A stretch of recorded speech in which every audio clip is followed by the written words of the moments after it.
In a different universe, the entire world was celebrating the defeat of the greatest villain. Hordes of people had gathered to shower praise at the hero who defeated the Demon King and brought peace to the world. There will be no more monster invasions, and no more innocent civilians will die needlessly. This fantasy world of Isgard has finally reached an era of peace after centuries of war. In an alley, two kids were running to see the hero who had just come victorious from his battles. The boy urges his sister to hurry up before they miss everything. For them, this is a once-in-a-lifetime opportunity they can't miss. While running, the boy comes across a passing figure in a dark robe. His presence is such that the boy's body freezes on the spot. When his sister catches up to him, she's confused to see the frozen state of his brother and looks in the direction of the robed figure. She doesn't understand why the man is walking in the opposite direction of the hero's parade, and her brother is scared that she might draw unwanted attention. He tells her to look away. Looks like the boy was able to identify that the robed figure is a dark magician, a sinister class of mages who dabble in the powers of darkness. His sister doesn't really understand the big deal behind being a dark magician, but the brother educates her that it basically means that person in the dark robe is cursed. The man in dark robes carries a white sack on his shoulder and walks a lonely road towards the cathedral, where the saint of this era awaits his arrival. As she was gazing at the world that will finally get to see some peace, she hears a knock on the door. When she turned, the robed figure stands there at the entrance. Her golden hair are a symbol of her divine powers, and her white robes signify her purity. She looks at the man and welcomes him back. In contrast, the robed figure's dark clothes and silent presence give off nothing but sinister vibes. If the saint is a being of pure energy, the robed man is the incarnation of darkness. His name is Minold, and when he unpacks the sack which contains the head of the Demon King, it is revealed to us that he was in fact the true hero all along. But due to the dark nature of his powers, he had to become a shadow, while a useless man in fancy armor took all the glory. The saintess thanks the dark magician on behalf of the empire, but her words are cut short by the magician. He has but one desire. He did all that was asked of him, and now he wants the saintess to fulfill her end of the promise. The saintess wears a grim expression, but assures the magician that she remembers her promise and will be sure to fulfill it. And since that will be the case, perhaps she should refer to the dark magician not as Minold, but as Kim Min-jun, which was his original name before he was forcefully summoned to this world. Standing under the statue of the goddess, the saintess tries to have a heart-to-heart discussion with the protagonist. She tells her that she's sorry he had to bear such a heavy responsibility, and she explains that she did not give him such a job because she hated him. In fact, she will be forever in his great debt. But the man replies that he hates her so much that he could die right now. Even when met with such a cold response, the saintess says that she will do everything in her power to change the people's opinion about the dark mages in this world. She begs the man to reconsider his wish to go back to his old world. But there's nothing to consider in Kim Min-jun's mind. He replies that he has already been used enough. Now, he simply wishes to return to his world in one piece. She sighs and says that if he stays behind for the sake of the empire, she promises that he will be rewarded for all of the ill treatment he has received thus far, and more. But looks like she was too late, and the dark magician tells her to stop her acting. The saintess protests that she's not acting, and is being very sincere with her words. To which the protagonist replies that there is nothing she can give him. The saintess' eyes widen with surprise. By virtue of being the god's chosen, she holds quite a lot of power in this world. So what does this man desire that she cannot provide? He replies that he was brought here by force. He was used like a slave, and now she wants him to stay behind so he can wipe her ass some more. For him to forsake his life like this, what can the saintess give him in return? She answers that she can grant whatever he desires, because if he were to cease existing, the empire's peace may not hold for long. But then, the protagonist asks for his first wish to be granted. He wants to eat Korean fried chicken. But the saintess doesn't even know what it looks like. He asks for kimchi. But once again, the saintess doesn't know anything about it. He complains that the food in this world is disgusting. He has eaten nothing but high-calorie biscuits all these years. How can he be expected to live in a world where he's forced to eat such trash? And if he can't be provided with good food, can the saintess at least provide him with a gaming PC and a good internet connection? Of course, none of that is possible in an undeveloped world like this. In the end, the saintess clenches her fist and gives up on keeping him in this world. He never belonged here in the first place. She drops her head in defeat and agrees to start the return ceremony right away. She takes him to the summoning chamber, where the protagonist reminisces his memory of the past when he was first summoned, and is happy that he will never have to see this place again. The saintess tells him to stand in the summoning circle in the middle, and proceeds to start the return ceremony. And then, a bunch of magic patterns start moving under the protagonist's feet right away. She tells him that she will start by removing the protection of the saint from his body first. Kim Min-jun takes off his glove and looks at the hand with the saint's symbol on it. Even though it's called a protection, it's just a leash that stops the summoned person to fight the saint. He's glad to finally be getting rid of it. The saintess holds out her hands, and a radiant light purifies the symbol from the protagonist's hand.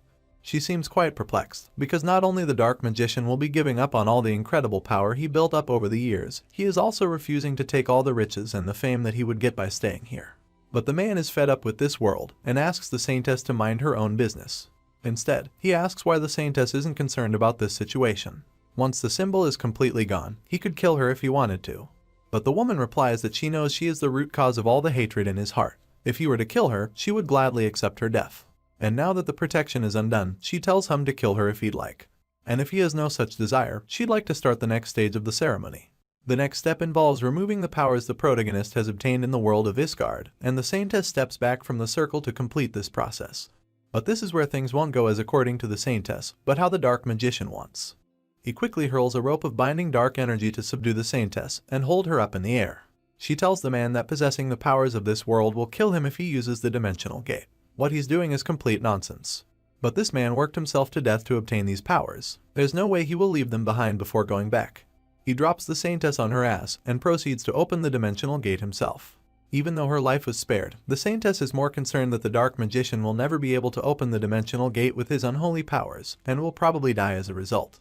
But looks like her worries were unwarranted, since the protagonist was already standing there with a fully functioning portal.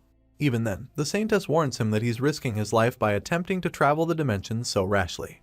But he was already aware of such things. That's why he practiced his magic thousands of times to perfect it. He's confused why the people of this world divide the magic into light and darkness in the first place. When he reached the peak, he realized that all magic is the same anyway. In any case, he puts his hand in his pocket and says that there is something he would like to give to the saintess before he leaves. What could it be? Nothing. It's just a fist, which he tells the saintess to shove up her ass as he enters the portal, knowing that he will never have to see this stupid world ever again. She shouts for the protagonist to stop before the portal destabilizes and kills the caster. But it was already too late, and the summoning chamber was soon filled with waves of bright purple energy. And then, the portal collapsed on itself and vanished into thin air, leaving the saintess all by herself in the chamber. She slams her fist on the floor in anger. Even though they had their differences, she's upset that she was hated to this extent when she did nothing but fulfill her duty. She never wanted to make anyone suffer, and she never enjoyed putting the protagonist through all that hardship. But now, none of that matters, since the two of them are worlds apart from each other. In an unassuming building on Earth, purple lighting sparks, and Kim Min-jun is teleported inside. Finally, he's back on the planet he was taken from. Even though he did it so confidently, he felt like he was going to die during the dimensional travel. But all of that is finally over. As he stands, he finds himself in the same room he was summoned from. And when he looks at his table, his phone is still charging. This sensation of having your phone in your hand. Min-jun can't describe in words how much he missed this feeling. And his favorite game, Dungeon Power Fighter, is still installed inside. Only when he opened the game, the reality started kicking in his mind, and he couldn't help but laugh maniacally at his successful return to Earth. But it's too soon to be happy. For some reason, there's no internet connectivity in his apartment. And outside, a squad of soldiers is hugging the walls as if they are in a war zone. The unit commander asks if they're correctly headed in the direction of the creature, and the scout confirms that they're on the path relayed by the radioed location. He asks his corporal why regular soldiers like them were dispatched to deal with something so dangerous, and the corporal is just as confused. He says that such questions should be asked to the headquarters. He knows nothing. Nothing can be done now, and they have no choice but to fight. So the soldiers take a deep breath and get ready for battle. On the corporal's signal, they rush to the road and turn the corner to shoot the enemy. But what they see is completely different from what they were after. Kim Min-jun is walking the streets, pissed at the fact that his phone is getting no network connection, and not a single store is open in the area even though it's the middle of the day. The soldiers are confused to see a civilian in an area that was restricted from access, and shout for the young man to come back to them. Min-jun is also surprised to see the armed soldiers. He wonders what the army is doing in a civilian area. He assumes that the soldiers must be doing their training drills, and apologizes for getting in the way. And that's when the soldiers notice something behind Min-jun, and shout at him to run away as fast as he can. When he turns around to see what has the soldiers so flustered, he couldn't have been more confused by the bizarre sight before him. A huge wolf-like monster is leaping at the protagonist to rip him apart with its claws. But he wasn't surprised because of the monster. He was surprised why something so weak-looking could have the soldiers so scared. After all, he just came from a world where he fought much stronger monsters for years. But when he clenched his fist to summon his dark powers, the demonic energy failed to manifest. It was completely gone. Not that it really matters in this case, since Min-jun is able to crush such small fry with his sheer strength, and has no trouble burying the wolf monster's face in the ground. The soldiers are stunned silent by this superhuman display of power, and the monster's teeth break off completely from the force of the impact. The fact that it dared to attack him is still pissing off Minjun, and he brutally crushes the monster skull his with bare hands. Even though he can't use his dark magic due to lack of the demonic energy, he's still not weak enough to be beaten by such monsters. After all, he went through hellish strength training every day when he was in Isgard. Still, he knows of the identities of these creatures, but why has it appeared in this world? He has a lot of questions, and only the ones behind him can answer them for now. But when he calls for their attention, the soldiers are so scared that they can barely speak. After talking for some time, the soldiers take the protagonist in an army vehicle to escort him out of the restricted area. The corporal warns the man that he was wandering too far in a monster-infested area. Under normal circumstances, he could have been arrested. But since the commander told them not to escalate the situation, they're just letting him go. But how is it possible that he really doesn't know about anything that's happening in the world? The protagonist simply lies that he had been living abroad. But regardless, this isn't the Korea he used to know. The phenomenon of dungeons appeared when he was around 7 years old. Monsters from dungeons started appearing in real life.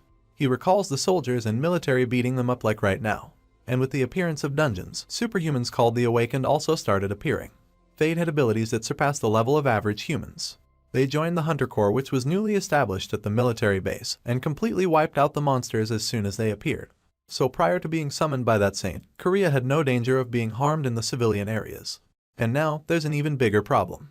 Due to the current chaotic state of the world, is it possible that the Dungeon Power Fighters servers are completely gone? If that happened, then Kim Min-jun wonders what was the point of coming back to Earth in the first place. The corporal can't help but be suspicious of this man's behavior. The world is in a state of chaos, so how is it possible that he doesn't know about anything simply because he was living abroad? But then again, he doesn't have the balls to ask questions that don't concern him. He already witnessed the protagonist's strength firsthand. Kim Min-jun calls for the corporal's attention and asks if the people evacuated safely during the crisis, especially people like game developers. And is it possible to get a job in this day and age, especially in a game company? What about the destruction of building? Are places like the server storage systems okay? Looks like his needle is stuck on the game and he needs some answers. The corporal replies that he will explain everything from the start. The reason the situation got this bad is because of the weird phenomenon that started to spread from the dungeons 2 years ago. One day, the dungeons began to appear much more frequently and started getting larger as well. But the biggest problem was the increasing number of giant monsters that kept coming from these strange dungeons. Because of that, the military couldn't control the dungeons anymore, and the situation got so far as to lock down some of the civilian areas. Since then, the military has been trying different methods to fight back, but they lack in numbers. Min-jun is extremely disappointed to hear this explanation. He doesn't give a crap about such matters. The only thing he wants to know is whether the game companies are doing alright, because he wants to play Dungeon Power Fighter. The corporal asks the protagonist how old he is, and he replies that he's probably 21 this year. The corporal suggests that he should enlist in the military soon if that's the case, since half of his 20s are about to evaporate into thin air. Min-jun doesn't understand. The mandatory military service used to be 5 years for the Hunter Corps and 3 years for regular troops, so why would he need to waste half of his 20s? But since the situation has worsened in recent years, all troops now serve for 5 years, not just the Hunter Corps. If Min-jun is 21, he probably has his enlistment letter ready. What a disappointment. He came back so he could live the rest of his life in easy mode and play his favorite games. But now he has to serve in the military for 5 years. He's furious that he didn't even get to connect with the game servers yet. That's when his phone finally receives some network, and he gets a message from the military. It's an enlistment date notice to join the X Division, and the enlistment date is tomorrow. The timing couldn't have been more uncanny, so the protagonist assumes that this is probably some spam message. But the corporal assures him that it's real and not a spam. Once again, it is a huge shock to the boy. How can the military enlist people without even a physical examination? And how does it make sense to notify you only 1 day before enlisting? But the corporal replies that the military is extremely short on manpower, and such practices have become very normal. And for the notice, he's sure that he just saw it late. He suggests Min-jun to go to the internet cafe close to the evacuation center and double-check his status himself. The mention of the PC cafe filled Min-jun with new life. When his parents went missing, he just holed himself up in his house and played games. But then, he was summoned to Isgard when he was in grade 12, without even a single friend. And after years of hell, he gets to experience the forgotten paradise of humanity. An internet cafe, where the servers of his favorite gamer still live, and he can play it to his heart's content. As he wastes away his hours in this haven, he keeps ordering all the fast food that he missed eating in his previous world. Even the waitress is shocked to see how much he can eat. And now that his need to play games has been handled, it finally starts hitting him how the world has changed completely. He checked the internet news articles, and everything the corporal said was true, including the enlistment date that he'd been notified about earlier. As the text message had said, the due date was tomorrow. If he possessed all of his powers from Isgard, he would have been able to clear every single dungeon by himself. But for some reason, his body is completely depleted of the demonic energy that is the main source of his dark magic. But it's not like he's defenseless. In fact, he's confident that he can still clear all the dungeons by himself. And after thinking about it for a few minutes, he shouts out loud with his newfound resolve. If it means saving his favorite games from getting wiped out, he has resolved himself to solve everything by himself.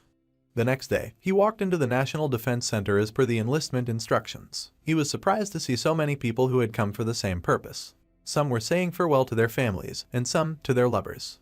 No matter where he looked, he was amused to see everyone's depressed expressions. And then, the announcer called for all soldiers to report to the auditorium immediately. I guess the military isn't how it used to be, but Minjun doubts it will be as tough as Isgard. Inside the auditorium, the commanders were shouting and cursing at the new recruits to show discipline and stand up straight. They're dropping the F-bombs in every sentence and forcing miserable vibes on every soldier. The recruits are surprised to see this horrible treatment when they haven't even started, and Minjun is surprised to hear these weak insults as compared to his Spartan teachers from Isgard. In contrast, the military instructors are actually really nice. This is when the battalion commander steps to the podium and calls for everyone's attention. Before starting their agendas, he asks the new recruits to raise their hands if they want to apply to the Hunter Corps and didn't get the chance thus far. He incentivizes the recruits by saying that the Hunter Corps receives a different treatment and has a much higher base pay. But even then, no one raises their hands.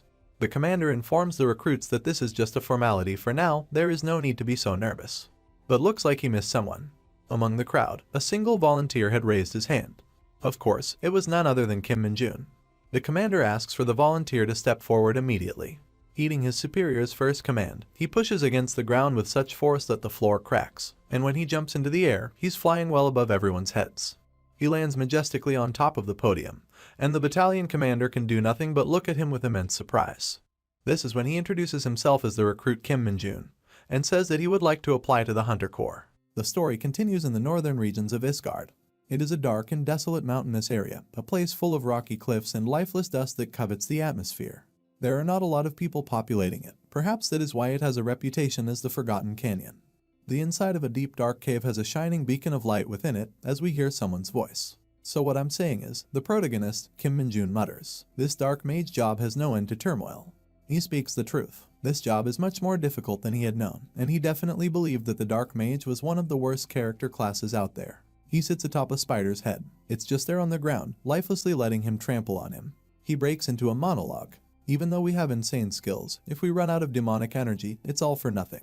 This was true. Dark mages had a huge reliance on their demonic energy, which served as their version of mana. It's not like it will naturally restore itself like mana of the regular mages. He thinks of the White Wizard when he says that. The White Wizard would always have mana within him. In fact, his whole motto is that mana is always within you. Just collect it. Just collect it. But dark mages did not have that sort of choice in their life. The only way to truly replenish demonic energy is by killing monsters that possess it, and then drain them of it. The hero has realized that it's not very efficient to replenish demonic energy by using it, and he's also realized that his image as a dark mage will result in him never finding any party members. He's going to be alone in every battle, and that in itself is a tragedy. It's a bit crazy, but if he ever runs out of demonic energy in a dungeon, he will most likely just die. So, why is he smiling and in such a good mood? Well, he's got a question of his own. What is the best method for a dark mage to restore demonic energy and also retain it? He asks while sitting by a bonfire, waiting for someone to respond. Who is he speaking to? Well, it turns out, there's nobody to respond to him, because everyone he's around is dead. Not to fret though, they aren't people, they are large poisonous cave spiders that can easily bite someone's head off in one swift tug of their teeth. Kim is sitting on one of the 50 spiders he's killed. All of them almost exploded with green goo oozing out of their bodies with large holes protruding from within them.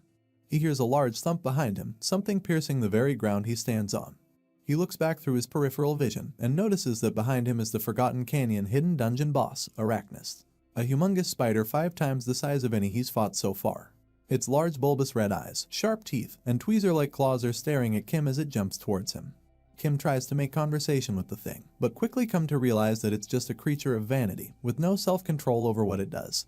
Arachnist looks at the carcasses of all its children, and lets out a large, terrifying and roaring scream, which simply does not even faze Kim. He's too confident of a dark mage to worry about a spider being his demise. In one swift movement of his arm, he pierces through Arachnist's thick skin and beheads it. In just one hit, he took down the boss, and he gave us an answer to his earlier question. What is the best method for a dark mage to restore demonic energy and also retain it? Well, according to Kim Min-jun, the answer is to defeat monsters with maxed out strength levels. Honestly, that makes a lot of sense. 645 days before returning to Earth, Minold has taken on a dungeon of spiders and their queen all alone by himself and has come out triumphant. Fast forward to the present time, we see Kim Min-jun in a normal looking environment with a cup of coffee being given to him. You say your name was Kim Min-jun. The voice asks him, to which he responds yes. The man in the army uniform then tells him to wait there, and a troop from the Hunter Corps will come by. He thanks the man, and acknowledges that the coffee was made by the battalion commander himself, which is a big deal for Kim. The guy sits down with Kim and asks him some personal stuff. You seem enthusiastic, why did you apply to the Hunter Corps? The man asks him. Things are pretty bad these days, and most people are pushing to return back to the regular army, despite them having special abilities. Why do you want to be in the Hunter Corps in particular? The man is inquisitive. Kim simply responds by saying he has some business in the dungeons.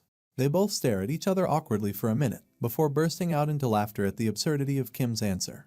The battalion commander then tells him that since Kim is so funny, he won't charge him for the auditorium flooring that he smashed, while Kim's internally thinking that he's not joking, so why is his answer so funny to the old buffoon? Here, we get some context.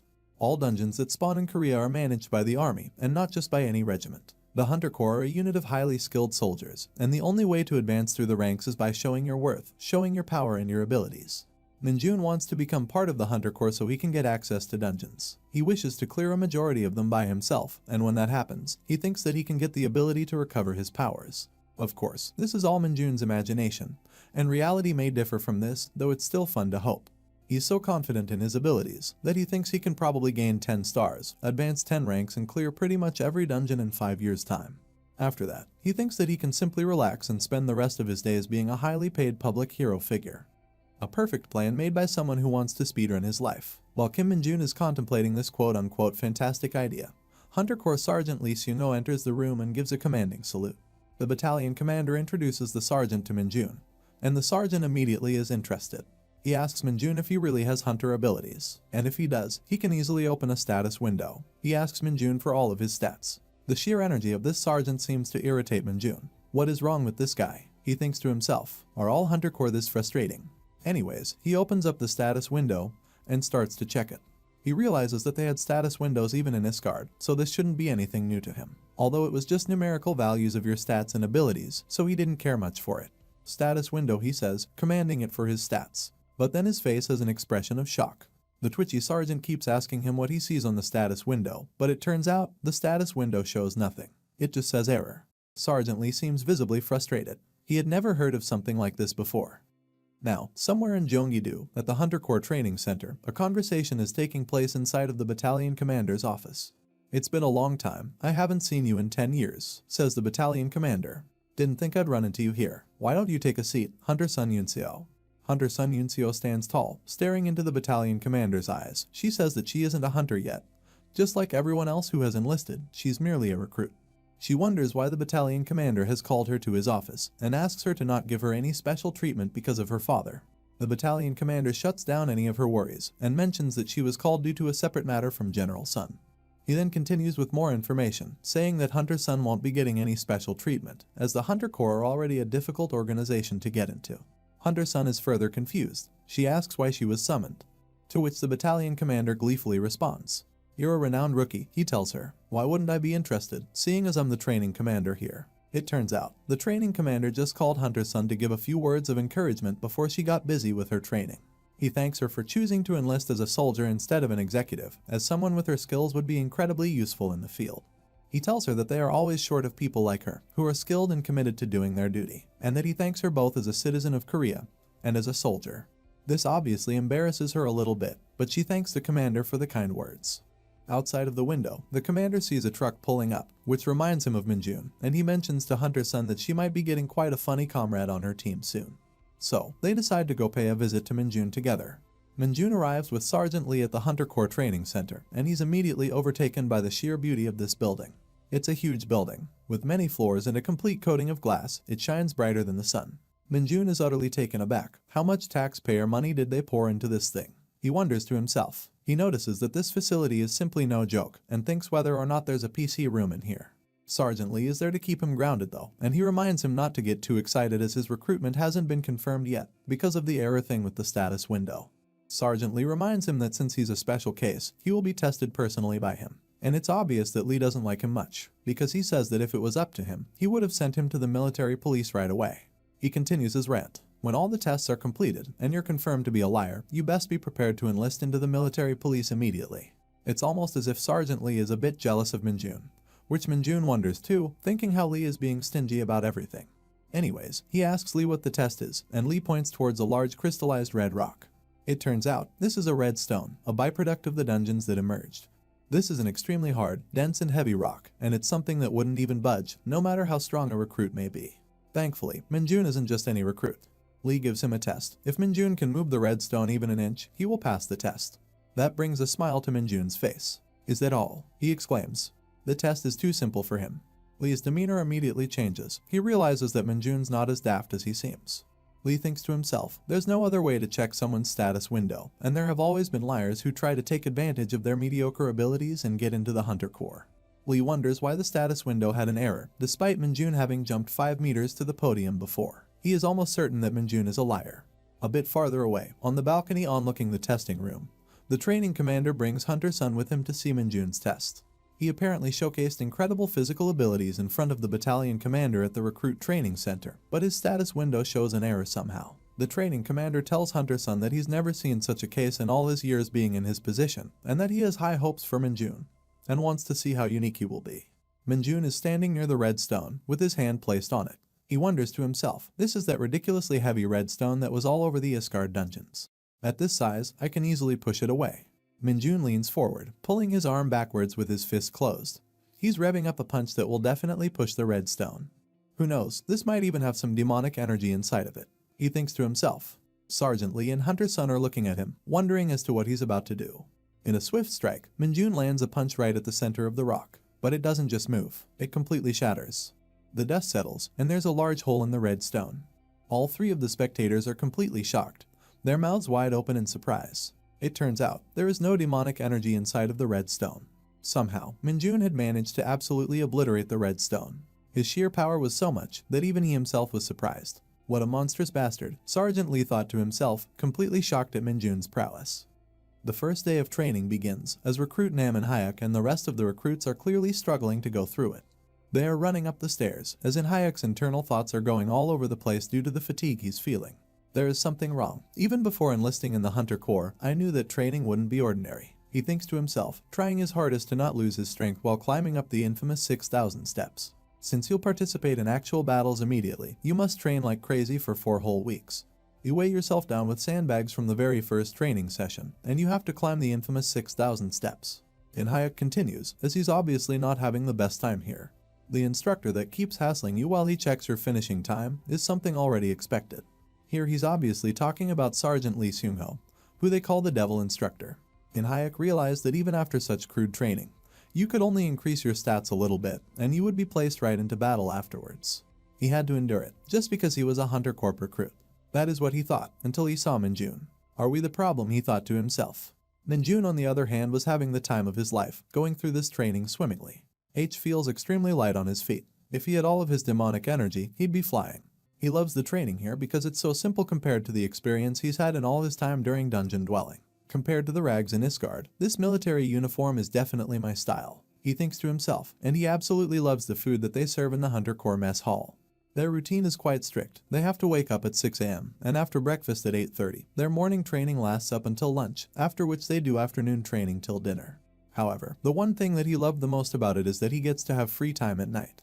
There's a PC room inside the facility that's equivalent to the level outside of the army, and if you're consistent and truly remain a part of the Hunter Corps, you can do whatever you want with your free time.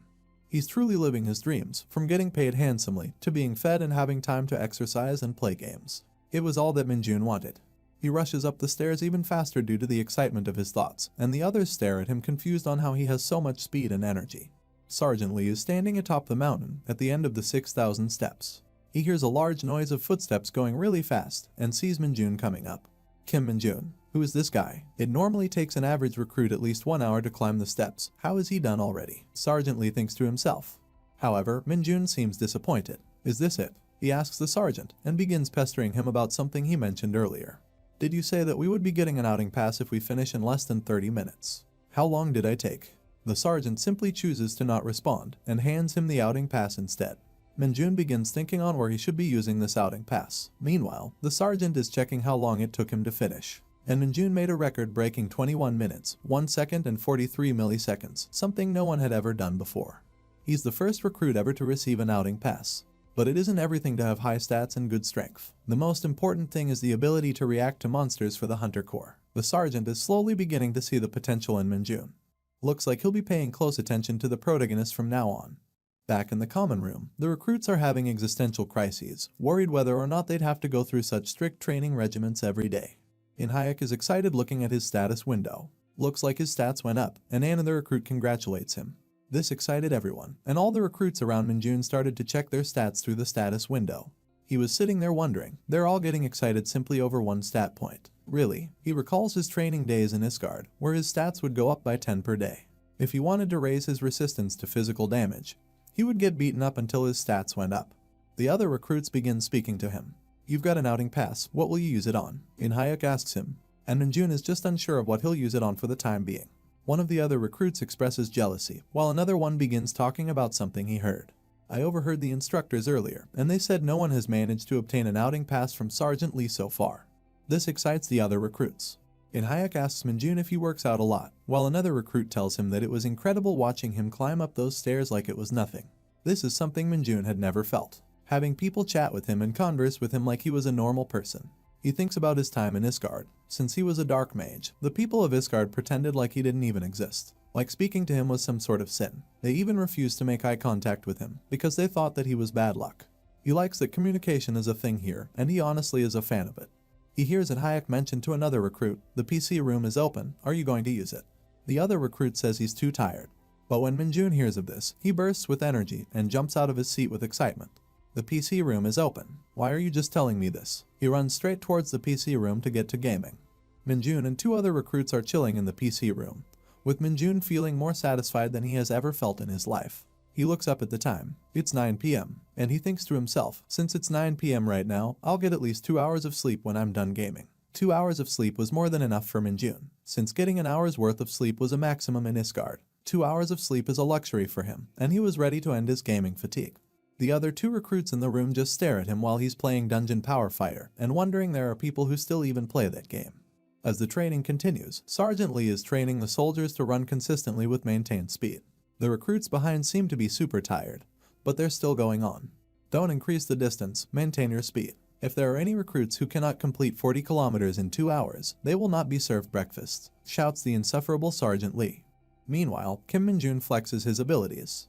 I hit 10 max levels yesterday, he tells his fellow recruits while taking a sip of water after finishing the run. When a fellow recruit asks why he's not even sweating, he responds that this much is nothing more than a stroll. The recruit then asks him another question. Did you seriously just play games all nights except for 2 hours for the whole 4 weeks? Are you a monster or something? Minjun replies with a jest of his own. Monster. I brought water to share with my lovely comrades. I guess you guys don't want it. As he begins to spill the water onto the floor. The recruits all flock around to the water saying good things about him. They look almost like a flock of baby birds being fed in their nest. You guys are like baby chicks, says Minjun. Sergeant Lee walks into the scene. Attention, he screams. The lieutenant is very disappointed in all of you. He begins to bully the squadron for their frailty. Even though we are in the last week of training, only half of you are even able to pass the standard. You are the most lacking squadron we've had to date. Meanwhile, Minjun is just thinking about why he's referring to himself in third person. He continues, with a grim look on his face, as if he is about to drop the most terrifying piece of information that they've heard in a while. If you're deployed after your training is over, half of you will die in less than a month. With this kind of outlook, do you think you can even finish the last stage of training? It is called the Dungeon Adjustment. The final stage of training, the very last battle to become a proper soldier of the Hunter Corps organization. A majority of the dungeons will vanish once you've defeated all of the monsters within them, but sometimes a rare phenomenon can happen where a dungeon can still remain. In that case, that dungeon will modify itself into a transforming dungeon.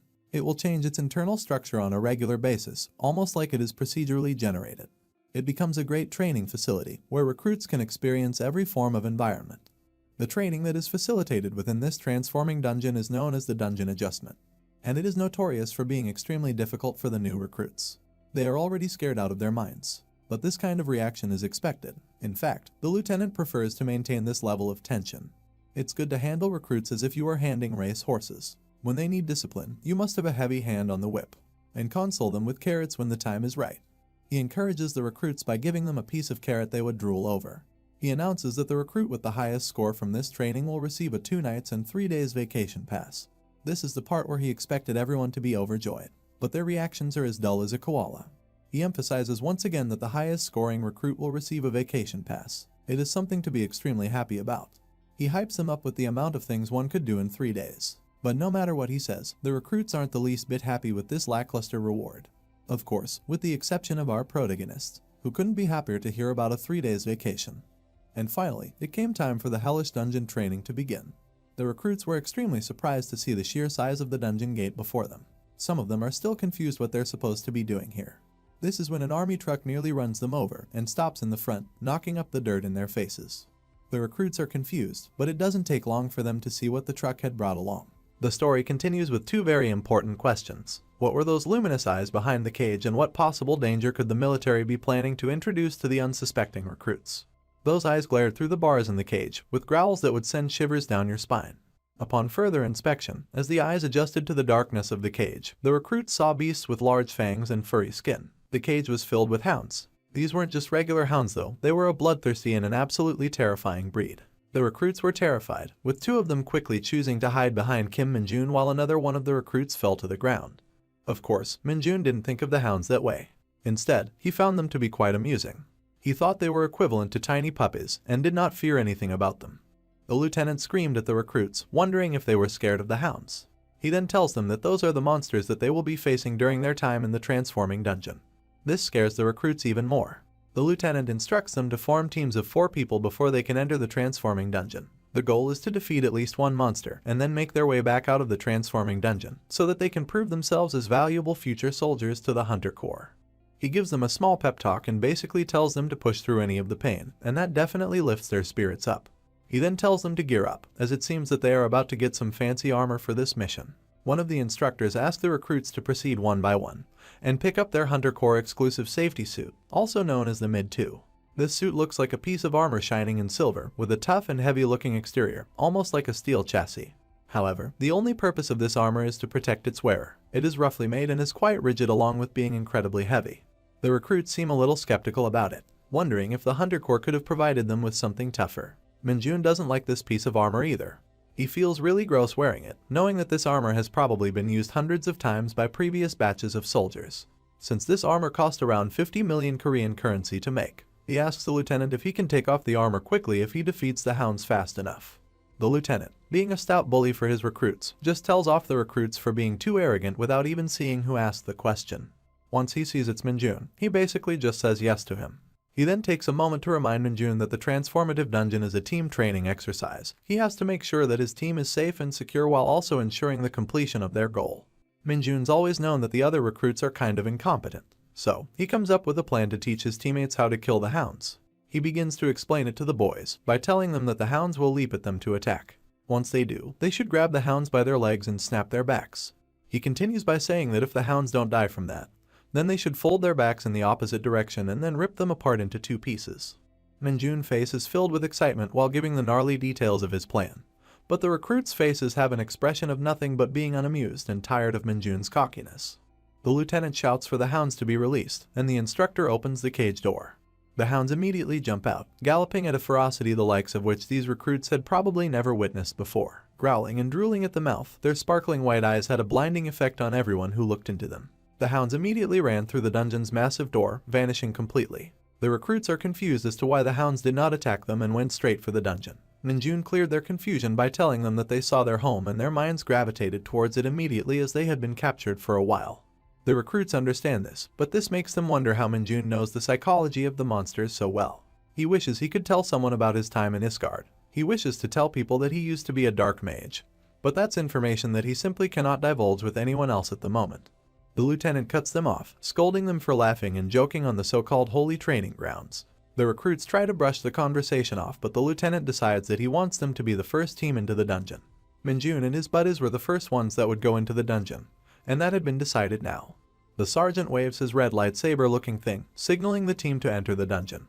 The four boys begin walking towards the dungeon, with one of them having a determined look on his face, two of them completely worried about what the future holds, and Minjun simply excited to finally get things going. He just wanted to be done with the exercise so he can take off that heavy and dirty chest plate that was polluting his body. The only commonality between these four dudes was that they all had big ears.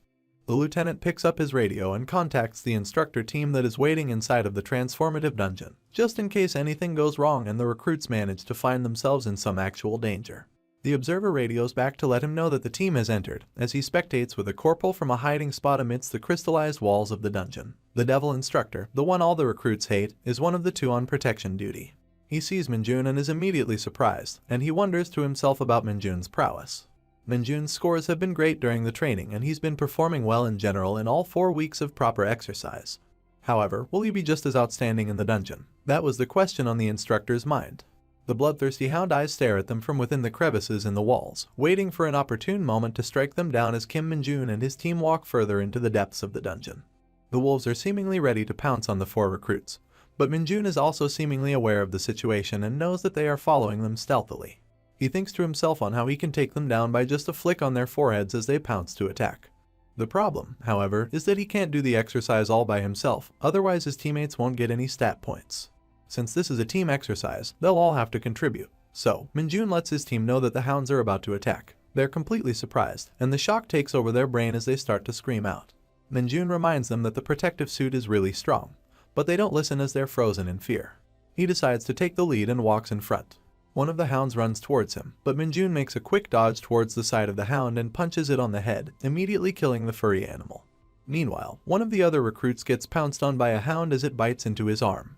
The hound stares into Minjun's eyes while the recruit screams for someone to help him, and Minjun quickly runs to him. He kicks the hound away, sending it flying into a wall towards its instant death. He helps out the recruit, and realizes that the situation is much more dire than he thought. He starts to dish out some real battle knowledge, and tells them that they must fight back, otherwise the hounds will overwhelm them if they sense their fear. The hounds would think they are easy prey if they don't attack back, and since they are more in numbers, the recruits can easily overwhelm their enemy. He yells that if this was a real-world situation, 2 of them would be dead by now because of that fear. He tells his recruit buddies to put pressure on that last hound, and together all 3 of them begin attacking it with Minjun's guidance. The instructors hiding in the crevices of the dungeon are shocked to see this unfold. Seeing Minjun's attitude and how well he is guiding his team leaves them wide-eyed and baffled. The recruits grab the hound, overwhelming it with numbers and taking it down. The instructors begin to form conspiracy theories on the other hand, wondering if Minjun is really just a recruit or if he's a secret instructor that was deployed without their knowledge. They begin to calculate the scores of the team, and of course, Minjun scores the highest. He scores high because he not only showed great physical strength, but because he also showed great leadership skills. He helped his team overcome the challenge by encouraging them and making them work together. The rest of Minjun's squad is obviously going to get average scores.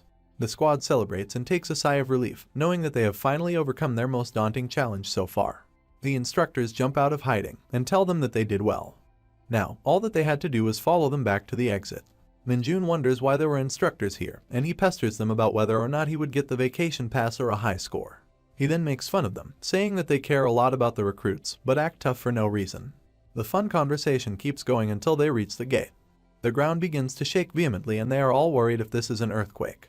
Minjun clears the recruits' confusion by telling them that the transforming dungeon is simply transforming at this very moment, so it's nothing to worry about. However, the instructors start to panic and the recruits are shocked to see that the dungeon door begins to shrink and close. The recruits also begin to panic as the dungeon door closes up. The instructors try contacting the lieutenant through their radio, but it seems the radio is dead due to the dungeon transforming too fast. They had over a month before the internal structure of the dungeon would change, but it seems that this unexpected occurrence changed things up quite a lot. The instructors decide to not think too much about that now and take the recruits to a safe space to hold out for the time being. They begin explaining the situation to the new recruits who are currently about to wet their pants out of fear. They explain to them that they will just wait for an hour and see if the door opens up, as explained in their manual, and they tell them not to worry.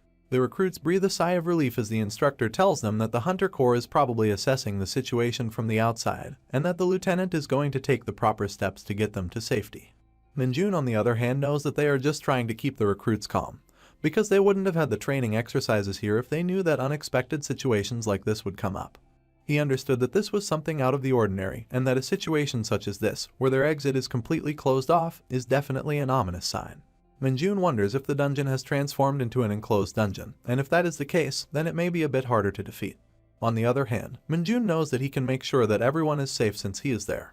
The instructors try to have a conversation between themselves about their situation, but decide to go somewhere else to talk. In their private conversation in a corner, an instructor tells the other that the dungeon has transformed into an enclosed dungeon, which surprises the other instructor who somehow had no idea despite being a literal instructor in the renowned Hunter Corps.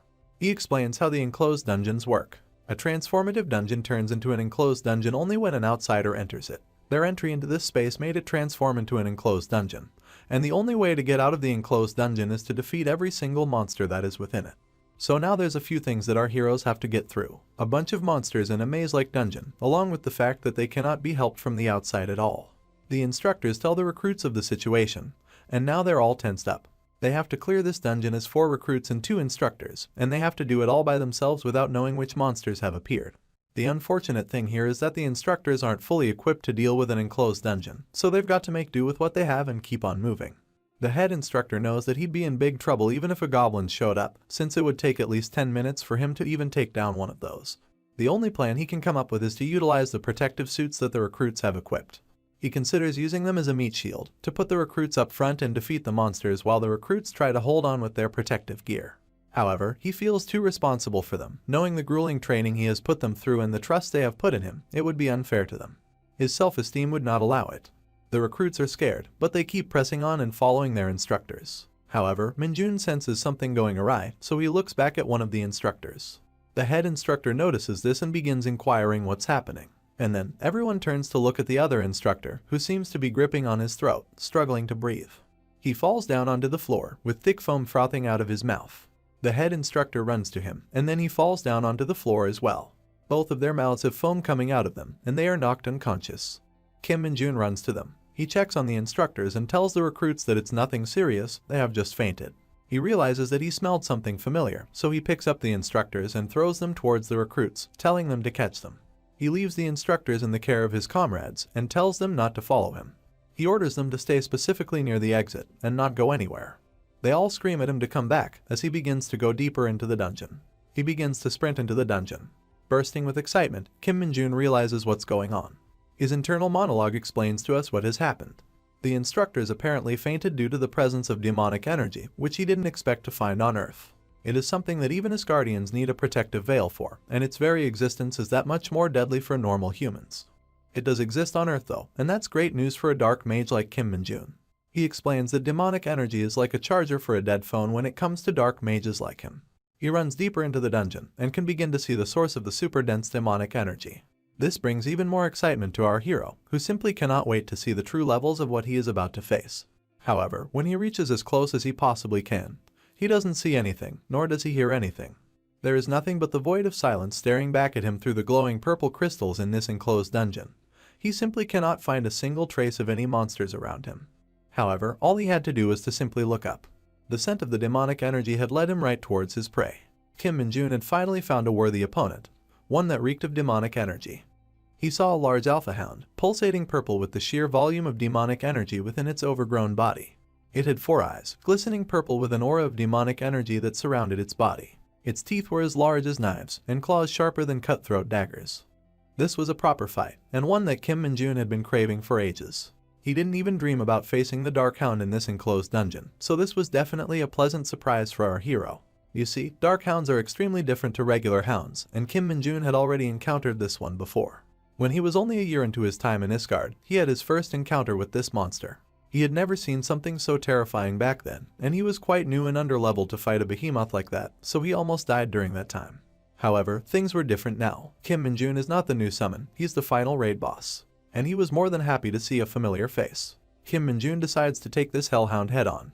Having full confidence in his abilities as a dark mage and a hunter, he knew that he could more than easily overpower the foul creature. The monster was hanging on the ceiling, staring at our hero, and it decided to pounce upon him. He pulled his hand back, closing his fist in the exact same way he prepared to punch that redstone before he got enlisted as a recruit into the Hunter Corps. The smile on his face was infuriating for the monster, which lunged at him immediately at the first chance it got. He thanked the monster for the meal as he pushed his arm out in such a fast punch that it sent the monster flying upon the slightest contact with its fur. The monster had died, and the insane amount of demonic energy that was locked deep inside of its monstrous body began to pour out. Kim Min-jun obviously took this opportunity to drain as much of it as possible, absorbing every bit of demonic energy that he could. However, the scent of its monster blood was still in the air, and it was still just as sickening as Min-jun remembered. The monster's blood on his hand was poisonous, as it turns out that defeating dark hounds is difficult due to their poisonous blood, which can cause the skin of any human to rot upon immediate contact. Min-jun stares at his hand, his veiny hand covered in the monster's blood. But if we know one thing about dark mages, it might be the fact that none of those poisonous effects apply to them. They cannot be hurt by a dark hound's venomous blood, just like the demonic energy feeds them rather than hurting them. Min-jun drained this monster of all its demonic energy. It was a feeding that he hadn't gotten in ages. However, this whole ordeal had left him wondering over a few things, and those things troubled him quite deeply. He wondered how a dark hound, a monster that is normally only found in Isgard, is doing on Earth in an enclosed dungeon of all places. He had always considered the idea of monsters on Earth being able to harbor demonic energy, but since the instructors were completely unprepared for it, he was sure that this was the first instance of something like this happening. Not to mention, he had not seen a single note about the demonic energy in any of the training manuals, or the monster education at the training center. Of course, the possibility of a monster as dumb as a dark hound being able to manage interdimensional travel on its own simply had no chances of happening. Kim Min-jun was definitely confused, but he had a theory.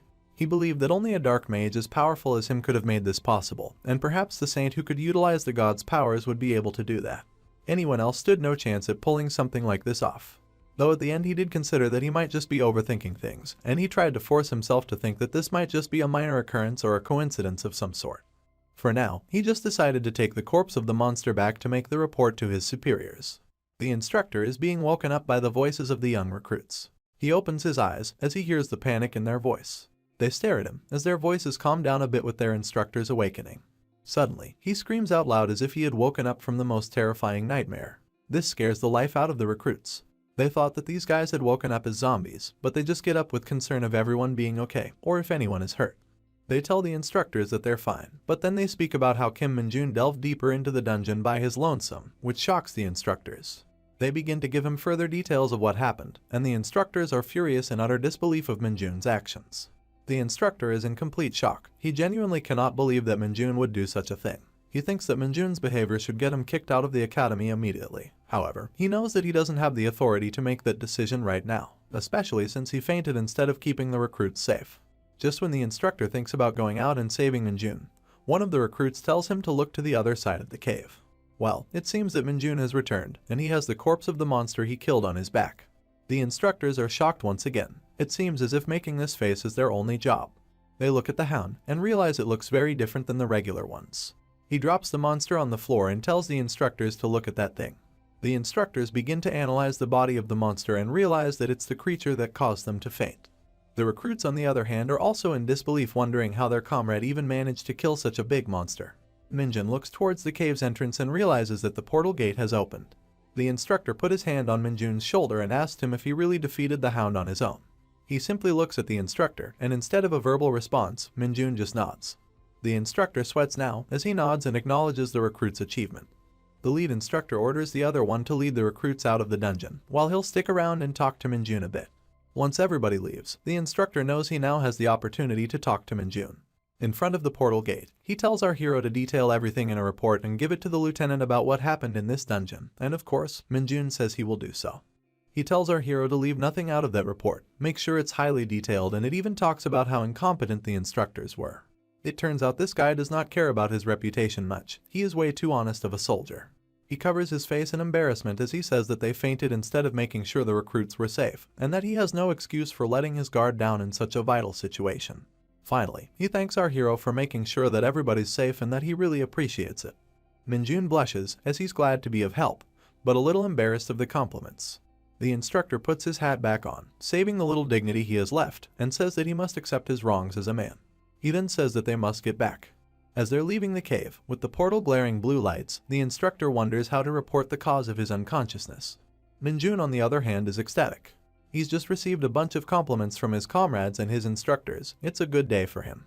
As he's about to leave the dungeon through the portal gate, a notification window pops up and tells him that the error has been fixed. Min-jun is frustrated as he questions what kind of error this even is. He curses at the system, stating that it's as ridiculous in this world as it was in the other world. The window pops up again, and this time it shows him his stats. He has 60 points in strength, agility, and stamina. He also has 10 points demonic energy and an E-ranking possessed skill called corruption. He looks at the window and wonders if that's all, because he finds it extremely strange. Then his eyes glanced at something on the window. It states that he's the founder of a cult named Lumi Nuna is my favorite character. He's shocked to find this embarrassing information in the status window. Here we get some background to this particular embarrassment in our hero's life. He started the cult out of his love for a character named Lumi from a game named Dungeon Power Fighter. You see, he created this cult as a joke when he reached the peak of his powers in Isgard. This was to get rid of any of the stalkers and creeps that followed him around. They used to pester him a lot and would annoy him into pursuing the world domination quests with him, so he just came up with it to get rid of them. Of course, that barely worked, as that only made them like him more. As he looks at his stat window, he realizes that he's gotten much weaker and that his stats are much worse than he expected. He already knew this would happen though, because this was his penalty for the dimensional travel when he returned to Earth. The one thing that bothered him most though, was that out of his endless skills, only one remained, and that too was a low-ranking one. He's really annoyed now, as an expression of pure frustration takes over his face. He compares this situation to a third-rate novel, where the hero is sent back to start from level 1. Stories like this made him extremely nauseated. Of course, he knows he can't reach all of his objectives at this rate, but there was a silver lining. His confidence was just as unshaken. He knew if he could reach the peak of dark magic powers before in another world, he could do it again in this world too. For now, his objective was crystal clear. He had to recover his powers as soon as possible, so that the game development wouldn't see any more delays due to the monsters popping up. He shakes himself out of it and makes himself realize that it's doable. He knows that his experience here is not going to be much compared to the torture of Isgard. The scene switches to the training center where utter chaos had taken place. There were 3 reasons for this: the dungeon gate closing while training was in session, a lack of clear instructions from the lieutenant, and the fact that a single recruit destroyed a new species of monster they had never seen before. This all happened despite the instructors being unconscious. And due to these unforeseen events, the recruits should have received private ranks so that they could enjoy their freedom until they were dispatched. However, that wasn't going to be the case. In the recruits' conjoined sleeping room, they wonder why they're on standby despite the crazy events that occurred in the last week of training. They're annoyed that they don't even get to watch TV. One of them asks Minjun's teammate if he managed to capture a huge hound by himself, to which he responds by saying that he did indeed see it. Some wonder if Kim Minjun get the rank of sergeant within 2 years, but the rest aren't so sure, because the Hunter Corps exams are known for their extreme difficulty. In the battalion commander's office, we see our hero posting up and saluting the commander. The commander salutes back and tells him to come in, whereas the lieutenant is there on the floor in a very awkward-looking position. The commander tells the lieutenant to get out, and he salutes him before leaving the room with only the commander and Minjun inside. The commander laughingly talks to our hero, telling him that a lieutenant who doesn't check the dungeons properly should be punished. He puts his hand on his seat, beginning to sit down as he tells Minjun that they should leave the pleasantries aside. Minjun looks with wide eyes in confusion as the commander tells them that they need to talk about something. He tells them that since Minjun has received the highest score, he's going to give him a special proposal. He asks Minjun if he wishes to hear it. A crane in a flock of chickens, that's the commander's metaphor. This idiom is used to describe an outstanding person, someone who is much more skilled at a certain thing than the others in their batch. We see the commander sitting in his chair, looking at our hero and thinking how truly extraordinary he is. He is glad that he's alive in the presence of such talent. He never would have thought that there would be a crane in his flock of chickens. Kim Minjun is simply so good at what he does, that he makes everyone else seem like nothing. The commander's mind is going places. He questions placing Minjun in the regular ranks because it would be a waste of his talent. He realizes that a certain group needs people. Maybe he could fit Minjun in. He tells Minjun that he knows about his ambition to rise among the ranks as fast as possible, but according to the rules, privates cannot take the promotion exams for at least 1 year after passing their recruitment finals. However, the commander proposes an exception to this rule for Minjun. Hearing this makes Minjun's eyes sparkle. The commander begins to laugh out loud. Speaking with his commanding voice, he tells Minjun that if he joins the Hunter Corps in Chiorwan, he will use his authority to grant him that exception. He tells him that if he wishes, he could take this opportunity, and he wouldn't have to wait another year. Minjun marinates on this opportunity, and the two stare at each other quietly for a moment. The commander wonders if he has proposed too tall of a task for the recruit, because even someone of his Minjun's skill would think before agreeing to joining Chiorwan. Now, Minjun is still thinking about this opportunity, and he wonders about Chiorwan. The 104 division known as the Invincible Hunter Squad is there, a place that all his comrades told him to avoid. You see, this is a place with constant snowfall and freezing weather, but it isn't a boring place, because monsters and dungeons appear out of thin air there. It is the most extreme version of the front lines you could imagine. What would Minjun's initial thoughts be? Well, he thinks it's a fun opportunity. He just wants to advance, doesn't matter where he's placed, and he's also going to be granted a promotion exception. Not to mention, there's a bunch of dungeons full of monsters, which are the best conditions for him to become as powerful as possible. He needs to advance at any cost for his plans to work, because the higher his rank is, the more leveling opportunities open up for him. He looks at the commander, and with a determination in his voice, he agrees to the proposal. The commander doesn't believe it at first, shocked completely at Minjun's answer. He tells him sternly that he will go, and he has a look of nothing but accomplishment and self-confidence on his face. Outside of the Hunter Corps Training Center, we see a group of newly made privates standing outside with their bags in their hands. We see Private Rocket crying his eyes out while saying goodbye to Minjun, telling him to keep in touch. He straight up puts his head out of the car and pesters him about it, but Minjun swears he will. There's another guy just looking at them and cringing. Raka asks why Minjun would volunteer to go to Chiorwan, and Minjun just looks at his friend and says it's a bit too difficult for him to understand, and that his goal is something insane.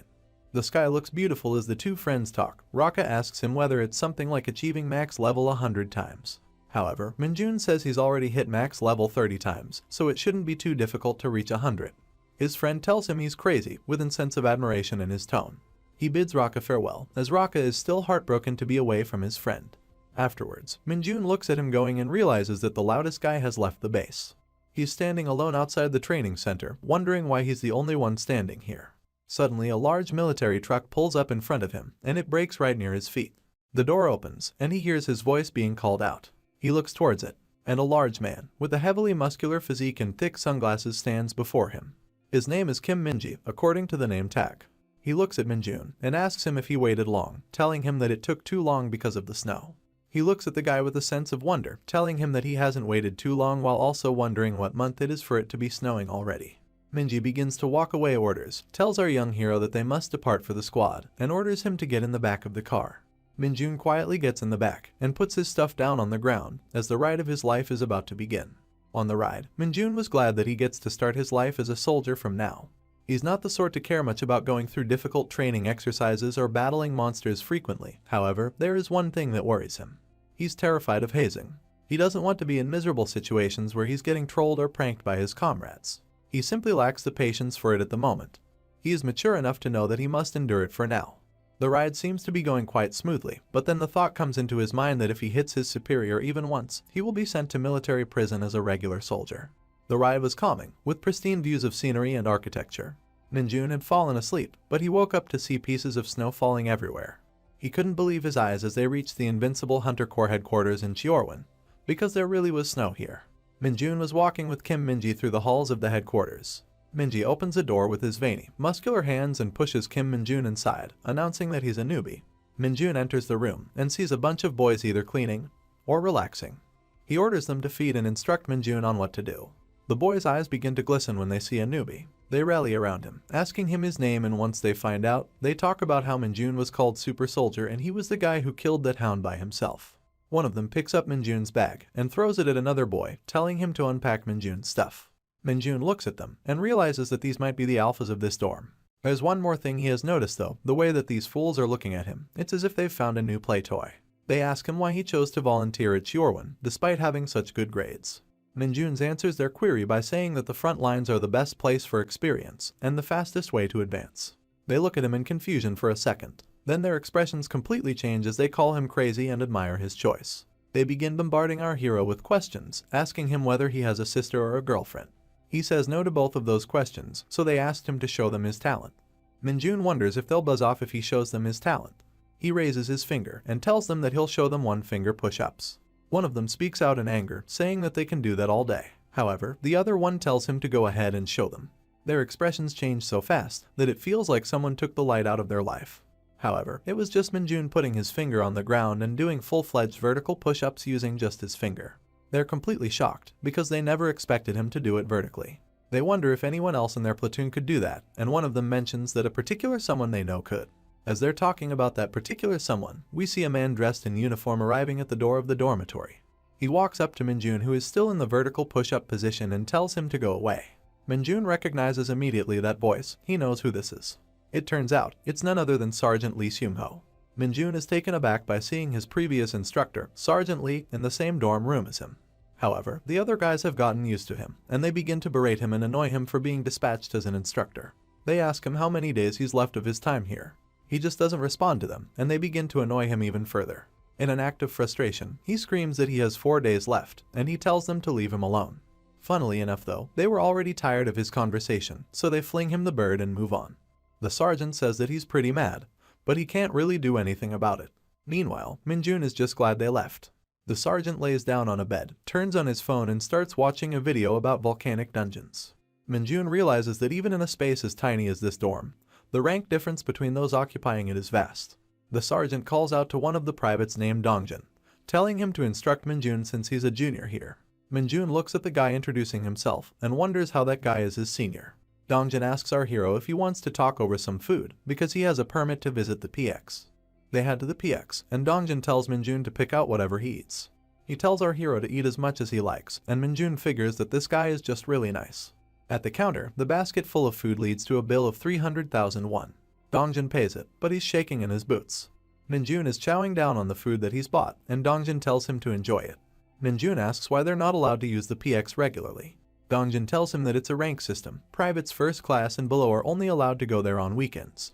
On top of that, one needs to be a private first class or above to use gyms, and if you want to use the PC room, you need to be a corporal. Minjun almost choked on his food when he heard this news. He found it crazy that you needed to be that high of a rank to use the PC room. Dongjun agrees that it's unreasonable but knows that he can't really change anything at his rank right now.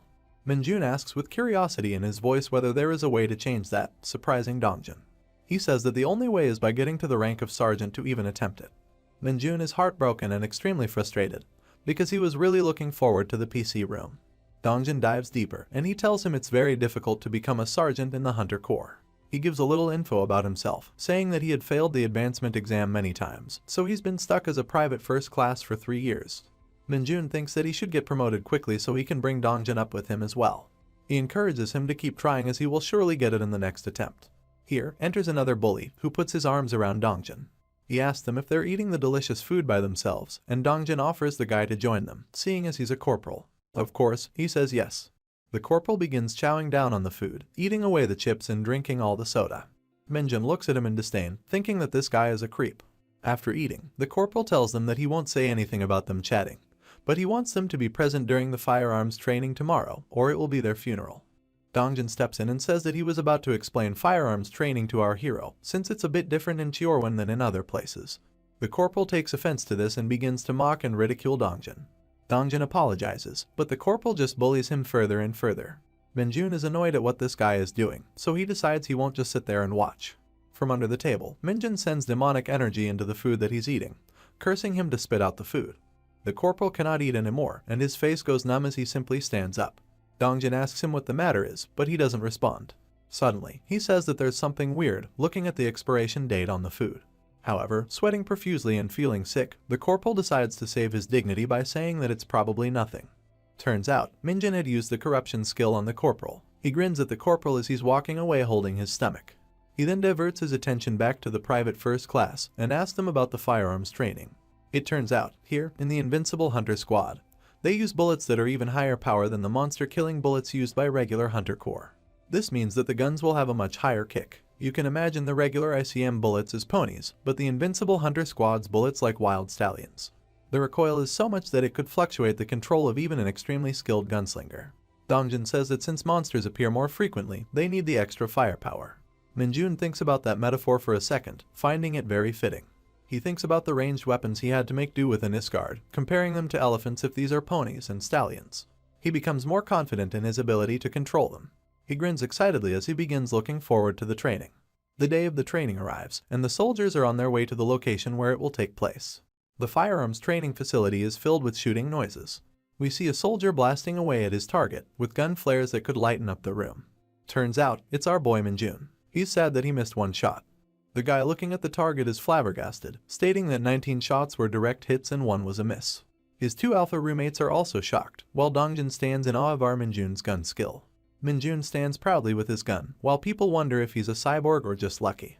Up in a booth, 2 shadowy figures stand looking down at the firearms training. These are Lieutenant Kim Mincheol and Sergeant Hyo Tseok, both completely entranced by Minjun's pure skill. The roomies ask Minjun how he shot like that, and he simply says he just did what he was instructed. Kim Minji, the hulking behemoth of a man, emerges from behind the two so-called alphas and appreciates Minjun's shooting. He says that he looks forward to seeing Minjun shoot in the special training in the afternoon, and Minjun is immediately intrigued about it. The alpha roomies begin pestering Kim Minji too, saying he's too biased for Minjun. He just tells them to quit it and put their helmets on. The rest of the soldiers there start clapping for Minjun, and Dongjin compliments him even more. Minjun thanks him, then asks what the special firearms training entails. He says he doesn't know much about it, but he tells him all he knows. This special firearms training will consist of two-person teams in a training facility, where they would be eliminating monsters on the way to a destination. The monsters aren't too dangerous, but they will be moving targets and they will attack them too.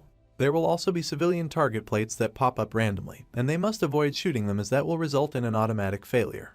Dongjin tells him not to worry about the actual monsters, and that it will be a controlled environment with proper supervision.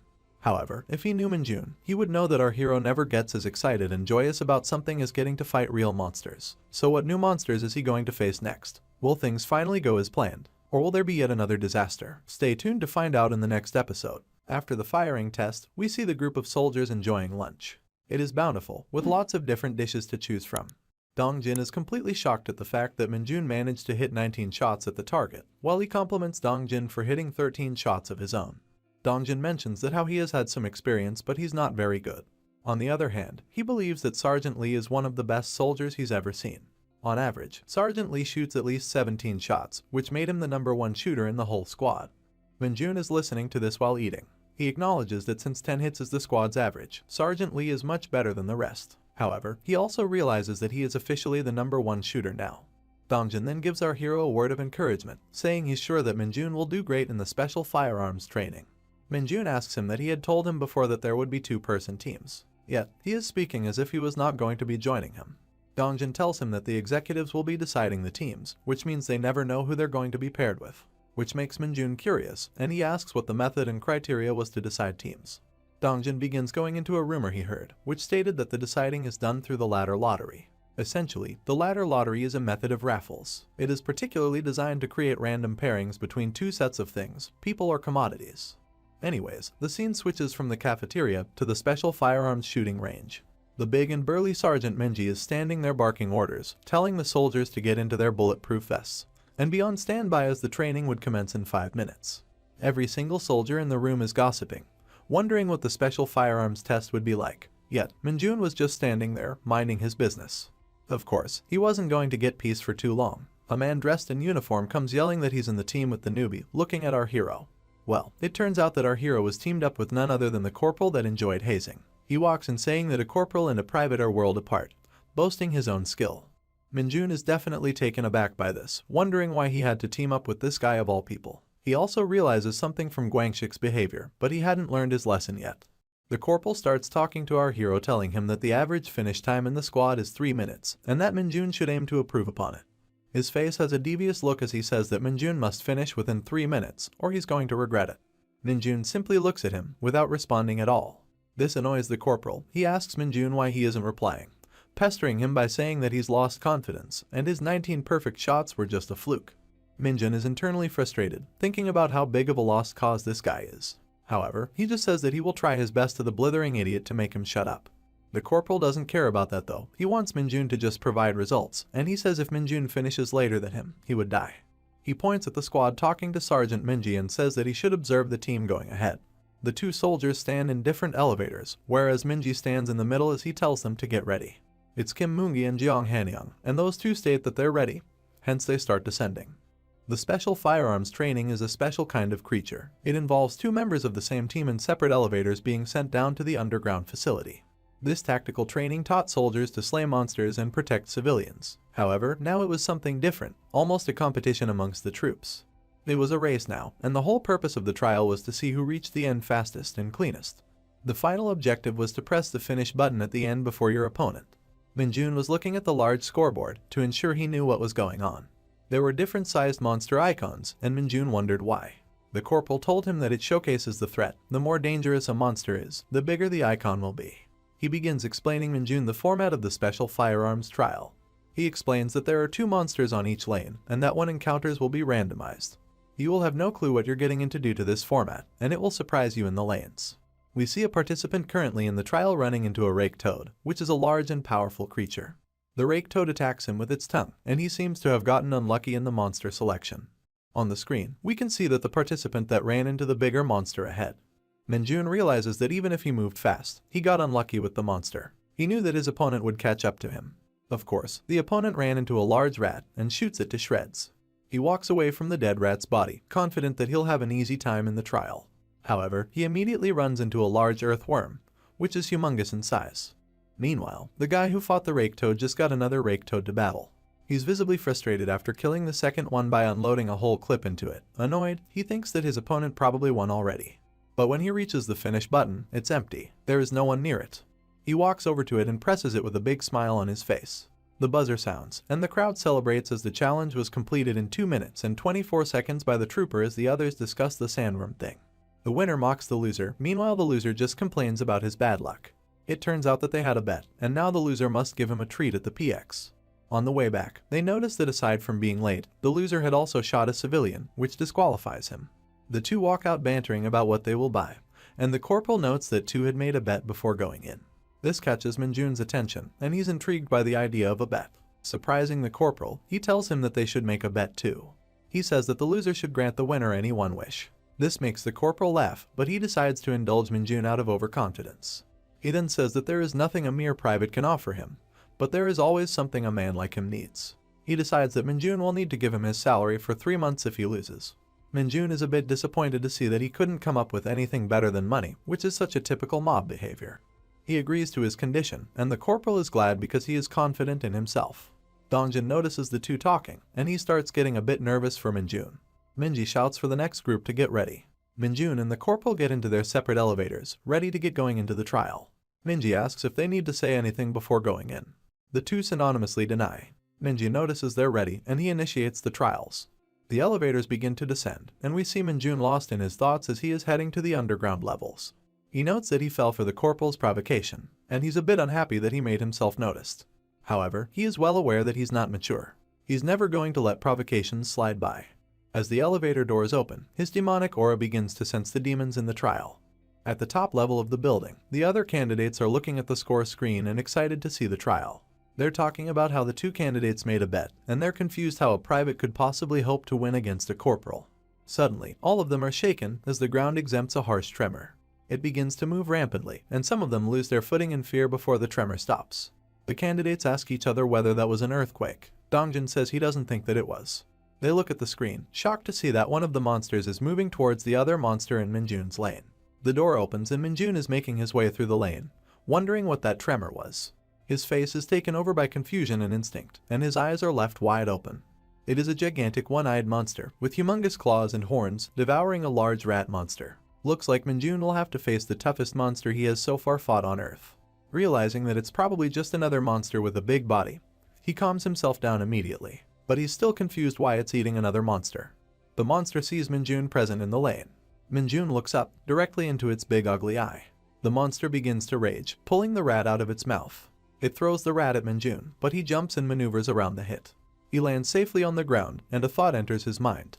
He wondered whether fried chicken was on the menu in dinner, and he wants to get this through fast so he can eat. He notices the civilian target he's not supposed to shoot, and realizes that he cannot shoot mindlessly. The monster takes a step towards Minjun, as our hero notices that the creature is trying to attack him. He loads up some demonic energy in his left hand, as he wonders why the creature is rampaging. The monster tries to grab Minjun with its massive claws, but Minjun strikes with a fistful of demonic energy. It carves through the creature's arm, cutting through it with 3 precision slashes. The monster begins to scream out in pain, as its hand is torn apart and dismembered. Minjun sees this and smiles. Now all he had to do was shoot it down. However, his attention is caught again. You see, the monster's arm begins to regrow right in front of Minjun's eyes. And to make things more interesting, instead of regrowing its hand, it regrew a giant sword in its place. The troops can see that Minjun is fighting a large creature on the screen. They're all confused on what's happening, and why one of the monsters is missing. Minji is looking at this and he has a revelation. If the first monster is missing, that means the second monster was the Cyclops.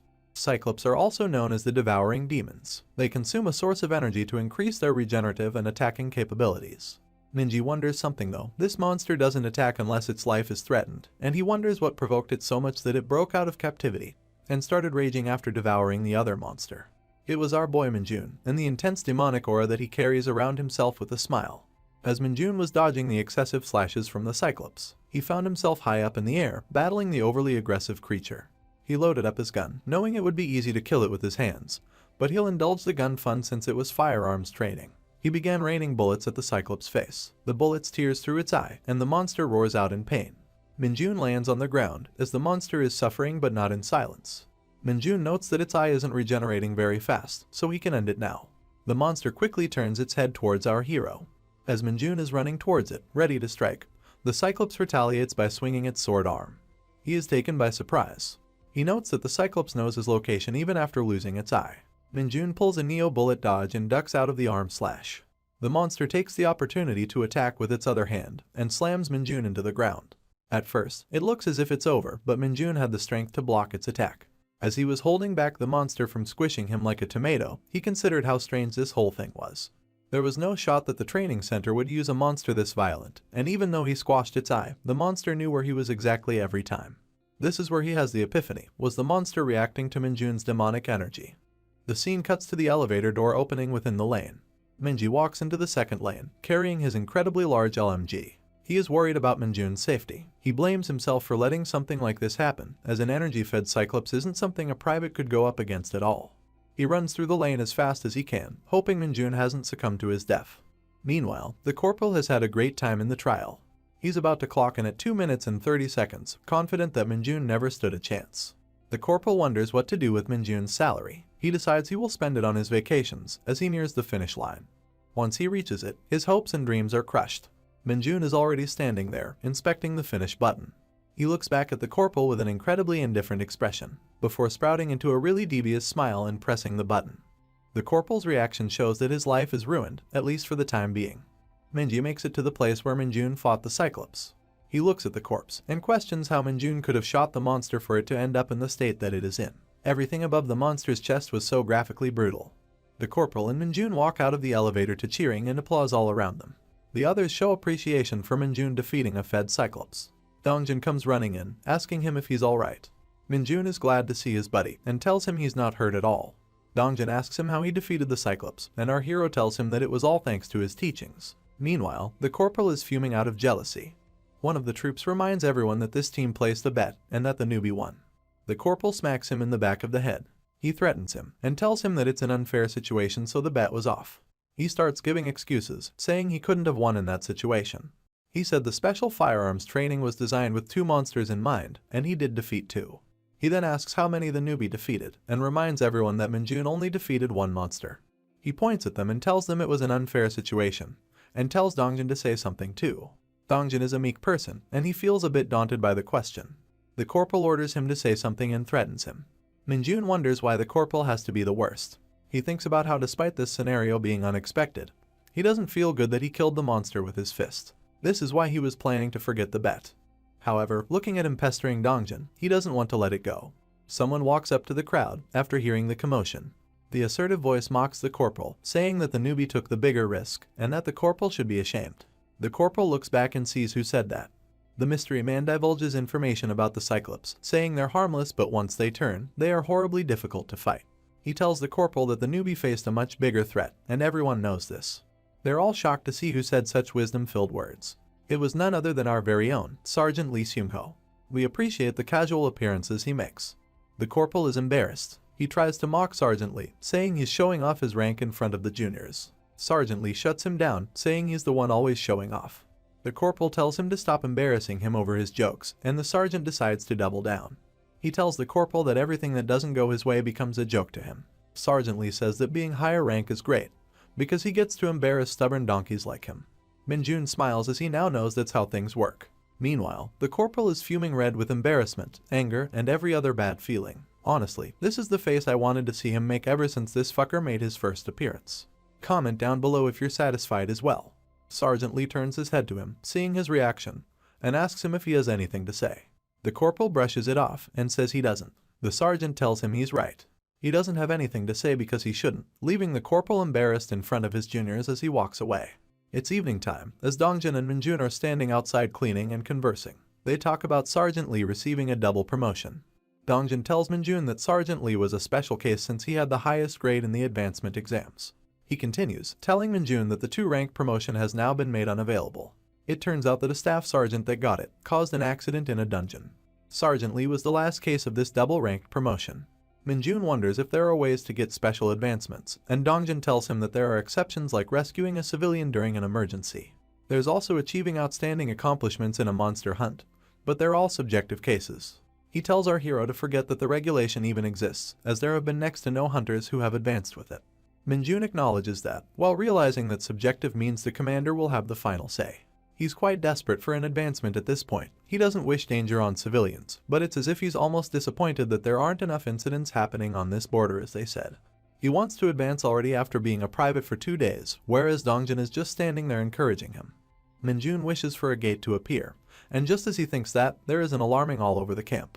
The broadcast comes from the control center, telling everyone that middle bat monsters have appeared at an oil reserve. They instruct all hunters to gather there and immediately install the protective shield. Dongjin tells Minjun that they're going, and Minjun has a huge smile on his face. Middle bats are monsters the size of a human child. These monsters live in colonies and attack in droves since they individually do not pose a threat. The biggest threat about them is that they can spit fireballs, so the oil reserve may be in huge danger. Their attacks could lead to the whole military camp being blown away. We see 2 soldiers standing guard at the oil reserve, and the bats begin to come at them. One of the soldiers points his gun at the monster, but another soldier stops him from shooting. He tells him that they might start attacking if he shoots at them, and that could compromise the oil reserve. The soldier questions this decision. He asks if he doesn't shoot, then is he just supposed to watch the monsters? The other soldier is smarter, telling him that they should observe since they aren't approaching yet. The issue has also been reported, which means a squad with a protective shield is on its way. The soldier with the itchy trigger finger asks what happens if the monsters blow up the oil reserve, making his comrade feel super nervous. They imagine an incredibly huge explosion that would devour the entirety of the military camp. They are mortified and start panicking, wondering what they should do and why the middle bats showed up there of all places. Finally, Minjun comes walking in, stating that he will draw their attention. They are surprised to see a newbie being this bold. He starts walking towards the middle bats, and they scream at him to fall back since he doesn't have any equipment. He's looking at the middle bats as guests who will help him advance quicker. Not only will he get recognition for saving the military camp, he will also gain a ton of experience points. He walks towards the middle bats, flaunting his demonic energy.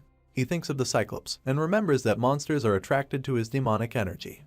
The middle bats definitely notice his aura and start circling around him right away. He smiles at how perfectly it worked out, and gets ready to devour his prey. There's a squadron carrying a large crate, rushing towards the oil reserve. Suddenly, they come to a halt, as Dongjin is completely stunned. Sergeant Lee looks at the idiots just standing there, and tells them to install the shield immediately. They are so stunned that they have trouble speaking. They eventually snap out of it and tell him that the Private Kim Minjun is fighting all of the bats single-handedly without any equipment. Sergeant Lee couldn't give a carp, and shouts at the recruits to deploy the shields. Meanwhile, Minjun is just ripping the bats one by one. He realizes that it's taking too long, so he needs something to kill the bats faster with. He hears Sergeant Lee's voice behind him. Sergeant Lee is running towards him and telling him to fall back. Minjun ignores what Sergeant Lee said, and just wants all of those experience points. He notices that Sergeant Lee has a baton in his hand, and that catches Minjun's attention quite well. He uses his demonic energy on Sergeant Lee's stomach. Sergeant Lee doesn't realize it, and thinks that his stomach is acting up. Minjun approaches him, pretending to be worried about him. He asks to borrow the baton from him, before taking it by himself, and telling the sergeant that he'll be back in a moment. Minjun's smile widens as he knows fun times are starting. He rushes back into battle with his shock baton, ready to rip those middle bats apart. He's taking out multiple bats in one hit, and he's having an absolute blast in doing so. Sergeant Lee is just standing there looking at him, with an expression of pure unfiltered surprise. He realizes that Minjun is simply overpowering every single one of those middle bats, as we see him destroying them. There are 2 soldiers carrying equipment, and they notice a bat flying above them. The bat has a nasty look on its face, as it looks directly at the oil reserve. Its mouth is foaming with flames, and its eyes glowing red with violence. Sergeant Lee orders the boys to fire at the bat, and if something happens, he promises to take full responsibility. They are ready to shoot, aiming the gun at flying creature. Suddenly, they stop and start staring in confusion. Up in the air, behind the middle bat, Minjun appears with a smile on his face and the shock baton in his hand. In one quick strike, he overpowers the bat. Electricity fizzles throughout the sky as Minjun's shock baton connects with the monster. Meanwhile, the squad below him is left wondering how he even got there. The troops then successfully install the protective shield. The shield is activated, and they all gather around it while collecting the middle bat corpses. Someone calls out to Sergeant Lee. He quickly looks back and salutes. It was the operations officer, Captain Junshik. He tells Lee that he did a good job, but asks where the middle bats even emerged from, because no one detected them on radars. The captain reacts to the stench of the roasted bats and asks who barbecued those monsters, and how many of them did he kill. Sergeant Lee tells him it was a total of 30 bats, while wondering where the commander was. He tells the captain that the battalion commander will be arriving in a bit, and the captain acknowledges. Lee was thinking how embarrassing it was that the captain was absent during an emergency. He assumes that the captain was just watching the radar in the control center. The captain kills his chain of thought and asks him if he was the one to roast those bats. Sergeant Lee tells him that it wasn't him. Knowing it has to be someone extremely skilled with the electric baton, the captain asks for the identity of the valiant fighter. Sergeant Lee tells him that all 30 bats were killed by a single soldier and to report it as such. The captain is shocked. He cannot believe that every single middle bat was killed by just one individual. Minjun walks up behind them as they're talking and tells Sergeant Lee that he came to return the baton he borrowed. He's holding a broken baton with wires propping out of it as he asks whether the baton was expensive because it sure isn't usable anymore. After his exploits fighting the flying rodents, there's no wonder everyone was suspicious of Minjun. He had shown his strength publicly and now all eyes were on him. We see the battalion commander's office, in which Sergeant Lee is quite seriously asking Minjun if he has re-enlisted. I don't know why Sergeant Lee's in the battalion commander's office, but alrighty. Minjun denies this, but then he's asked whether he's a regressor, but he denies that as well. Sergeant Lee tells him never to do anything rash like this ever again then. He tells our hero that he might have been lucky this once, but that luck won't be on his side forever. Minjun assesses how it wasn't luck, but he should keep his mouth shut. Sergeant Lee goes on explaining a bit more now, talking about how Hunter Corps are a special unit. They are smaller in scale and scope with 4 battalions each. Not to mention, each battalion consists of fewer troops than in the regular military too, but there's a reason for that. Minjun thinks about how that's because not all the awakened keep re-enlisting, but he doesn't want to say it, it'll only get more eyes on him. But Lee goes full patriot mode with the next sentence that comes out of his mouth, asking Minjun if he's aware of how this all works. Minjun doesn't reply, just looks at him like a lost little puppy who has no idea what's going on. With a passion in his voice and a burning determination in his heart, he tells Minjun that this is because every single person in the Hunter Corps is awakened. Of course, not all of them are going to be fighters. A lot of them specialize in different fields like administration, tactics, weapons research, and monster theory. Minjun is surprised upon hearing this. He thought the entirety of the Hunter Corps was all about fighting. However, Sergeant Lee clears up that confusion. It didn't matter what you did for the Hunter Corps. You only advanced based on your accomplishments and you needed to be awakened to get those. Minjun looks up at the tall boy standing in front of him and wonders why he's getting an exposition dump so early in the morning. Of course, Sergeant Lee wasn't going to disappoint him, as he tells him that if he expected something fun, then his expectations will come true. Minjun's eyes sparkle. What did this sexy son of a bitch have in store for our hero? Well, as we see a car driving in towards the HQ, we know that someone is coming. It's not just a regular person, as the car has a number plate with 2 golden stars. The 104th Hunter Corps resident celebrity was coming, the hunter who had killed the most amount of monsters out of any. We see the bearded man sitting in the back of the car, looking like he was being driven around by Colonel Lee Junbyum. The car drives into the HQ and stops. The door opens, and from within it, a burly man walks out. This deadly hunter was about to visit their battalion, and he probably had a whole lot to teach everyone. The battalion commander, Lee Junbyum, was saluting hard and yelling the word at the top of his lungs. Meanwhile, the smaller fry, the captains and stuff were also there sweating nervously as they stood in presence of the most terrifying Hunter Corps member in the world. The man came up and shook hands with none other than our boy Sergeant Lee Seung-ho. He was genuinely shocked, but still appreciative that a man of his caliber was greeting him. Meanwhile, Minjun stood there thinking that this guy was quite lively. Our hero wondered how strong this guy was. He was a 2-star from the Hunter Corps, so he had to be something special. Right then, he walked up to Minjun and asked him if he was the Kim Minjun while shaking hands with him. Minjun was surprised and shook hands with him out of courtesy, even though he doesn't care much about anyone. And immediately, our boy noticed how strong this guy's grip was. He patted Minjun really hard on the back and told everyone to be at ease. He asked them all if they figured out which gate the middle bats came from. The battalion commander said that they did, stating that the gate was on 1.2 kilometers north of the battalion headquarters on a hill. They were also already investigating the gate's rank, and had restricted access to the area. The 2-star told them to inform the division commander's office directly once the gate's rank was confirmed. He then asked them about their problem with the radar, and one of the captains noted that the alarm had not gone off until the middle bats approached the battalion. But there was no equipment malfunction, so they were still checking if there were any blind spots. The 2-star had knowledge of this, and he said that it might have to do with the sheer numbers of the demons, and to report it to the divisional ordnance office so that they can set up 2 more radars. The captain screamed in agreement, showing pure respect to this 2-star legend. On the other hand, Minjun was having the time of his life watching everyone shitting themselves and being so tensed up. He then turned his attention to our hero, telling him that while he was indeed courageous and his initial response was good, he should have been more careful and brought equipment. Minjun apologized, while still disagreeing internally, thinking that if he took time to get the equipment, the battalion might have gone up in flames. It turns out though, the 2-star was just joking. In fact, he was quite proud of Minjun for defeating the middle bats by himself, saying that if he hadn't reacted this fast, the oil reserve would have exploded. The captains were stunned listening to this. They wanted some of that appreciation, but they weren't getting any for being cowards. The 2-star brought a gift from the division commander for our hero. He slapped a sticker onto his chest. Minjun had finally achieved the rank upgrade he wanted. The 2-star congratulated him on the advancement, stating that it wouldn't have happened like this under regular circumstances, but a soldier like him who's achieved something exceptional should be rewarded as soon as possible. Our boy was now Private First Class Kim Minjun, and he was thankful. He ordered the battalion commander to give Minjun a vacation. He was getting 3 days and 2 nights of relaxation, while our hero was slightly shook about getting the advancement so quickly. The vacation made him really happy though. He could go in and vibe in the PC room now without any exceptions. The life in the military was getting more exciting by the minute. Minjun started walking out with Captain Kim, and as they were walking through the hallway, the captain began to show his appreciation. He was glad that Minjun had accomplished so much, but also happy that even he got commended due to Minjun's overwhelming performance. Minjun thanked him. He was as joyous as anyone could be. The captain asks him what he was going to do outside of the HQ. It was his first time going home after enlisting after all. Our hero had no idea though, this was entirely uncharted territory for him. The scene switched to the bustling city streets, lights and banners everywhere, people walking around and cars to be seen on the roads as Minjun walked with a pep in his step. But first thing our hero would obviously had to do was to find himself a PC room.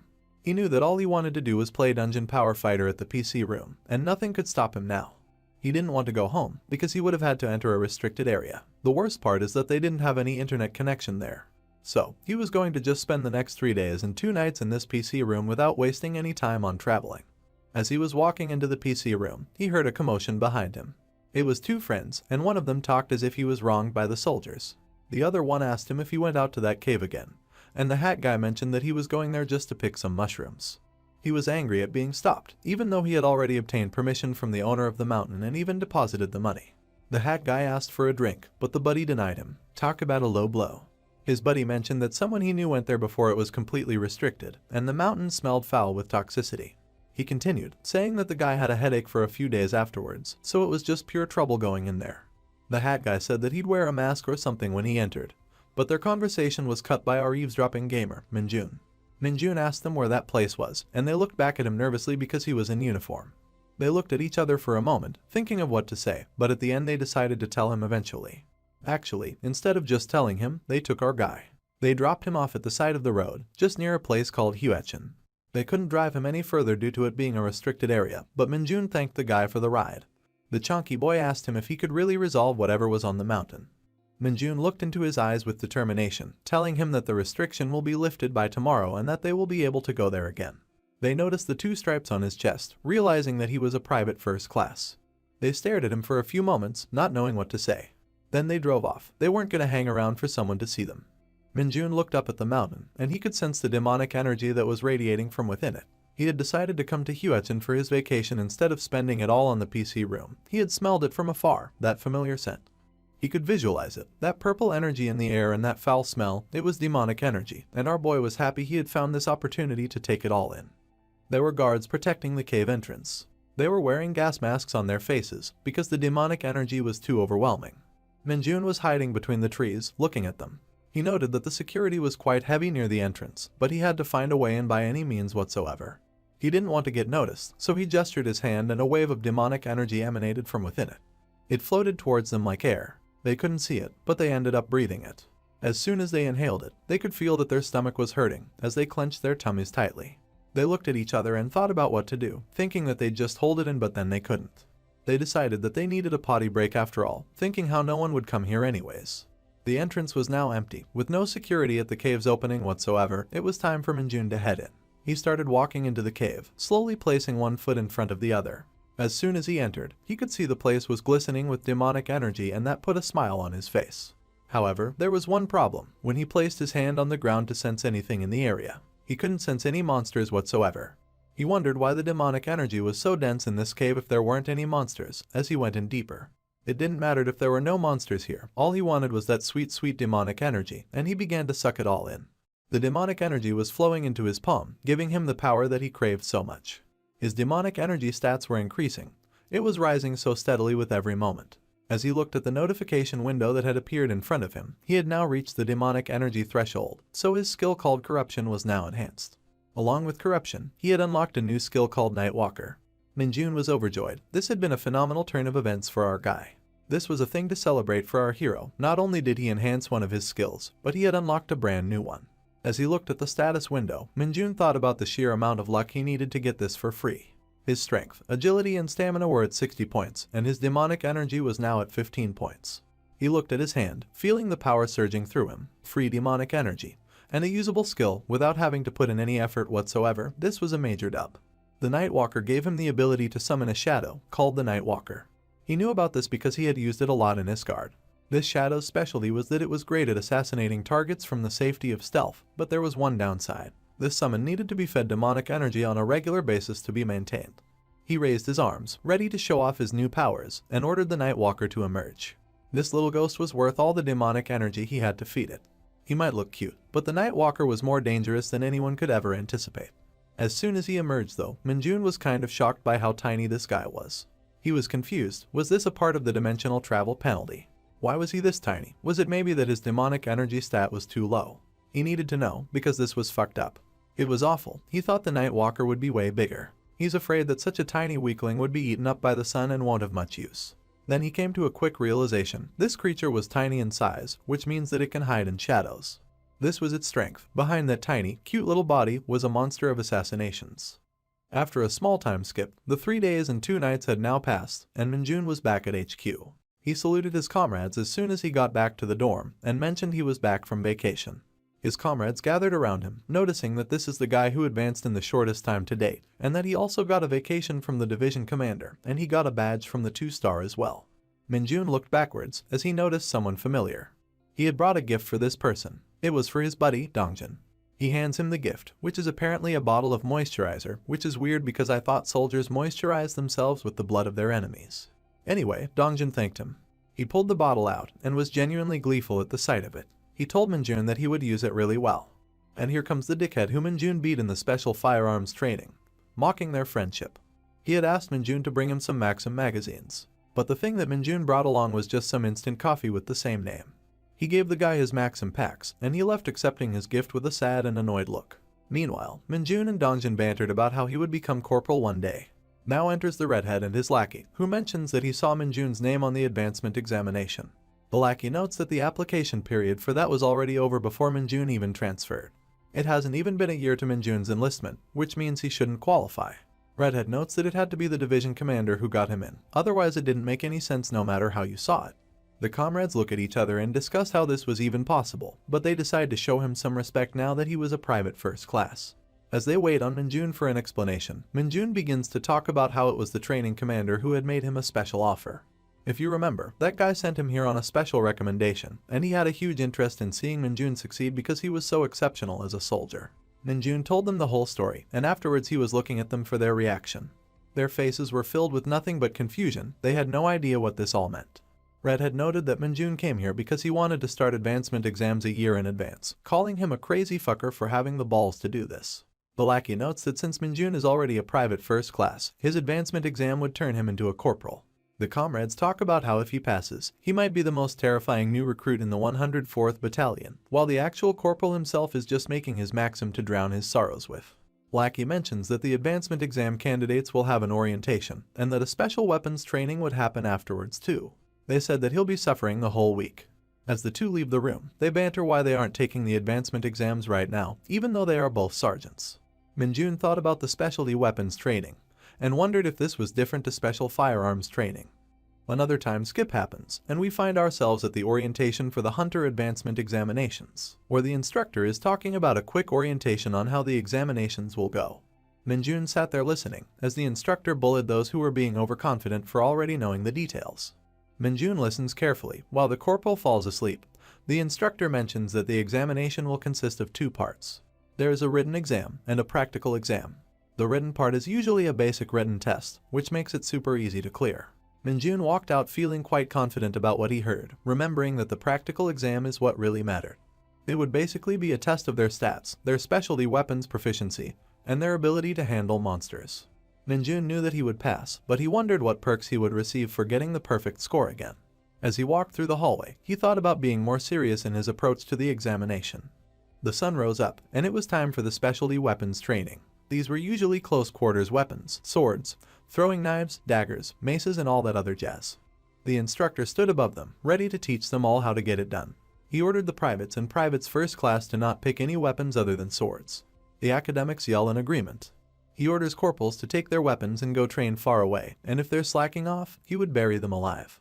He told the rookies that he will teach them basic swordsmanship from the Hunter Corps manual. However, he also warns them that following the guidelines blindly won't do them much good. He tells them that they must use it as a foundation to create their own styles and adapt to any situation that comes their way. He asks them if they understood, loudly yelling at the top of his lungs. The rookies agree. After all, they can't really say no. He tells them to follow along with him, to concentrate on what he does and to look at nothing other than what he's doing. It doesn't matter if a naked girl was standing to their left. They had to keep their eyes peeled on him. He picked up a sword and showed them some incredible moves. He was flowing around like water, jumping from place to place, swiping and dashing, ducking and slashing. This dude had seemingly mastered the art of swordsmanship. As the sword let out dust, our hero stared at it knowing something was different about this weapons training. He understood why it was called the specialty weapons training, as he was joyful that he'll finally get to show off some moves. He knew that you can't just keep fighting monsters with rifles, and this lets you hone your skills if that situation ever arose. The rookies were trying their best to move their swords around, showing off their subpar skill levels. Meanwhile, Minjun was making the air flow around them with his swordsmanship, channeling the specialty weapon's true power. He knew how this shit worked, and the rest were suffering from a skill issue. As he swung those swords, his opinion on this swordsmanship was that it was better in Isgard.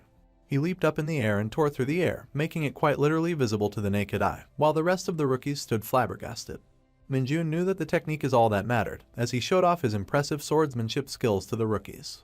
The instructor tells everyone to halt and calls Minjun to the podium. Minjun notes this and says that he is on his way. He walks towards the instructor, thinking what did he even do this time. He slowly walks to the podium, his sword in his hand and his mind racing. He tells all the rookies that their movements are horrible and that they do not flow well, and that they must all take cue from Minjun. Minjun was shocked. He knew he was good, but he didn't think he was so good that this guy would straight up compliment him right away. The instructor pulled out his stick and ordered them all to follow exactly as Minjun does. Minjun showed his skills to them all again. The way he slashed the sword was spectacular compared to the rest of the rookies. The instructor knew this, and he kept pointing out how he was doing this to the rookies and how they should follow him. He keeps blazing his sword around, carving through the air and atmosphere before landing on his knees. The rest of them were standing there. They had no idea how to even fathom replicating that. Minjun sat tired. It was a hot day and he basically served as the training instructor for the private and the private first-class soldiers. The instructor showed up behind him. He told Minjun that he did good while pulling something out of his pocket. He handed it to Minjun, telling him to eat it when he was alone. I hope this isn't an advertisement, but if it is, please pay me. Anyways, Minjun had a pack of something in his hand now thanks to the instructor, while he wondered if the instructor just carries this shit around. He looked at the pack, and just as he was about to start eating, someone else showed up. It was none other than Dongjin, who asked our hero to look at his form during the break. Minjun wondered why he wanted him to look at his form while hiding the packet given to him by the instructor. Dongjin said that his specialty weapon is the sword, but it's still tough for him to fight monsters with it. He wanted Minjun to take a look and give him pointers. Minjun had no idea what to say, but this was his boy, his homie, and he agreed to help him as much as possible. Dongjin showed off his form, and he seemed to be doing quite good with the sword while Minjun leaned against the wall, snacking away as he looked at his buddy's skills. He ate the chocolate sandwich, noting that Dongjin seems to have been training for quite a while from his moves. He noted that Dongjin's movements weren't the problem, but he lacked something, and that something wasn't easily achieved. Private First Class Lee Dongjin's problem was confidence, and our hero knew this right away. He remembered his time in Isgard, and how he used to lack confidence too. He knew that it might not be the right time yet, but that there will come a day. On that day, Dongjin will transform with the help of our hero. He will turn Dongjin into a top-tier hunter, a confident one who is always ready for combat. The last chapter ended with the anticipation of the advancement examination, and it was the day that they would finally begin. People at the HQ were spending time doing different things, taking it as respite from the preparation that they had done. Some were watching TV, loving the music as they looked at idols. Others were playing basketball. Sports was always a fun way to relax. There were others that were playing board games. Suddenly, an announcement blared on the speakers. It was telling all of the hunters who were scheduled to take the advancement examinations to proceed to the military training ground immediately. Everybody was knocked on the head with this news, except for our hero. Kim Min-jun stood ready to take on anything in the upcoming examination. He had a determination in his eyes, as he knew that today was the day he would be becoming a corporal. The sun was shining on the faces of the young examinees as they stood in the military training grounds. The instructor for this exam was 2nd Lieutenant Kim Cheolman, because everyone is going to be called either Kim or Lee in this series. He tells everyone that he will be their guide through the exam. The examinees listen carefully, but before that, he wants to see the number of personnel from each company. A bus comes up, as it seems that they will be taking the exam somewhere else. The 2nd lieutenant stands and checks as everybody enters the bus in an orderly fashion. Once everybody's in, he talks about how the exam will be held at the 105th Division. The bus takes off, and he tells them to look at their practice questions while they were traveling. In the bus, the examinees are a bit flustered to say the least. Min-jun starts eavesdropping on a conversation between two examinees. He hears them talk about how the 4th Battalion is coming to the advancement exams, which means that they, and by extension we, would get to see some females in this series after so long. One of the examinees is really excited to show his weapons proficiency in front of the girls. They talk about how the girls might want their numbers and stuff. Meanwhile, Min-jun is just listening and laughing. He knows that they're going to try their best, but it doesn't matter, he was too confident in himself. The road to the 104th Division was filled with beautiful vistas. It was very evident that this was a military establishment when they finally arrived, full of perimeters with security and shit. The scene switches to written examination room number 7. Here, all the examinees are seemingly done with their written examinations, and it was time for them to get their results. The invigilator, Kang, says that everybody has passed except for Cho Jeong-wook. This was the same guy who was talking about getting the girl's number, and he's about to be really embarrassed because everybody is laughing at him. He starts to sweat nervously when he finds that out. He was not even going to get to show his skills off anymore. On the way outside of the written examination, his friends are bullying him for failing the exam, which was easier than a driver's license test. Min-jun wasn't paying attention to anything. He was having the time of his life vibing on his own. Everybody was walking in a straight line, as it seemed that it was time to take the physical exam. Here, a familiar face pops up. This is someone we haven't seen in a while, but this blue-haired woman was staring at the examinees walking away. Inside of a beautiful-looking building at the 105th Division HQ, we hear a speech going on. Inside the auditorium, we see a bunch of soldiers as the speech giver is applauding the examinees on having come so far. This was Lieutenant Colonel Lee Cheolju. Like I said, it's just gonna be Kims and Lees in this series. This was the man in charge of the advancement exam. He talks about how his objective is not only to find people worthy of promotions. In fact, they wanted to showcase a friendly competition between 3 different divisions. Min-jun is looking at this and feeling sleepy. He wanted the exam to start already so that they could finally advance. However, Lieutenant Colonel Lee talks about how there are members who are attending this examination based on special exception. He calls out Min-jun's name, but he wasn't alone, as LC Lee takes the name of the blue-haired girl, Private Sun Yunseo. LC Lee keeps talking about how they are hunters who enlisted a year ago, but they're very exceptional at their job. Meanwhile, Min-jun is incredibly happy to find out that there's someone special other than him. At this point, almost nobody is giving a shit about anything that LC Lee is talking about, except for the nerds. The nerds talk about how if you applied to the front lines you can get special exceptions. While there's another one talking about how a lot of people rejected the offer to join the 104th Division, and if they didn't, they could be like Min-jun. There's another one who talks about how Min-jun already became a private first class. They all get very excited and start looking at our hero. He was turning heads everywhere. His head-turning skills are so great that he eventually turns even the blue-haired girl's head. Of course, he pays no mind to the attention from anyone else. However, when he notices that Sun is looking at him, he can't help but look back. Sun immediately gets shy though and turns her gaze away. Min-jun pretends that he didn't see anything, even though he did catch her looking at him. Anyways, LC Lee tells everyone to do their best, which is something no one probably heard either. Finally, someone useful gets up on the stage. Thankfully, this guy isn't named Lee or Kim. This is Captain Jeong Sang-cheol, and he announces the commencement of the test for strength, agility, and stamina. The first one is going to be the strength test, which is going to be really simple. All they had to do was push back examiner Dave Bautista. Min-jun remembered how there was an exam that made him push a huge red stone, and he wondered why all of the exams were like that. They only had a time limit of 1 minute to do this, and it looked like a piece of cake pretty much. If they managed to move him 10 meters backwards, they get the highest score out of a 100-point scale. Dave Bautista stood in front of the 10-meter squares that they had made on the ground, and they would be called up one by one to try their luck. A private named Kim, once again, from the 103rd Division was called forward first of all. This dude looked pretty bulky, wearing a tight t-shirt that showed off his muscly physique. He walked up to Dave Bautista and grabbed his shoulder, pushing him as hard as he can. I want to call this guy the boulder because he was not even feeling a hit. He was pushing so hard that his face was going red, almost as if he was giving birth. Dave Bautista shoulder tapped him and sent the guy flying away. This man, who looked as if he was about to score some winning points, was immediately disqualified. As the loser lay on the ground, the invigilator mentioned how if you don't earn a score of 40, you disqualify immediately. The rest of the examinees start shitting themselves when they see this ludicrous display. I mean, I would be too. After this, people were swatted away at the hands of big man Dave Bautista like flies. Some were earning 10 points and getting disqualified. The others were getting 20 and then getting disqualified just the same. There was no clear winner, and even the invigilator was getting pissed off by how incompetent these shitheads were. Finally, it was time for someone interesting. Sun Yunseo, the blue-haired special gal, was up next. She was sweating nervously, but thankfully she had passed. I mean, would have been cool if they showed us how she scored 50 points, but whatever. Everyone was shocked. They had no idea how this frail little girl had managed to get this done when they couldn't. Somehow, she had moved him 5 meters backwards. She walked away looking like a Chad. This is what you call a real girl boss. The boys were taken aback by her beauty, while some others were talking about how she's a nepotism baby because she's the daughter of the division commander. These guys were fanboying hard, and it was very pathetic to see in all honesty. She looked back at them, and I'm pretty sure she was judging them like me. She walked through the crowd of admirers, but the only one disinterested in staring at her was Minjun. Of course, Minjun was thinking about her too, how she's the one who received a special exception like he did. It was our hero's turn. The time had come for him to show off his incredible strength. He announced his arrival, mentioning his private first-class title as he came forward. He walked up to Dave Bautista, and he had an idea in his mind of how this was going to play out. He knew that he shouldn't treat this situation like the Red Stone, because if he did, Dave Bautista would die. However, if he manages to push him past the 10-meter mark, he might get a special bonus. So, he decided to go for it. Put both of his hands front and center, all 5 fingers open, ready to push hard and brash. Dave Bautista went flying. I'm pretty sure nobody in his entire life had been able to push him this far. The crowd was shocked. Their faces went white with envy and fear. Thankfully, Bautista managed to land on his feet. He wasn't just burly like a bear, he was nimble like a cat as well.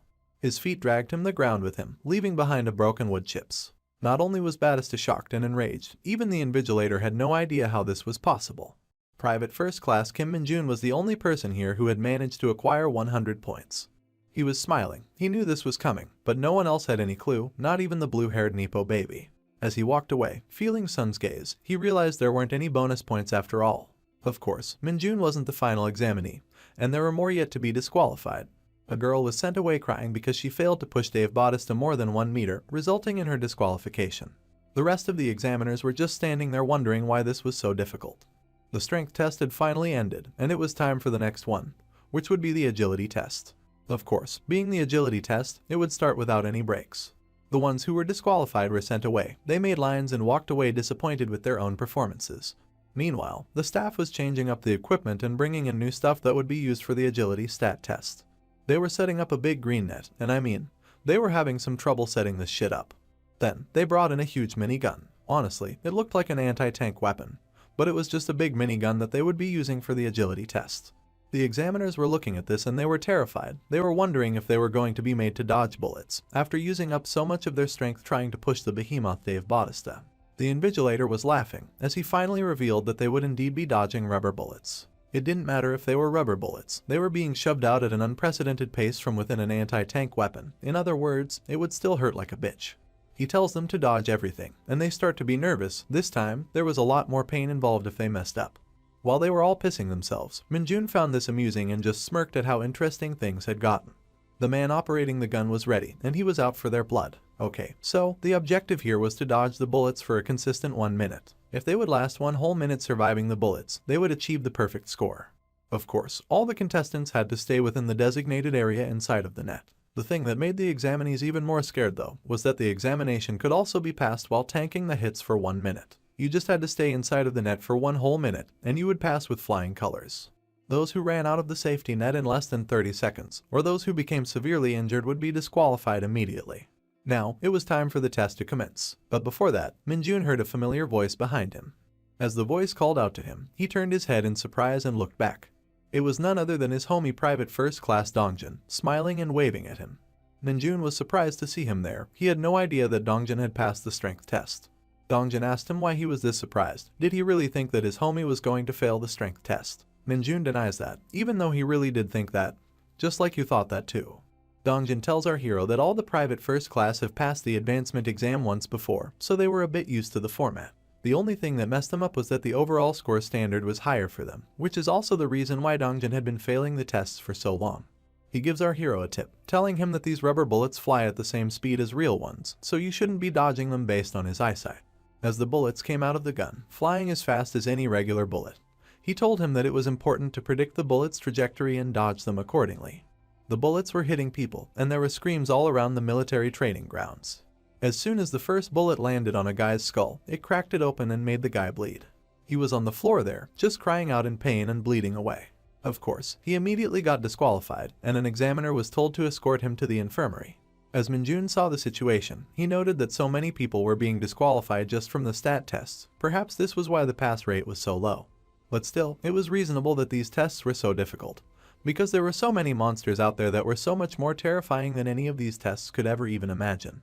And you knew that this was reasonable, as he thought about the damage that monsters could do. Another examinee was disqualified, but this time it was because he ran out of the safety net because he just did not want to get hit by the bullets. The invigilator was extremely annoyed. He told them that they were cowards, because this test was nothing compared to the sergeant advancement exam that was taking place in the exam room next to them. People were walking away disappointed, nervous and sad in their own performance, but these tests were tough, so I forgive them. Even though they don't know I exist, I'm just a random narrator out here. Of course, someone interesting had to eventually come up, and this time it was none other than Private Sun Yunseo, the blue-haired Nippo baby. She walked up in front of the safety net and cracked her fingers. She was ready for some action. The bullets came flying in. The crowd was watching in anticipation. They were all slightly nervous for the girl. They should have known better. She was better than them all, and she dodged the bullets better than they ever could. 9 seconds had passed and she was dodging bullets like Neo from the Matrix. Jumping and dodging, dashing, dancing and doing whatever else you can think of to avoid the onslaught of bullets. The crowd was in awe of her skill. They couldn't believe how good she was. And as the clock reached 57 seconds, even the invigilator applauded her for dodging everything. The 60 seconds were finally over, and Sun Yunseo had not been hit even a single time. She had received a perfect score. As she walked past the crowd, everybody was staring at her or trying not to stare at her, but they were all impressed by her amazing skill. She passed Minjun by, giving him quite a mean look. He looked back at her and wondered why she was doing that. Meanwhile, the rest of the examinees were just staring there, wondering if these two were dating. After all, why would she be looking at him if they weren't? She stepped slowly there, staring deeply into our hero's eyes, leaving him wondering what she wanted from him. Thankfully, the tension was broken by the invigilator announcing that it was Minjun's turn to bite the bullet, or dodge it. He quickly turned away from her and started walking towards the safety net. She still looked at him while she was walking away. Guys, I gotta say, this tension is too much for me to handle. Minjun used his peripherals to look back. He was getting a bit uncomfortable by the fact that she was still staring at him. Just a bit too much now, not gonna lie. As he stood in front of the safety net, he wondered what she wanted. Was she expecting a compliment? But why would that be the case when they don't even know each other? While he was in thought, he did not realize that the gun was primed and ready. The chamber went off, and the bullet came flying towards him like a meteor. He quickly dodged it by moving his head away. The bullet was too slow for our hero. Sun was impressed. I think she thought of him as her rival, but his skill is way too far ahead of her. He still had his hand in his pocket, as he thought of showing her just how capable he is. He wanted to truly show off the difference between their skill level, so he would keep his hands in his pocket, as the bullets came raging in. Everybody was shocked at this display. They couldn't figure out how he was going to do any of this. Yet somehow, Minjun was dodging every single bullet just by slightly moving. Not a single jump, not a single dash. He would just slightly curve his body every single time a bullet would come to strike. Aside from that, he kept moving closer towards the gun, leaving less space between him and the bullet. Eventually, he was so close to the gun that the bullets just moved past his face as he gave his blue-haired rival a smile. She was shocked, that's for sure, as she reacted out in nervousness. Meanwhile, he was just dodging bullets while staring at her and laughing. This guy was destroying her soul. The invigilator was so dumbfounded when he saw this ludicrous display that he forgot to even check the time. It turns out that the gun had been firing for 1 minute and 10 seconds. He immediately called a ceasefire and stopped the bullet hell that Minjun was standing amidst. Not to mention, he gave our hero a perfect score on the agility test. The gun stopped, as Minjun was just 2 steps away from the barrel. He had truly shown off here today, and even if he didn't impress the ladies, he surely scared the life out of them. The originator had no idea how to even respond, so he just ignored it and started calling the next contestant. The agility test was done, and it was much later in the afternoon now. After a small break, the rest of the remaining examinees were called onto the grounds as they stood in front of a big blue portal gate. The invigilator told that they did great on the agility test. As he was sweating profusely from the heat, he told them that they would commence the stamina stat test now. The stamina stat test was the last out of the 3, and it was way too simple. Everyone had entered the dungeon through the big blue portal gate, and it was time to start marching inside of the empty transforming dungeon. The test was simple. The contestants had to race inside of the empty transforming dungeon. They had a time limit of 40 minutes, in which they had to reach the examiner at a turning point, where they would get their hands stamped by him and return until the time ran out. Of course, to make things interesting, they never told the examinees the distance to the turning point. They had no idea how long they had to keep marching to get to the turning point. This would be a proper trek. As Minjun was marching with the rest of the examinees, he wondered if they were all pacing themselves since they just started. As he was walking, he wondered if he would get into trouble if he just ran ahead. He was getting bored from walking so slowly. Marching was really not his thing. In that moment, someone tapped his shoulder and he could feel them brushing past him. It was none other than the blue-haired nepotism baby as she ran past him, zooming ahead. She looked back at him, staring into his eyes. As he wondered what she wanted this time, he quickly realized that this was a race now. She started running, and everyone else started running behind her. The long march had turned into a long race. Still, it made a lot of sense as there was a 40-minute time limit. Minjun was overtaken by excitement when he realized that she had just managed to send him the signal to a challenge. The blue-haired girl dashes off ahead, taking the lead in the race as she looks back at our hero, challenging him to keep up. He immediately realized what it was as he burst out laughing, knowing that she was challenging him. The game was afoot, and the race had started. It was going to be a trek to the finish line, and Minjun had no intentions of losing, as he started to put one foot in front of the other at a pace faster than you'd ever see from a regular soldier. He made a break for it, running ahead of the competition while they could only look and do nothing. They could not compete with him. This man was too fast. They started yelling out behind him, telling him to wait for them, but he had only one goal: reach the end faster than the blue-haired girl. The dungeon was rocky, and the fog was covering the little visibility that was available, but the blue-haired girl had no intentions of sticking around. She wanted to win just as bad as everyone else. Suddenly, she noticed something behind her. It was as if a shadow was on her ass. Nope, it was just Minjun, giving her a smile as he had easily caught up to her. He looked at her and told her that this wasn't going to be too difficult for him. She was confused at what he said and asked him what he was saying, and he just replied that he was talking to himself. He dashed ahead of her, leaving her behind, confused and shocked at his incredible pace. He laughed hysterically as he took the lead. He couldn't help but show off. She was stopped dead in her tracks, terrified of what she was up against. As she was standing there, panting, she wondered what the hell kind of power our heroic MC was made of. Her mind started to wander, remembering how when she left the battalion commander's office, she was greeted by a whole crowd of reporters. This is where we were going to get Sun Yunseo's backstory. We were finally going to learn more about her mysterious past. She was shocked at first. She wasn't used to so much attention from the world. They kept questioning her and bugging her about her meeting with the battalion commander, and asking her if the rumors were true and that she was indeed the daughter of a general and had incredibly high stats. She had no idea how to respond. It felt as if there was too much responsibility on her shoulder. As she walked away from the crowd of reporters, she could hear them whispering about how she was a nepotism baby, but that she was still a normal person and not too arrogant. They didn't know much about her. As she was walking away, she heard them and how they assumed that she was going to be the best recruit in the enlistment year. She took off her jacket. This is still the flashback, by the way. She wondered about our hero and how he broke the redstone in one hit. She was surprised and impressed by his strength and wondered what his deal was. The scene switches to a training center where an announcer is stating that the white team has won. What did they win? Well, let's find out together.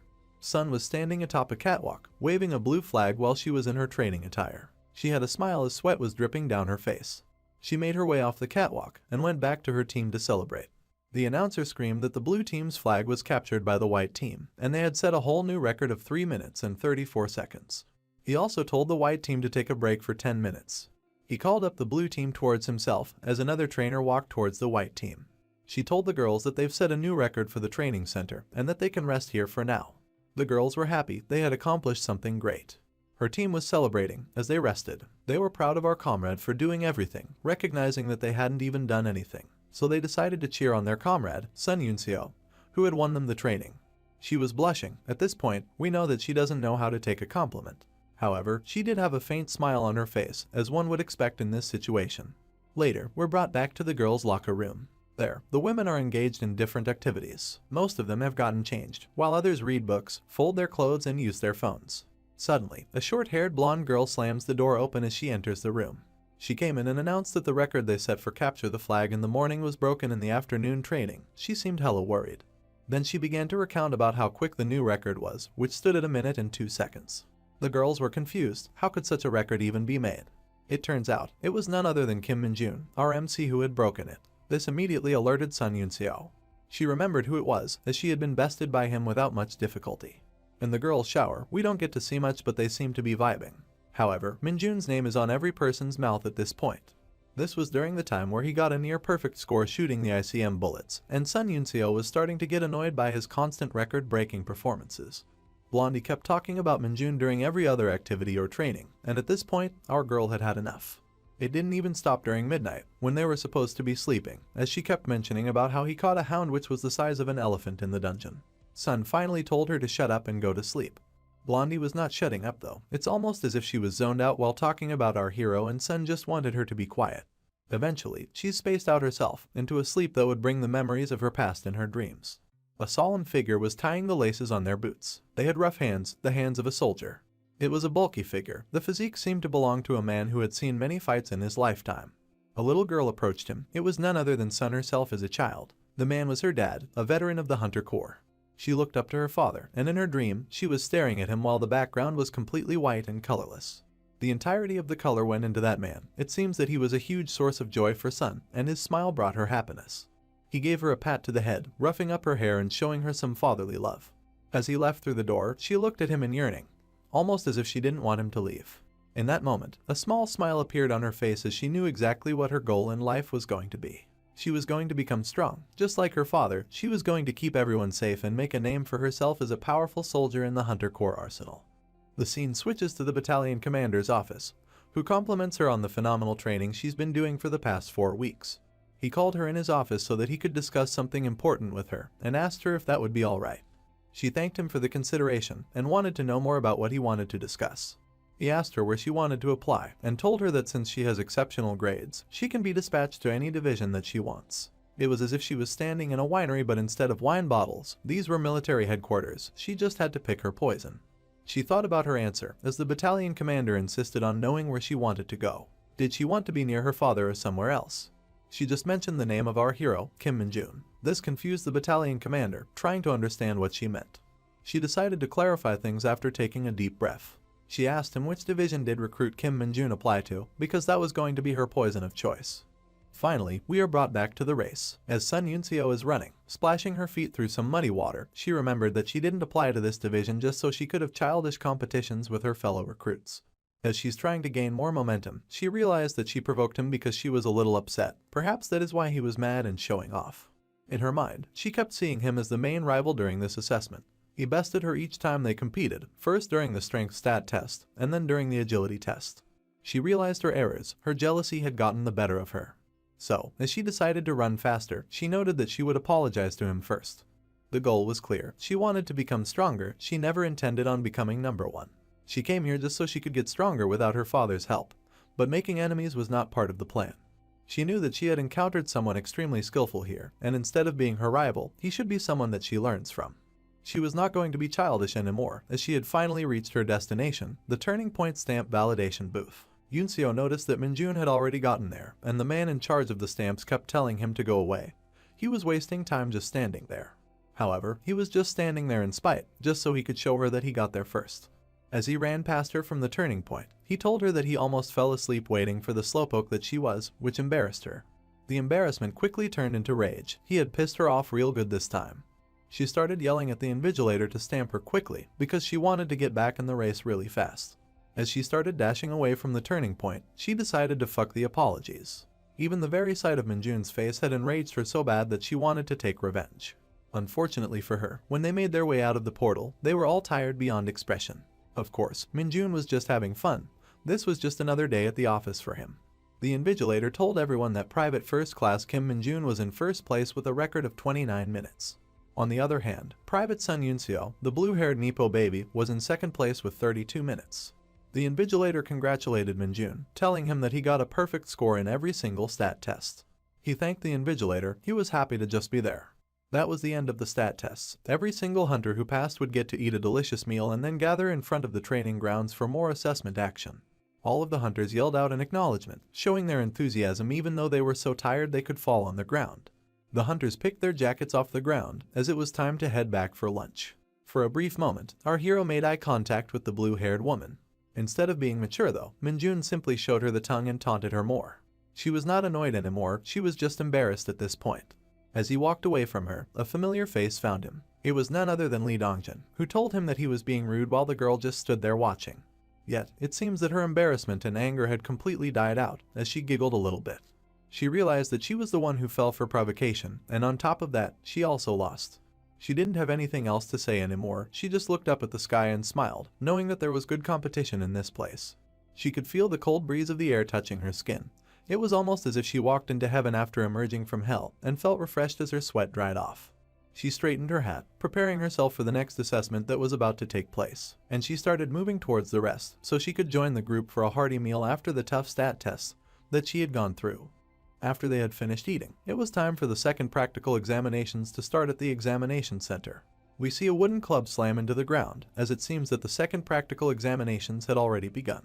There were a bunch of goblins standing around a lone fighter. The hunter had a sword in his hand, and he had already slain one of them. One of the goblins roared out loud, its yellow eyes piercing through and causing terror. The other goblin started laughing maniacally. It wanted to engage, but it was scared. The corpse of a dead green goblin sullied the ground, its tar-like blood splattered all over the place. The hunter was none other than Private First Class Li Dongjin. He wiped the sweat off his forehead as he got ready to take on more of those ugly fuckers. He looked at them, analyzing their movements so that he could mark his target. A blue goblin jumped off, lunging towards the Private First Class. However, Dongjin was prepared as he maneuvered his sword. The one thing that he didn't expect though was for both goblins to attack at the same time. The other one started moving behind him as well, and he was about to turn into a meat sandwich if he didn't make a decisive move. He turned his eyes quickly towards the blue goblin, knowing exactly what to do. He immediately blocked the blue goblin's wooden club from turning his face into pulp, using his incredibly strong katana. Then, he used his foot to kick the goblin in its chest, giving it a pretty good heartache and also sending it flying far away. In the meantime, the green goblin had made its way exactly behind him, but the Private First Class was prepared for any attacks coming his way. Dongjin moved out of the way of the club attack, barely managing to save face and save himself from any damage. The counterattack was brutal as he slashed the goblin through the chest, carving into him as a fountain of blood started to spurt out of its cut-open upper body. Yet somehow, that evil little goober managed to land on its feet. Dongjin was annoyed, but most of all he was frustrated that his sword swipe didn't kill him. The goblin was angry now, its iris turned red as the carved-up chest kept leaking blood out. Both of the goblins were now standing in the same place, and they could overwhelm him if they decided to attack together again. As this fight was going on, our hero was looking at it from above and spectating. He stood up at a balcony. It was a spectator area, where people could look at the assessment from afar without putting themselves in danger or confusing the goblins on what their target was. Basically, the second part of the practical exam was called the Specialty Weapons Proficiency, and it was way simpler than what our hero had expected. All they had to do was display the techniques they had learned in the Hunter Corps to the examiners. That was essentially the whole test, and it didn't matter how strong their moves were. All they had to do was follow the manuals in order to pass.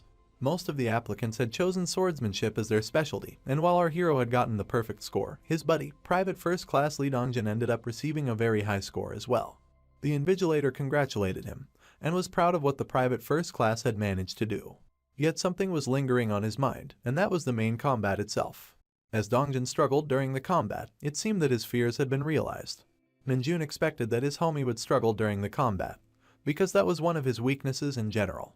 Goblins were closing in on Dongjin, as this was the last part of the practical exam, known as the ability to handle monsters. People would spectate from above, as a hunter would have to defeat 4 hounds. However, since Dongjin was a Private First Class, he had to defeat 3 goblins while wielding the chosen specialty weapon. As the goblins closed in, Dongjin managed to cut the green one into half, slicing through it like butter. Now, only the blue one remained, and it wasn't going to be much trouble alone. A splash of blood poured out of the blue goblin. It fell to the ground, breathing its last breath. Dongjin stood above it, with the sword pointing downwards as he was about to stab it through the chest and end its life. He pushed the sword down, cutting through the skin, bone and muscle tissue to pierce the goblin's heart. The invigilator announced that it took our boy a total of 7 minutes and 52 seconds to finish the ability to handle monsters tests. I guess this wasn't a good enough number, because instead of saying anything else, they just told him to return to his seat. The homie looked quite disappointed in himself as he was drenched in sweat, huffing and puffing from tiredness. As he walked away, he knew that his performance wasn't as good as he wanted it to be. Minjun stood up there spectating still. He noted that his buddy had many opportunities to kill the goblins, but he hesitated each time. He would either fall back or keep defending himself by guarding with his sword, and at times, he would also get overwhelmed instead of attacking them himself. Minjun wondered if his boy had no confidence in his own abilities, but he did not want to make any assumptions. Dongjin emerged through the gates, but his head down in disappointment. He felt as if he let himself down. He walked past our hero, still feeling depressed after that subpar performance. Now, it was the turn for our hero to show off his ability to handle monsters, and no matter what happened, today he would become a corporal for sure. He had confidence in himself, and he was going to tear his homie piece by piece until he gained confidence in himself and his own abilities. The other examinees stood by in shock, looking at their fellow hunter as it seems he had made a weird choice. Even the examiner himself, and even Sun Yunseo, the blue-haired Nippo baby, were shocked by his choice. It was a black baseball bat, not just a regular one. It had nails poking out at the head. Yup, our hero had chosen a baseball bat with nails. This was going to be his specialty weapon for this test. The examiner was confused. He assumed that since Minjun had picked this weapon, he was going to have a tough time during the ability to handle monsters tests. However, our hero had a smirk on his face because he knew that the one thing you require for such a test was something he already possessed. As the gates opened and the 3 goblins emerged from within it, our hero was confident in his abilities. He knew that all he needed was some powerful impact as he smiled with his teeth out. The goblins immediately began to rush towards our hero. The fat one was running towards him, while the green ones were jumping around like monkeys towards his direction. But he just stood there nonchalantly, not worrying about anything. He gripped the baseball bat as hard as he possibly could, to the point that the veins on his hand began to show. You see, in his mind, these goblins were nothing but a frail little rabbit. As he swung his bat at the most aggravating pace, he thought of himself as a hawk that can kill rabbits with a simple grip. As the goblins had finally reached him, the swing of his bat was about to reach them as well. They looked terrifying. They had bloodlust on their minds and heavy clubs in their hands. Yet in one fell swipe of his baseball bat, it seems that they completely vanished. Just like a hawk only leaves behind a feather as a sign of its killer instinct, in only 4 seconds, Minjun had accomplished something that took everyone else minutes worth of effort. The goblins had turned into small pieces of demon meat, with nothing else left of them aside from their tiny pieces of flesh. The examiners couldn't believe it. Not only did he receive a perfect score in every practical exam, he simply destroyed those goblins in one hit. The other hunters cheered for him, while the main examiner and Sun Yunseo stood there in shock and nervousness of his ability. He looked up at the spectators, specifically at Sun Yunseo. She gleamed into his eyes, trying to understand what he had just accomplished. However, Minjun simply gave her a wide-jawed smile. He stood there, with his hands raised up, knowing that he was the most powerful hunter to ever touch this assessment. As the other hunters were clapping and cheering, Sun Yunseo was left wondering what kind of a reckless fucker our hero was. It was evening now, and the exam was over. All the hunters stood outside of the building near the buses that had initially brought them there. The examiner congratulated them on doing a good job on the exam. In particular, he praised our hero for doing a phenomenal job. Minjun was about to say his name with private first class before it, but he remembered that he was a corporal now. The examiner laughed it out as he tapped his shoulder, telling him that he was advancing so quickly that he was forgetting his rank. He told him to keep it up, as he continued laughing. The examiner told them that he was concerned since he was the only one from their battalion who advanced this time, but the battalion commander was overjoyed with the report. Everyone circled around our hero, congratulating him on passing, because if he didn't pass, the squad would have gotten bullied when they got back home. They also told him not to bully them when he becomes a sergeant, because he was advancing rapidly. Minjun was overjoyed. He had somehow ranked up so quickly that nothing was off the table anymore. As they made their way back into the bus, he looked behind and saw his homie. Dongjin had a look of disappointment on his face, but our hero gave him a pat on the shoulder. This made him a bit nervous, but also happy that his friend was still being nice to him even though he had ranked up. However, being the menace that he is, Minjun had an entirely different plan in mind when it came to training Dongjin with the specialty weapons. In the bus, the other hunters looked out awkwardly at Minjun. This wasn't for no reason though, because Sun Yunseo had finally decided to approach him for that apology. She stood there, staring at him like a weirdo as he was about to head into the bus. He noticed that she had a private first class tag on her breast pocket.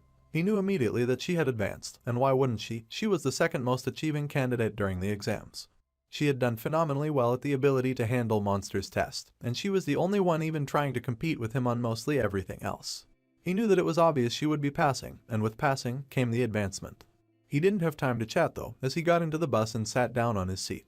However, when he looked outside of the window, there was so much more than the beautiful evening colors to behold.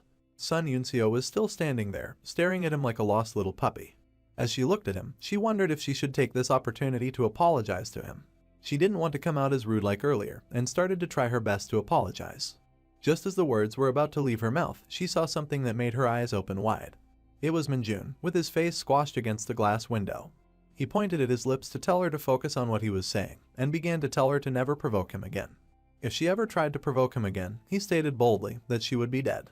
I guess he didn't mean that literally, but that still shocked the girl who had just witnessed the incredible amount of strength he had. The bus immediately took off, blazing away in the evening light before the sun set. She stared at the bus as it drove away, leaving nothing but a trail of dust behind it. As she looked at them leaving, specifically Minjun, she finally realized what a crazy son of a bitch he was. This episode starts with the bus speeding away from Sun Yunseo. Although we don't see her, she was told to buzz off by Minjun. As the bus gets onto the freeway and starts to stabilize itself on the speedy motorway, we see that Minjun is about to have a crowd annoy him. The boys in the bus start pestering him, asking him why Sun Yunseo looked so interested in him as they left, and how she would keep staring her down even during the tests. They want to know more about what's going on between them, and they're adamant on knowing. Minjun doesn't know what to say, but he decides that honesty will work just fine. He tells them that she provoked her, so he just showed her who's the boss by bullying the life out of her during the tests. The guys are stunned. They look at him in surprise and slight shock. Then they exploded, asking him how she even provoked him. According to them, the look in her eye was definitely not provocation, more like some sort of infatuation. They surround him like wolves. They're mad that he didn't take the chance to get with the hottest recruit in the 104th Division. She was the girl of many soldiers' dreams, and they were pissed that he bullied her a little during the tests. Minjun could do nothing but sit there being annoyed. He told them straight up that she wasn't his dream girl, which annoyed the others. However, their curiosity was more empowering, and they asked him if not her, then who his dream girl actually was. He told them that it was someone named Lumi. The guys were confused. Who the fuck was Lumi? Minjun, give us the tasty deets about this whole situation. Lumi resurfaced in Minjun's memory, the most beautiful woman in the entirety of Dungeon Power Fighter, her beauty unlike any other that Minjun had seen. He was surprised that the others didn't know about Lumi, and he asked them about it. They had an expression of annoyance on their face when they realized who Minjun was talking about. I guess they didn't agree. They knew who Lumi was, but they probably didn't understand his obsession with her. It didn't matter though. These were fruitless conversations because they were on their way back to the training center, where life would go back to normality with no girls in sight. They were back home, back at the training center, and it seems that celebrations were in order. We see empty boxes full of bones. It was apparent that this was a chicken wing party, which reminds me that I should probably eat something, because I've been so busy keeping the channel alive for you guys that I didn't even think about eating. The boys are having the time of their life. The food was hella yummy and they were munching away like monsters. Just when they thought that the food was over, the lieutenant brought even more for them all. He told them that they could eat as much as they wanted today. Redhead and his lackey were pleasantly surprised by the lieutenant's attitude, guessing that he was probably extremely happy about something.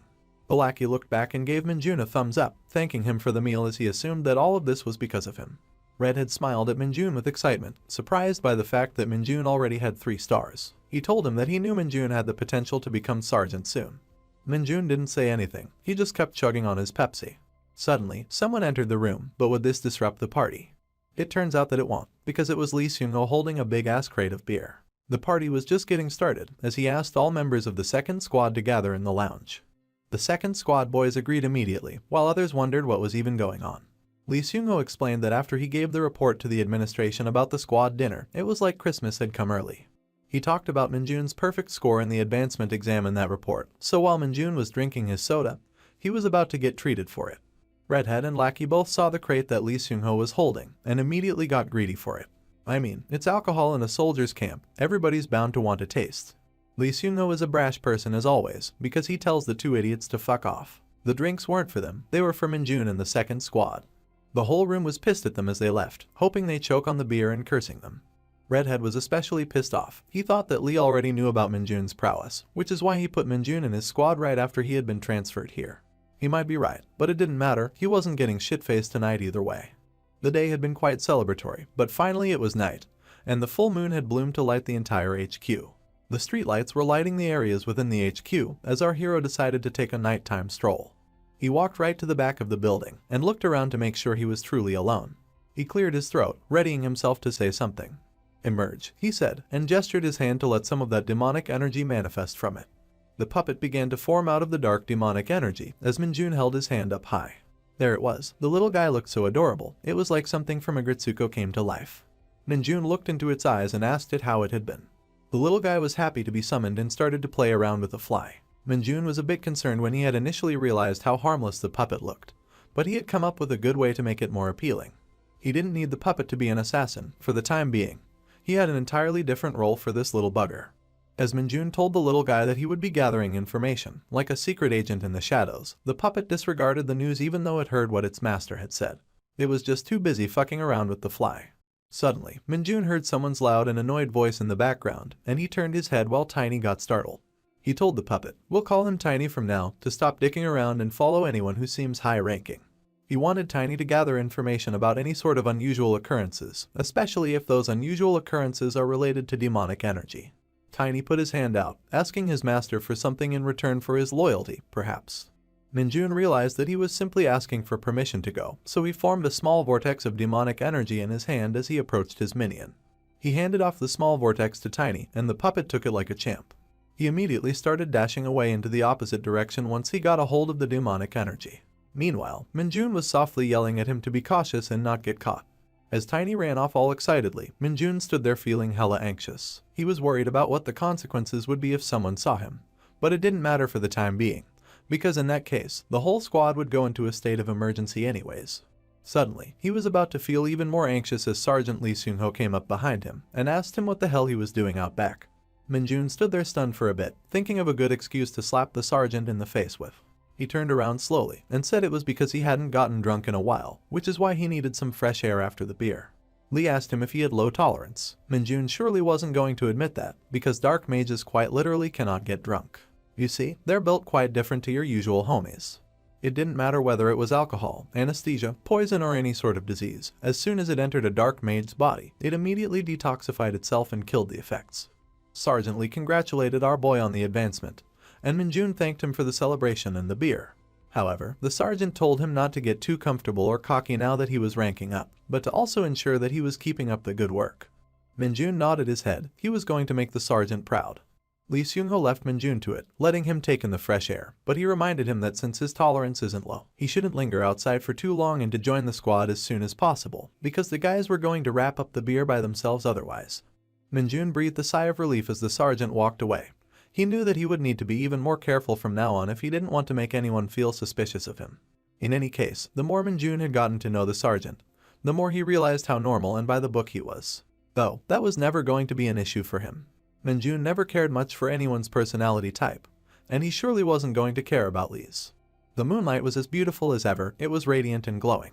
The next day, as morning came rolling in and brightening everything around the HQ, it was time for those in charge to have a conversation. The two in charge, the captain and the commander, were looking at the scores from the advancement exams and realizing that Minjun was a separate beast. The commander was thinking of killing all of the fuckers who attended the test, but Minjun saved them by getting a literal perfect score. The captain mentioned how Minjun had set an entirely new record of 4 seconds in the ability to handle monsters test. This reminded the commander how much Choi Seung-byum from the training center kept praising him. Now he realized why. He had surpassed every single one of their expectations and had raised the standards for all soldiers in the Hunter Corps. The commander then reminded the captain that Minjun was also the one who defeated all of the middle bats at the oil reserve. The captain knew of this. Minjun had been the first to jump into combat. He was the only one who had the balls to take action right away. The commander was so severely impressed by Minjun's skills, how he had become corporal in less than a month, and how extraordinary his advancement was. The commander knew that Minjun would be someone exceptional in just a short while from now. However, something lingered on his mind. He knew that soon the entire Hunter Corps will know about him, and when that happens, he will start to get observed by them. The captain asked if he meant the Hunter Special Forces Brigade, and asked the commander if he really trusted Minjun to that level of responsibility. The commander had full confidence in Minjun at this point. He had seen countless hunters till this point, and these hunters that managed to join that Special Forces Brigade were known as Hunter Corps legends. It was time for a new legend to rise up, and the commander had high expectations that it would be Minjun. The scene switches to a desert landscape. Among the tall sand dunes and rocky cliffs, a foggy aura lingers. We see a soldier, geared up in his battle suit, walking through the sandy arena. Suddenly, reptilian monsters started to emerge out of one side. The other side saw rock golems jump out. Meanwhile, you had brutish orcs and small goblins accompanying the lizard folk. This soldier was surrounded. As the monsters glared this lone warrior down, screaming at the top of their lungs to intimidate the man, he realized that they had him surrounded. The orcs, the goblins, all of the monsters' combined forces. It was none other than Minjun, as he looked at them and smiled. He asked if they had all finally gathered in one place for him, as he bonked his own helmet with his spiked baseball bat. The scene switches once more to a hunter chugging on a grape-flavored energy drink right out of the bottle. Perhaps he was trying to get rid of the hangover. Dongjin woke up, looking bizarrely overtaken by the effects of last night's drinking. Minjun, on the other hand, walked into the room looking as fresh as ever. The other two saw him, looking absolutely okay, while they were diving in their own nausea. They looked at Minjun, and he looked back at them.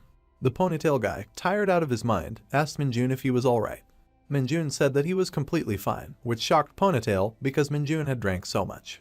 Ponytail admitted that Minjun really was a monster, but our boy's attention was elsewhere. As Sergeant Lee walked into the room with a towel wrapped around his neck, Ponytail asked if he was alright. Turns out, Sergeant Lee was covered in sweat, but he was okay. He had been sweating himself out and had managed to detoxify his body.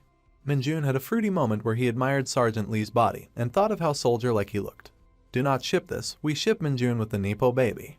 Sergeant Lee asked Minjun if he had been to the gym already, but Minjun hadn't had the time to give it a look-see so far. Turns out, Minjun could use it as much as he liked now because he was a corporal, and he yelled yes sir in acknowledgement. As Sergeant Lee was leaving, he stopped as he was reminded of something else. He turned his gaze towards Minjun and told him that the VR device for their squad was pretty good and that he should give it a try sometime. This perked Minjun's attention immediately. VR was going to be his playground. He got insanely excited as he wondered if it was truly time to test out the Hunter Core VR room that he had heard so much about. Minjun stood outside gym number 2. This is where the VR device was also located. He stood at the door and readied himself to enter a new world. His excitement knew no bounds, and he wanted access as fast as possible. So he grabbed the doorknob and turned it to enter the fantastic room full of new technology. It was an awe-inspiring moment for him as he took it all in. He saw how realistic the room looked, but I mean, it is a real room, so I am confused why he would think that. The idiot. He headed towards the control panel and tried to figure out how you manually choose a scenario. After fiddling around with some options, he saw a selection of monsters that he could choose from. Hounds, monster rats, goblins, and orcs were available, and he immediately picked an orc. He could also select the number of monsters, and since Minjun wanted to truly have fun, I guess you know what happens next. He gave a devilish smile, as he knew exactly what he was going to do. He started smashing the plus icon and adding more and more orcs into the scenario. He wanted as many orcs to fight as he could. Turns out, the maximum number was 30 monsters. That was quite disappointing for our boy.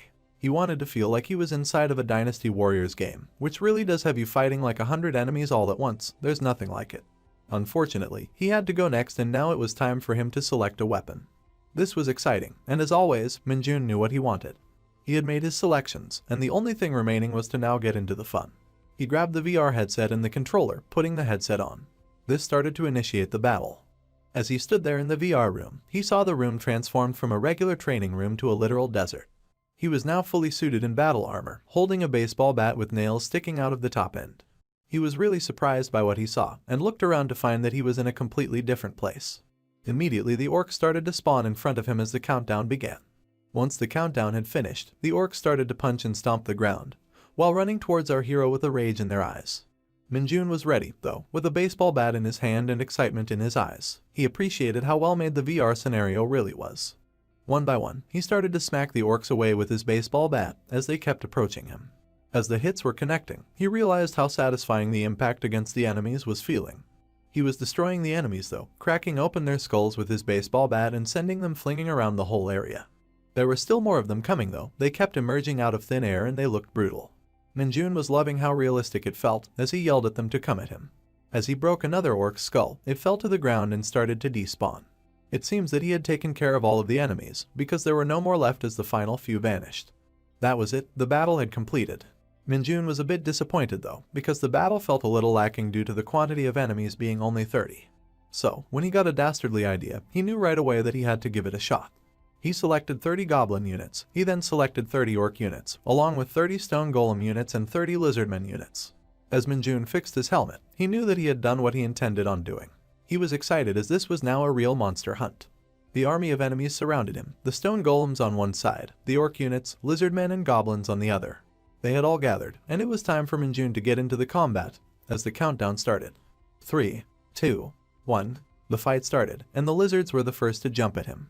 The orcs started to dash towards him as well. Scratch that, it seems all of them were doing a combined attack, but Minjun was just happy to meet them all and introduce them to Lucille. That's a Walking Dead reference for you uncultured swines. As he leaped into the air with a horrifying look in his eye, he called them all cuties that he was going to kill. The first blow landed on an orc, destroying its skull in its entirety. Right after, he gave a stone golem a real beating with his bat while the orc was throwing up blood. The lizards were not going to stay safe either, their long faces were getting smashed to shit. Don't even ask about the goblins, those guys simply never stood a chance. As a goblin pounced at our hero after he had took down the stone golem, Minjun dodged its swipe attack. He then returned the favor by hitting the goblin right on the neck, dismantling its entire existence. As he beat up the goblin to kingdom fuck, the other monsters were shocked by the sheer might of this warrior. The fight lasted several minutes, but it was clear that these monsters stood no chance against our hero. Soon after, the only one remainder was a lizard who got hit in the face really hard. Poor bastard. And that was it. When that lizard hit the ground, it was game over for the monsters. He stood around a sea of bodies, different types of monsters all lay beneath his feet. The battle had completed, and Minjun had won with pure ease. He tapped his helmet so that he could get himself out of the virtual reality experience, and the simulation began to terminate. He was out, but he had a lot of fun doing that. As he took the helmet off, faced with reality again, he proclaimed how insanely fun that was as an experience.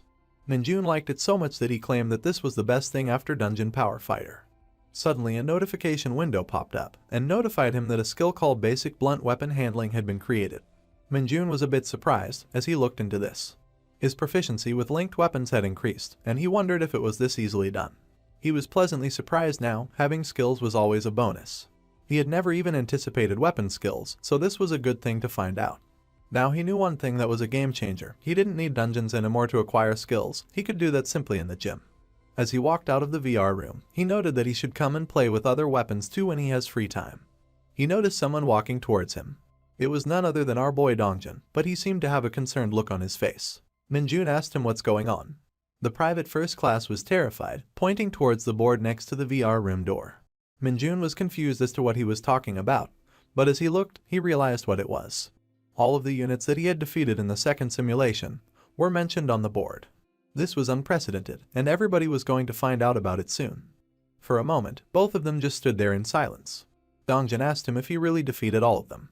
Minjun was a bit hesitant to answer, but then he got an idea, one that could both free him of this record and also help Dongjun get past his fear of handling monsters.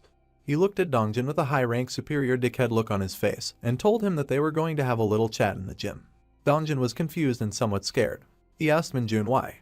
The corporal was not going to give him an explanation though, as he carelessly looked away.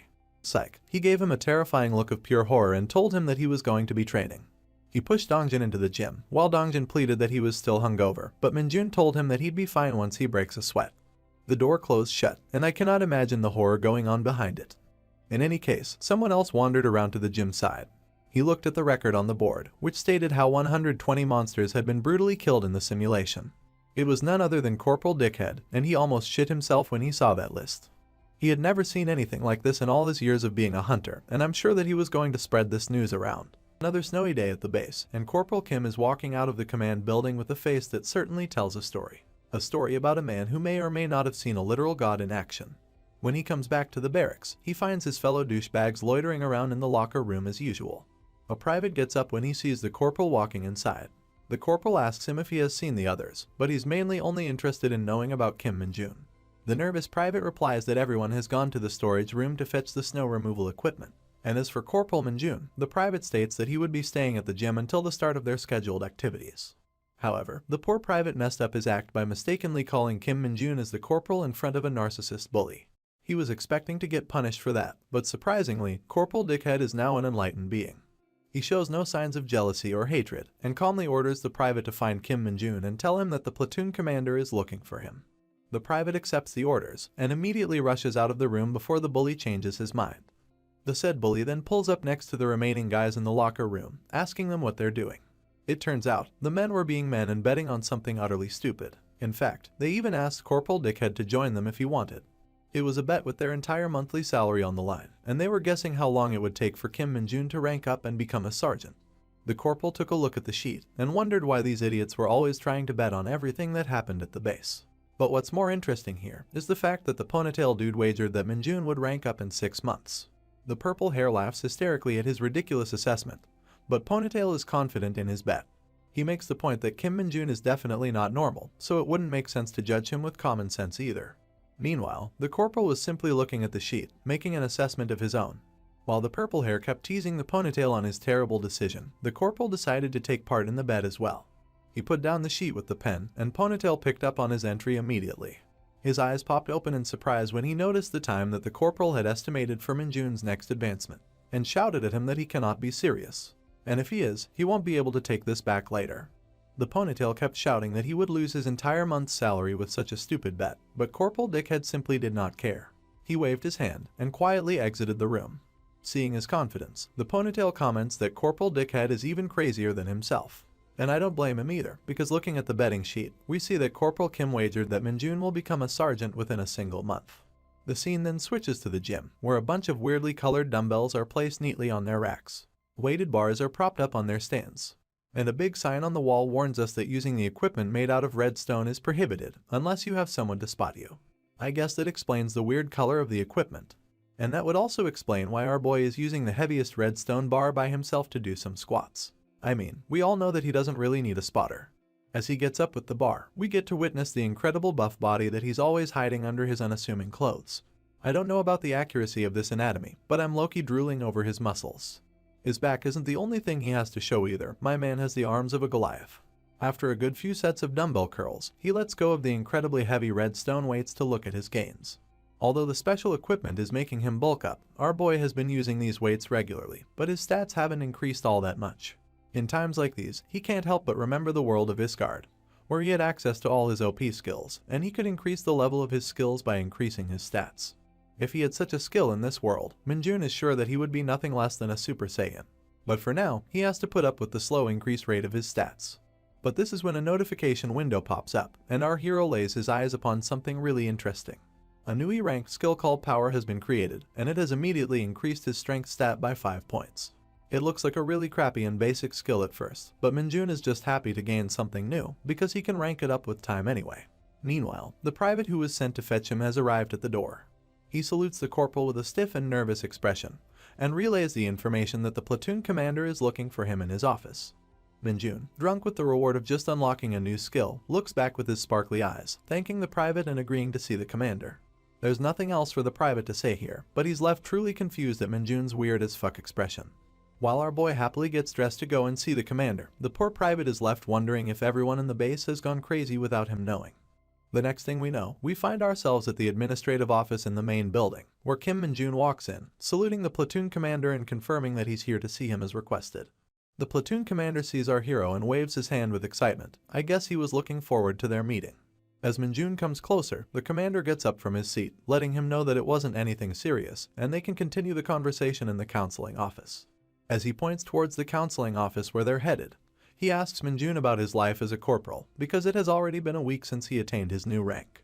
Minjun replies that he's having a great time, and congratulates the platoon commander on his advancement as well. That puts a sparkly smile on the commander's face, because I guess he was pretty excited about the whole thing. He takes the compliment, and replies that his advancement was only thanks to Minjun, because he took care of that incident with the middle bats. As the two take their seats, the commander once again thanks our boy for his excellent contributions, and Minjun replies that he only performed his duties. The platoon commander then hands out the file he had been holding this entire time, and explains that this was the reason he called Minjun to the office. As the platoon commander explains, this was something given out to Minjun by the battalion commander, who acknowledged his achievements regarding the incident with the middle bats, and also the fact that he obtained a perfect score on his advancement exam. We see that the file was actually an award of excellence for our hero. The platoon commander apologizes for giving it out so casually, but assures him that this award will definitely go down as a big achievement in Minjun's military life. Hearing that, our boy's ears perk up once again. If he can rack up such achievements, he asks with his signature sparkling eyes if they can be used to grant him further exceptions. Of course, the platoon commander isn't sure of that either. He tells the new corporal that such awards aren't easy to obtain, and very few people have been able to obtain them as early as Minjun. Not to mention, even fewer people have actually managed to get multiple awards of excellence. But none of that can discourage our excited puppy. Instead, he asks his senior that if he can get 10 of these rewards, will he be able to advance to the next rank faster. He keeps making up some fantasy scenarios in his mind on how he can get even more time to play his favorite games, and the commander is just sitting there silently, wondering if Minjun thinks that these awards are given out like coupon codes for Amazon. Anyway, a few days pass by, and we're now standing in front of an underpass where a dungeon gate is open, and the commanders are briefing the units about their mission. The platoon commander explains that their platoon has been assigned to clear this dungeon, and we see a lot of familiar faces while he further entails that if everyone completes their job like they were trained, he is confident that everyone will walk out of the dungeon without any injuries. He lets everyone know that they should already be familiar with the type of dungeon they're about to enter, while Sergeant First Class Kim Minji puts down a crate of necessary supplies for all units. Everyone from the platoon makes a disgusted as fuck face as they lay their eyes upon the crate of supplies, and they do it for good reason. You see, as the platoon commander takes out a face mask from the crate, we get to know that the dungeon they're about to enter is called the Monster Rat Nest. In other words, the literal sewers. Soon after, we find ourselves inside the sewer dungeon, where the units are splashing through the disgusting and toxic waters. At the back, we have our trio of Corporal Kim Min-jun, Corporal Ponytail, and our best friend, Private First Class Lee Dong-jin. As the three complain about the rotting stench of these sewers, we see that Sergeant Lee and the 2nd Platoon Commander Kim Cheolman are the ones in the lead, while Sergeant First Class Kim Minji and the privates follow our main group from behind. Let me tell you a little bit about this place. You see, the Monster Rat Nest Dungeon, that's referred to as the sewers inside the Hunter Corps, isn't categorized as highly dangerous. However, it usually spawns more than 200 monster rats, and the narrow environment of the tunnels restricts the usage of firearms, which makes it a fairly complicated dungeon. Sergeant Lee puts up his fist to signal to the platoon commander, letting him know that they're about to step foot into dangerous territory. The commander passes on the warning to Lee Dong-jin and the people behind him, and we see that our group now stands in a rather open clearing inside the dungeon. Sergeant Lee points out that this open area has only 2 entrances, so they should lure the monsters to this place to wipe them out. As you can see from this little mini-map, the platoon has entered from the left, and the only other entrance to the area is directly in the opposite direction. The platoon commander agrees Sergeant Lee's plan, and signals the remaining units to start preparing the bait. We get an aerial view of the platoon, as we see someone approaching the commander with the crate that contains the bait to lure out the monsters. The man who brought the crate is a private first class from the same platoon, and the mere stench oozing out from the close box is making Corporal Ponytail uncomfortable. I don't blame him either, because the dungeon's disgusting odor, coupled with the special gas masks from the Hunter Corps, makes an environment where the hunters can't perform to their full potential. It also doesn't help that while the platoon commander tries to take out the bait, the crate is literally oozing with an ominous and disgusting feeling. And as it turns out, the bait was actually a rotting banana, which stinks worse than the farts of that one disgusting uncle in all your social gatherings. The thing is actually so bad that the author had to censor it for your viewing pleasure. Kim Min-jun and Corporal Ponytail reel from the sight of that bait, as Ponytail comments that it's no wonder the rat monsters smell so horrible. If they only eat disgusting shit like this, it wouldn't be possible for them to smell any better. In any case, upon the commands of the platoon commander, everyone starts moving to plant the baits in every corner of the cave. But this is when something odd catches the commander's attention. As he steps forward towards a corner, his foot comes into contact with an ominous pile of bones. The commander reels back from the shock when his eyes witness the next scene, which truly makes him confused. Not only was the entire floor covered in bones, there was something odd about the bones themselves. You see, upon a close look, you can tell that these bones actually belong to the monster rats that they have come here to exterminate in the first place. When the platoon commander notices the same, and bends over to inspect the scene, Purple Hair yells out that a swarm of monster rats is coming their way from the second entrance.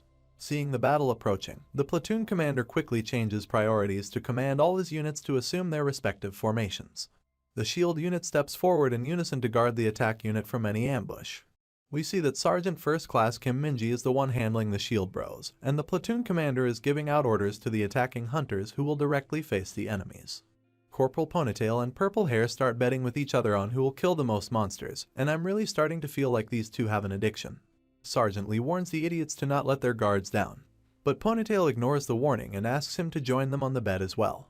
Strangely enough, that puts a smile on Sergeant Lee's face, because the idiot energy is a good source to lighten up the mood in such a tense situation.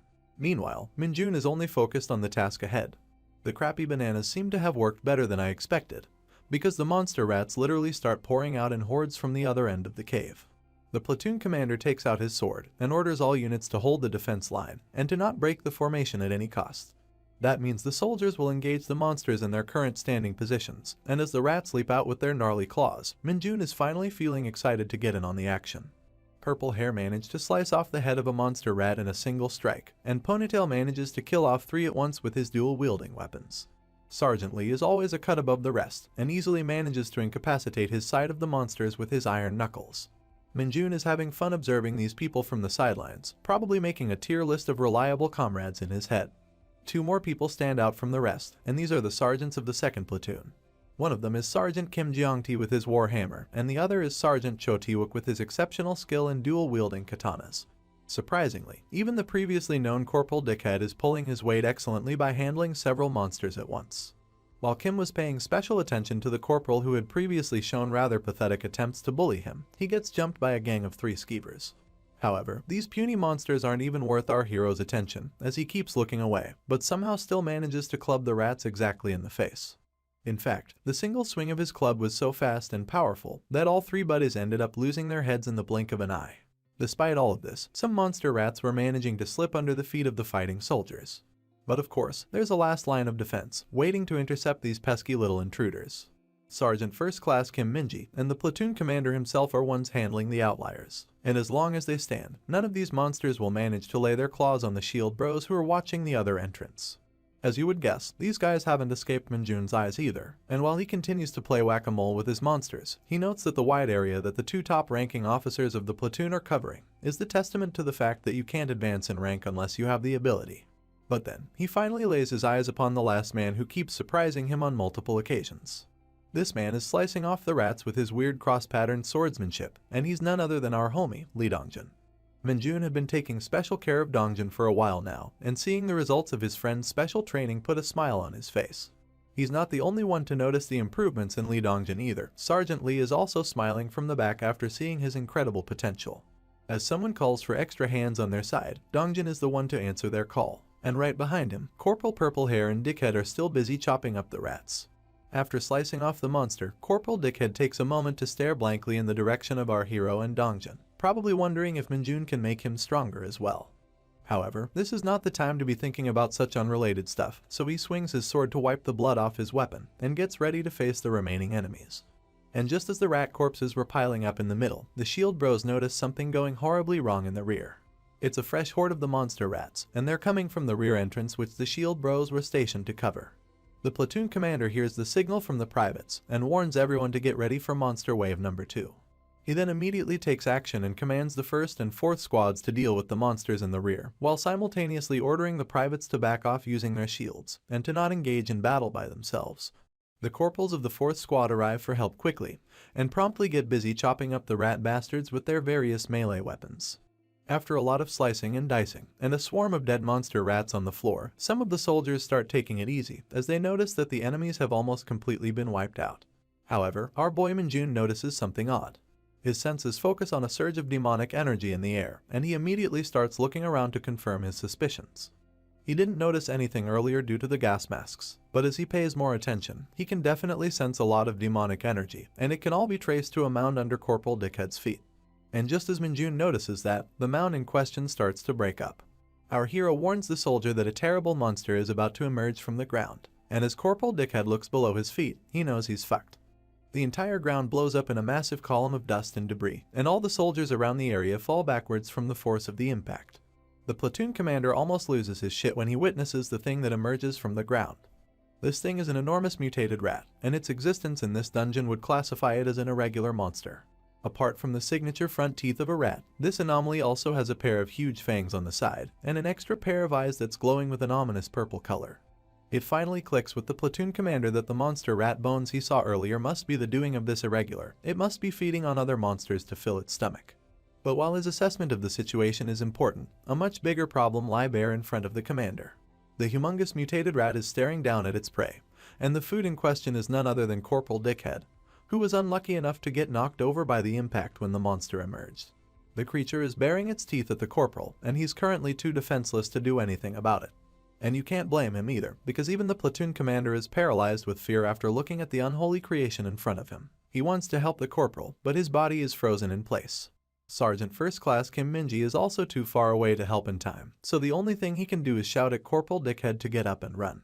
Unfortunately for everyone, this man has totally soiled his pants, and running is the last thing his noodled legs are currently able to do.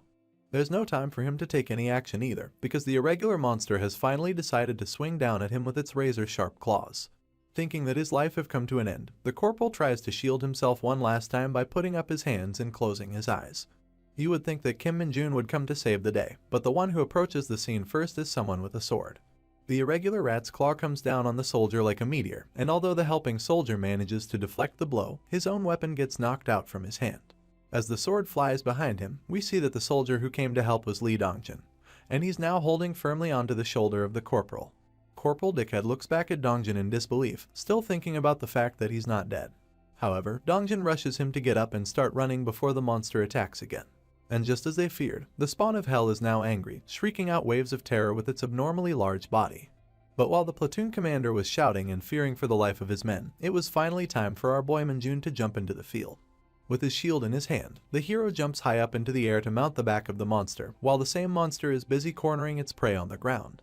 Kim Minjun draws back his shield, preparing to unleash a devastating shield bash on his enemy. However, he takes one last look at the rat before attacking. He notes the defocused eyes of the monster and the exceptional fearlessness in its actions. There is no longer any doubt in his mind that this creature is possessed by the demonic energy. And since that much is clear, he turns himself into a literal human comet, pummeling down the face of the monster into the ground. Lee Dongjin and Corporal Dickhead jump back from the impact, shielding their eyes to protect themselves from any oncoming shrapnel. And then, out from the dust emerges a thumbs up of excellence. It's our boy Minjun, and the thumbs up is signaled towards Lee Dongjin for his valiant effort in protecting his comrade, without any fear for his own life. After seeing Kim Minjun arrive on the scene, Dongjin lets out a smile of relief. He knows that his homie will take care of the rest. So, he takes the corporal and rushes back to the defense line, where the platoon commander is shouting for Minjun to fall back, and Kim Minji is commanding the remaining corporals to get into formation. Meanwhile, Minjun is simply facing forward at the enemy. The irregular monster is up and about once again, baring its disgusting fangs at the latest attacker. It unleashes an attack filled with demonic energy at our boy, and as we see from the aerial view, a shockwave of the purple energy starts traveling in all directions. This causes the stalactites on the ceiling to break and fall, and the platoon commander finds himself surrounded by a rain of rocks.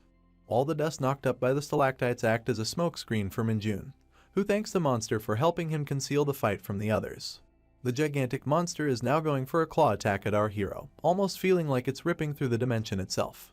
However, its opponent is a literal god amongst men, and we see his eyes sparkle with his own brand of demonic energy. Minjun can afford to go wild now, since the monster already went through the trouble of providing him with a smoke screen. In the very next moment, he shoots forth like a bullet, striking the monster rat in the leg, breaking it completely. He follows up that attack with a shield rush, and manages to bash the monster with such immense force that it actually gets knocked back at supersonic speed. But it's still not over, as Minjun abandons his shield and rushes straight towards the monster to deal the finishing blows. He ends up unleashing a barrage of superhuman fist strike, and the poor monster can do nothing but screech in agony. After a few seconds, he stops his punch in midair to look at the condition of the monster. And needless to say, this poor bastard couldn't be any more dead. Its muscles have caved in where the punches landed, pieces of its ears are missing, and almost all of its teeth are gone. Seeing that, Minjun opens up his fist and begins harvesting the demonic energy of the monster. The energy leaves the corpse in waves and gathers on our hero's hand in the shape of a cackling ball, fueling him with even more power. As all the remaining energy gets sucked out of the rat, its eyes slowly start to lose the purple glow that once made it scary. And when that is over, a notification window pops up, letting our hero know that his demonic energy stat has increased by 1 level. Kim Minjun didn't expect this creature to hold so much demonic energy. So, as a gesture of politeness, he takes out his metal bat and thanks the monster rat for its awesome loot, before proceeding to beat it to a pulp. The fight inside the sewer dungeon was now over, and we stand outside at the base where the army is guarding the entrance. The boys from the 2nd platoon are exhausted and catching their breaths on the road until it's time for them to head home. Looks like Purple Hair managed to pull ahead of Ponytail in their bet, so he keeps telling him to admit his defeat. There's nothing for him to refute here, so Ponytail swallows the loss, but we all know these two idiots will bet on something again. Now we take a look at the platoon commander, who's on phone with the HQ, briefing them about the situation. He explains how they were attacked by an irregular monster, and how all squads have managed to escape safely. He also confirms that there was only one such monster in the dungeon, and looks over at our boy Minjun, as he tells the HQ that the monster was defeated by a member of his platoon. Meanwhile, our hero is busy smelling the stink on his clothes, kind of like how you can't help but smell your hand after scratching your balls. But of course, you always regret your decision later, and Minjun's reaction is no different. At least the commander is being more useful, and requesting for reinforcement task force in the meantime. While Minjun tries to dust off the stink from his uniform, someone approaches him to complain that they never find anything normal on the front lines. It turns out to be Ponytail, and as he takes a seat on the ground, he just wants to thank our boy for saving everyone's ass inside the dungeon. He even mentions how he was frozen in fear when he saw the irregular monster. Minjun decides to turn polite for once, and says that he did nothing more than his duty. In fact, he apologizes for jumping ahead without any orders from his superiors. But as Ponytail remembers the monstrosity that rose in front of them, he knows that orders wouldn't matter in such an obvious state of emergency. He thanks Minjun once again for taking action, because if he hadn't, Corporal Dickhead and Dongjin would have died by the hands of that creature. Right now, Corporal Ponytail is worried about our hero instead. He asks him if he's alright and whether he got hurt during the fight. Minjun doesn't say anything, but simply nods his head to confirm that he's okay. His expression tells us that he's glad to see that someone cares about his safety. But then, someone else asks him the same question, wondering if he's really not injured at all. This time, it's the platoon commander himself, and the seriousness on his face is a clear sign that he's starting to grow suspicious of Minjun. Still, our boy shows no signs of nervousness and replies that he doesn't have a single scratch on his body. At which, even Ponytail wonders if the dude is even human. The commander lets out a huge sigh while holding his head and orders Minjun to meet him in his office when they head back to base. Looks like he has a lot of questions, but very little answers. Minjun finds it odd that the commander would need to talk to him, but he agrees to the orders anyway. Even when he was walking back towards his truck, Ponytail noted that the commander wasn't looking very happy. Just as we see him holding his head in confusement, Kim Minji can be heard on the phone right behind him. After getting off the phone, he informs the commander that all members of the platoon have only suffered minor injuries. Dongjin has also completed his examination and is headed back to the camp.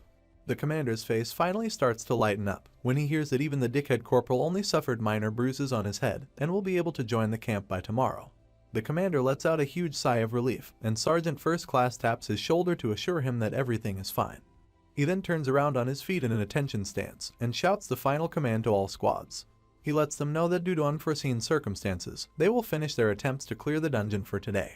He then orders everyone to check their equipment and get ready to head back, and all units shout yes to the command.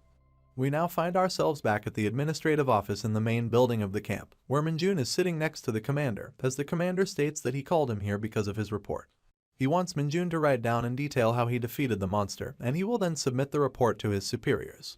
Our boy takes up the pen and paper, but he doesn't really know what to write on it. I mean, he tried to beat the thing with his shield, but since that didn't kill it, he just finished it off with his fist. But if he writes something like that, he can't really imagine if the people at the HQ would even believe him in the first place. The commander notices his hesitation in the matter and puts down his bottle of 5-hour energy on the table. He couldn't see clearly because his vision was obstructed, but there's something he really wants to know about the fight, so he asks Minjun directly. With a bead of sweat rolling down his face, he asks our hero if he defeated the monster with just his bare fists. Minjun's knuckles were already bruised up a little from the last fight, and his hand twitched when the commander called him out. He was caught in the action, and our boy isn't exactly a good liar, so instead of making up an elaborate story, he just admits that he had to use his fists because he couldn't really think of anything else in the heat of the moment. His words make the commander lose the light in his eyes as he blankly asks Minjun to reveal his stats. As casual as ever, our hero reveals that his strength stat is 65, whereas his agility stat is a solid 60. Obviously, that makes the platoon commander flinch in surprise. Even as a first lieutenant, his stats are only 40, which are already above average. But somehow, a seemingly regular soldier in front of him claims to have both of his strength and agility stats above 60. The commander falls back on his chair to look at the ceiling, when he realizes that Minjun's stats are more than double than that of an average sergeant. He lets out a sigh when he thinks that Minjun could have been a part of the Hunter Military Academy, especially when he has such exceptional stats. But when he looks at the innocent face of our hero again, he remembers that Minjun is supposedly a high school dropout, which would complicate his enrollment into a prestigious academy, even if his talents were exceptional. Still, the commander plays his part of a responsible superior, and informs our hero that if he ever plans on becoming an executive, he should take the GED tests to go to university. He further entails that once Minjun becomes a sergeant, he will be able to take up some online programs, which would help him prepare for the exams. But as you can already see from Minjun's face, he's not too keen about the idea. He scratches his cheeks in awkwardness and admits to the commander that he has never liked studying. If he can rank up with just his achievements, that alone is enough to satisfy him. Hearing that, the commander lets out a pleasant exhale. He gets comfortable in his chair and tells Minjun that he won't force him if he's not comfortable, but if he ever changes his mind, he would always let him know. In the end, I guess he's happy to know that Minjun would be staying in his platoon. It's already nighttime at the base, and the commander tells our boy that he will fill out the report on his own, ordering him to head back and get some rest. Minjun thanks the commander and opens the door to get ready to leave. But before that, the commander has one last thing on his mind. He stares at his cap, which bears the insignia of the first lieutenant, and realizes the rank difference between himself and a corporal. So, he stops Minjun one last time before he exits the room. He tells him that if it weren't for him, it's possible that the entire platoon would have been wiped out by that monster. He remembers the horror of facing that creature in front of him, and mentions how he was frozen solid, not able to do anything. In the end, he thanks Minjun from the bottom of his heart. As his direct superior, he felt that he should be the one to acknowledge his achievement first. Once again, Kim Min-jun smiles at Commander and humbly replies that he only did what he had to do. That puts a big smile on the commander's face. He couldn't be happier to have someone so reliable under his command. But of course, as our boy walks out of the office, we know that he's not such a simple person. It's true that he only did what he felt like doing, but the reason behind his actions wasn't the safety of his comrades. In fact, his only real priority was to obtain the demonic energy and to build up his achievements so he can keep ranking up. And speaking of his comrades, he comes across an unexpected face which kills his excitement. Kim Min-jun, Lee Dongjun, and Corporal Dickhead stand face to face in the hallway, and we see that the former bully is still bandaged up after his encounter in the dungeon. It seems like the corporal wants to join Lee Dongjun's special training program under our hero's guidance, but Min-jun doesn't look the least bit happy to hear that. On the other hand, the corporal is literally sweating like a pig, unable to hide his embarrassment, but still willing to become our hero's student. As Dongjun stands nervously next to the two, Min-jun starts asking a bunch of questions. Firstly, he's confused how the dickhead even came to know about the special training. And secondly, as he points his finger directly at the former bully, he wants to know why he wants to train with them when he hasn't even recovered from his injuries. The bully thinks back to the time in the sewer dungeon, where Dongjun was fighting unlike ever before. He had an unwavering resolve in his eyes, and he showed no hesitation in the face of danger. Lastly, he was the only one who came to save him from the monster's attack, when everyone else was frozen with fear. Given all of that, the bully nervously replies that Lee Dongjun has grown a lot in a short period of time, and it must be thanks to Min-jun's special training. He tries to be more honest, but his pride as the former bully won't let him. The dude can't even look our hero in the eyes when he says that he wants to join their training to become stronger. It's taking him a lot of courage to even voice these words, but at least his heart is in the right place. Now, we tend to forget because Min-jun has been acting nice most of the time, but our hero is a natural-born bully. Even right now, he's having a really hard time holding back his amusement. In the end, we can see his inner devil stand behind him as he tells the corporal that he would never accept him so easily. With a wicked smile on his face, he actually calls the corporal by his full name, Kim Gwangshik, and lets him know that there is a certain order of doing such things. Gwangshik knows exactly what Min-jun wants, but he's too embarrassed to say the words. But after a moment, the apologetic corporal finally decides to swallow his pride for the sake of getting stronger. He bows down in front of Dongjun, aggressively thanking him for saving him in the dungeon, and apologizing for bullying him previously. Of course, our boy couldn't be happier to see this, but Dongjun is starting to get nervous because he is a junior. The corporal finally becomes fully sincere and apologizes once again for all his previous actions. He states that he is serious about training alongside Dongjun, and reveals that he would like to become a non-commissioned officer due to some personal circumstances. Since Dongjun is such a sympathizing homie, he turns to Min-jun, telling him that he doesn't mind if the corporal joins them in their training. But of course, Min-jun doesn't share the same feelings. He stays silent for a while, which starts to confuse Dongjun. And then, he finally opens his mouth in an ominous fashion. He replies that he's not fine with taking in the corporal, which comes as a surprise to both men. Gwangshik feels dejected, but he understands that Min-jun wouldn't be comfortable around him due to his past actions. So, he just thanks the two for saving his life in the dungeon, and promises to never bother them again. He then turns around to leave with his slumped shoulders. The dude looks like he will never recover from his emotional damage. But then, our hero tells him that he can take him in, but only on one condition. That perks up the ears of the corporal, as he immediately turns his head to hear what Min-jun has to say. But in all honesty, no one would have expected him to say the word pigeon. Of course, a big question mark dangles on the corporal's face, as he has no idea what Min-jun means by pigeon. But the misunderstanding soon gets cleared when our hero makes the face of a divorced auntie whose only hobby is to ruin others' marriages, and tells the corporal that he will accept him if he acts like a pigeon for an entire day. Gwangshik's head starts boiling with rage when he hears that, but Min-jun tells him that he would never accept him if he doesn't comply. So, as enraged and angry as he is, the corporal starts puckering up his lips. Every single vein on his head starts to pop out. His eyes start to twitch, and all of his teeth grind against each other as he starts to slowly coo like a pigeon. Dongjun can't believe how far the corporal is pushing himself for the sake of receiving this training, and right behind him, Min-jun is starting to look like one of those smiling titans from Attack on Titan. I mean, just look at this dude's face in a close-up. He's not even bothering to hide his amusement. At this point, I'm not even sure he's supposed to be the hero or the villain. The scene then switches to a beautiful night, a fantasy-like cathedral, and 2 full moons in the starry sky. It's pretty clear that we're now in the world of Isgard. A creaky trolley is being pushed around, and a muscular man in a Spartan helmet is the one doing the pushing. We also see that the object on the trolley is covered in a cloth. He stops the trolley just before reaching a woman in white clothes, and when the said woman thanks the muscular Spartan for his good work, we get a proper look of her familiar back. This woman is none other than the Saintess that we haven't seen since episode 1. The Spartan man just stares silently at the Saintess, with his battle-hardened scars clearly visible under the moonlight. The Saintess turns around, expecting to hear a response from the Spartan warrior. But when he says nothing, she asks him directly if there's something he wishes to say to her. Finally, the warrior speaks. He asks the Saintess how long she's planning to keep doing this. Hearing that, she turns around to step forward in his direction.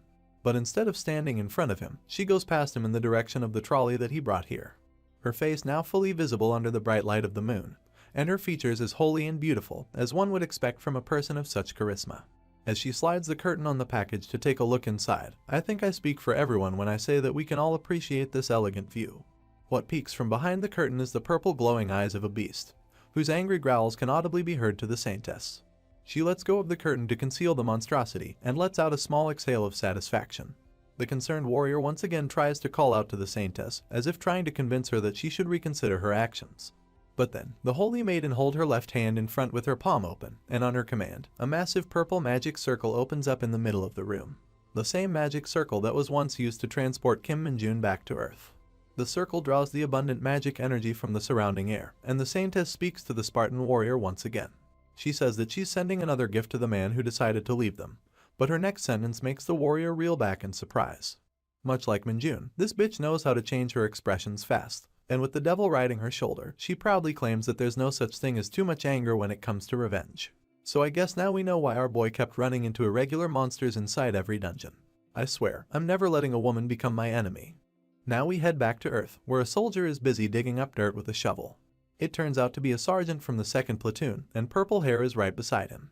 Even though they just came back from a dangerous dungeon, it looks like the army is already using them for manual labor to erect a new camp. When the sergeant finally loses energy and slumps over like some damsel in distress, purple hair makes an astute observation. He asks his superior if all these new camps actually help when it comes to fighting monsters. And when they look over at the other guys digging holes, even the orange hair sergeant is forced to wonder about the camp's functionality. But in the end, they're just soldiers who can't disobey orders, so it is really not up to them to decide the functionality of anything. And while they were discussing, a military vehicle makes a stop right in front of the squad. The sergeant and the purple hair corporal both drop their jaws when they see the vehicle. Their faces tell us that they just received more work. And that is indeed the case, because the truck just brought in a material called stetl, which makes every single soldier sigh in unison. This stetl thing comes in the form of cubes, and the squad members immediately get busy transporting them, with Sergeant First Class Kim Min-ji handing them out from the truck. We see that Kim Min-jun and his student are also hard at work, transporting the stetl cubes to their designated locations. And now, it's turn for the newest member of the main roster to make his appearance. Corporal Gwangshik is also on duty, and it feels like he has something to say. Out of nowhere, while obviously looking over-encumbered with the weight of a single cube, he starts explaining why this material is called stetl in the first place. According to him, stetl is a nickname given by the soldiers because they're not sure whether it's made out of stone or metal. This unassuming looking cube is extremely hard and weighs a lot more than what it looks, which is precisely why the military uses this material to build their camps in different areas. Gwangshik was just about to explain how this material is actually extracted from certain dungeons, but then he notices our boy Min-jun right next to him. Of course, this fucker is casually carrying 2 of these cubes on his shoulders, and they might as well feel like paper to him. Seeing one cube on his right shoulder and another one sitting on his left, the corporal is left stunned. But he should know better that anything is possible when it comes to Min-jun. Realizing the same, the sergeant gives up on figuring out his unusual friend, and whispers to himself that he just wanted to explain a few things in case anyone was curious.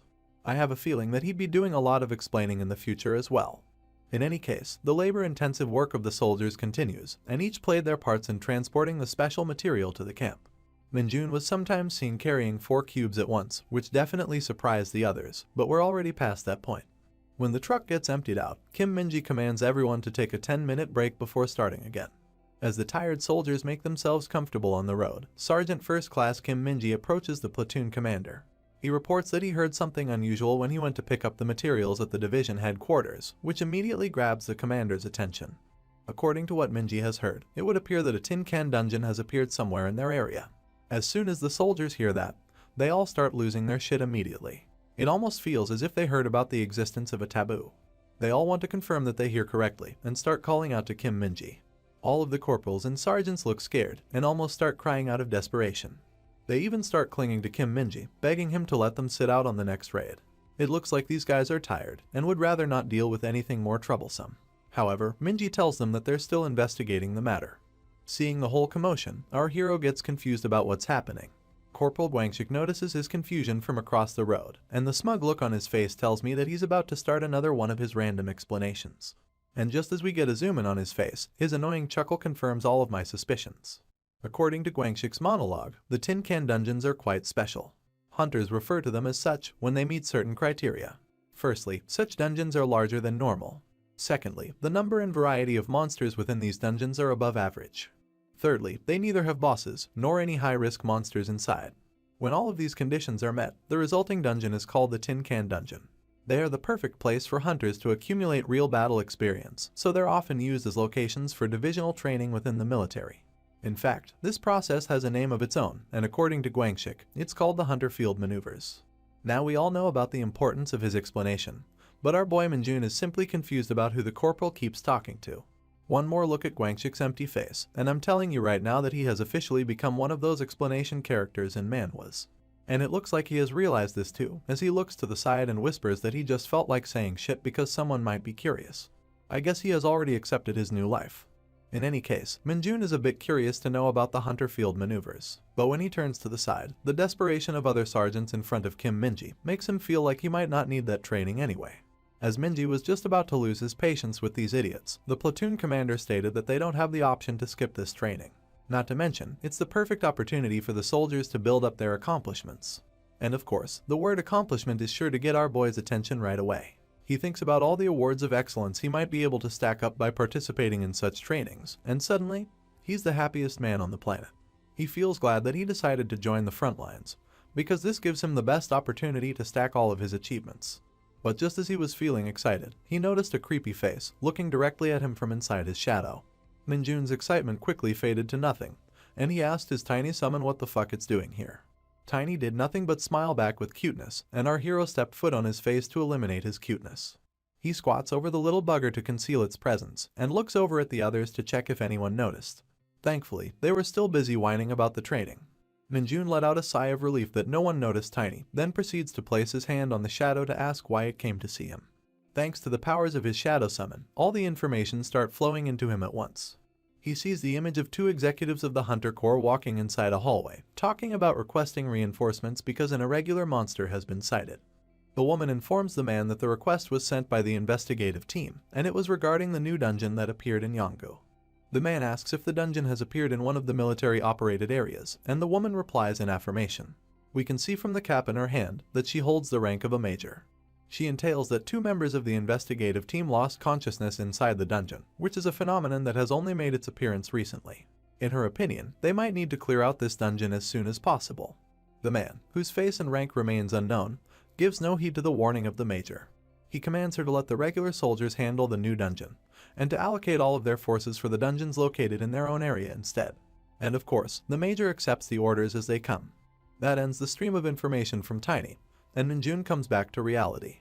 He looks down at his little friend with a smile on his face, and Tiny over here is looking hella cute as ever.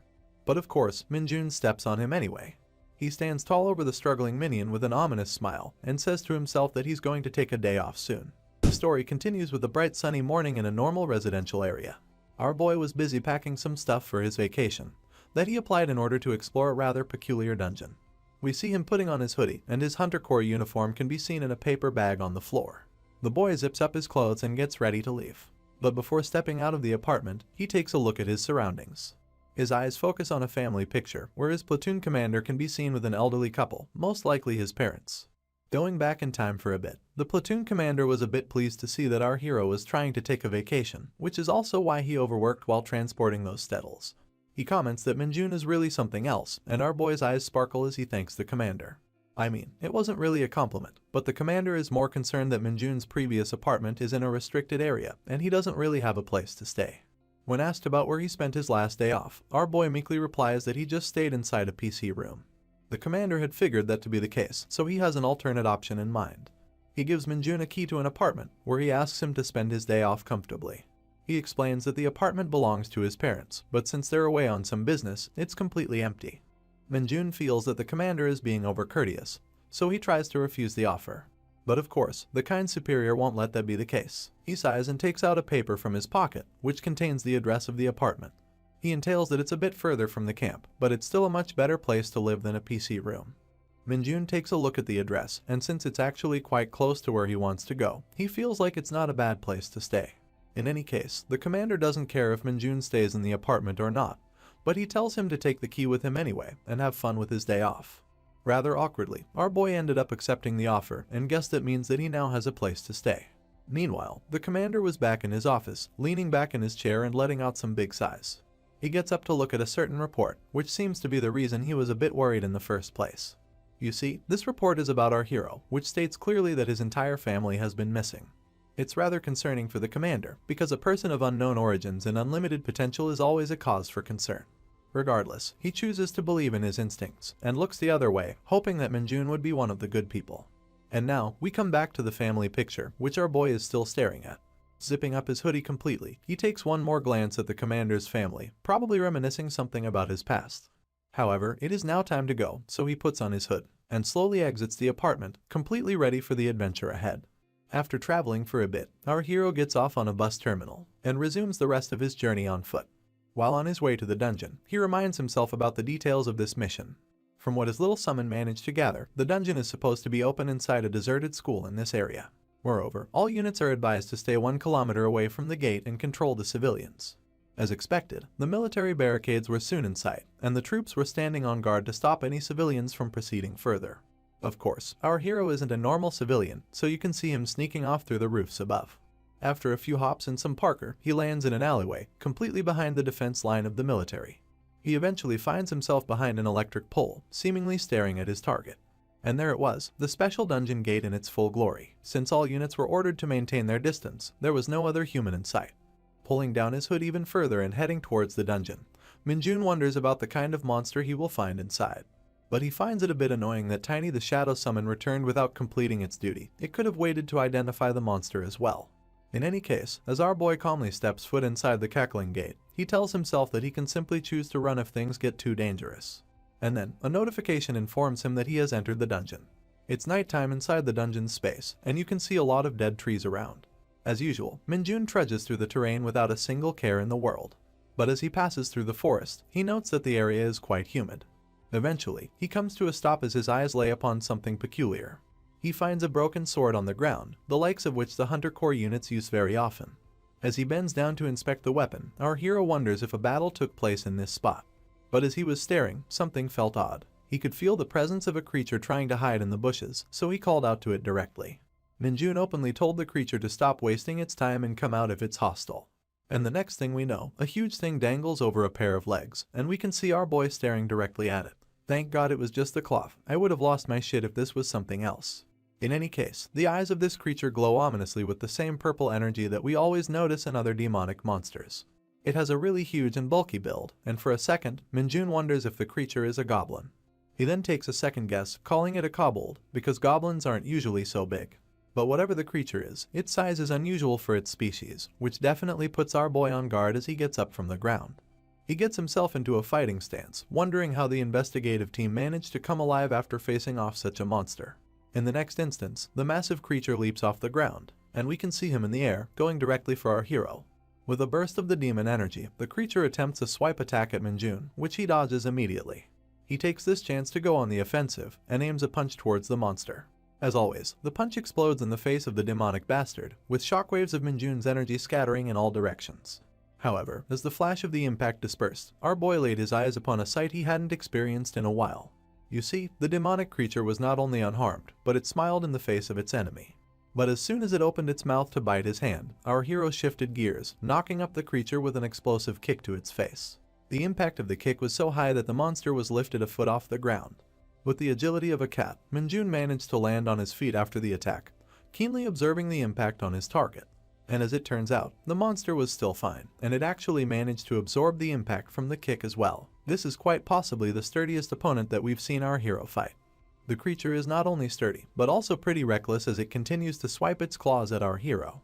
Minjun dodges the attack once again, but this time, you can tell from the smirk on his face that he prepared something extra. The creature's leg starts getting sucked into the ground where our hero was previously standing, and a notification informs us that he has used the D-rank corruption skill on the ground. It turned the solid earth into quicksand, and the monster's leg kept getting sucked inside. This was the perfect time to resume the attack, so our hero started rushing straight towards the demonic creature with his superhuman speed. He followed up the dash with an onslaught of powerful blows, each landing on different parts of the monster's face. Even while pummeling his enemy to death, Minjun was impressed by the monster's tenacity. It wasn't even trying to block. And then, as one more punch goes for the creature's side, a bluish hue lights up in the shadows. It swiftly blocks our hero's attack, which is the first time the monster tried to defend himself since the start of their fight. As the counter swipe reaches for our hero's face, his eyes get fixed on the blue light from before. As expected, something is definitely shining at the sight of this weird troll-like monster. But in his fixation, Minjun lets down his guard and gets rocket launched by the swipe. As always, he manages to land on his feet, and the monster is just growling without moving from its place. This is the first time an attack has landed on Minjun since his return to Earth, and the fucker managed to rip up his brand new hoodie. Now that things have gotten this far, our boy looks at the broken katana again, and equips himself with the weapon. Pulling back his hoodie and getting up from the ground, he looks at the monster to comment that his enemies on Earth so far have been nothing better than ants. However, he calls the troll a rhinoceros beetle, which is probably the highest praise it has given to any monster. The angry creature screeches at the top of his lungs, his ugly nose covering his entire mouth. And right away, it comes swinging at our hero with yet another powerful swipe of his massive hand. It goes without saying that the monster's jaw remained open, and its eyes started to show a hint of fear, when our hero not only didn't budge from its attack, but looked him dead in the face, commenting that a bug is still nothing more than a fucking bug. Minjun was now pissed at the monster, too pissed at it to give it a peaceful end. And with veins popping up on his face, he stabs the creature's side with his broken sword, demanding it to pay him back for his new clothes. Finally, the troll bastard had a reaction, and it opened its mouth wide to screech in absolute pain and agony. But our boy wasn't done with it, so he winds up another heel kick to smash the monster's head. His kick came down with lightning speed, and the effects of the attack made his eyes glow in adorable rage. However, the aftermath of the attack wasn't quite so adorable, as the troll was now a bloody mess, and Minjun stood on its smashed head as the victor. Naturally, the next step was to absorb all of its demonic energy, and just as usual, it started to gather in our boy's hand as a ball of purple lightning. After that, we're bombarded by a wall of notifications, each notifying our hero that his demonic energy stat has increased even further. Eventually, another notification informs us that since the demonic energy has reached a certain threshold, Minjun has the Dark Arrow skill. After the unlocking of the Dark Arrow, his Nightwalker skill gets enhanced, and a new skill called Basic Swordsmanship is added into his arsenal. Excited by such plentiful rewards, Minjun gets curious and calls out to the status window to see his current stats. As the status window comes out, we get to see all the newly added skills in his information. Upon further inspecting the skills, we find out that Dark Arrow is a skill that uses demonic energy to shoot an intangible projectile. On the other hand, Basic Swordsmanship can slightly increase our boy's proficiency with swords. At the moment, both of these skills are ranked E. Minjun absolutely loves the fact that he has now unlocked a long-range attack option, but he's a bit confused why Basic Swordsmanship was added. But then, he remembers that he used the broken sword to defeat the monster and was lucky enough to land a critical hit. But that brings him back to the monster, which is down to the ground, with the sword still lodged in its side. As he takes out the weapon, he wonders if the creature was already wounded before it encountered him. He's also curious about the item which was shining inside the monster earlier, so he puts his hand in the wound to check it out. In a rather brutish way, he pulls the hand out of the monster, making a lot of blood gush out. He looks back to take a peek at the item he found, and inside his bloodied hand, the thing that he finds is a little peculiar. It seems to be a piece of metal, with very sharp edges that are designed to penetrate deep. Minjun figures the metal to either be an arrowhead, or a chipped-off piece of sword, and he's confused if this was the doing of the investigative team who explored this dungeon earlier. However, upon a closer inspection, the piece of metal looks a bit familiar to our hero.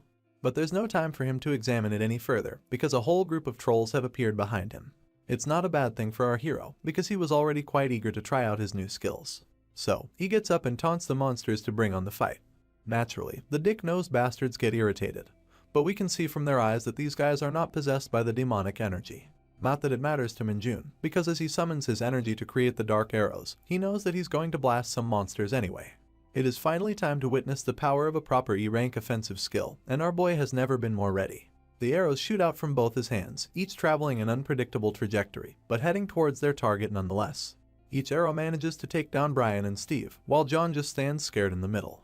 Minjun's mission inside the dungeon is already finished, but he doesn't see any harm in sticking around to have some more fun.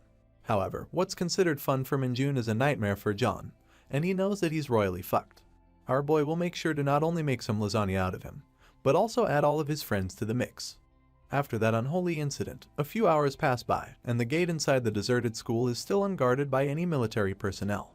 Minjun eventually pops out of the gate, but you already know that he had a lot of fun.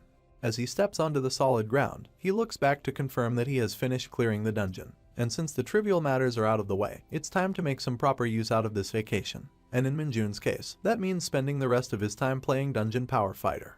Once the day is over, we find ourselves back on the military grounds, where the Hunter Corps units are training like usual. We see Sergeant Lee in the front, and the two gambling corporals in the back, completely out of breath.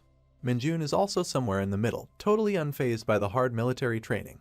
He remembers the events of the last day, where he defeated a demonic monster and enjoyed some quality time playing his favorite game, while also munching down on some ramen. As a whole, it was quite a satisfactory day. But when he returned to the camp, the entire platoon was in a grievous mood. Everyone had heard about the Hunter Field maneuvers in the Tin Can dungeon, and no one wanted to deal with that shit anymore. But they didn't really have an option to sit out the training, and they're already out in the fields with their platoon commander. Every platoon will start in different corners of the dungeon, and gradually work their way to move towards the center. As the commander and Lieutenant First Class Kim Minji lead the tired troops up the hill, the commander notices something odd in the distance. You see, this is division-wide training that involves reacting to numerous emergencies at any given time. This time, some monsters have appeared on the horizon, so the commander signals his troops to take their positions. The corporals take up their weapons as soon as the emergency is announced, but our boy Minjun is just excited about it in the back. Up at the top of the hill, numerous black balls roll down towards the platoon, and as they come closer, we see that these balls are actually blood-sucking monsters with razor-sharp teeth. Funnily enough, the commander calls them the Dark Balls, and since normal firearms are effective against them, he orders his troops to sheathe their specialty weapons and take up their guns. All units get in their positions in a matter of seconds, fully ready to fire on command. Minjun also squats down to take aim with his rifle, and as we get a zoom in on his face, you can instantly tell that this dude finds this training to be the most fun out of anything so far. With their positions at the ready, the commander orders his troops to shoot at will and take down all their enemies. One by one, the soldier starts unloading their cartridges, and with each bang of the shot, a new ball gets popped. Even so, these fuckers were moving at such fast speeds that some bullets were bound to miss. That didn't stop the soldiers from shooting them though, and Kim Minji warned everyone that unlike my own balls, the Dark Balls are well known for their tough skin. And since they can also float in the air, they're harder to apprehend with melee weapons. But the balls were growing bigger and darker as they grew closer to the units, and the commander was starting to notice that they're too close for comfort. He immediately orders all units to cease the fire and start getting ready for close combat. Right now, there are only 3 of these monsters remaining, but dealing with them can get hard if they manage to suck on some human blood, which is why the commander asks everyone to be careful and not get bitten. Minjun can guess that it's probably game over once you get bitten, and if a lot of his teammates get wiped out in this manner, their platoon's score will hit rock bottom. Just as he was busy pondering that, one of the balls managed to lunge at the front units, who were a bit too nervous to react properly. Of course, our boy can't let his score take the fall because of some newbies, so he jumps into the fight himself. Approaching the free-falling ball, Minjun calls out to Sergeant Lee so he can get ready. And immediately, as the dark ball comes down, he kicks the thing up in the air with his incredible soccer skills. Sergeant Lee and the rest of the units are left staring at the bizarre sight in front of them, because the ball was shot up straight on a vertical axis, and it wasn't showing any signs of slowing down. Heck, even Kim Minji and the commander are just looking at the thing go up. Minjun has a proud look on his face, but if he could openly shoot the targets with his dark arrows, he knows that this would be a lot easier. Anyway, the troops took point and started to shoot at the dark ball while it was still in air. And of course, the monster exploded immediately upon being blasted. Following its demise, our boy sends another pair of big black balls into the sky, and the commander told all his troops to fire at will while they were still in the air. In a matter of seconds, the hill was littered with black matter of the monsters, and none of them were left alive. The troops finally had some room to breathe as they stood there silently to restore their energy. The commander announces a well-deserved 10-minute break and asks everyone to look for injured members in their respective squads. If anyone is harmed, he is to report to the commander immediately. With that, the commander taps Minjun's shoulder for a job well done, and our boy gets some more thumbs up from Sergeant Lee, and Corporal Former Bully as well. Lee and Guangxik accidentally meet eyes with each other, feeling a bit awkward while they're simultaneously commending a former junior. And with that weird exchange, the two decide to go their separate ways. Meanwhile, the other 2 sergeants take a seat on the ground, so exhausted that they can feel their souls leave their bodies. Orange Head comments why the training is so much more difficult than usual, because they have already gone through a great deal of monster encounters. The Sleepy Eyes replies to his comment that he's not sure about the reason, but he has heard some rumors that this may not actually be a tin can dungeon. When the orange head asks him what he means, the dude replies that according to some other platoons, there was apparently a boss inside this dungeon. But when the designated team went to clear it, they were left stunned by the sight before them. The monster was some sort of giant elephant, and it was already defeated by a familiar face. That familiar face was none other than the living celebrity of the military, the 2-star Hunter Corps officer. And judging by the blood on his fist, you can guess that he defeated the giant monster with his bare hands. He approaches the soldiers after noticing them, and the poor guys start shaking in their boots. The 2-star had nothing but a huge smile on his face, claiming that since the boss monster has been defeated, they can use this dungeon for the divisional training. Sleepy Eyes explains that killing the boss would close the dungeon, so they captured it alive in its incapacitated state, and are keeping it somewhere in a cave so the dungeon be used for training. Needless to say, this makes the 2 sergeants cry out in streams of tears. Their sorrow is only further intensified when Kim Min-ji hugs them from behind, telling them to get off their asses because the break was over. He drags the 2 sergeants away to get going, and Min-jun over here was quite pleased with their talk from earlier. He had an idea, but he's now sure that the 2-star from the Hunter Corps is actually pretty good, and he's possibly looking forward to meeting him again. The platoon was now following their map once again and headed towards their destination, but just as the commander reached the top of the slope, he noticed something odd while signaling his troops to stop. The thing that he saw was so surprising that it left him with a meme face of absolute shock.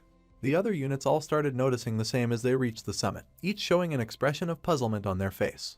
Min-jun was no different, as he looked down below and recognized a certain man. In the clearing after the slope, a man was sitting by himself with his legs crossed. He was wearing a tag that said injured, and as we zoom out, we see the face of the 2-star with his massive smile, looking eagerly towards the approaching platoon. Meanwhile, a different scenario was playing out in the world of Isgard. Amidst the flourishing green nature of this world, a jacked as fuck old man sat next to a stone building, smoking a mean-looking pipe. His ears perked up as he heard someone approaching, and when he looked up, the giant Spartan warrior was standing in front of him, with his hand over the sword on his hip. The old man comments that the warrior has come back really soon, and the Spartan shrinks in embarrassment when he adds that he must have broken his weapon again. But the old man knows that the loyal warrior was probably only taking care of the saintess's dirty business, so he asks him to hand over the sword, which the warrior does so politely. I guess this old man is probably a blacksmith, and as he looks at the weapon, he can't help but wonder how it got into such a bad shape. So when he inspects the blade up close, he asks the warrior if he had been hunting demonic monsters. The story continues at the central dungeon assembly point, where a bunch of military officers are discussing something important at one of the camps. The name of this glasses-wearing man is Ko Jiangxiao, but we'll call him Colonel Ko for the sake of simplicity. Colonel Ko is a battalion commander in the 104th Division, and he's currently worrying that something might go wrong in the Tin Can training dungeon. The person on the other end is Colonel Jiang, commander of the 1st Battalion in the same division. He states that the training is being held because the higher-ups are worried about the gradually decreasing combat power of the soldiers. Even so, Colonel Ko isn't pleased with the idea. He thinks that they're pushing the poor men too far. That's when Colonel Junbyum, the 2nd Battalion's commander, walks into the tent, holding an assault rifle over his neck. They all salute each other, and Colonel Junbyum asks for the whereabouts of the division commander. The 1st Battalion commander snickers, while Colonel Ko nervously tries to answer the question. A huge shout is heard from the tent when Colonel Junbyum hears that the division commander is currently inside the Tin Can dungeon. The fat man simply laughs wholeheartedly, claiming that they should know about the troublesome nature of their division commander. There's no one in the military who can stop him. But that doesn't reassure the poor Colonel Junbyum, who's worried why such a monstrous man has gone over to see the training of his soldiers. That's when the glasses dude steps up with the answer. Like every glasses character in any manhwa ever, the dude adjusts his frames to create really needless suspense. He states that the division commander said something before leaving. He said that there is a certain soldier he wants to see in action with his own eyes. And with those words, we come back to the man in question, the 2-star smiling emoji, the commander of the 104th Division, who sits patiently at the center of the dungeon. The arriving platoon is more than just a little confused to see such a man, and they honestly don't know what reaction to give. In fact, they didn't even remember to salute him. For the first time ever, we see Kim Min-ji cower behind the platoon commander, who is also just as stunned to see the 2-star. He knew that they were supposed to escort an injured person during the mission, but the role of the injured man was supposed to be performed by someone from the HQ, not by Brutus from Popeye. And if you don't see Brutus when you see this cartoonish man, I will be very disappointed. In any case, the platoon commander doesn't look any less than a cartoon himself, as he sees the behemoth of a man tower himself next to him, dwarfing the poor soldier in comparison. Brutus shows the commander his injured side and smilingly tells him to take good care of him during their training. That very statement sends shivers down the spine of the commander. The poor dude is just lost for words. But I guess he finally remembered to salute his superior, so he gets into stance and takes up this absurd mission. Two privates bring out a stretcher, and the nervous Kim Minji tells the division commander that they will carry him for the remainder of the mission, even though he's almost the size of a mammoth. Brutus stares down at the sergeant first class, quite displeased to see the tiny stretcher. He approaches the sergeant while addressing him, and Kim Minji shouts out his title in fear of the commander. And with just his bare hands, Brutus spins up the stretcher into a ball, breaking all the supports like they were twigs. I guess he really didn't want to lie down on this thing. He then claps his hand to clear off the dust and walks away from Kim Minji with an annoyed expression.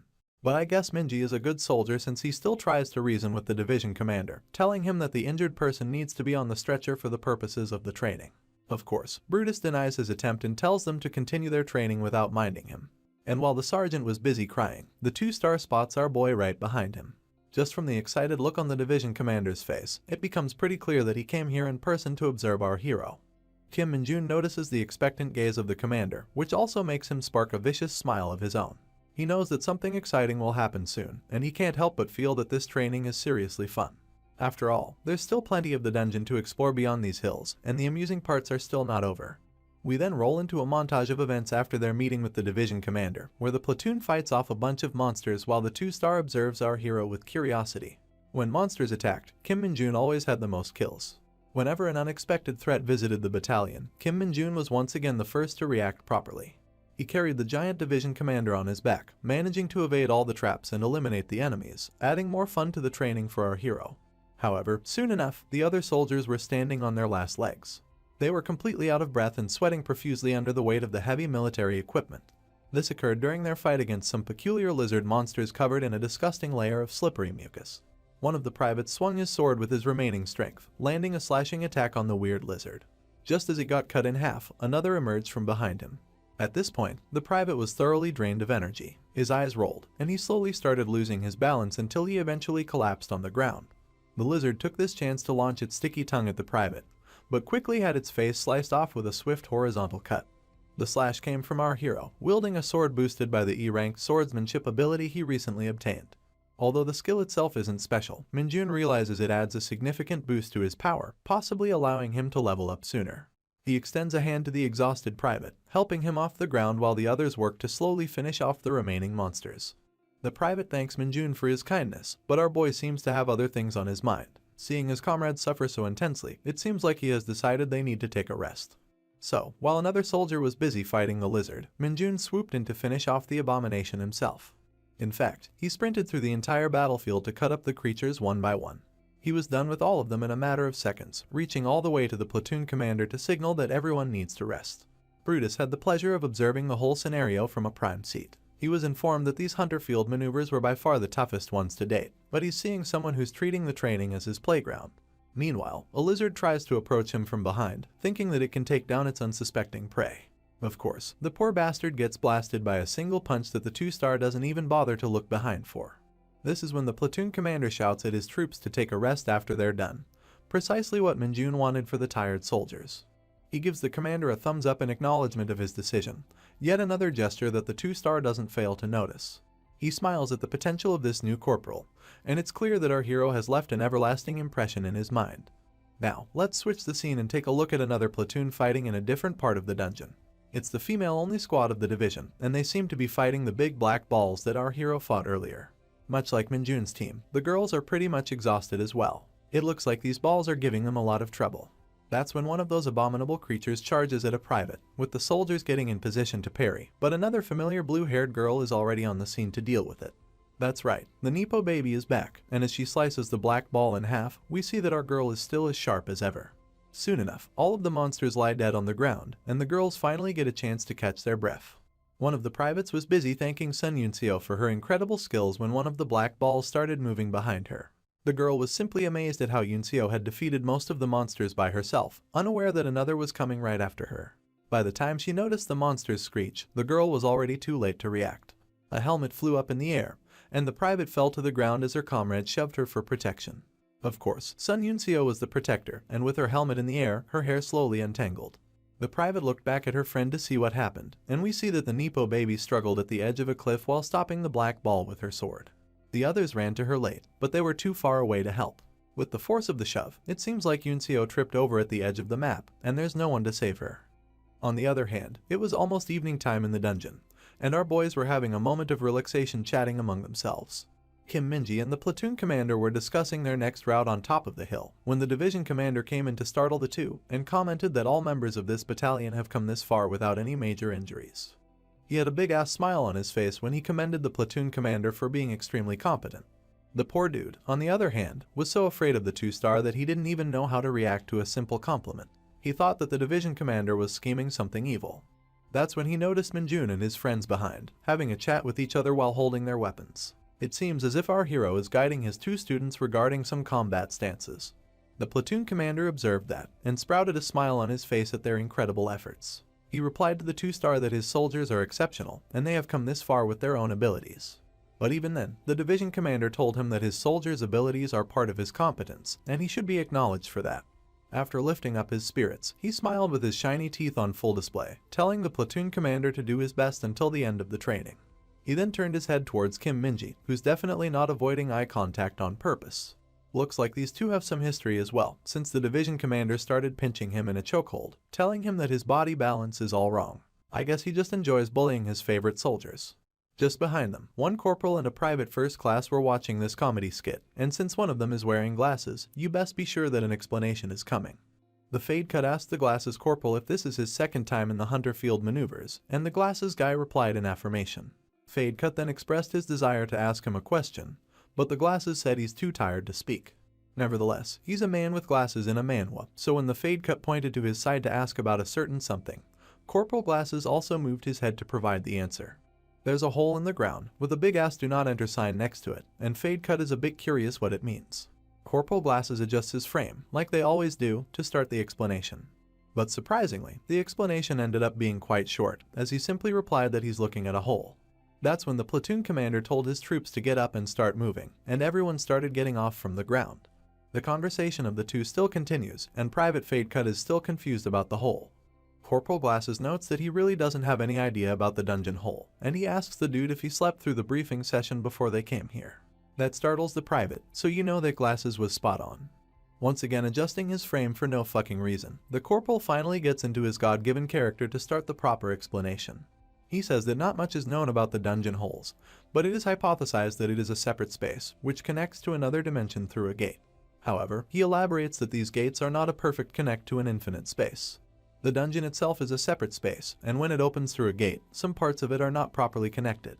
So these holes that appear throughout the terrain are essentially packet losses during the data transfer. And since this phenomenon is commonly observed in most dungeons, the holes were aptly named the dungeon holes, which the corporal tells us while still adjusting his perfectly balanced glasses. Needless to say, the Fade Cut is still pretty impressed. But now he has a different question. He wants to know what happens when you fall outside the dungeon's borders or inside one of those holes. At that, Corporal Glasses claims to not know much information, but apparently, falling into these holes will make you pop out of any random spot inside the dungeon. And just as they finished their conversation, a bunch of soldiers started making a ruckus at the front.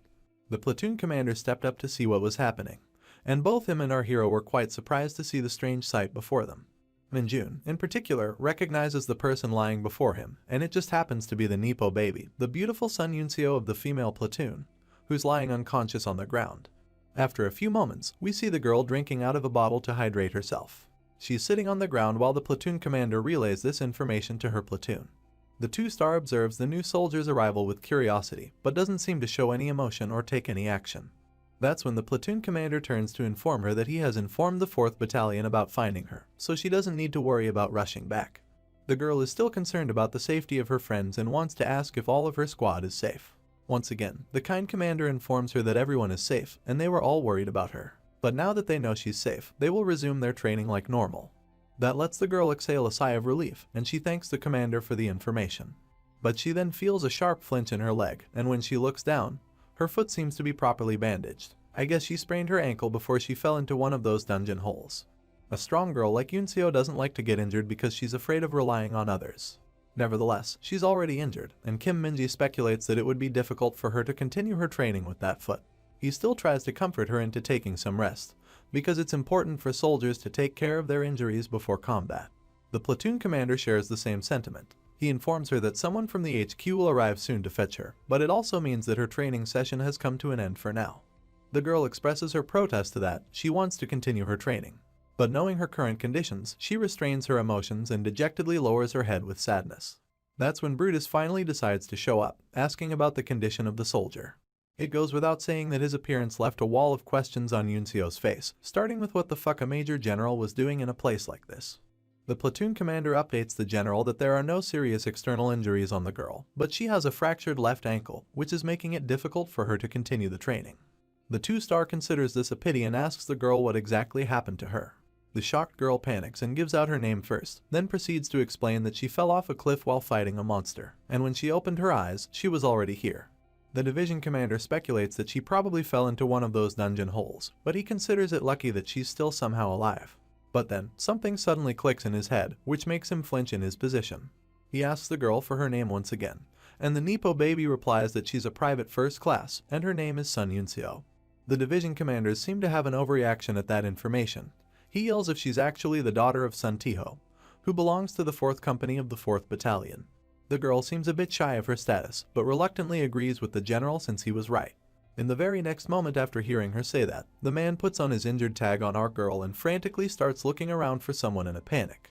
Everyone else in the platoon looks dead tired and unable to be of any use, but there's someone here who still looks to be in perfect condition and is even training his friends for combat.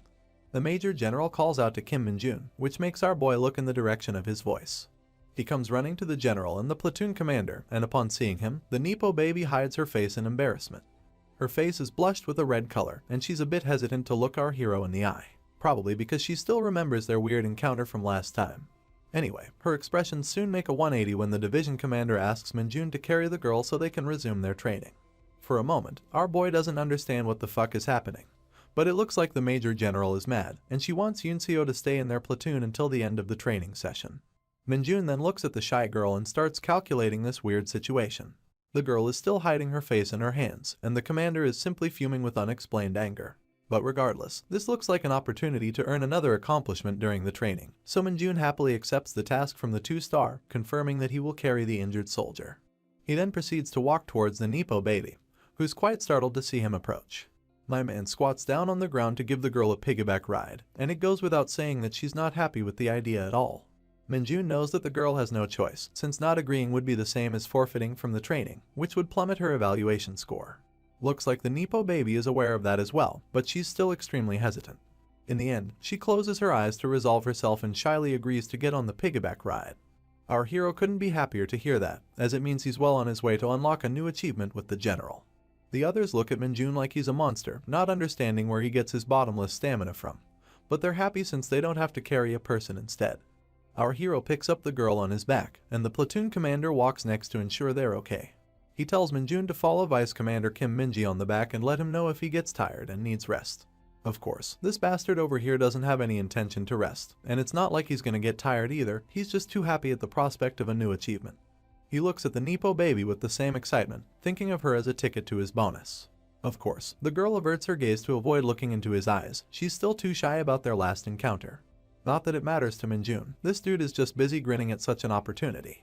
Meanwhile, the division commander observes the two from behind while still showing an unexplainable look of discontent. Kim Min-ji walks up to him and informs him that rumors will spread if they make an exception for the daughter of another division commander. But it's not like the general has any intention of backing down. There are no regulations that state they can't help the injured, and all of this is still just a part of their regular training. But despite that, Kim Min-ji notices a hint of something else when the general says that there's something he's missing. His brows twitch with annoyance, and he looks genuinely angry while calling out the name of Sun Yunseo's father, Sun Tiho. He calls him a fucking asshole, and I'm really not sure why he's so pissed to see his daughter inside this dungeon. Let's resume our epic story, this time directly with the face of our favorite Nepo baby, Sun Yunseo. She looks at the exhausted soldiers ahead of her, and then averts her gaze nervously at the men behind her. Kim Min-ji looking as solid as always, but the general behind him should have absolutely no place in this training. Nevertheless, it's a sausage festival out here, and the poor lone girl couldn't be more uncomfortable. Not to mention, she's being carried by yet another weirdo. The girl tells Min-jun to let him know if he's tired, because she can always choose to retire from the training. But our boy rubs off her concern, blatantly stating that she's lighter than Stettel. And in case you forgot, Stettel is supposed to be one of the heaviest materials on Earth, so that wasn't exactly a good compliment, as you can already see from Yunseo's startled face. My guy then continues to guess her exact weight, but is stopped abruptly by the embarrassed lady. Meanwhile, the other soldiers are simply too tired to bother with this nonsense. Embarrassed and blushing, Yunseo tells our hero that she will stay quiet, so she requests him to shut the fuck up as well. And for some reason, the general seems quite interested in this conversation. After calming down a little, our girl contemplates the fact that she's only able to remain a part of this training thanks to the monster who's carrying her. So, she sighs as she lets him know that she will definitely repay him for his favor in the future. Of course, as achievement hungry as always, Minjun couldn't be happier to hear such words. In fact, he would love it even more if the said favor were to come directly from her father. But after all this, the idiot continues from earlier and tries to guess the poor girl's weight once again, which is a conversation the men behind them aren't gonna miss at any cost. Before our boy could spit out an exact number, the girl started beating on him to make him shut up, pleading him to not embarrass her any further. Kim Minji and Brutus both look at each other for a moment after witnessing such a scene, and boy would their next expressions creep the fuck out of Yunseo. You can tell that these two old men are looking at a couple in the making, and they couldn't be happier to be a part of it. Anyway, the night soon fell upon the dungeon once again, and our soldiers were now more tired than ever, barely managing to even maintain their posture. As usual, the platoon commander was navigating from the front, and the corporals behind him were desperately hoping to not encounter any more monsters. While crying their eyes out, they couldn't help but curse the very handsome individual, who threw them inside a training dungeon that was set to hell level of difficulty. This is when their commander tells them that only 2 kilometers are left in their destination, so everyone should maintain their focus and not let down their guard until the end. As he asked the corporals behind him to relay this message to the rest, the exhausted soldiers couldn't be happier to hear such news. At last, they could see an end to this disaster of a training. But of course, their enthusiasm was short-lived, as they both noticed an unforeseen predicament on the horizon. As soon as he noticed, the bald corporal yelled at the commander that flying monsters are approaching them from the sky. After laying his eyes upon the threat as well, the commander ordered everyone to get into their battle formation. They were about to engage an airborne enemy. The monsters that charged at the platoon from above were an absolute abomination, looking like the bastard child of a snake and a sparrow.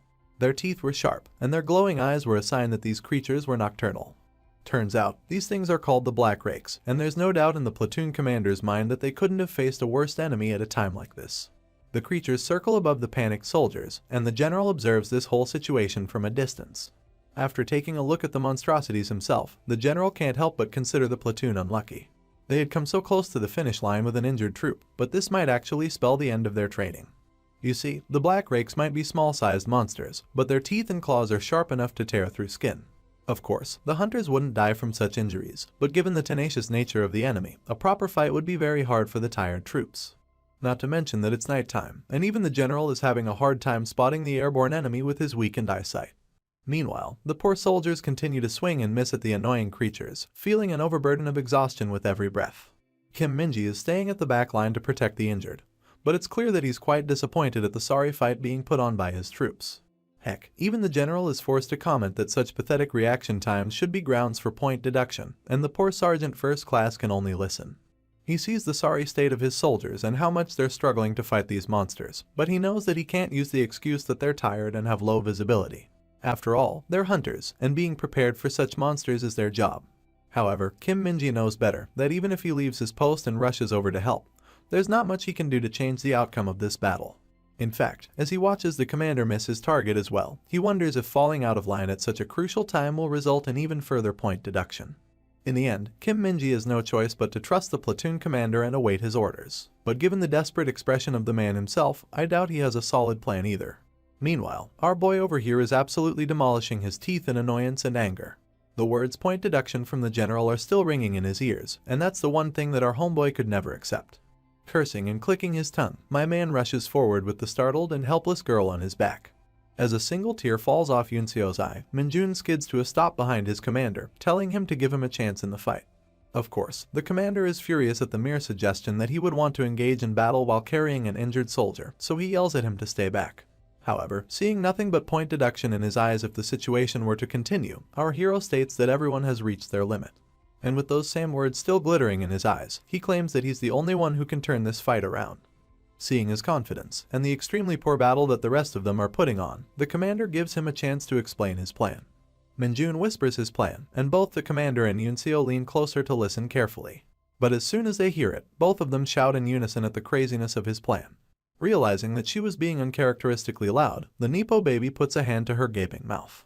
However, the platoon commander has a completely different expression. You can tell from his face that he's seriously considering Minjun's idea.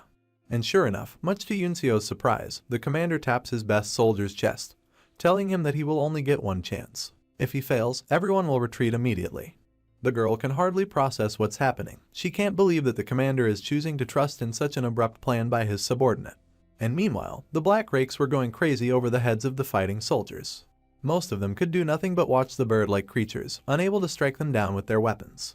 Desperate to end this fight, the commander tells Minjun to hand him the injured soldier and head forward, but he's interrupted mid-sentence by our uncomplying hero, who insists that there is no time to waste. Once again feeling the rush of desperation, the commander grits his teeth while agreeing to the soldier. So, Minjun rushes ahead while carrying the Nepo baby on his back, while the commander orders everyone to clear a path for the corporal and get ready to open fire at the enemy. His commands spark a curious reaction from the general, who's surprised to hear that he wants the soldiers to use their rifles when they can't even properly see the monsters. But the plan had already commenced, and our boy was now busy reloading his rifle and telling the girl to hold on tight. After all, as you can tell from his achievement-hungry face, there's no way he's going to lose an injured person on the field. At this point, Yunseo has absolutely no choice but to follow his directions, so she closes her eyes and grabs on tightly to the lunatic's body, bracing herself for what is to come next. At the same time, Minjun's eyes were starting to burn with his demonic energy, and with the help of his power, he was easily able to spot all the flying creatures, even through the darkness of the night. As he sets his eyes on the target, our boy narrates that he's just as familiar with the darkness as he's familiar with the beginner hunting grounds of his favorite game. Minjun puts one of the Black Rakes in his scope, and a wave of demonic energy starts to gather around his trigger finger. Looks like he has finally activated his Dark Arrow skill. Since the skill can be concealed inside a long-ranged weapon, our boy opens fire at the flying creature. The bullet flies at supersonic speed, coated by a massive ball of dark demonic energy. The swift monster sees the bullet approaching and quickly navigates the air to dodge around it. But despite its best efforts, the energy surrounding the bullet tears off half of its body. The girl could hardly see what was happening, but she didn't miss the fact that the creature was killed in a single bullet. And that alone was something really worth thinking about, since she couldn't wrap her head around how Minjun made it happen. You see, our boy knew that it would work. The bullets have grown to the size of cannonballs thanks to the dark arrows, which of course makes them incredibly hard to dodge. And since he's the only one with night vision, no one else can really see what is happening in the night sky. And so, like the main character from Metal Slug, my man starts shooting like a maniac, while Yunseo simply held on for dear life. The Black Rakes couldn't have been better targets for his newly unlocked skill, as they kept getting blasted in the air by the seemingly undodgeable dark arrows. All the other platoon members stared at the spectacle in a daze, hardly able to believe what the fuck was happening. As the monster's flesh fell out of the sky in bits and pieces, the only thing going through their minds was how incredible Kim Minjun is. On the other hand, our boy was now done with his one-sided massacre, so he looked back to face his squad, letting them know that he has killed everything. I can only imagine what sort of embarrassment must be going through the poor girl's mind as she's forced to cling on to such an absolute monster, who doesn't seem to give any fucks about this situation at all. Anyway, the squad can finally continue its march, and it goes without saying that everyone is more exhausted than ever before. But still, as is apparent from the platoon commander's face, they have all eased up after going through their last battle.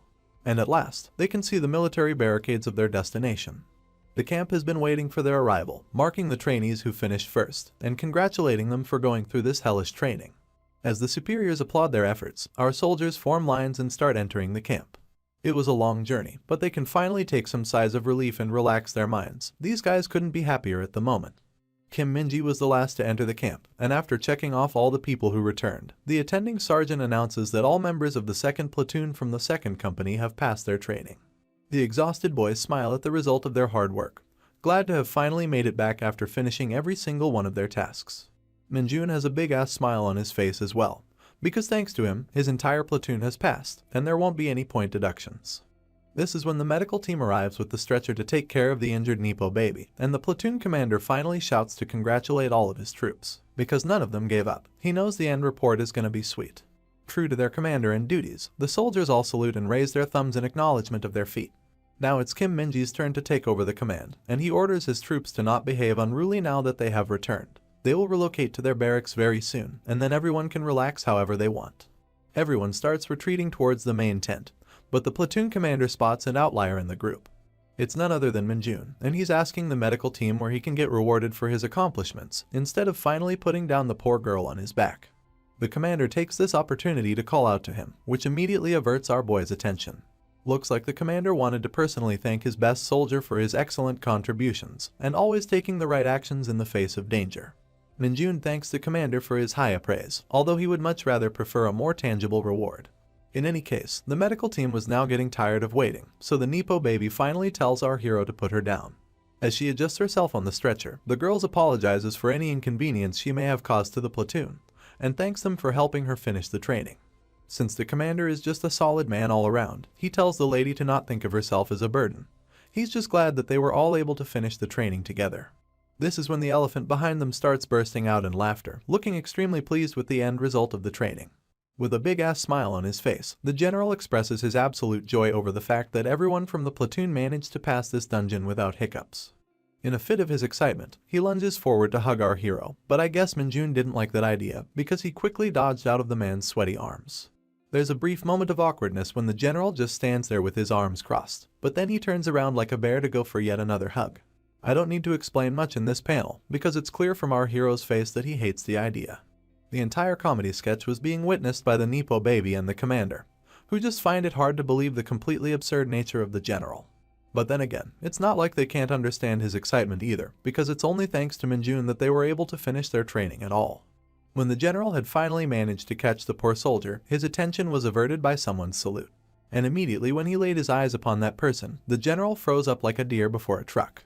The one who saluted was 4th Battalion commander of his division, Colonel Yu Jihai. She's the one in charge of all the female units in the 104th Division, and judging by everyone's scared reactions behind her, she's quite the scary individual. The woman goes right past the general, ignoring him completely with an annoyed expression on her face.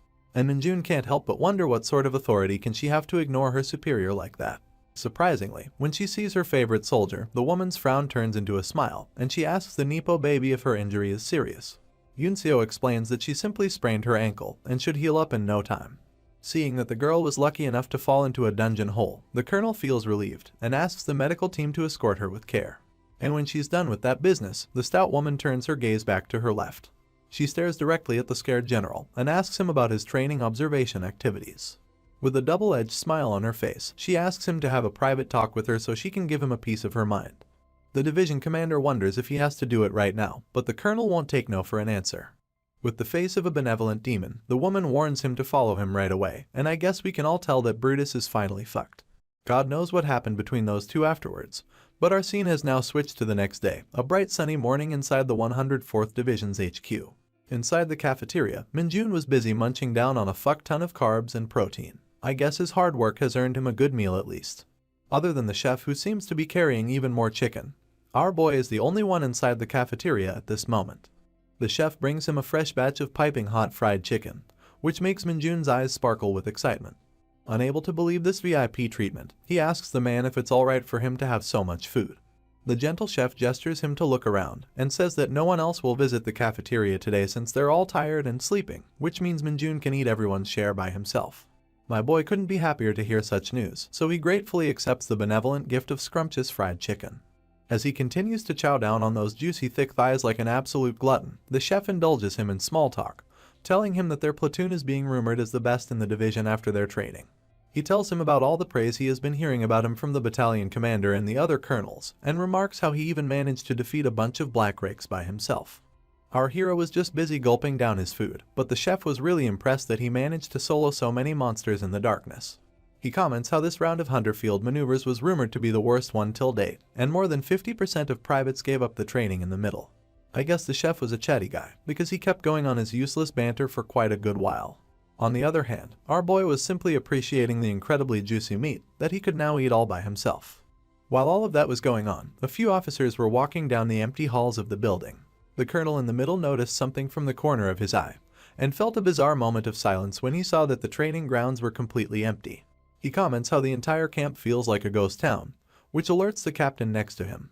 The captain with the scar over his mouth replies that everyone has been given a day off after their exhausting training, and the majority of the soldiers are just sleeping in their barracks. The colonel seems pleased to hear that, but comments that they should also get up and eat. And continuing their walk, he mentions how everyone did amazing in their recent training, and how the division commander looked quite pleased with the results.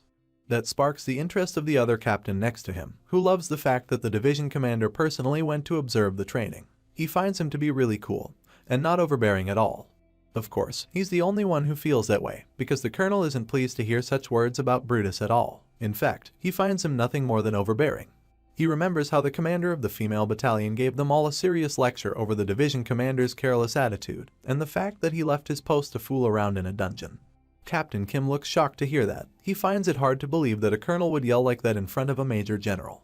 But his superior corrects him, letting him know that she wasn't in the wrong at all. After all, it is a fact that Major General Brutus left his post without saying anything.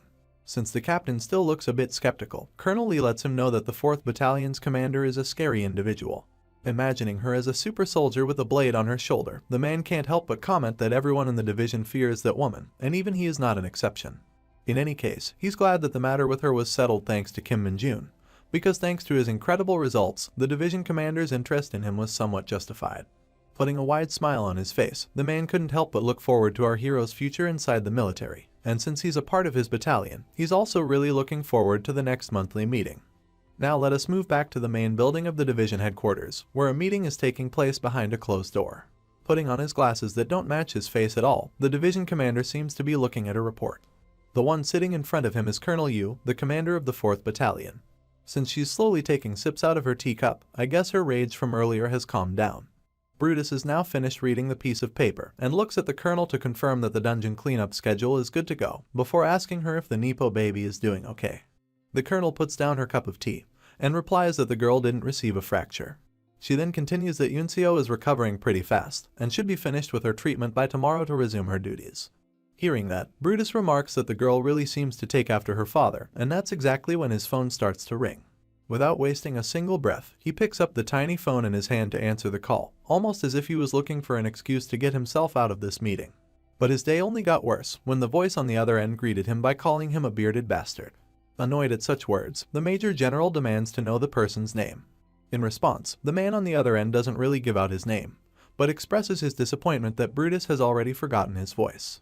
Looks like the Major General has finally recognized the voice, and he asks with a look of shock if he's really talking to the person he's thinking about. His sudden change in tone seems to have alerted Colonel Yu as well, and the scene finally switches to the other side, where the man confirms the division commander's suspicions. We see on his title plate that he's also a Major General like Brutus, which means that they both share the same rank in the military. And as we finally zoom out to look at the man, we see his angry face with popping veins. This man is the division commander of the 107th Division, Sun Tiho, and also the father to our favorite Nepo baby. He seems absolutely pissed about something, as he refers to Brutus as an annoying fucker and challenges him to a duel. Last we left off, Nepo baby's father was on phone with Major General Brutus, giving him an earful of insult and challenging him to a duel. And now, as we start this episode, Brutus is retorting back while fuming, complaining why Sun Tiho called him a bearded bastard. In the background, it seems like Colonel Yu is already invested in this conversation. On the other side of the phone, Tiho won't stop insulting his rival division commander and desperately wants to duel him to settle their scores at once. At this point, Brutus is already holding his head to control his anger and questions if Tiho is acting so weird because his daughter got injured. Colonel Yu listens carefully as Brutus calls the guy a nerd and tauntingly asks if he's even a soldier who's worthy enough to fight him.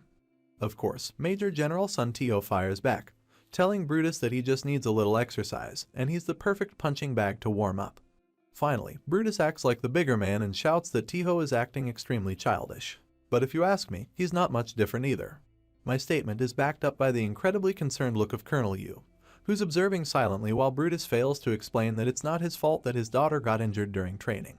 This is when Tiho crosses the line and says that Brutus couldn't even get married. There's no way he'd understand his feelings.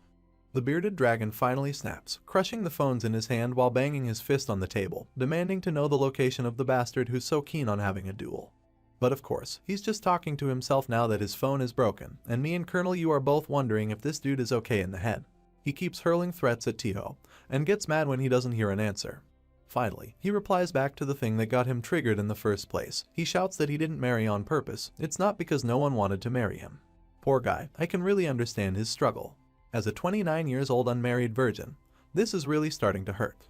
Anyway, Colonel Yu takes the hint and cautiously comes close to the raging idiot, while he's still going on about why Tiho isn't saying anything in response. With as much respect as she can spare for such a moron, the colonel informs the Major General that the call has already ended. And sure enough, when Brutus pulls back his phone from his ear to look at it, the poor thing is already cracked into pieces. But without giving a second thought to his anger management issues, he turns to the colonel and asks if she has Sun Tiho's number saved in her phone. For a moment, the woman stays silent in fear of losing her phone as well, but eventually, she heaves a sigh and accepts her sad reality that she needs to work under such a meathead. Understanding the situation, she tells Brutus to calm down and try to understand that Major General Tio has every right to be angry. At first, the clueless idiot snaps at her for taking the side of the nerd who insulted him and his capability to get married, and even questions the colonel if she's the one who informed him about his daughter getting injured. But rather calmly, the woman replies back that the Major General learned about it because the hospital probably contacted the girl's guardian when she got admitted. Besides, she states that Tio probably isn't mad because his daughter got injured during training. He's angry because a certain someone granted her special permission to finish her training instead of transferring her to a hospital. And finally, Brutus is humbled by being slapped with some facts. Still, with a charming smile on her face, the colonel adds that he should call Sun Tio and explain the situation properly, because he only wanted to find out the capabilities of the second platoon. Coughing in embarrassment, the humbled Brutus accepts that he should probably explain to his friend that there has been a misunderstanding. He only needed to see how his soldiers would react to an actual injured person. Meanwhile, the colonel takes out her phone to make the call, but when she sees the crushed Samsung Galaxy something in the Major General's hands, she reconsiders if this is really a smart idea. And after giving it a second thought, she pulls back the phone and states that she will put the call on speakerphone instead. As she makes the call and puts the phone on the table, Brutus is visibly starting to panic. It looks like he's not really sure how he would explain anything at all. But still, he sits with a hint of impatience, and we hear a click from the phone as Major General Tio picks up the call. Without even saying hello, the dude straight up asks Colonel Yu why she's calling him, and questions if she's sitting together with the bearded bastard. As calm as ever, the woman addresses her superior politely, and explains that she's calling him instead because the division commander's phone is broken. Meanwhile, the division commander in questions is still seething at Tio's harsh insults. But anyway, he sets his anger aside to tell Tio that he was too worked up earlier to explain things properly. He clarifies that there was an emergency while he was out in the dungeon to observe a particular platoon. But before saying any further, he starts making a sour face like he just swallowed an entire lemon. Looks like words of apologies come to him with great difficulty, and Colonel Yu observes as her superior struggles to calm down his nerves. But finally, Brutus admits his mistake to Tio, stating clearly that it was his fault for being careless and putting her daughter's life in potential danger. And so, he formally apologizes for his mistake as the division commander. His sincere words put a warm smile on General Yu's face, who realizes that Brutus tried to understand the feelings of a parent, despite not having any children of his own. But you see, the mood was instantly killed between the two when Sun Tio opened his mouth on the other side of the phone, asking Brutus what the fuck he's even talking about. With veins popping out of every corner on his face, the Major General comments that Brutus is probably making excuses to avoid the duel because he's scared. So instead, he demands to know the name and unit of the bastard who carried his daughter on his back. Well fuck, it looks like this doting father is angry because his daughter got carried around on some other dude's back. Even Colonel Yu and Brutus can't seem to digest this information, they just stare blankly at the phone in awkwardness. This is when General Sun finally lays bare the reason for his anger. He's just furious because Brutus allowed someone else to give his daughter a piggyback ride. He was about to go on and ask about the bastard's name again who dared to carry her daughter, but Colonel Yu decided to take the initiative and ended the call to stop things from getting worse. Of course, her phone immediately started ringing again, because Tio still needed that name, and the colonel was now starting to get worried about everything. The phone kept ringing non-stop, so the woman took a peek to see how Brutus was handling this absurd situation. As you'd expect, the guy was furious. He mustered a lot of courage to apologize for his mistakes, only to find out that the fucker on the other end was angry for something completely unreasonable and unrelated. Colonel Yu got anxious, and she tried her damnedest to stop the beast from going berserk. But I guess it was already too late, since Brutus could hardly contain his anger as he asked her to prepare a vehicle. He took all of his frustration on the poor sofa, and I'm really starting to think he needs some therapy. The flustered colonel steps back in caution, asking the Major General where he's planning to go. And the camera finally pans towards the absolutely fuming face of the idiot, who's about to crush his own teeth while he orders the colonel to clear her schedule, because they're going to head straight for Sun Tio's division. At this point, Colonel Yu is straight up calling both of these men as absolute idiots in her mind, and she's absolutely fed up with their poop-filled brains that are only good for fighting. Meanwhile, the man who's unknowingly causing all this chaos is simply strolling across the hallways without a care in the world.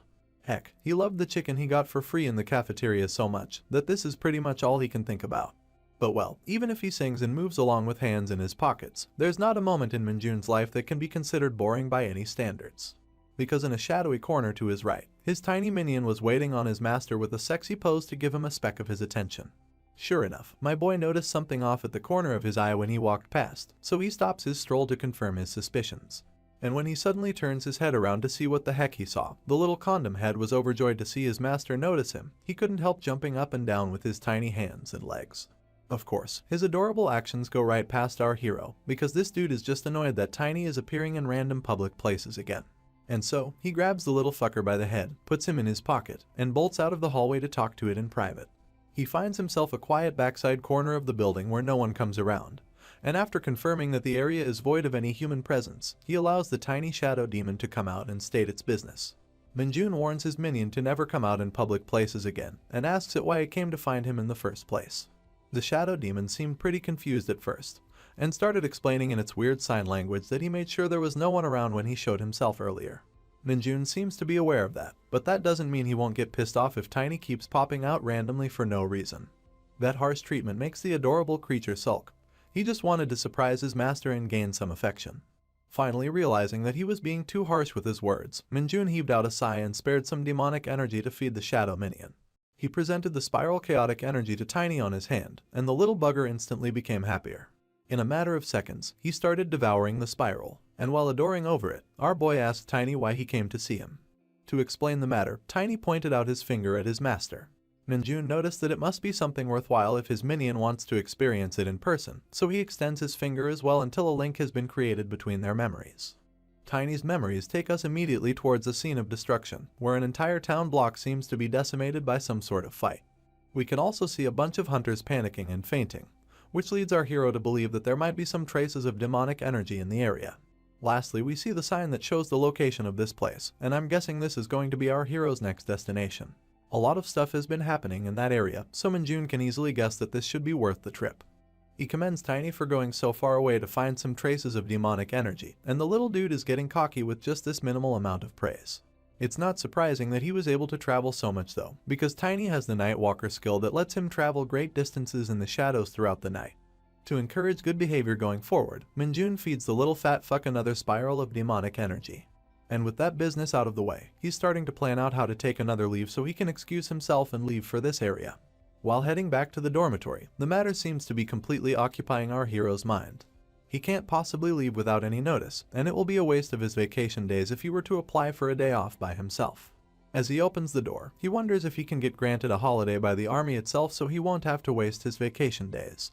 But when he looks into the room, his entire squad seems to be cheering on with excitement in front of the platoon commander.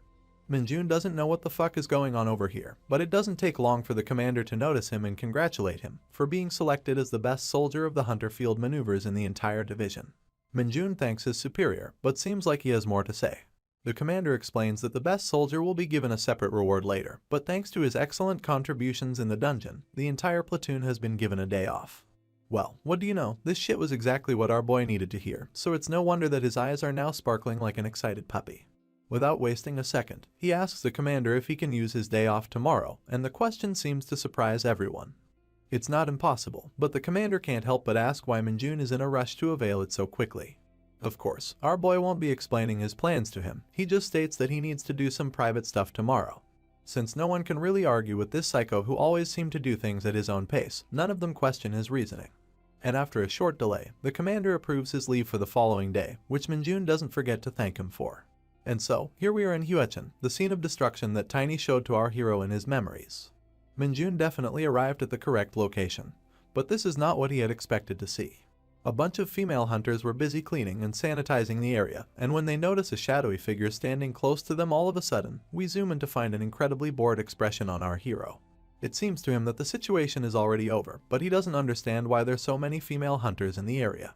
He stands there awkwardly as he tries to process the information, and comes to the conclusion that he'll need to ask Tiny to give back all the demonic energy that he fed him earlier, because he can't find anything for him to do here.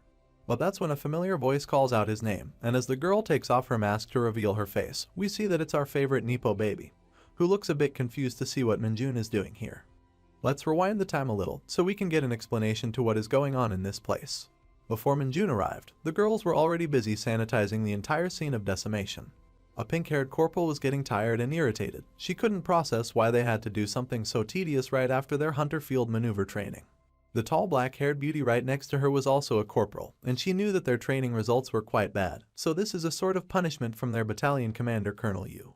Even so, the pink shorty can't help but complain. Bad results or not, all of them are tired, and now they have to clean up after a monster outbreak without getting any rest. On the contrary, the tall girl is just happy that they weren't part of the attack team, who had to deal with the stampede of monsters that broke through the dungeon gate.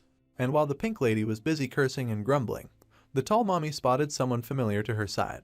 Even from a distance, you can look at the girl's blue hair and guess that it's the Nepo baby, doing her best with her duties as always.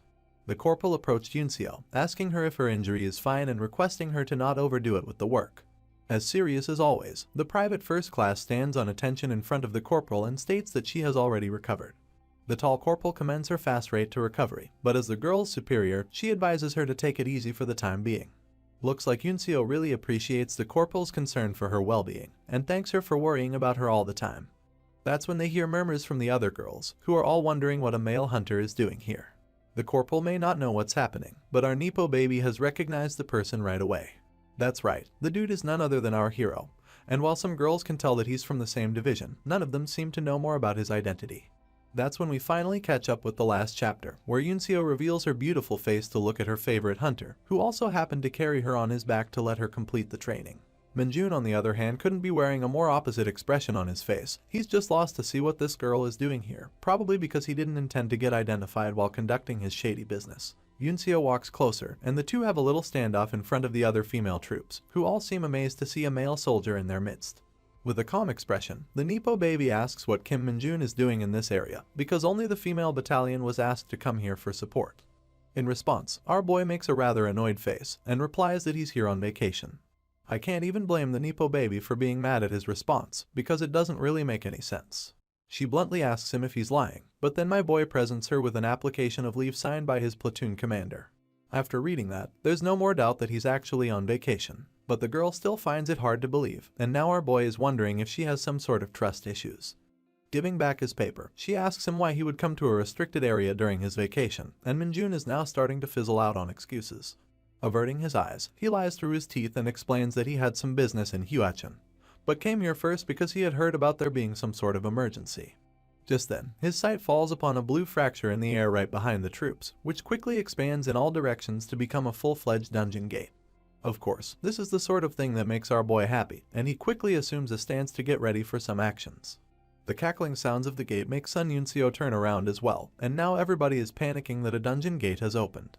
As they all rush to vacate the area, the pink-haired corporal cries that her day is only getting worse. They now have even more mess to take care of. For now, the tall beauty seems to show the most reasonable response, as she orders everyone to rush back and report the situation to the platoon commander before taking any unnecessary action. It's a total mess out there, and while everyone is heading back to their camp, only our hero is walking forward. The Nepo baby notices that, and quickly urges him to evacuate with the rest as well. But you see, this is exactly the sort of thing that Minjun was hoping to encounter when he came here. There's no way he would leave now. And so, he makes the excuse to the girl that monsters may start pouring out of the gate soon, so he will be the one to stay behind and buy time for everyone else to get themselves armed and ready for combat. I mean, just look at this dude's grin, he couldn't be more happy. Sun Yunseo can't understand his reasoning though. She thinks it's too dangerous because they don't even know what sort of monsters will come out of the gate. But once again, Minjun reminds her that the attack team has already left the scene. And if monsters actually come out, then everyone in this area will face a lot of danger. He assures her that he will make a run for it if the situation gets too rough, and if she has any equipment to share for him, he urges her to let him borrow it before retreating with the rest.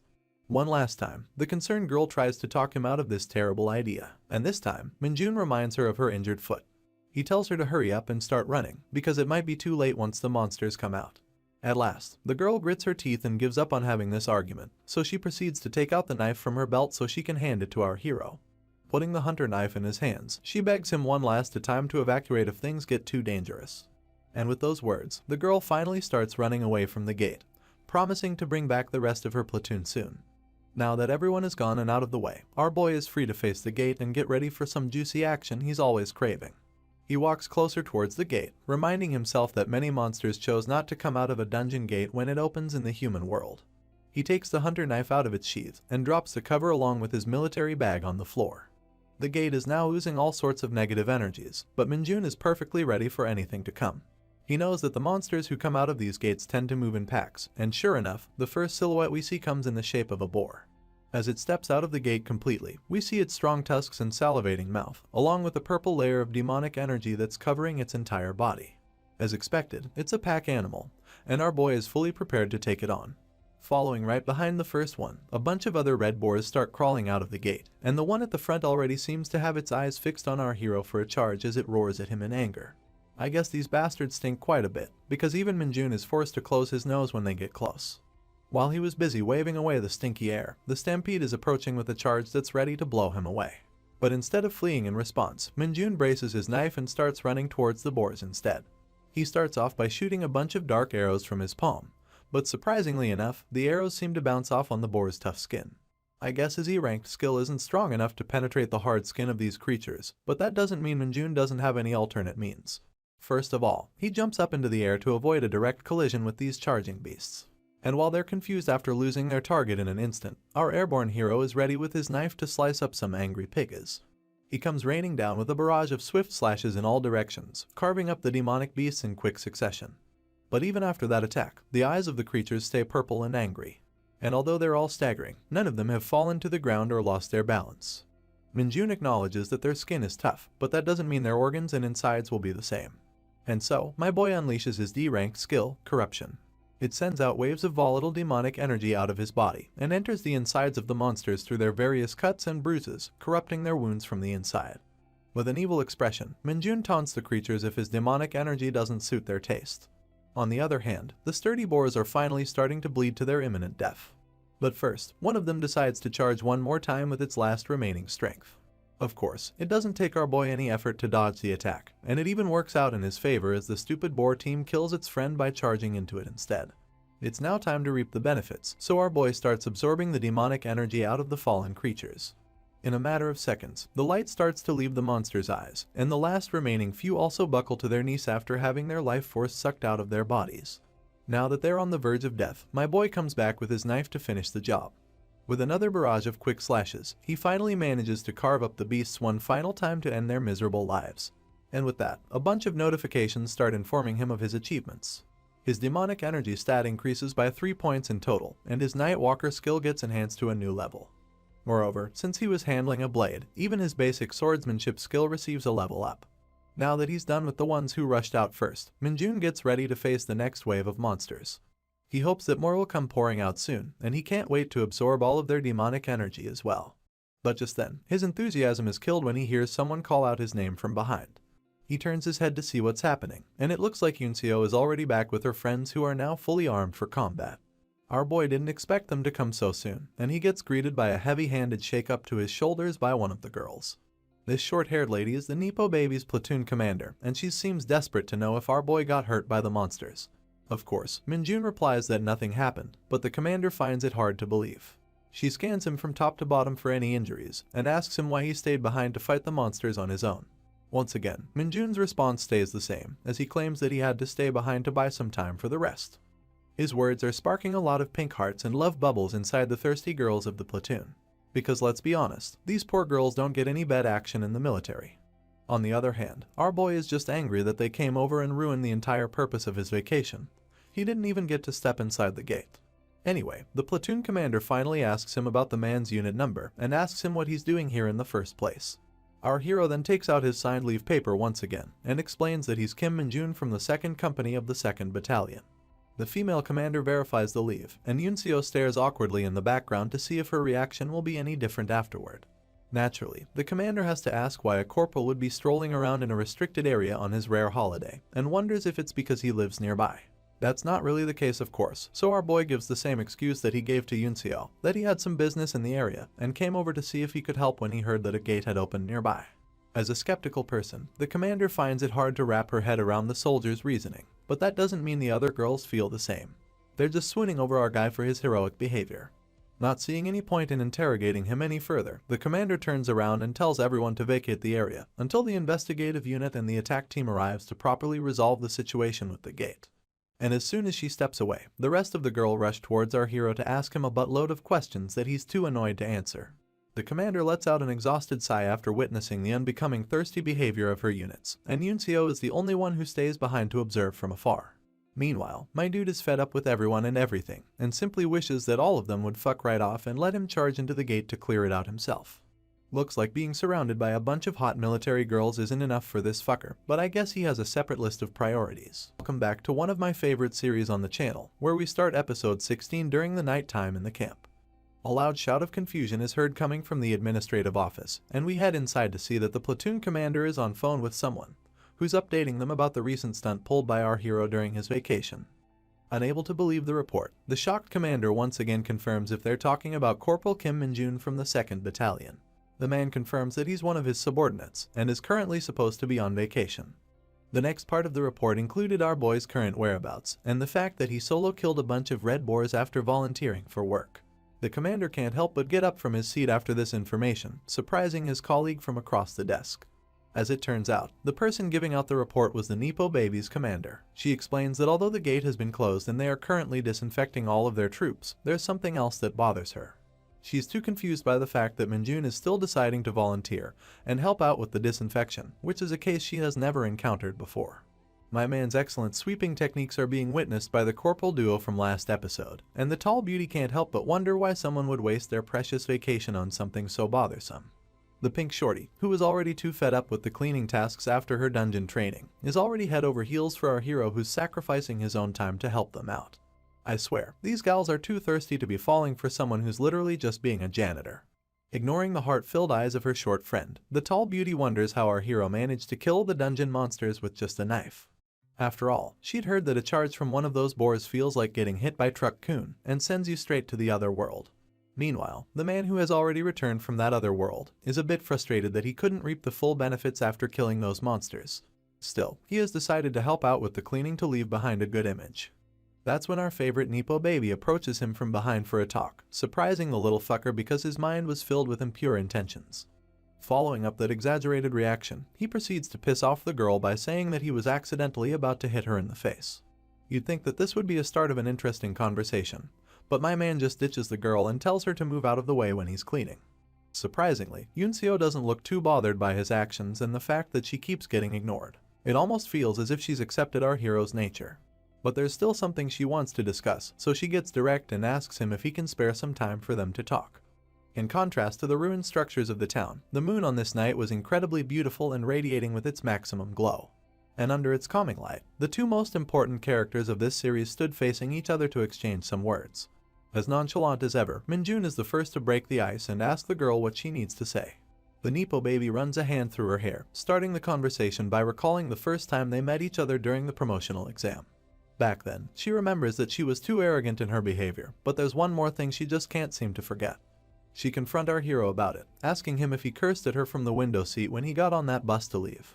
Naturally, this Saitama clone with hair has absolutely no idea what she's talking about, and there's no way he'd remember every time he goes out of his way to piss someone off. But then it clicks to him anyway, the scene of him pressing his ugly mug against that window glass to threaten the girl standing outside. After remembering what happened, he corrects the girl that he didn't curse at her, he was just threatening to kill her if she tried to mess with him again. Of course, that shit is even worse on its own, but Min-jun doesn't care. The girl heaves out a heavy sigh after hearing him out, and rolls her eyes like a defeated wife who knows her husband would never quit smoking, even if he says otherwise. In any case, Nepo Baby realizes that she was the one who instigated him first, and although her apology is late, she makes sure to say sorry to the man she's now greatly indebted to. Min-jun sees her proper nature and sincerity, but for a wild nut like himself, he finds her way of living to be very tiring. On the other hand, the girl looks up at the man with a concerned face, hoping to see a reaction. And when he says nothing, she asks him directly if he will accept her apology. As you'd expect, Min-jun tells her that there was nothing to apologize in the first place, and if that's all she had to say, he will now be taking his leave. But the girl stops him from leaving once again, and points out that there has only been one case in history where a private managed to get a perfect score on the promotion test. The mention of an achievement gets our boy's attention, and he asks Yunseo if he's the one she's talking about. As the cold night breeze rustles the leaves on the trees, the girl responds that there was someone else, although our hero now holds that record as well. Curious to know more, Min-jun asks impatiently about the other person who got the perfect score. The girl opens her mouth to say that it was her dad, but corrects herself immediately and changes the word to father. You can tell by the absolutely adorable smile on her face that Yunseo is definitely a daddy's girl who idolizes her father. Min-jun asks if she's talking about the division commander, and with a face full of admiration, she replies with a yes. The girl further adds that her father was the only person in the military to receive 2 stars on his badge after starting as a private, which is the reason she also enlisted herself in the same rank. Finally, the blockhead is getting interested in the conversation, because he now knows about someone who had achieved the same goals as himself. But then, the wheels in his cobbed-up brain start spinning, and he reels back from the shock when he realizes that the Hunter Army was only formed when he was 7 years old. That means her father wouldn't have been young enough to enlist as a private back then, so he wonders what the heck actually happened. The girl explains in detail, starting by the fact that her father used to have a really weak body when he was young, and due to his bad vision and a few other health issues, he got excused from the mandatory military service. That was enough explanation for Minjun to figure out that he probably joined the military on his own when the gates appeared, and the mass awakening effect improved the division commander's physique. The girl confirms his theory with a massive smile on her face, mentioning how much his father wanted to grow strong to protect her and her mother. After hearing this much and observing Yunseo's delightful expressions, even the usually indifferent Minjun is now curious about her father and expresses his desire to meet him. I guess our Nepo baby was hoping for the same, because under the shining moonlight with her hourglass figure and a face full of happiness and respect, the girl confirms that he would get along swimmingly with her father.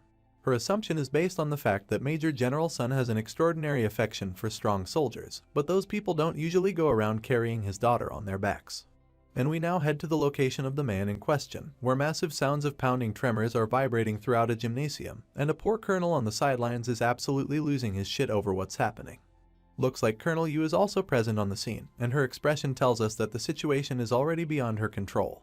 The entire building was shaking, and we hear General Sun's voice echo through the court, asking his opponent if he's come all this way to tell him about Kim Min-jun.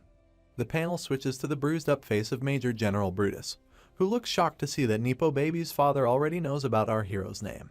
General Sun's face is just as bruised, and while wearing a smile full of confidence, he informs General Brutus that he has an excellent network of information. We then zoom out a little bit, and find out the building was quaking thanks to these absolute human weapons beating the fuck out of each other. Brutus seems worried about what General Sun plans to do with Min-jun, and the doting father replies that it's none of his concern. With a swollen cheek and bruised-up knuckles, the man charges up for one more powerful fist, and Brutus responds in kindness by charging up an attack of his own. Meanwhile, the colonel on the sidelines is doing nothing but panicking, worried that no one would be able to stop these raging idiots from destroying everything in this building. Although his worries were pretty needless, since Colonel Yu promptly jumped in the middle of their blows when she noticed that things were getting a bit out of hand. With their bloodied fists stopped inches away from her face, she warns the grown-ass men that they have already been fighting for 5 minutes, and it's now time to give this shit a rest. Guys, I think I got myself a new mommy to worship. Scared of Mommy Yu pulling their ears and grounding them for a week, the two children look at each other and activate the silent bro code, signaling the fight to stop. But even if the physical violence has stopped, they both still stand face to face with each other to continue the quarrel. They call each other names and refuse to admit that either of them has lost.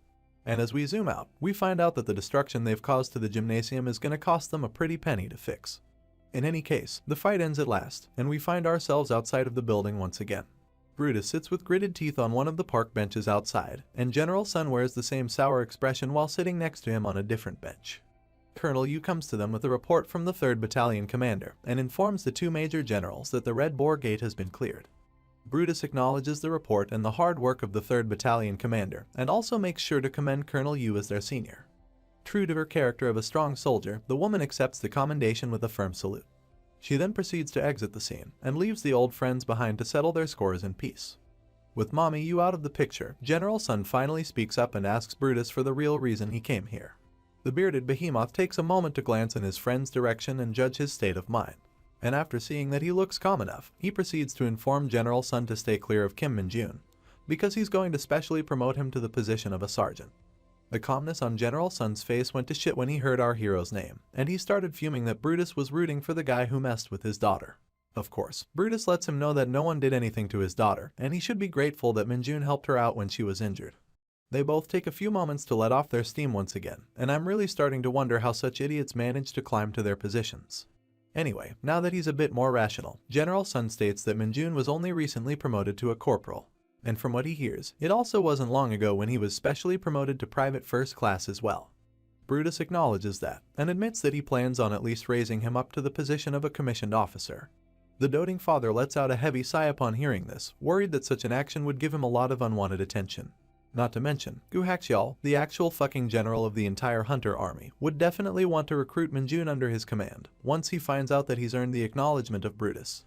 Our bearded friend seems to be aware of that, and since he can't possibly go against the general's decision on his own, he has come here to ask Major General Sun to be on his side in the future. Of course, the doting father strikes back by saying that he can't possibly place his blind trust on a man he has never met, and he will decide what to do when he meets our hero in person. Basking under the beautiful radiance of the full moon, the two then stare off into the distance as Brutus asks his friend if he has any ulterior motives. And in response, the man simply chooses to stay silent about his intentions regarding Minjun. At the same time, while these old rivals were reuniting, something incredible was happening at the location of our hero. Kim Minjun was surrounded by an ominous energy, and he felt himself reeling back from the sight he was witnessing. You see, a dark-robed figure was conjuring himself up in his dimension right before his eyes, and our boy was too stunned to react to this bizarre scenario. Surrounded by dark demonic energy, the man finally finishes materializing and stands up to his feet, and we see his long silver hair peek out from the robes. As he stands up and looks at our hero in front of him, a cunning smile appears on the man's face as he calls out that he has finally found him. But before we explore further what's going on, let's rewind the time a little bit and start from the moment where our hero and his new female friends were going their separate ways. The female soldiers were getting on the bus to leave for their camp, and the girls who had fallen mad for our hero were saying farewell, hoping to meet him again. The pink shorty in particular was very keen on asking him out for a date, but the tall guardian behind her was there to keep her on a leash. Before the shorty could blurt out her phone number for Minjun to call, her friend shut her up by holding her mouth and thanked our hero everything he had done to help them. The pink shorty then turned around to argue why her friend would ruin her perfect moment, and it allowed some time for Yunseo to exchange some glances with our hero.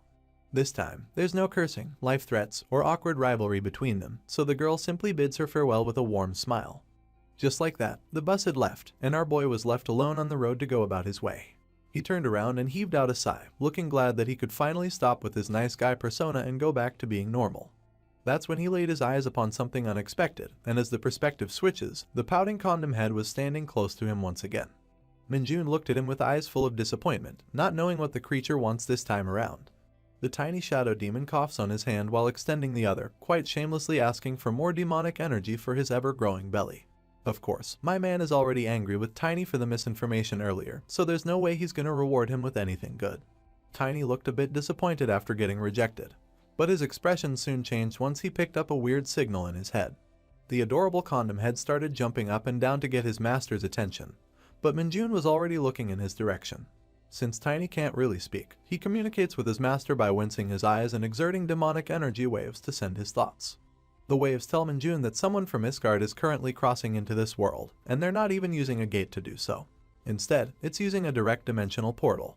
Seeing how Tiny was able to detect such a faint presence, our hero finally realizes that maybe his shadow demon isn't meant to be an assassin, but an excellent radar for any traces of demonic energy. Delighted by this news, the excited Minjun tells his little minion to show him the way and take him to the location of this intruder. A few minutes later, the two of them find themselves in the thick of forest woods, and Minjun tosses a ball of demonic energy to Tiny for his excellent work, which the little creature happily accepts. This is when the demonic portal suddenly starts cracking into the air, startling the both who were standing carelessly right next to it. The portal expands slowly into an ominous field of purple pulses, and bursts into crackles of black lightning before a person starts to appear. The next few panels are a repeat of what you saw earlier, so I will save you the trouble and switch them quickly to bring you up to speed. After the man from the portal seemingly recognizes our hero, we found out that Minjun is in fact extremely repulsed by the intruder's appearance. The panel flips to the face of the silver-haired man who just appeared, and I'm suddenly not sure of this guy's actual gender. I guess I'll just assume he's a male until we're told otherwise. Anyway, a blob of snot starts dangling from the man's nose, and abruptly starts rushing at our hero with tears of happiness. He refers to Minjun as Master Minold, but my dude just wants him to stay the fuck away. Not that his concern was necessary, because the weird person trips by himself and falls flat on his face for reasons unknown. Concerned for the man's safety, Minjun reluctantly goes closer to check up on him, while Tiny waves goodbye because this shit is way beyond his pay grade. It looks like our boy has also recognized this person, because he asks him why he followed him to this world when he told him to leave him be. Looks like the snot has somehow migrated to the other nostril, and the man with the weirdly feminine eyes is still busy crying while looking at our hero. Minjun sees how the man's devotion to him is the same as he remembers, and heaves a sigh of relief as he remembers their first meeting. You see, back in the other world, this silver-haired dude was once on the verge of death in the middle of a desert dungeon. A heavily clawed paw of a beast stomped close to him, and we zoom out to see that he was about to be devoured by a manticore monster. The man had accepted his defeat and closed his eyes, but opened them again when he realized that he was still somehow alive. To his surprise, the beast was stopped in its tracks by a mysterious ball of demonic energy. The volatile ball had killed the monster, and the owner of this power made his appearance on the scene. It turned out to be none other than our boy Manjun, and while calling back his powers, he was intrigued by the presence of another human in this desolate place. He then comes closer to the fallen man, standing tall over his head while inquiring to know his identity. The man was trembling in front of the dark mage's presence, and he was too famished to exchange any words. Our hero noticed that the silver hair was nearly at the edge of death, and leaned in closer to comment how he was strangely handsome for a dude stuck in a desert. He was about to ask him why he wasn't speaking, but that's when the man opened his mouth to ask if the dark mage was Master Minold. Our hero gets confused why he knows about him, and out of nowhere, the silver-haired handsome starts crying with tears in his eyes. He starts trembling and shaking, and comments how Master Minold is the hope of all dark mages in the world. Minjun gets repulsed by such words, of course, and is even more surprised that the silver hair was also a dark mage. He then stands back on his feet, and asks the man why he's so fucking weak if he's also from the same class, and wonders if that's somehow normal in this world. In any case, he could care less about such things, and waves goodbye to the man after warning him not to refer to him with such cringe titles. But before leaving, he remembers something very crucial that makes him stop. My man turns around, and the polite Korean inside him is suddenly worried that he didn't ask for the man's name he had just saved. The silver-haired dark mage lowers his head upon hearing the question, and depressingly replies that he doesn't have a name. That seems very odd to our hero, but he's not one to ask a lot of questions. Still, seeing that the man doesn't even have a name on top of being weak as shit, Minjun thinks that he's the perfect person to give him a proper name. That's when the next panel brings us back to the present, where he is once again holding the pathetically weak dark mage who somehow managed to follow him to this world. He calls the man Lee Bongu, and shakes him aggressively to ask why he would risk traveling to another dimension. Now I know you guys are also curious, so I went ahead and googled what Bongu means in Korean. And holy fuck, my man actually named this handsome dude as Lee Fart. I'm well aware that fart jokes get boring really quickly, so I'll just leave you with this translation, and go back to calling him Bongu from here onwards. Anyway, Mr. Bongu is looking like he's about to collapse any second, and replies to our hero that he had no choice, because Minjun disappeared without leaving behind a single note, and his cult has been on the verge of collapse ever since. Our hero gets pissed to hear this. He never wanted any loose screw fanatics to start worshipping him in the first place, so why the heck would he tell them before leaving? Looks like my guy had a very devoted fan club in the world of Isgard. And one such fan followed him back to Earth after all, so he once again gets annoyed and pushes the silver-haired dark mage back to the ground. Just like how you would wave away the air after farting. The man starts crying like a maiden in distress, complaining that he should at least have taken him along as his right-hand man. Needless to say, I doubt that this weak-ass dude is gonna become anyone's right-hand man in the near future. In any case, Minjun is now starting to get annoyed at how easily the guy keeps collapsing, so he extends his hand and injects him with some of his demonic energy to recover his strength. And just like that, the famished dark mage springs back to his feet like he ate a senzu bean from Dragon Ball. The man feels blessed to have been saved by our hero once again, and promises to repay his kindness with the rest of his life. However, Minjun has had enough of his nonsense, and he now wants him to quickly tell him how he managed to come here. With a serious look on his face, the man replies that his arrival in this world was a miracle, created by his longing to always stay next to his savior. This shit is getting gay really quickly, so Minjun tells him to cut the crap and get serious. I mean, he knows that there's no way such a weak dark mage could possibly gather enough energy to open a dimensional gate, and he suspects the Saintess of Isgard must be the one who sent him here. Once again, the fanatic replies that Minjun devotees never follow anyone's orders, and he's the only one they worship. Fed up with his cringe, my dude pops a vein on his forehead, and threatens to kill this so-called devotee if he doesn't tell him the truth. So, finally understanding his situation, the cultist dark mage starts explaining that he was keeping an eye on the Saintess due to some disturbing rumors. The scene switches to Isgard, and we explore the man's memories as he was surveilling the giant cathedral in the body of a raven. After successfully crossing the barrier and infiltrating the building, he turned back to his human self to keep tabs on the rumors. People were reporting that strange sounds were coming from the temple every night, and the dark mage was hiding here to investigate. He took a peek at what was happening, and found a bunch of temple guards transporting some cages.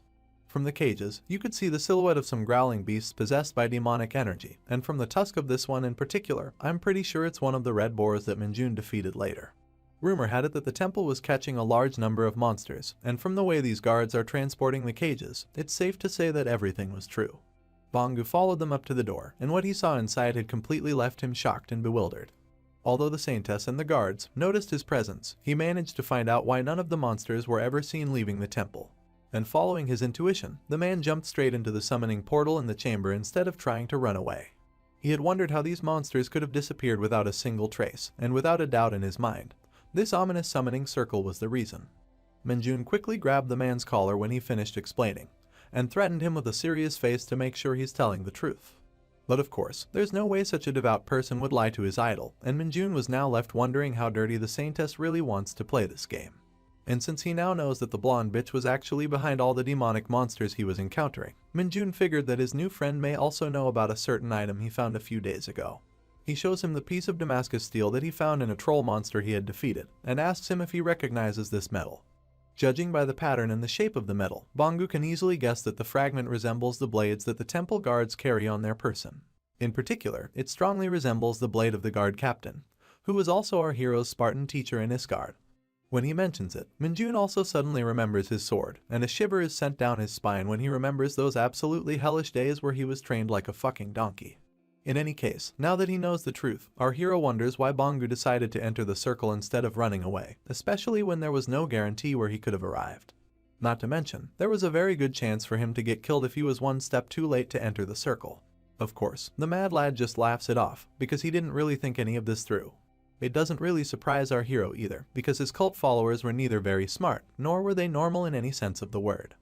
He then proceeds to look again at the blade fragment in his hand, and thinks long and hard about what the saintess must be planning by doing something so strange.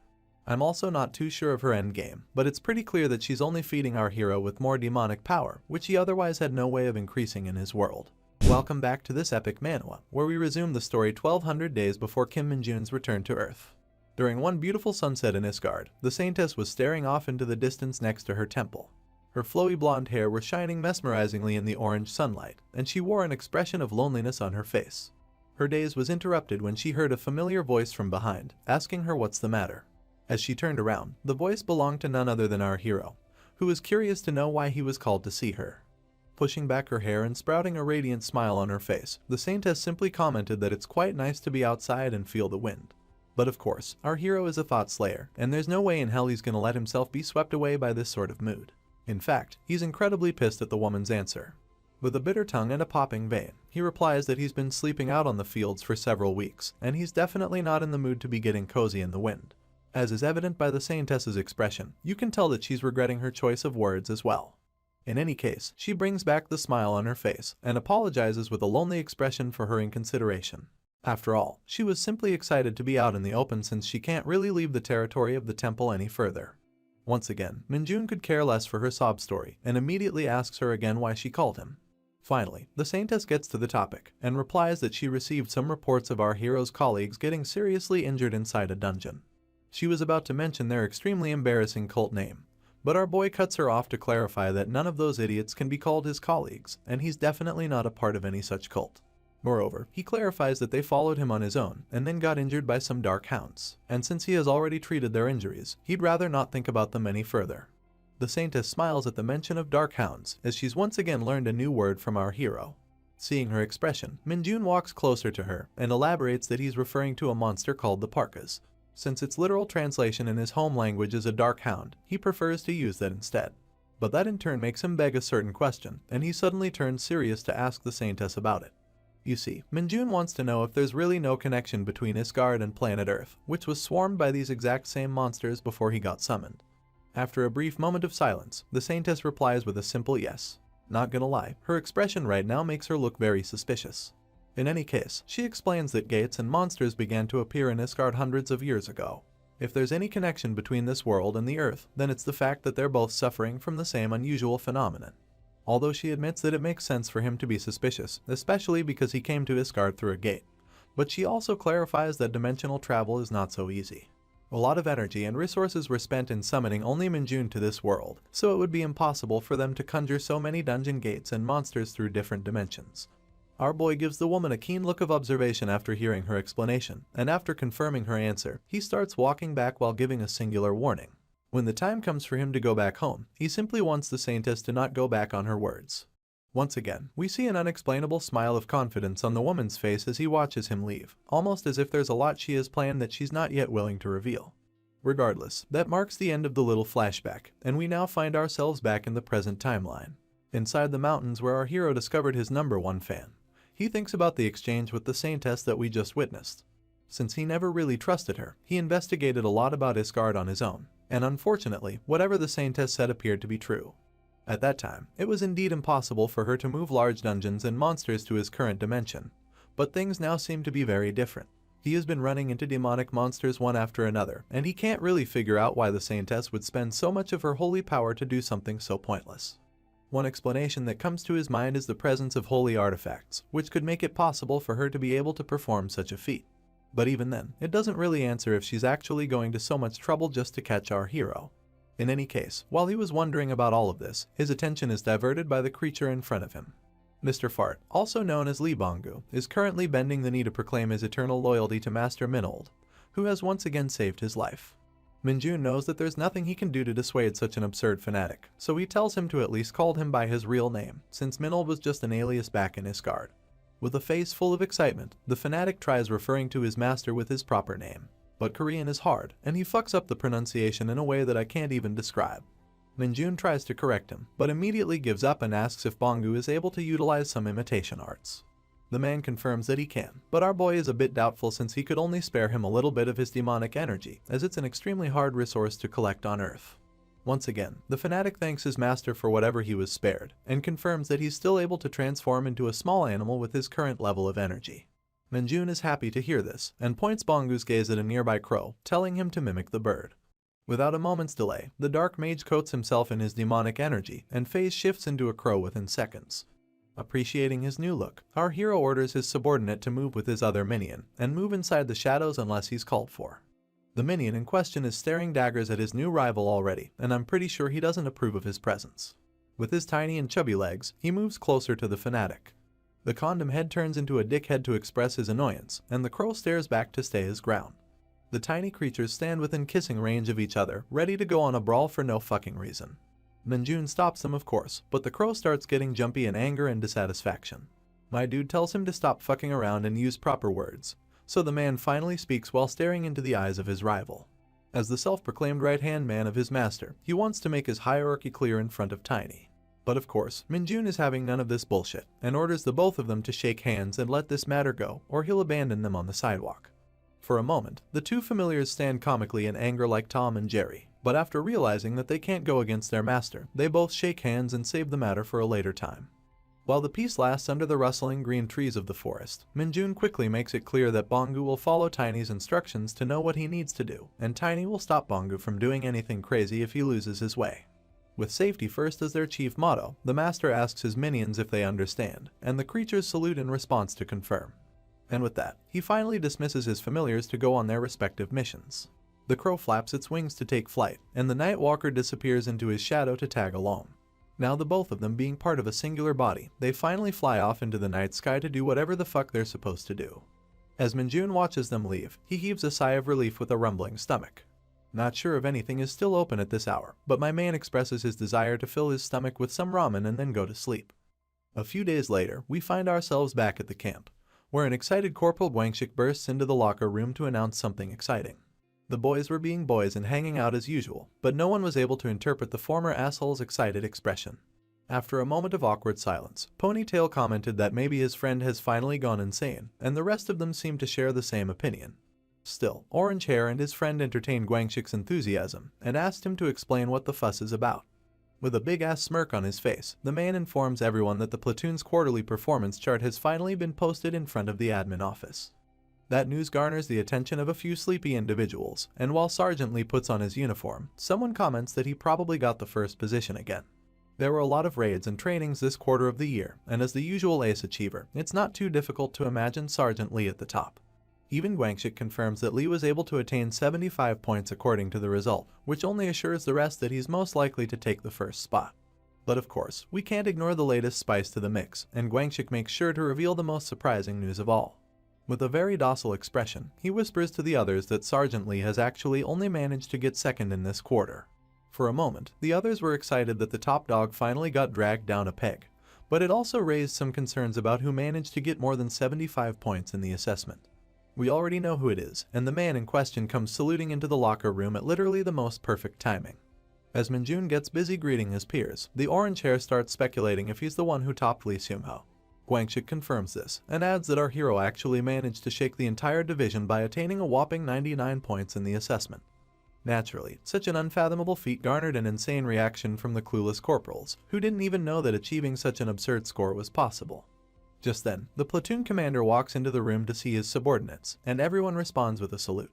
He waves to Kim Minjun to ask if he had a good vacation, who enthusiastically responds that it was a great time. And while looking pleased to hear that response, the commander decides to show our hero the result of his latest achievements. The item in question results in some pretty strong reactions from the rest, who can hardly believe how this is possible. The only exception was Sergeant Lee, who somehow kept his face turned as if he already knew what was happening. You see, what the commander held in his hand was the symbol of a sergeant, which basically means that our boy was promoted once again. To receive a promotion without passing any test means that it's a special exception, and since Minjun's last promotion was also one such case, everyone finds it hard to believe that it has actually happened again. But regardless of their doubts, the commander confirms that they received the official documentation at their division today. And not only was Minjun chosen as the best soldier in the entire division during the Hunter Field maneuvers, but his volunteer work to clear a dungeon during his vacation was also highly acknowledged by the military. As a result, the division commander Brutus, who had a really merry time at the Tin Can dungeon with our hero, once again gave special orders to process his promotion. Needless to say, my dude was more than overjoyed at such blissful news, and he couldn't help but think even more highly about Brutus. And now, the platoon commander removes the 3 bars of a corporal from Minjun's shirt and replaces them with 4 bars, which now officially showcase that he has been promoted to a sergeant. Naturally, a promotion is always a cause for celebration, and the entire unit claps wholeheartedly for their brand new sergeant. Except maybe one person, who was looking incredibly concerned regarding a certain matter. As Ponytail takes out a folded piece of paper from his pocket, we see that it's the same bet they placed before their dungeon training about Kim Minjun's next promotion, where Gwangshik made the unbelievable estimate of 1 month with his entire salary on the line. Although it's still a bit unbelievable, Gwangshik is more than happy to have won this bet, and Ponytail has no choice but to accept the reality and give up on his salary. But of course, lottery winners always get targeted whenever they win, and the paper was immediately snatched from the corporal's hand. The snatcher was none other than Minjun, and his new subordinates were already sweating bullets in nervousness about what he might do with their bet. As expected, our hero targets his disciple first and asks him if he's aware that he's now addressing a sergeant. It goes without saying that the former asshole has long since learned his lesson, and would never dare look down upon the sergeant. After taking a thorough look at the paper, Minjun sees that his disciple has won a very generous bet, and Gwangshik wastes no time confirming this information, although he stumbles multiple times over his words. By now, the poor corporal is extremely nervous and sweating, because he had no idea what our hero might be thinking. I guess his anxiety is justified, because Minjun is wearing one of the most wicked expressions I've seen him wear in a long time. He comments that it must be nice to be a winner, and I can only imagine what he's planning to do with his disciple. In the next scene, we're taken to a new location, where our hero is still donning his new badge and smiling like someone who's really having the time of his life. The reason for his happiness might just be the misery of these people who bet on him, and the two of them are already standing on attention and sweating. Meanwhile, poor Gwangshik looks like his face is almost about to explode, and he desperately offers to give 30% of his winnings to Minjun. Our hero looks down at the struggling man, and proclaims that he isn't doing this for the money. Hearing this, Gwangshik raises the offer to 40%. And as we finally zoom out to get the full view, we see that Minjun was forcing him to exercise with the stupidly heavy red stones. Once again, he tells his disciple that money isn't the problem, and he wants Gwangshik to understand that he's not really upset by the bets either. The poor man, who's also crying at this point, apologizes for the misunderstanding, but that doesn't explain why he's being punished. And to add fuel to the fire, Minjun even tries to add more pressure on the poor fellow's weights. Finally, just as the corporal's soul begins to leave his body, our hero decides to take pity and lifts up the bar with a single hand. The steaming corporal is now looking almost lifeless on the bench, and his two friends are scared beyond belief to see how the sergeant is managing to lift the redstone weights with just one hand. You see, according to Minjun, none of this can be considered as punishment, as he's simply helping his disciple train who previously expressed his desire to grow stronger. Moving on, he'd like to extend his generosity to the other two as well, but the betting addicts both nervously reject the humble offer in fear of their lives. Seeing their disagreement, Minjun shows a pitiful expression and calls it a shame that they don't want to train. And taking his smile as a positive signal, the corporals try to make the escape by saying they now have somewhere they need to be. Of course, they're stopped in their tracks when they hear the ominous tone of our hero, who's still repeating that it's such a shame. He then slowly turns to face the two, and with an absolutely horrifying smile, he reminds the corporals how it's a real shame they actually think they have the right to refuse his commands. Shivers are sent down the spines of the poor gamblers in pure horror of what might happen next, and as we step out of the training room, we can hear nothing but screams of agony. A while later, Guangxik is still unconscious on his bench, and the other two are coughing and panting on top of a pool of their own sweat. Looks like they had a really nice workout. Minjun takes this unfortunate timing to finally reveal that he has a favor to ask from the corporals, and immediately, the both of them are alerted to hear his commands. As long as it's not physical training, these idiots are actually willing to do absolutely anything. That's when Minjun starts hitting them with some facts of low-class injustice, where if a hunter is lower than private first class, he can't use either the training room to train, or the PC room to play games. At first, the two corporals were lost in the sauce, but then our hero starting expanding that anyone who's lower than the sergeant is not even allowed to use a smartphone, and the list simply goes on. After hearing his complaints for a while, the gamblers rise up on their feet. They have the most resolute expressions you're ever going to see them make, and they completely understand that such discrimination and injustice in this day and age is extremely barbaric. And so, although they don't really give a rat's ass, they both understand their assignment and look at each other to acknowledge that they must work together in order to eradicate such rules. That's exactly what our hero wanted for them, but he warns them to not go overboard with any of their actions. He says that he will try to convince the other sergeants to lift some useless regulations, but he's going to leave the rest to the corporal duo. Of course, his commands are immediately accepted by the cornered gamblers, who would love nothing more than to leave this room if they're done with the details. With a small chuckle and a sigh, our boy waves his hand and allows them to leave. Ponytail and his friends start bolting out of the room as fast as they can, and Guangxik finally regains his consciousness at the same time as well. He tries to follow behind the two with his trembling body, but is immediately stopped by Minjun once again. Almost fearing for his life, the man turns around slowly to acknowledge the call of his sergeant. But at this point, the poor man is hardly able to keep his eyes focused in one direction. And to add salt to his wounds, Minjun reveals that there has been a reshuffle of personnel, and Guangxik has been placed under his squad going forward. From now on and always, the poor corporal will be forced to train together with our hero with his life hanging from a thread, and there's absolutely nothing he can do but cry out his eyes and accept his fate. Although I feel a bit sorry for him, I'm sure he'll turn out to be a solid companion for our hero in the future. Next up, we jump through time to get to the next event. But first, let's take a moment to learn about a certain monster.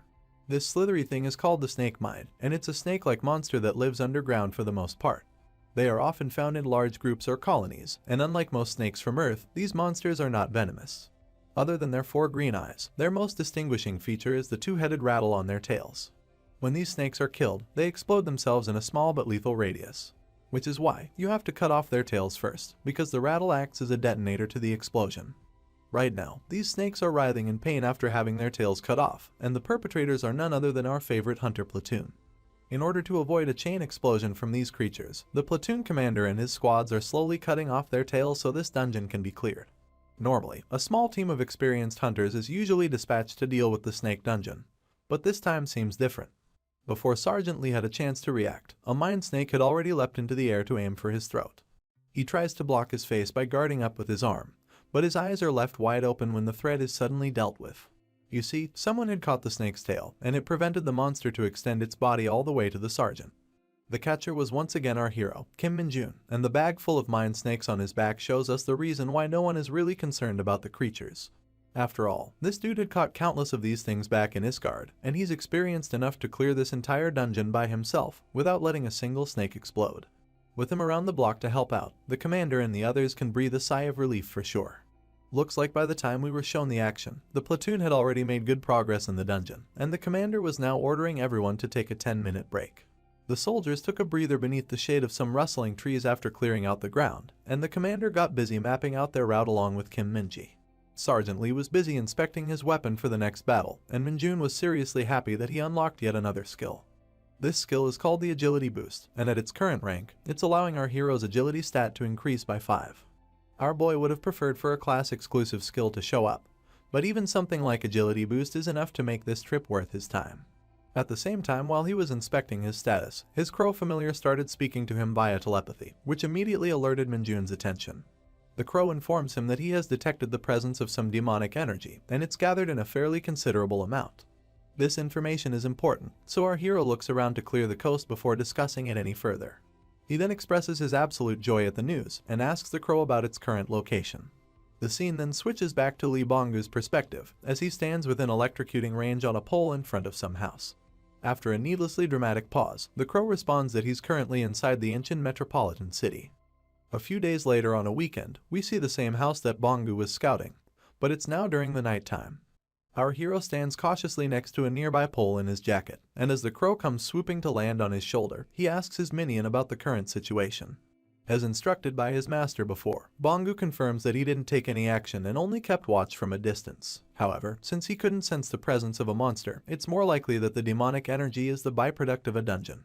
Minjun then asks for the number of people inside the house, and the crow informs that no one was seen inside the building until yesterday. Right now, however, one person is confirmed to be living in that house. According to the crow, the infiltration would have been much easier if Minjun had come here the previous day. But our hero scoffs at such a suggestion, since it was already really hard for him to get the permission for an overnight stay outside of his camp. In any case, he gets ready to get going by putting up his mask, but he would hate to go as far as to call it trespassing. After all, he's simply going inside the house to remove some extremely dangerous objects. Now that might make some sense on paper, but it is still very blatantly a crime, so Minjun warns his familiar to not get caught. With that said, the next thing we're shown is our boy's boot on a ledge, and we zoom out to see that he's entered the house through an open window. After sneakily turning the corner towards the living room, it seems as if our hero has finally laid his eyes on the object that brought him here. It was a piece of purple crystal sitting on top of the TV cabinet, and it seemed to be the thing that was oozing all of that demonic energy. Minjun approaches the object rather cautiously, but even though its demonic energy can be felt really clearly, it doesn't seem harmful to the body at all. Getting even closer to the enclosed crystal, our boy almost feels as if its energy was somehow refined. Before he can touch it, however, a voice comes from behind to warn him not to move. We see a very familiar physique of a female soldier with blue hair, and Minjun feels like he has been caught red-handed in his crime. As you must have already guessed, the voice belonged to none other than our favorite Nepo baby, who's dressed very loosely inside her night. In this video, we start our story from back inside the house that our hero infiltrated in the last episode. The Nepo baby was still unaware of the home invasion, and was chilling down on the bed with her phone in her hand. Looks like she was talking to her mom, who was pretty excited to inform her that she went on a movie date with her father. Unable to believe that her usually strict father actually booked some tickets to the theater for her wife, the daughter couldn't help but smile at his cute side. Her mom asks her if she'll be fine on her own in the house, and while Yunseo was writing down a reply, she heard a certain rattle in the house. It was concerning enough to make her stop writing and get alert, so she quickly opened the door to take a peek outside. Looks like the noise was coming from downstairs, so without any hesitation, she started sneaking down to confirm what's up. That's when she noticed something from the corner of her eye, the dark figure of a hooded man, sneaking about her living room like a robber. Of course, being the soldier that she is, the girl decided to call out to the invader and warned her not to move. She had already struck her fighting stance by now, and since she was convinced that no one would dare try to rob the house of a military general, she demanded the invader to reveal his motive. It took a moment for our hero to slowly turn around and acknowledge the voice, and when he looked at the person behind her, he was completely shocked to his core. Of all the people he could have expected to meet in a place like this, it just had to be the Nepo baby, someone he just can't seem to shake off his tail. Gotta admit though, our girl is looking smoking hot in those pajamas. Anyway, the two of them shared an awkward moment of silence in the living room, with neither of them saying anything at all. Naturally, Minjun was quite pissed at this point at the absolute absurdity of this coincidence. He stared daggers at the stupid crow who brought him here, and scared of his master's wrath, the traitorous bastard started pointing his feathers at the condom head, claiming that he's the one who first detected the demonic presence. Our boy could care less about the quarrel of his minions, and now that he knows that he's inside a division commander's house, he can kind of accept why there would be a byproduct of a dungeon inside. But what he can't accept are the absolutely worse odds of meeting the Nepo baby here. It was the same back when he found her during his forced vacation as well, and it really seems as if they're both bound by an ill-fated relationship. Our guy puts up his hands in frustration and annoyance, and the girl behind him sees it as a sign of aggression. Alerted by the danger, she puts up her fists and warns the intruder to freeze in his spot, as he's been clearly warned to not do anything stupid. Minjun ignores the warning of course, and simply puts his hands back in his pocket, convincing himself that he won't leave empty-handed. His careless actions alerted the girl to make her move, and she immediately took action to subdue the hooded figure. Her first attack was a high kick, which our boy ducked without a single moment of hesitation, while also rummaging around his pocket to look for something. He took out a pen and a folded piece of paper that he was randomly carrying, probably because he expected to leave a note of apology somewhere during his mission. Determined to drive the bastard out of her house, the girl relentlessly kept attacking him with a 1-2 boxing combo, but our boy simply dodged all attacks and continued his writing on the paper. Naturally, Yunseo was getting quite pissed at this point, so she decided to close things out with a heel kick to the robber's head. That's when our boy was finally forced to pay some attention to his attacker, and he noticed that the girls had improved a fair amount since the last time he saw her. In fact, he believes that she has the potential to get promoted to the position of a sergeant pretty soon. Still, after dodging away all of her kicks, Minjun got quite bored when a karate chop was coming to his neck, and instead of dodging once again, he simply chose to block this attack with his hand, utterly surprising the girl in the process. It's quite clear that our Nepo baby is still 1,000 years behind this bastard when it comes to combat. And even though she didn't know who she was fighting, the girl was finally starting to realizing the gap between herself and her opponent. Quite nonchalantly, he pushes her hand down to waist length and grips it tight with the other one, almost like a dirty businessman sealing an unfavorable deal with a company on the verge of bankruptcy. Naturally, the girl got disgusted and snapped her hand away from him in anger, demanding to know what the fuck he was doing. Her eyes were now laser focused on her opponent, since it became quite clear that she wasn't fighting with an ordinary civilian, but a high-level awakened. Determined to take this seriously and do her best, Yunseo once again took her stance to fight, and swung her leg at our hero with an axe kick. Of course, it was dodged once again, but Minjun also took this chance to gain some distance from the soldier. His eyes were only focused on one thing alone, and it was nothing other than the crystal full of demonic energy. So this time, instead of avoiding his opponent, he went charging straight for the girl. Given his extraordinary speed, Yunseo instinctively put up her guard, as she knew she wouldn't be able to dodge in time. But as you'd expect, the dude simply twirled around her, grabbed the bottled crystal, and bolted out of the living room in a single go. By the time our Nepo baby noticed what had happened, Minjun was already up on the balcony and out of the house. She tried to go after him and make him stop, but it's pretty clear that she was a step too late. My guy was already hopping out of the fence by now, accompanied by his bird companion. Yunseo stared at the crazy bastard in astonishment, absolutely stunned at the fact that she couldn't hit him even once. That's when she noticed the paper in hand, which Minjun secretly put it there during the dirty handshake from earlier. Curious to know the contents, she opened it immediately to see what it's about. Surprisingly, you would expect a few words of apology, but all we see is a single taunting word that I'm too old to understand. Still, it's very clear that the word was actually meant as an insult of some sort, because this is the first time I've seen our girl get so mad. As the perpetrator in question escaped the scene of crime in the middle of the night, the entire block could hear the faint echoes of curses getting thrown at him by Yunseo. A short walk away, the hero managed to hide himself inside the woods, and immediately got to inspecting the weird crystal that brought him so far away from his camp. He was surprised to know that the object had a lot more demonic energy than most mutated monsters, and since it was inside the house of a hunter, it's safe to assume that its energy isn't harmful to the human body. We get a weird angle from the crow, shivering and commenting that the crystal probably belongs to a monster itself. And as we zoom out, we see that both these goons are currently facing punishment for their previous misinformation. Minjun of course replies that he's aware that this is a monster crystal, but he doesn't remember giving anyone permission to talk. But even so, the fact remains that this monster crystal contains demonic energy, which is something that our hero never even encountered in Isgard.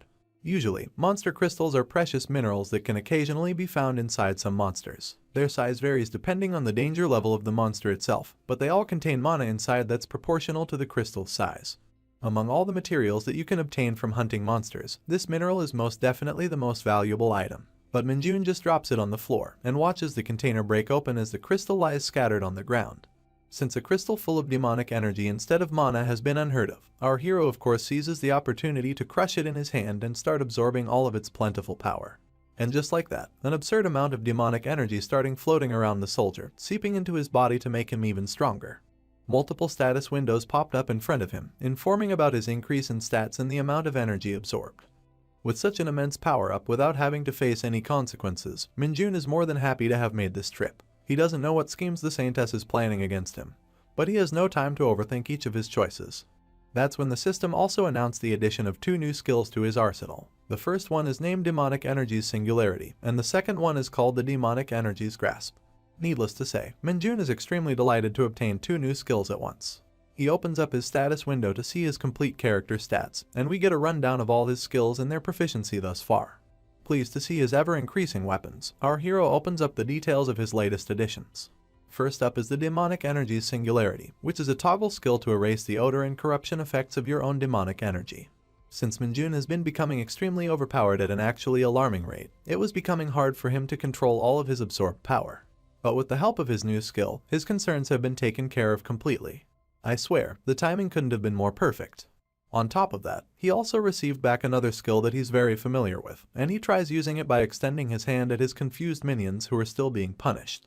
All of a sudden, the crow gets lifted into the air against his will, and we find out that Minjun is using the demonic energy's grasp, which he just unlocked. Quite conveniently and effortlessly, the familiar floated onto the hand of his master, showcasing the usefulness of this ability. Our boy is a bit disappointed though, since this much weight seems to be the limit of the skill at its current proficiency. But back in Isgard, he could use this power to drag around ogres and even larger monsters. In any case, after confirming the effects for himself, the master tosses his familiar back to his buddy and assigns them both with a brand new task. Now that he has seen a monster crystal infused with demonic energy, he wants his minions to find out more information about this phenomenon and figure out if more of these minerals exist on Earth. Of course, being his loyal henchmen, the cartoonish fuckers heed his commands like soldiers, promising to bring back some satisfactory results. The carrot and stick strategy is useless without the carrot, so Minjun decides to show them some mercy and toss a bit of his energy for them to feed upon. But as soon as their master turns around, they go back to their roots and start fighting to gain monopoly over his favor. And when he turns back to look at them again, the little pieces of shit go back to being buddies like they're some married couple. Seeing them being so pitiful, our hero wonders if he should show his otherworldly friend the charms of his planet. He asks Lee Bong-gu if he has ever tried Korean food before, and the next thing we know, we're at a local soup shop in the town. The table is lined up with various ingredients along with some rich bowls of broth, and you can mix and make the perfect soup to your liking. Upon having just a single spoonful, the friend from another world starts crying, unable to believe that such a perfect harmony of godly flavors was even possible. His reaction is so exaggerated that even the waiter lady is put off by him, but the dude is just crying there and being an overall embarrassment. He chomps and slurps on the marvelous bowl of food, thanking his master for blessing him with such an experience. Naturally, Minjun snaps and tells the bugger to mind his manners and stop talking while he's eating, so the man immediately goes back to devouring his soup. Still, given the fact that most people only get to eat a fucking sand biscuit for ration in Isgard, it's not hard for our hero to believe why Bong-gu would act so surprised. After all, it might just be his first ever proper meal since the day he was born. Anyway, Minjun's phone suddenly starts ringing, and he takes his out of his pocket to look at a weird string of messages. Looks like it's a group chat for the second squad of the platoon, and Guangxik seems to be the only acting member. Heck, he even invited back Sergeant Lee, who had apparently left the chat of his own volition.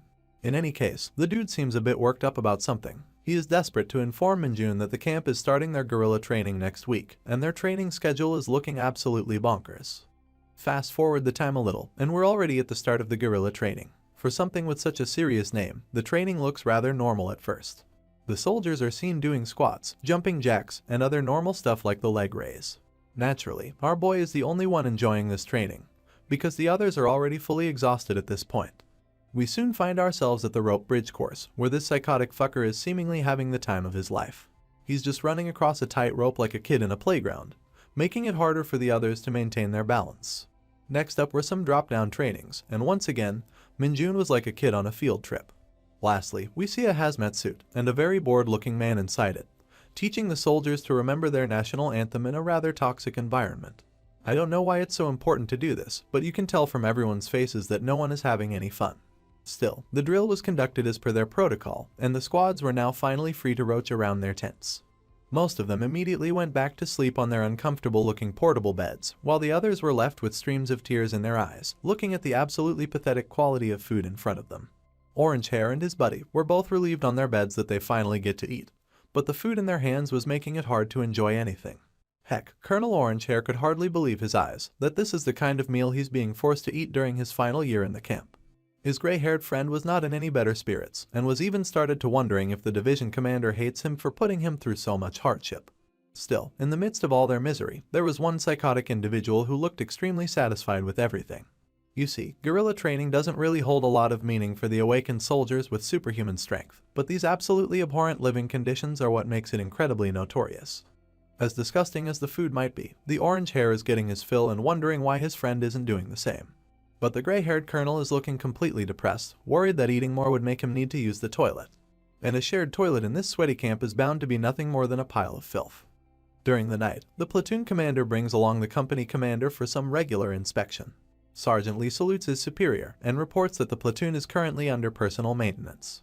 The company commander tells everyone to be at ease and informs that since everyone is tired, the instructors will stand watch on the camp instead. He also congratulates everyone for doing good in their training, but is rather concerned about something else.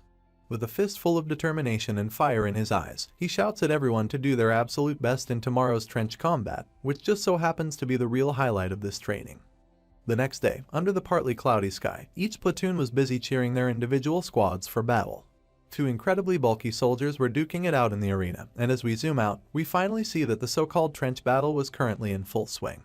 The rules are simple. Inside this square arena, you have to either defeat your opponent completely, or push him out of boundary to secure your win. Currently, the mughead with a huge grin on his face seems to be the leading contender. After testing the waters with his opponent, he lifts him up in the air and very casually throws him out of the platform like a ball. And immediately after, he swiftly tackles down the rest of the opposing squad to eliminate them as well. The defeated soldiers fall on top of each other, and the referee calls for the battle to stop when the victor has been decided. The winning squad belongs to the 1st platoon of the 2nd company in the 1st battalion, and they have now officially been announced the victor in their combat. The guy who single-handedly wrecked all of his opponents was still smiling confidently, almost making it seem like he's gonna win the entire thing. The judges were the battalion commanders sitting under a tent, and someone in particular looked a bit displeased with the results. This person is Colonel Jundium, commander of the 2nd Battalion, and even though he admits the exceptional skills of the mughead, he can't help but feel a bit disappointed. That's because the mughead is apparently the winner of the last year's trench combat as well, and he belongs under the command of the 1st Battalion commander, Colonel Jian, who's currently very happy to see his squads in the lead. Colonel Jundium knows the man's skill is real, because he just saw him push off an entire squad on his own. The 3rd Battalion commander takes this chance to chime in as well, and slyly slips that the mughead was actually offered a promotion, but the 1st Battalion pushed it off for the time being. That immediately alerts Colonel Jundium, and the reason is actually pretty valid. He starts yelling at the 1st Battalion commander that he delayed the man's promotion on purpose, just so he could use him again to win the trench battles. Because otherwise, his rank would not permit him to participate in this training. Of course, the cunning man gets aggressive at the accusation, blatantly refusing to admit any such intentions on his part. This kind of rivalry is a bit expected, because the trench combat is usually seen as a direct competition between the battalions. And while the glasses guy was smirking behind his hand after instigating a fight, the 4th Battalion commander was simply silent. She kept herself out of the idiotic commotion of the rest, which only seemed to be getting worse, but her silence doesn't mean that she isn't competitive. In fact, Colonel Yu's eyes were firmly fixed on the referees and the results they announced. Upon a closer look, you could see that she was hardly able to maintain her emotions at the moment, because out of all her units, only a single squad had so far managed to stay in the tournament. We're then greeted upon the magnificent sight of the qualifying squad, featuring our favorite Nepo baby in the back. There's also the slender black-haired beauty and her pink friend on the side, but the main highlight for me are those abs. I mean, the incredible Dami Mommy build of the golden-haired soldier in the front, whom we've never before seen in the story. I can't wait to know about this new and hot character, but I'm afraid that it's time to move away from this panel. We move ahead to our hero's side now, who's just sitting in a corner with his buddies, watching the match winners step away from the stage. That's when the passing mughead notices his face and stops in tracks due to curiosity. He suddenly sprouts a wicked smile on his face, asking our boy if he's the famous Kim Min-jun from the 2nd Battalion. Of course, the man replies with a yes, and he seems a bit excited to note that other battalions have heard about him as well. The mughead tries to act all chummy with him, commenting how he'd heard that Min-jun was the fastest person to become a sergeant. My guy is not one to get hyped by praises, so he just coldly affirms the rumors with a yes. But of course that's where the ugliness of the mughead comes out, and we see him smirking at his future opponent with confidence. Without beating around the bush, he straight up lays it on our hero that he expected to see someone more impressive. But judging from his physique and personality, he's utterly disappointed that he'll be facing such a stupid opponent. Needless to say, his remarks didn't fly over the head of Min-jun's friends, and they immediately stood up from their seats to yell at the mannerless troll. But then, before each of them could say anything at all, the hulking man placed his humongous arms on their shoulders and pressed them down to really show them the difference in their levels. With a face even more disgusting than before, he tauntingly responds that he didn't mean to say those words out loud, and hopes that his behavior would be overlooked. His single palm is bigger than their entire shoulder, so it goes without saying that the two corporals are quite intimidated by the mughead's towering figure. And watching them shiver as he had expected, the troll bastard stands up again to smirk at his victims, before casually proceeding to walk along with the rest of his squad. In the meantime, Min-jun did nothing but stand in his spot obediently. After the bully was gone, the corporals regained their anger and started talking behind his back as expected, but our boy simply told them that everything is fine. Wangshik was literally about to turn into an angry tomato after hearing this, and really wanted to go back to the troll and give him a piece of his mind. But then, he suddenly started shivering once again, and the fear he was feeling now was greater than anything the mughead could ever instill. You see, the reason he sat back was because he didn't need to get angry on Minjun's behalf at all. After all, even if he says that everything is okay, the man in question is currently more angry than anyone else.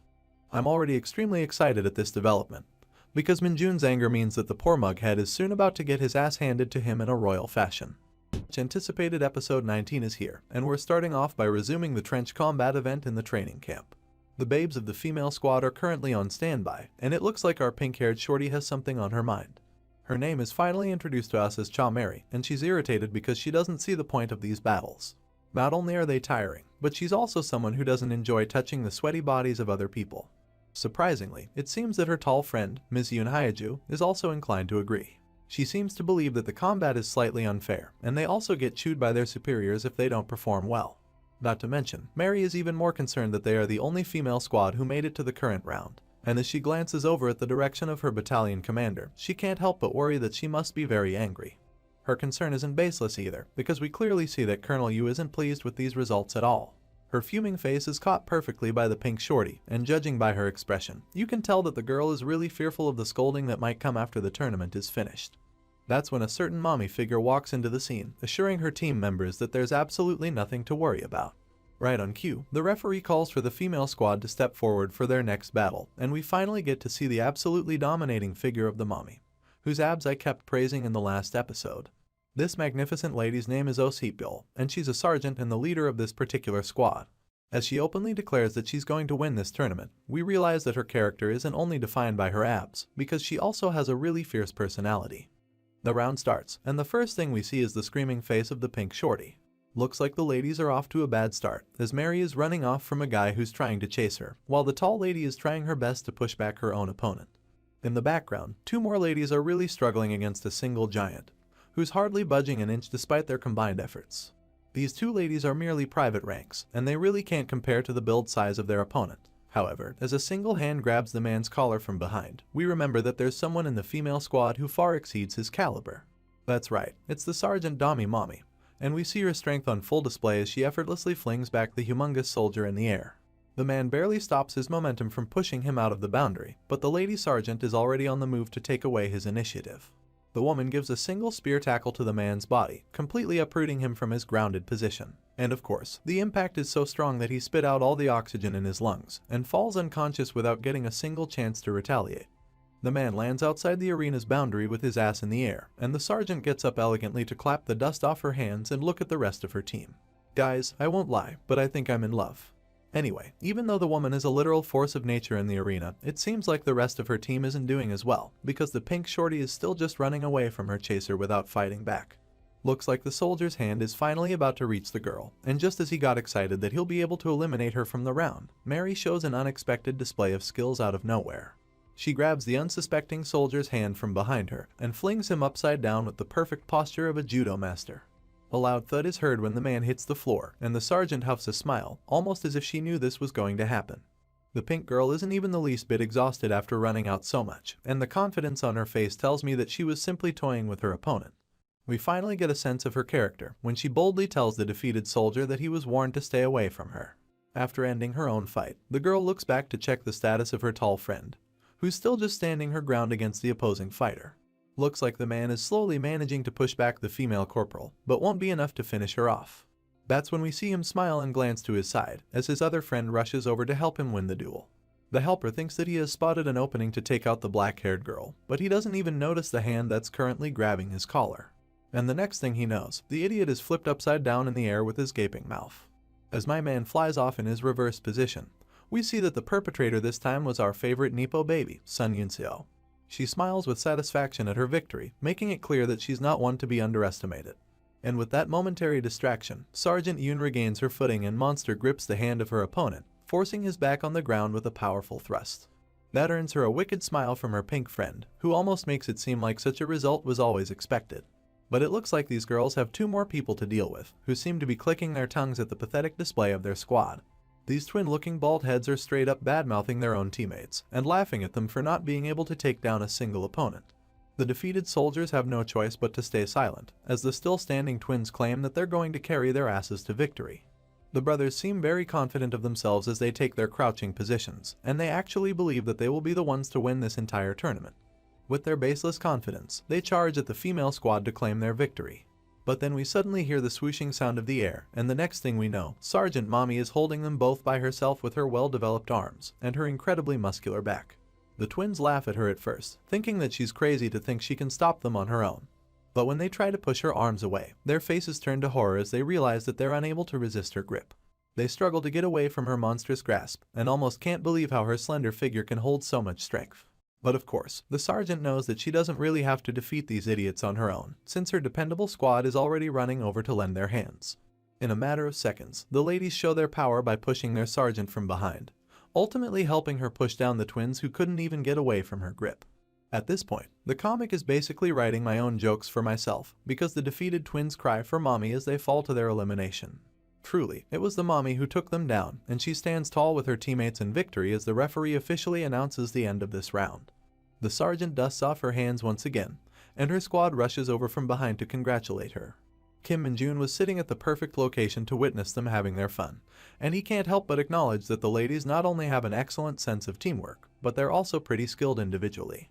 Even his ponytail friend is openly commenting that the female squad this time is really good, and Guangxik is even going as far as to say that they'll be able to defeat the pathetic bully from last episode. Ponytail seems against this idea, however, since if the female squad wins against the bully in the semi-finals, they would lose the chance to take their revenge against him in the finals. Guangxik agrees with his resolution, but as he looks at the ladies coming down from the arena, he can't help but wonder if they themselves can actually make it to the finals either. But of course, Mr. Ponytail shuts down his worries by replying that with Sergeant Lee and Kim Min-jun on their squad, it would be impossible to lose even if they wanted to. Looks like the men weren't the only people staring, as the pink shorty seems to have noticed their presence as well. She glances over at our hero, Kim Min-jun, and her face sprouts the most adorable and genuine smile we've ever seen her make. She waves her hands and calls out to the hunter while blushing, and while her own squad is puzzled at her actions, the two male corporals end up noticing her back. They both start blushing for no reason, each wondering if the lady is perhaps trying to grab their attention. Meanwhile, Mary is looking like the most adorable creature ever, completely smitten with love just by looking at our hero. Her cute face and bouncy expressions completely make the two corporals lose all of their desire for revenge. Within just a few moments, they have completely reformed, and are now willing to forget their grudges and start rooting for the ladies to win the semi-finals instead of the bully, just so they can get a chance to touch their hands in the finals. Our boy sees their perverted nature and lets out a disappointed sigh while calling them a bunch of idiots. At the same time, the atmosphere was changing for the battalion commanders. Looks like the squad who just got defeated belonged to the glasses dude, and he's definitely a bit disappointed at their crushing defeat. The 1st Battalion commander, on the other hand, is more than delighted, as he compliments the female squad for displaying such a perfect round. He further compliments Colonel Yu for raising such a dependable squad, but the woman just stays silent in response. Next up, the referee calls out for the next two squads to step up to the stage, and this time, something catches the eye of the female colonel. The reason for her attention is none other than Kim Min-jun, and as the colonel remembers his time with the division commander and his past achievements, she can't help but get curious to see what he's got to show. While the boys were walking up to the arena, Mr. Ponytail nudges our hero to tell him that if they win the entire tournament, their whole squad will get a paid vacation as their reward. My man replies with an annoyed expression that he has no desire to go on a vacation with these idiots, at which the other two laugh that maybe they should give up on the first place after all.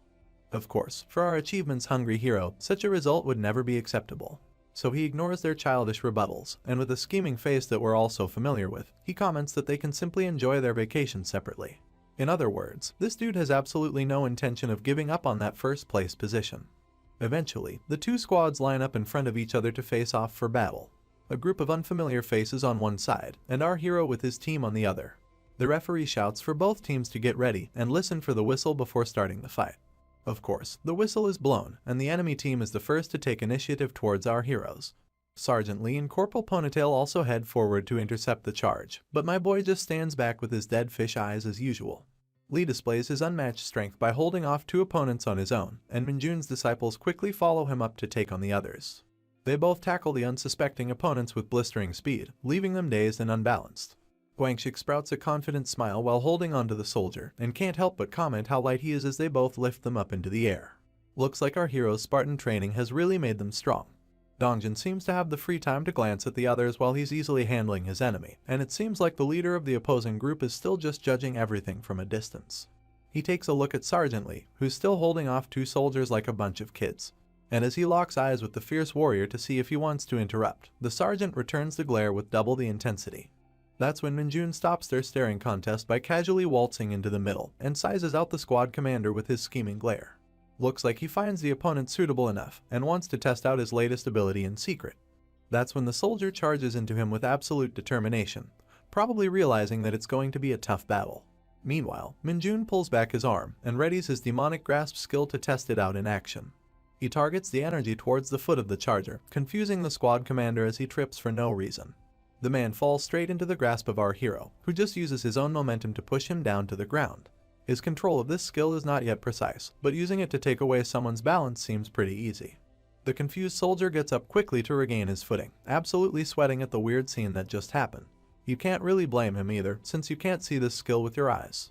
But in the heat of battle, confusion turns to anger, and the opponent grits his teeth to once again charge at our hero, who's still just as expressionless as before. And once again, my boy pulls the poor bastard hand with his demonic grasp, and casually turns his shoulder as he lets him fall face first onto the floor. The man turns around with such a baffled expression that you'd be believed to think that he's seen a ghost. Of course, Minjun can't really afford to let him get any more suspicious, so he cuts the childish play and taunts his opponent to attack him again. One last time, the squad leader stands up, raising his arms in the air with a hint of caution. This time, our hero is the one to charge at him instead. And even though the squad leader tries to swing his arm and stop the charge, Minjun simply manages to duck under and keep going. Before he could realize, our boy was already holding the soldier from behind in a suplex position. But instead of ramming his head back onto the ground, he just tosses the man behind him like he's some sort of trash. A single look at our hero from this angle, and you can really tell that there's nothing more he enjoys than a little bit of trolling. The scene then shifts, and it seems like a bunch of other battles have already been conducted throughout the day. As expected, Minjun and his squad made it all the way to the finals without any trouble. But as he glances to the side to look at his sulking comrades, it seems like something might have gone wrong in the middle. You see, both Guangxik and Ponytail are absolutely furious, because instead of fighting against the female squad as they had hoped, they'd be going up against the bully after all. At last, the referee signals for the last two squads to come forward and start the finals, so the soldiers start climbing the stairs to the arena. The face of the bully bastard hasn't gotten any less annoying, and he's smiling just as wickedly because he's certain of his victory. His challengers also step foot onto the stage right behind him, and they look absolutely riled up for some reason. Ponytail asks Guangxik if the bastard actually used to be a wrestler, and the corporal replies that he was pretty well known in high school competitions, up until he had to stop because of his awakening. The both of them seem to agree that the man is definitely very skilled, and Guangxik even adds that he used to win all of his competitions. But naturally, it doesn't mean that they feel any sense of respect for the bully, because Ponytail is simply furious why someone so skilled would also resort to playing dirty. As the both of them burn their heads hot with anger, Sergeant Lee grips them in place with a defeated sigh. Minjun is also a bit disappointed at their behavior, but he already knows the reason why they're so angry. You see, it all started back in the semi-finals. We are shown the face of the bully bastard blowing on his hand, and zoom out to see his whole squad standing tall at their victory. They had won their match against the female squad, but a single look at the struggling figure of the blonde mommy is enough to tell us that their methods were beyond aggressive. Bruised and battered, the female sergeant barely managed to stand up again as the last remaining survivor of her squad. The bully was of course surprised to see it, and the mommy soldier wasted no time to charge again with all of her strength. But once again, she was easily picked up by the gigantic wrestler and tossed back onto the floor to her crushing defeat. You see, in this match, the bully and his teammates defeated every member of the female squad, but made sure to not push even a single one of them out of the arena's boundary. Instead, these assholes kept beating them and tossing them, until they were actually unable to fight back and completely out of spirit. As we're brought back to the present, Minjun thinks about how the bully's method was definitely repulsive, but this is all part of the combat training in the end. He realizes that it's not the winner's fault for absolutely shaming their opponents, and as he glances over at the ladies who are obviously upset about their defeat, he can't help but think that it's the loser's fault for being weak. In the end, the mommy sergeant is so exhausted and dejected that she simply sits on her seat with her face covered in a towel, not saying anything to the others. Meanwhile, Guangxik is completely pumped and ready to teach some manners to those barbaric bastards. Our hero can't seem to sympathize with his feelings, however, as he believes that his reaction is a bit too extreme. He remembers all the comical and the horrible faces of the man who insulted him and smiles it off casually, completely unbothered. After all, he knows that there's no point in getting angry beforehand, when he can simply beat him up to a pulp during the fight.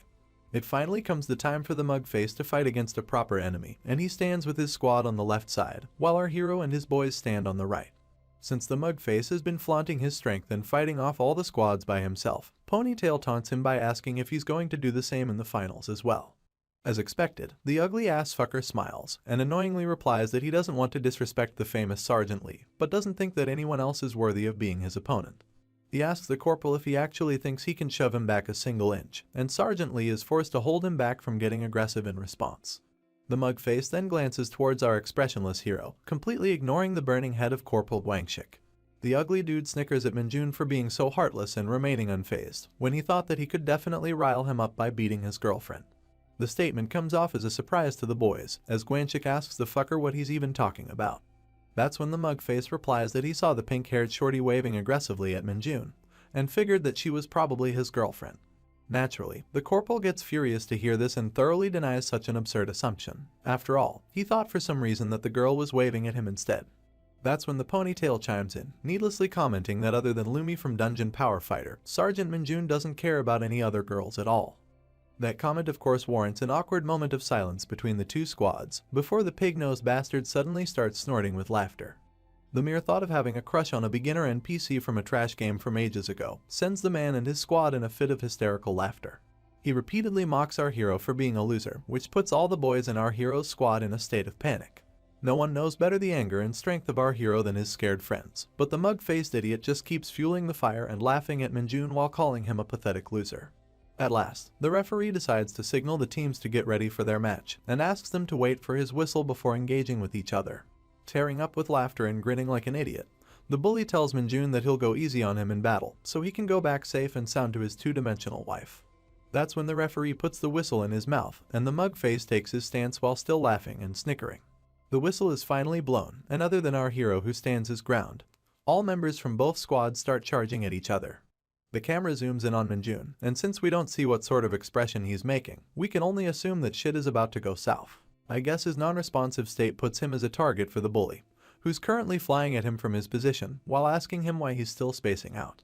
We see from his perspective that his hands reach closer to our hero, and just as he was inches away from grabbing him by his shirt, something unexpected happens. Rather than using his fists or his abilities, my boy chooses to stop the gigantic man with a straight-up headbutt to his face, sending shockwaves in the arena. At long last, as we start off the 20th episode of this series, we're greeted by the confused look of our hero's teammates after witnessing Minjun's headbutt to the bully's face. Needless to say, the colossal idiot is already holding his face in agony, barely able to utter a word.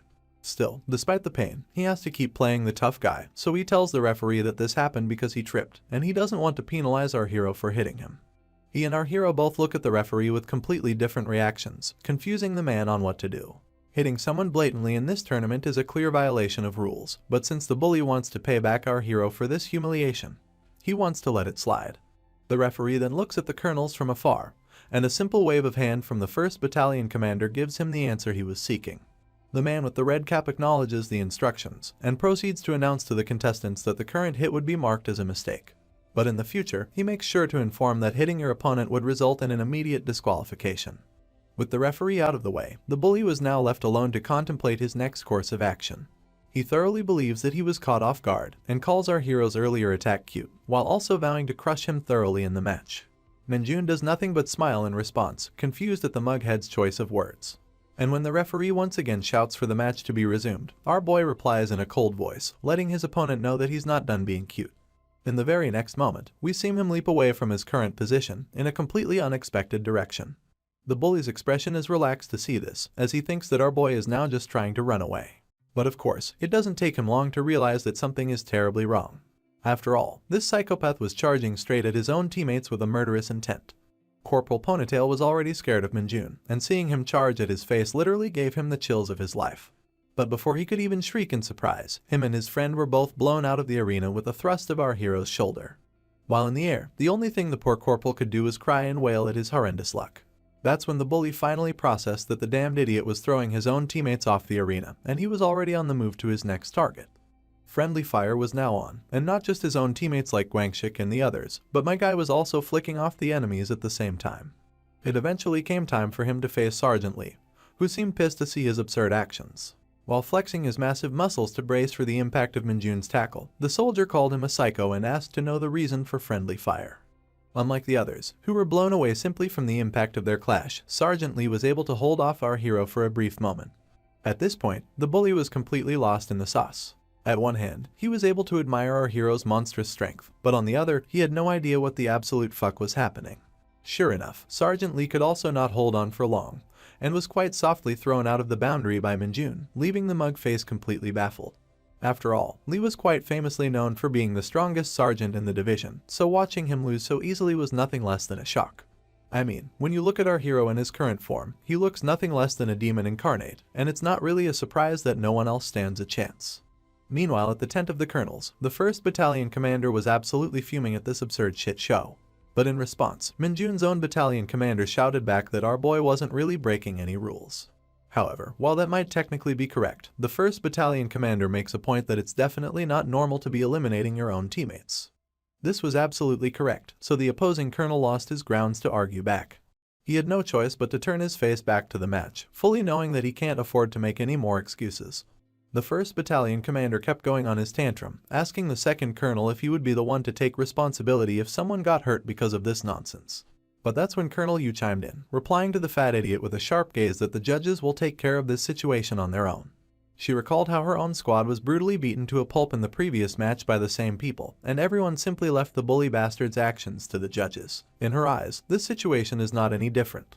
That fact, along with the scary personality of Colonel Yu, immediately put some ice in the 1st Battalion commander's ass to cool him down. After all, he knows that his squad is guilty of many fouls in the previous matches. Seeing him shut his yapping hole, the woman lets out a sigh and chooses to forget the matter.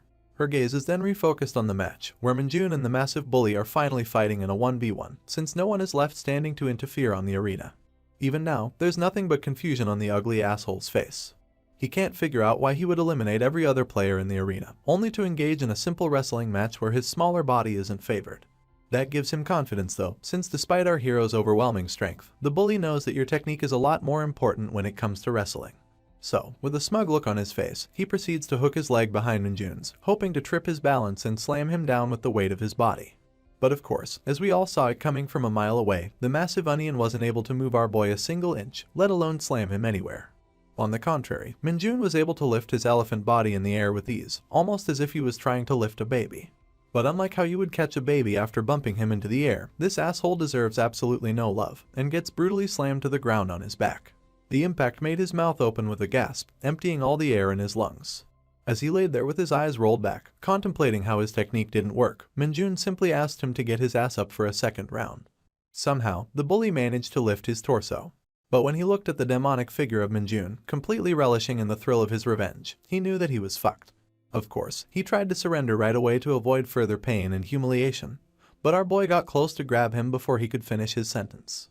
And once again, with the technique of a judo master, he threw back the asshole to the ground where he belongs. Right upon impact, we could see that the bully was now crying, horrified at the fact that he aggravated the worst opponent. Minjun didn't need to wait for him to get up again, as he simply lifted his body on his own, telling him that he had no right to surrender. Flailing in our hero's grip like a baby, the mughead cried once again that he wants to surrender, but Minjun had a piece of his mind to give him first. He uttered the name of Lumi, his favorite character from Dungeon Power Fighter, and it immediately shocked the bully. And while proclaiming that Lumi isn't just some 2D character, he actually spun the wrestler around in circles in the air. Needless to say, his teammates were no more than stunned at this display, and the ladies were absolutely smothered by his gallant figure. Even the Nepo baby, who idolized her father for his strength, began to really look up to Minjun in this very moment. By the time our boy was done with him, the bully was already foaming at his mouth, lost and confused. That's when my guy reveals that Lumi is his absolute favorite, and he would never forgive anyone who taints this relationship. The dude actually went off on a rampage because someone laughed at his 2D wife, and I can't decide whether that's alpha as fuck or cringe as hell. Either way, the disaster he unleashed on his hapless victim would forever be ingrained in his body, and never again would he dare to laugh at a gamer. With this absolutely satisfying end to battle with the bully, the referee finally announces the winner of the match, concluding the end of the tournament. But even though the tournament was won, some footsteps of mixed emotions are seen approaching our hero. Minjun takes note of this, and we see that his teammates, other than Dongjun, are giving him some weird looks. I guess even someone as dense as our hero would now realize that he crossed the line earlier, so he nervously tries to apologize for his actions. However, his squad could actually care less about their unnecessary eliminations. They're just glad that he really humiliated the bully, and properly avenged the female squad for the humiliation they were made to suffer.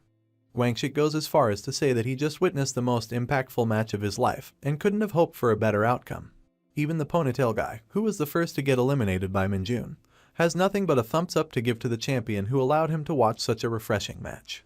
To be honest, our boy is a bit baffled by their positivity, but he can't complain that it's a good thing for him in the end. But not everyone in this squad is a happy-go-lucky idiot, because there's someone who has taken a stance to reprimand our hero. This man is none other than Sergeant Lee, and he doesn't hesitate to announce that he's very disappointed in Minjun. And with just those short words, he leaves the scene, leaving our boy to once again realize that he really did cross the line. The camera follows the angry sergeant for a bit, but we soon see him letting out a sigh with a faint smile on his face. He remembers the look in our hero's eyes as he was charging at him with the tackle, and can't help but admit that he would eventually get swallowed by the rookie if he doesn't manage to keep up. With a refreshed determination, he tells himself that he's definitely going to win against Minjun the next time they fight. In the end, it looks like this gym bro is actually quite happy to finally have a rival in this division. A few moments later, the soldiers from each battalion line up for the reward ceremony. Colonel Yu gives the opening speech and proceeds to grant the gold medal to our hero as the winner and MVP of the tournament. The others salute the victor, and hence the tournament finally comes to an end. That doesn't mean that the guerrilla training itself is over though, since the tents are still raised up for the soldiers for shelter. We see Corporal Guangxi coming out of his tent a short while later, properly dressed once again for the training. His purple-haired friend asks him where he's going, but my man simply replies that he needs to hit the toilet. His irritated expression returns at the same moment, because he still can't figure out why this stupid training routine exists for the Hunter Corps when it doesn't even help them become stronger. This is when he's called out from behind by a female soldier with familiar hair and immediately starts blushing for absolutely no reason whatsoever. As we guessed, the soldier is our favorite Nepo baby, standing timidly with her blushed cheeks and a charming smile. Not gonna lie, she looks really cute in her armored uniform. The next day, after the short but intense training of the 104th Division, it started snowing in the campgrounds. We see the familiar hairstyle of Corporal Guangxi, carefully whispering to his friends that they should be careful with the matter at hand. The next scene is the goatee of the ponytail dude, who seems to agree with the suggestion and wants to push through with the operation at any cost. We also get a peek of Dongjin's head, and he seems rather worried that their sergeants might chew them out if they do something irrational, but Guangxi doesn't seem to care. There's also another person with these idiots, and according to Corporal Ponytail, his role is the most important in their mission. Just when I was starting to wonder if they were doing some undercover training, these morons were simply seen sitting out in the open while it was snowing. Guangxi seems to be the one in charge of this meeting, and says that they don't have a lot of time to decide. That's when the ponytail chimes in, saying that deciding upon a proper rendezvous point is the key. Dongjin entertains their conversation by commenting that they shouldn't choose a place that's too far so they can be more efficient with their time. Needless to say, Guangxi is quite pleased to hear his opinion. That's when the head idiot received a message on his phone, and as they all gather to look at the screen with their blushed cheeks, we finally get a hint of what exactly is happening. Looks like he exchanged numbers with the Nepo baby, who wants to host a mixer-like gathering with Minjun's squad, and tells Guangxi that her own female squad would be joining them as well. And after asking him to choose the location and the meeting time to match everyone's day offs, she casually asks him if he can share Kim Minjun's number as well. I am pretty sure this was her objective from the start. Poor Guangxi and Ponytail get terrified to see the last message, because they think giving her our tyrannical hero's number might put them all in trouble. The former asshole wonders if he should tell her that he doesn't know his number, but both Ponytail and Dongjin tell him that it would come out as extremely unbelievable. After all, they're all members of the same squad who practically live together. But that just puts more strain on the poor Corporal's face, because he has absolutely no idea how to reply. That's when Corporal Ponytail starts getting cold feet and proposes that they should cancel their plan after all. It's fun and exciting to finally get to talk to some girls in their lives, but he thinks it's not worth the risk to get on Minjun's bad side. And with those words, he exits the scene by saying that they should quit this nonsense before they get in any trouble. The others agree and decide to leave as well, leaving poor Guangxi on his own, who still doesn't want to abandon such a chance. He tells his friends that it's possible that the sergeants might want to join them as well, but his words fall on deaf ears, and no one thinks to entertain such a thought. At the end, this sad and lonely loser is left all by himself in the snow, completely isolated in his dreams and horniness. Switching locations, we move inside the camp building, where the main hero of this story opens the door to the training room. First things first, he's quite excited to look at his newly updated status. As you can see, it looks like he has gained a bunch of strength and agility stats once again, while everything is practically the same. As he remembers the mug face he tossed around the map in the previous chapter, Minjun can't help but thank him for improving his status. You see, it was getting quite difficult to level up his stats once they reached 60, but thanks to defeating that wrestler, his surprisingly gained a boost to his stats once again. Of course, as he casually benches the ridiculously heavy red stone weights, our boy is practically smiling from ear to ear. He pumps out a bunch of reps with absolute ease when he's suddenly interrupted by a voice to his head. Minjun places the weights back on their rack and continues his telepathic communication with the voice. The man on the other end is Lee Bongu, our hero's newest lackey, and his concern right now is that he wants his master to order some food to his current location. Naturally, Minjun is pissed to hear such a menial request, because he even gave the idiot Dark Mage some money so he could manage the food situation on his own. But after arguing for a while, he decides to order it anyway, for which the Dark Mage is thankful. As usual, our hero doesn't seem to enjoy his happy and idiotic attitude, but it looks like Bongu has something more to say. So he interrupts him once again when Minjun was just about to lose his shit, and mentions that he has discovered another mysterious aura. That quickly calms down our hero, as he sighs while asking why the idiot didn't start the conversation with such important information first. After staying silent for a while because he didn't have a response, Bongu starts explaining that what he sensed isn't exactly a source of demonic energy. In fact, it's something completely different that he has never even felt in Isgard. He suddenly stops talking during his briefing, so Minjun gets alert that he might be in some kind of danger. But as it turns out, he simply went to grab his soup order from the door and nothing serious was happening. Minjun was basically fuming at this point, almost about to explode his head in anger and frustration for having to deal with such annoying subordinates. And as if done on purpose, this is exactly when he also received a message from the Nepo baby, confirming if she has the right number to the sergeant. For a moment, Minjun had a dumbfounded look on his face, because he was absolutely lost at the sudden turn of events. But his annoyed expression soon returned, as he wondered why everyone wanted to talk to him today for no reason. Instead of replying, he was just about to block the girl's number to avoid further frustration. But that's when Guangxik charged into the room, begging him to stop. Creeped out by his unnecessary energy, Minjun asks the corporal what he's doing, and in response, the dude just starts groveling on his knees to beg the sergeant not to block Sun Yunseo's number. Desperate for some female touch in his life, the man starts begging Minjun to start thinking about his squad, as their mixer with the ladies is something extremely important to their mental health. Of course, our boy has no idea what the corporal is talking about, and more importantly, he's curious as Guangxik was the one who gave his number to the Nepo baby. Without hesitation, the corporal confirms this and begs the sergeant to be more understanding of his squad. He claims that they all give a 100% of their time to the military, and some female interaction in these desperate times could be the only thing to keep them from going insane in the future. Confused and irritated, we can already tell that Minjun is fed up with Guangxik's abrupt behavior. Still, he gives the hunter a chance to speak and inquires if he has arranged some plans with Yunseo. The corporal seems confused at this, as he assumed that she must have messaged the sergeant about their plans. But that was not the case, and Minjun is now even more furious that he's not getting any answers. And now, Guangxik suddenly doesn't know what to tell him. My boy then resorts to his usual method of threatening the crap out of people and asks Guangxik to choose his words carefully. Suddenly, all of the corporal's confidence and energy drained out of his face as he gulped down his saliva to brace for what's about to happen.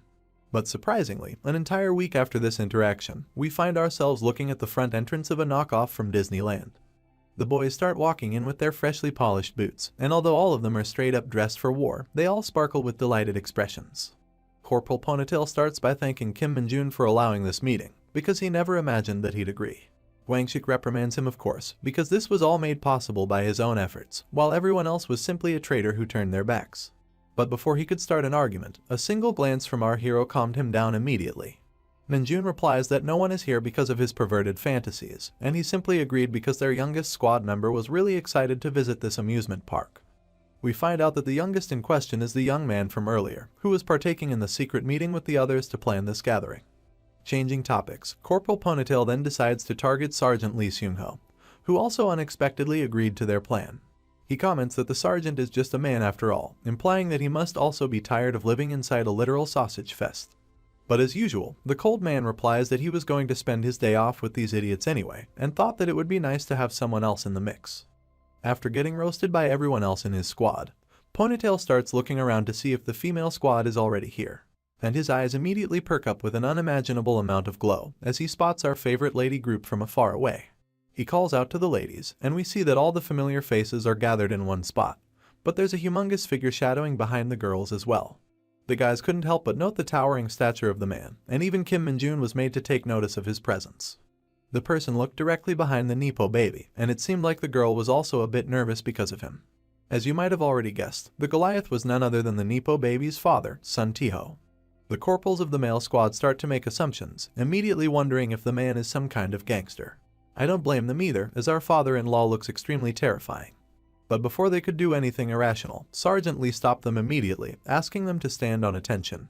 Followed by that order, he salutes the senior officer, who salutes back in response to the greeting, while Yunseo just blushes in embarrassment the whole time. This is when Dongjin also took note of the senior officer's face, and shocked everyone by revealing that it's the commander of the 107th Division, whom he once saw before on the TV.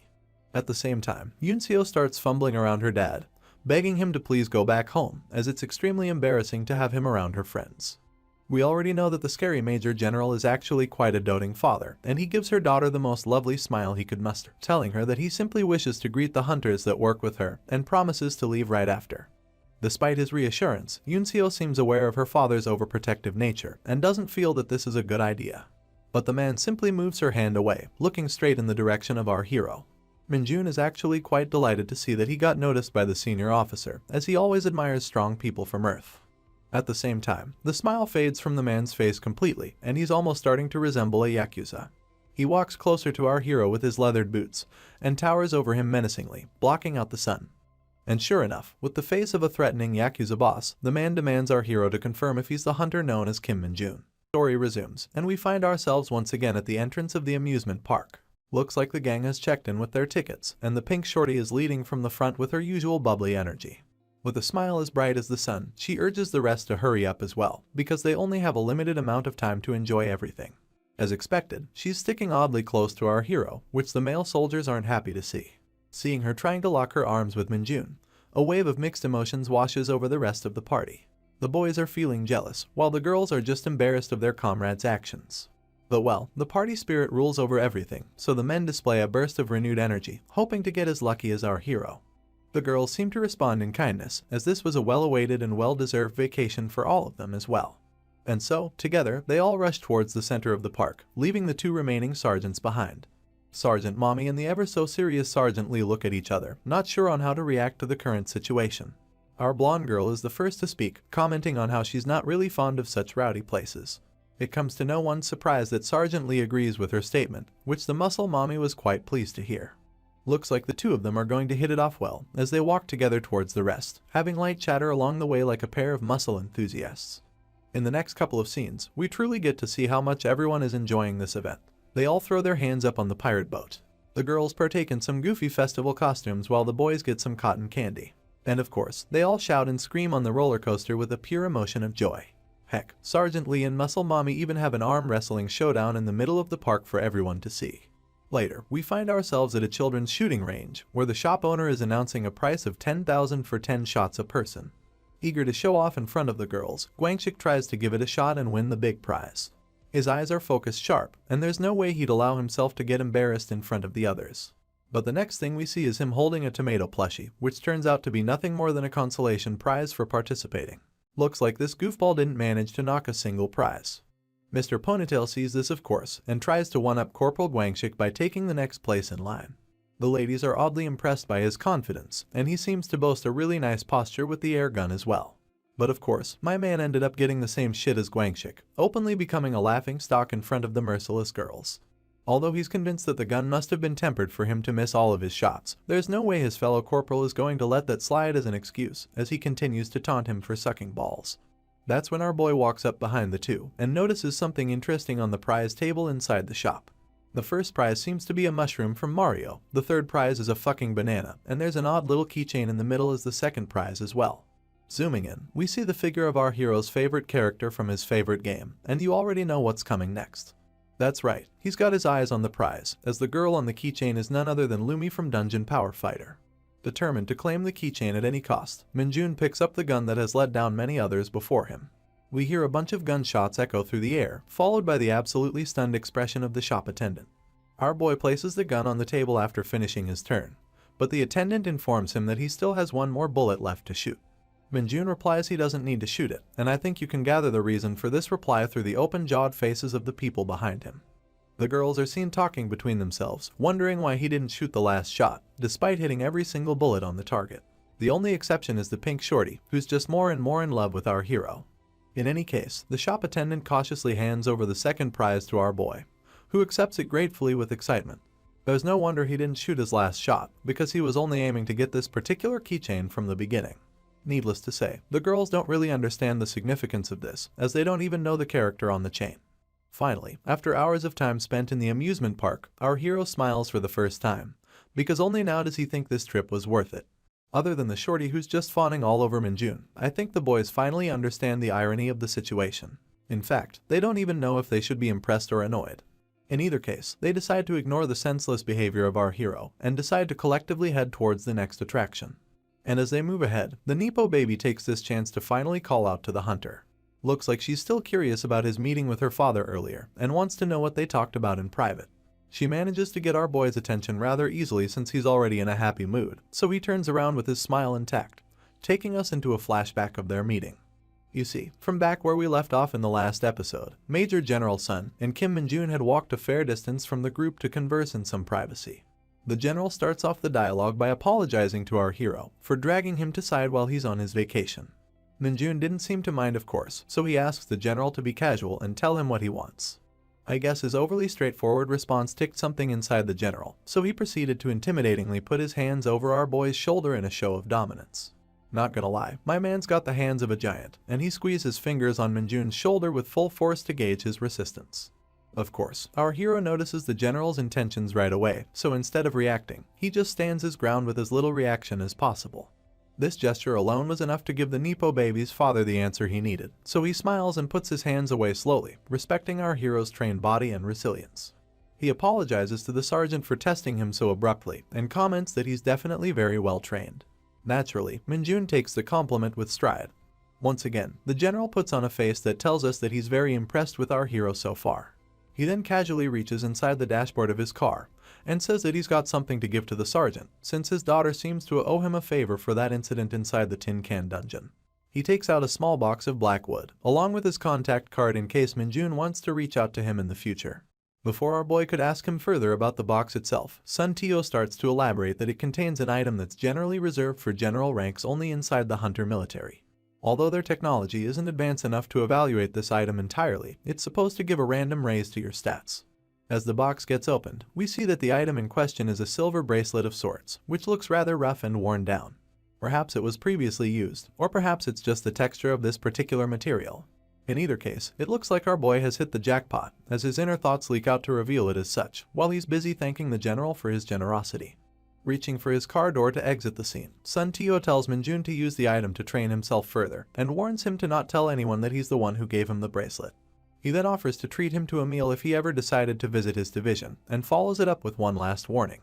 As we all saw coming, the devil's face returns on the general, telling our hero loud and clear that if he ever tries something funny with his daughter, he would make sure to kill him with his own hands. And with that business concluded, the man finally leaves the parking lot with his car. Looks like his warning wasn't really needed, because as Minjun puts the bracelet inside his breast pocket, he smilingly comments how such concerns aren't necessary, implying that he has no foreseeable plans to get together with anyone. That's where the flashback ends, and we're brought back to the present, where our boy tells the girl that their meeting wasn't anything important. Not convinced by that answer, Yunseo inches closer to make sure, asking if he's sure her father didn't say anything rude to him. While reaching into his pocket once more, Minjun confirms that no such thing happened. He then takes out the general's card from his pocket and shows it to the Nepo baby to rest her mind at ease. He informs her that he received it as a gesture of goodwill because her father wanted to treat him to a meal if he visits his division. As far as Yunseo is concerned, her father isn't the kind of figure who would show such politeness to his juniors, so she wonders why he received such a gift for no reason. That's when Minjun replies that it's probably because the general is bothered that his daughter owes him a favor. Of course, this triggers the memories of the tin can dungeon when the Nepo baby was helplessly clinging to our hero with an injured foot, and it blushes her cheeks pink with embarrassment. With the same shy expression, she tries to shake off the memory by addressing the sergeant once again, apologizing for the fact that he had to put up with her overbearing father. One last time, Minjun just snaps the card in front of the girl, and as she gets startled, he tells her that he's simply going to force his father to treat him to an expensive meal in return.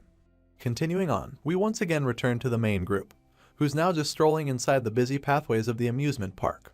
Guangxik tries to meekly approach the pink-haired shorty and starts getting embarrassed for no reason. Looks like he just wanted to thank her for this wonderful get-together, as she's the one who initially proposed this idea. But still, he's also curious to know the reason why she wanted to do this. The girl responds to the gratitude with a smile and proceeds to elaborate the reason as per his request. She reminds him of the trench combat and how her squad lost miserably to the mughead bully. And since Hunter Kim Min-jun stepped in to take revenge for all of them, she just wanted to repay him for his kindness and effort. As she excitedly holds out her punch midair, and as Gwangshik's expression gets duller by the minute, the muscle mommy wraps her arm around the shorty to further enforce her reasoning. She was very impressed with Min-jun, and since this whole gathering was the female squad's idea, she tells the boys that they'll treat them to free lunch as well. With that, the two girls continue walking ahead in each other's arms, leaving the male soldiers sad and disturbed. They know for a fact that they didn't do jack shit during that whole trench combat thing, which means that this entire event was just a way for the girls to meet Kim Min-jun once again. And that's not even the most sad thing to Gwangshik, because he knows that his asshole sergeant didn't fight for the girls, he was just taking revenge on the bully for laughing at his favorite game character. Seriously, I'm actually starting to feel somewhat sorry for these people. So, to move away from their depressing mood, let me take you to a different part of town. General Sun Tiho's division to be exact, where a bunch of hunters are guarding a newly opened dungeon gate. A raven lands gracefully on top of an electric pole, and we zoom out a little to see that it's our hero's latest henchman, Lee Bong-gu. He's currently overseeing this operation by the hunters, and focusing on two soldiers walking shoulder to shoulder with each other. There's someone with a tablet in his hand, and he's surprised to see the details on the gate in front of him. This man is a colonel named Lee Sang-jin, and the 3rd Battalion commander of Major General Sun Tiho's division. As usual, Lee and Kim are the only family names ever used in this manhua. It looks like he's extremely surprised to see the amount of mana stone found inside this dungeon, as the reported quantity is a staggering 100 kilograms. As his assistant confirmed this information, the colonel turns around to look at the gate behind him. His lips curl up into a wide smile, and zooming out, his face clearly gives off the feeling that he has apparently hit a massive jackpot. We'll get back to this later, but for now, let us return to the amusement park and see what everyone is up to. As it turns out, the girls and the boys have split up at the exit of the park and lined up to bid their farewells. We already knew that the girls had a ton of fun on this venture, so they make sure to relay their thanks to the male soldiers and wish them a safe return to their camp. Looks like the boys have also forgotten their sorrows from earlier, as we see them cutting into each other to get the last talk with the girls. Their bickering continues, and we also get a cute panel of the Nepo baby shyly waving goodbye to our hero, who, as expressionless as ever, doesn't even bother to respond to the gesture. At last, time to part their ways finally arrives, and the pink shorty literally had to get dragged away by her tall friend. In the next scene, we find ourselves near a more busy area of the city, where the soldiers are slowly lining up at the bus stop to catch their ride to the camp. That's when Lee Bong-gu finally starts talking into Min-jun's head, annoying him and telling him that he has encountered an issue. As our boy asks him to give details, the perspective shifts back to the raven, and through its eyes, we see the full view of the violent dungeon gate, which Bong-gu comments to be a bit suspicious. He previously informed his master that the gate was under investigation and properly guarded by the hunters, so Min-jun doesn't understand what's so suspicious about it now. Bong-gu explains that there were only entry-level restrictions on the gate previously, but now it seems to be getting a lot busier, as hunters are seen carrying inside a lot of mining equipment. The perspective then suddenly shifts to a split screen on our hero and the colonel on site, both with polar opposite facial expressions to each other. While the colonel is just happy to have encountered this marvelous opportunity to extract a ton of mana stone, it looks like Min-jun has spotted some sort of trouble. The next day at Daejeon, the jurisdiction of General Sun Tiho, a certain bus approaches its stop on time. Out from the bus, an annoyed-ass Kim Min-jun emerges, who looks like he was forced to make this journey. He confirms the same to us as well, loudly mouthing that the current situation is an absolute mess. Back at the site of the gate, which is still being guarded by the hunter army just the same, we see a bunch of soldiers loading and unloading carts full of mana stone. Meanwhile, our boy reaches into his pocket and takes out the contact card that he received from the Nepo baby's father, wondering if this will allow him to enter the work site without any trouble. And while he's thinking that, we see a peculiar pigeon approaching him from the side. Min-jun notices the cooing sounds of the bird, and as he turns to face it, the camera zooms into the goofy-looking creature, which is just Lee Bong-gu changing his appearance. Our boy recognizes him and tries to ask why he looks different, but the minion just replies that he's been keeping diligent watch over the site up until his master arrived. I guess Min-jun isn't in the mood to argue, so he simply lets out a sigh and asks if it's true that they discovered 100 kilograms of mana stone inside the dungeon.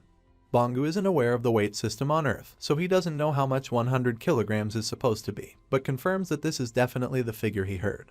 This amount is definitely very suspicious to our hero, because it's 100 times more than what you would find inside a dungeon in Isgard, and that's only if you get really lucky. Sure enough, it finally surprises the little goofball as well, since he knows that such an amount is not normal. Minjun further confirms that it's an incredible amount of energy, and since the forces on Earth are currently working to weaponize it, it's no wonder that they're extremely greedy for it. Once again, he looks at the cackling and pulsing blue gate of the dungeon, and his brain picks up a strange energy signal that feels out of place. To confirm his suspicions, he asks Li Bongu if this is the strange aura he talked about earlier. And quite frantically, the pigeon flaps its wings to respond, confirming that this is definitely what he sensed from the gate. He can't sense any monsters inside the dungeon, but still can't help the feeling that the energy is very evil in its origin. This is when Minjun outs on his serious face at last, replying to his minion that it's no wonder he didn't understand it, because he has also only felt this type of energy once before in his life. And when Bongo asks if he knows what this energy is supposed to be, our hero starts gritting his teeth with frustration. He replies with a yes, and immediately starts bolting towards the gate at full sprint. Meanwhile, the workers at the site were still busy doing their tasks like before, but I guess it's not going to last for long. Because right in that moment, a bunch of slithering tentacles start shooting out of the gate. Chaos takes over the chain of command on the site, as the soldiers try to run away from this abomination, and the colonel tries to figure out what the fuck is happening. The platoon commander shouts that some of his squads are still operating inside the dungeon, but the colonel warns him to run away and save his own life first. Posing like a true hero, Minjun arrives on the scene just on time, confirming all of his suspicions from earlier. He comments that this is a fake dungeon, which might explain all the unnatural events surrounding it. As he's approaching, a guarding soldier warns him to stay away because the situation isn't looking good near the gate. But of course, Minjun just sprints past him without heeding the warning. He tells the soldier his name, division, and battalion number, and informs him that he'll rush ahead to open the dungeon from the inside. His words make no sense to the corporal, of course, as he just panics to see him rushing in. Making his way through the others, our boy also catches the attention of the colonel, who's the most superior officer on the site. Surrounded by tentacles, he tries to ask what the soldier is trying to accomplish. But once again, Minjun simply continues his charge and jumps straight into the mouth of the tentacle hazard. We see him disappear inside the electrical blue energy of the portal, and right after, the tentacles retract themselves in a swirl to shut the gate close. The bizarre turn of events leaves the colonel agape, because now the once presumed dungeon gate is just a mass of winding tentacles, with no way for anyone to approach it. The colonel swallows his spit in fear of the sight, and realizes once again that he's truly fucked. Meanwhile, a system window informs our hero that he has entered the dungeon, and we see him landing in the cavernous surroundings of this dimension. He notices a presence and looks up, only to find a bunch of mining hunters, scared of his sudden appearance out of nowhere. This is the point where the comic gives us the names and the class of each of these hunters, but I'm too lazy to remember them, so I'll just make up my own names as we move forward.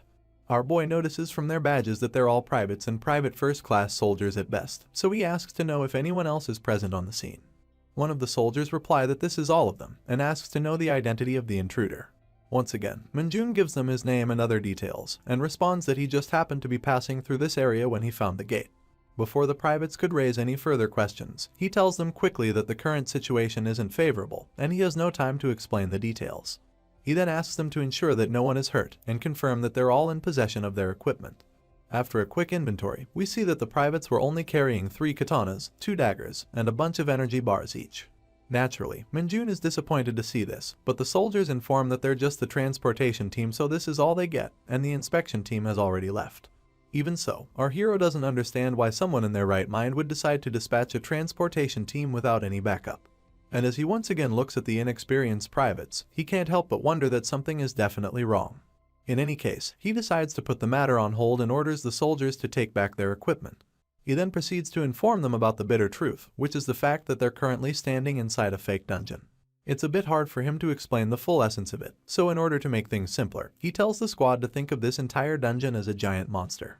Of course, the scared soldiers get all up on his face with surprise, and he continues to elaborate that this monster lures people inside to swallow them. And this time, the bait was nothing other than that ridiculous quantity of mana stone which the colonel was so greedy to extract. Shivers of fear run down the spines of the privates as they look at the crystals on the ground, but Minjun assures them that there's no need to worry. With a carefree smile, he tells them that he'll take responsibility and make sure to safely get everyone out of this shitty place. This relieves the soldiers' sense of worry, but they wonder if he really knows the way out. First of all, our hero tells them that they must follow all of his orders, and proceeds to inform that from now on, they will have to kill monsters and start moving towards the center of the dungeon. That statement surprises one of the private first-class soldiers, who was under the impression that they only had to deal with a singular monster. That's when my man glances at his surroundings to gauge the danger. He informs everyone that the fight has already begun, and as they frantically turn around, we see a bunch of muddy figures looming in the darkness. Zooming out, we get a good look at these abominable monsters, who are somehow managing to trudge onwards with their melting bodies. While the rookie hunters were still wondering what the heck they were looking at, Minjun disappeared from their group with lightning speed. And right in the next panel, we see him smacking the fuck out of one of these mud monsters at the front, startling the ones behind it. The remains of the creature splatter and fall to the ground, while our hero orders the jaw-dropped hunters to stay behind from now on. Seeing this immense display of power, one of the privates with thick brows addresses his brown-haired superior, wondering if he's the same Kim Minjun from the 104th Division they'd heard rumors about. The private first class confirms his junior's suspicion, as he also thinks he's looking at the same legend from the rumors. We then get a montage of our boy beating the shit of these creepers one after the other, and the hunters become more and more certain of his identity. That's right, he's the man who became a sergeant in the shortest time in history, and is notoriously dubbed as the invincible monster of the Hunter Corps by his peers and admirers. The story resumes, and instead of starting from our hero, we're greeted with the startled expression of Colonel Lee Sangjin, who's being called out by someone above his rank. This senior is none other than the Nepo baby's father, who seems to have rushed over to the site after hearing about the ongoing commotion. Without any pleasantries or a moment of respite, the threatening general grabs the collar of the colonel and drags him closer to demand an explanation for what the fuck has he done. The frantic man tries to explain that he merely discovered a lot of mana stone in the dungeon and wanted to extract it. But that's not the answer the general was looking for, and his eyes get bloodshot from the colonel's words instead. He shouts at the ignorant man in front of him, laying it out that he was never ordered to do any extraction, and even made the stupid decision of sending in soldiers without a proper raid team. Not to mention, this gate isn't even linked to a real dungeon. The colonel, who's visibly crying at this point, explains once again that the gate was confirmed to be empty after 2 weeks of investigation, so he simply wanted to extract some mana stone for the hunter army. Once again, that's not what the Major General wanted to hear, and he's beyond pissed that the stupid colonel deployed soldiers without his permission after merely 2 weeks of investigation. He's more than aware that the man decided to cut corners and put his soldiers in a dangerous situation, all for the sake of his personal track record. And for that, he can't help but shout at him with a threatening voice. After laying it straight for him, General Tio flings the man aside, telling him to be ready to take off his uniform, regardless of the outcome of this event. He then worryingly turns around to look at the dungeon gate once more, and is forced to witness the incredible mess this asshole created. One last time, he threatens the colonel that if there's a single casualty among his soldiers, he'll personally make sure to send him to prison. And with those words from our father-in-law, we finally head back inside the fake dungeon, where Kim Minjun is blowing apart the mud monsters with his fists. After leaving a long trail of their mudded bodies inside the cavern, our boy gathers the team of soldiers in front of him once again. For some reason, he looks incredibly pissed, and we soon find out the reason why. He asks the noobs why they're interfering in his fights, when he clearly told them that he'd handle the situation by himself. Of course, the soldiers simply wanted to be of help, so the sergeant lets out a huge defeated sigh to calm himself down. He looks back at the mud piles behind them, and reminds the noobs that he told them he had to defeat all these parasite monsters and reach the center of the dungeon. The privates look at him and nod in agreement to his statement, and that's when our boy explains that these monsters are created by the fake dungeon to absorb the prey that walks inside it. They will increase in number once he gets close to the heart of the dungeon, and start swarming their team from every direction. Which is why he wants all the privates to save up their stamina for that crucial moment. And as soon as the soldiers hear this, their eyes lighten up with confidence and admiration for their leader, who has just assured them that their presence is not useless. Once they get hyped up and start cheering, Minjun is finally able to smile, because he knows that this rescue mission is now plausible.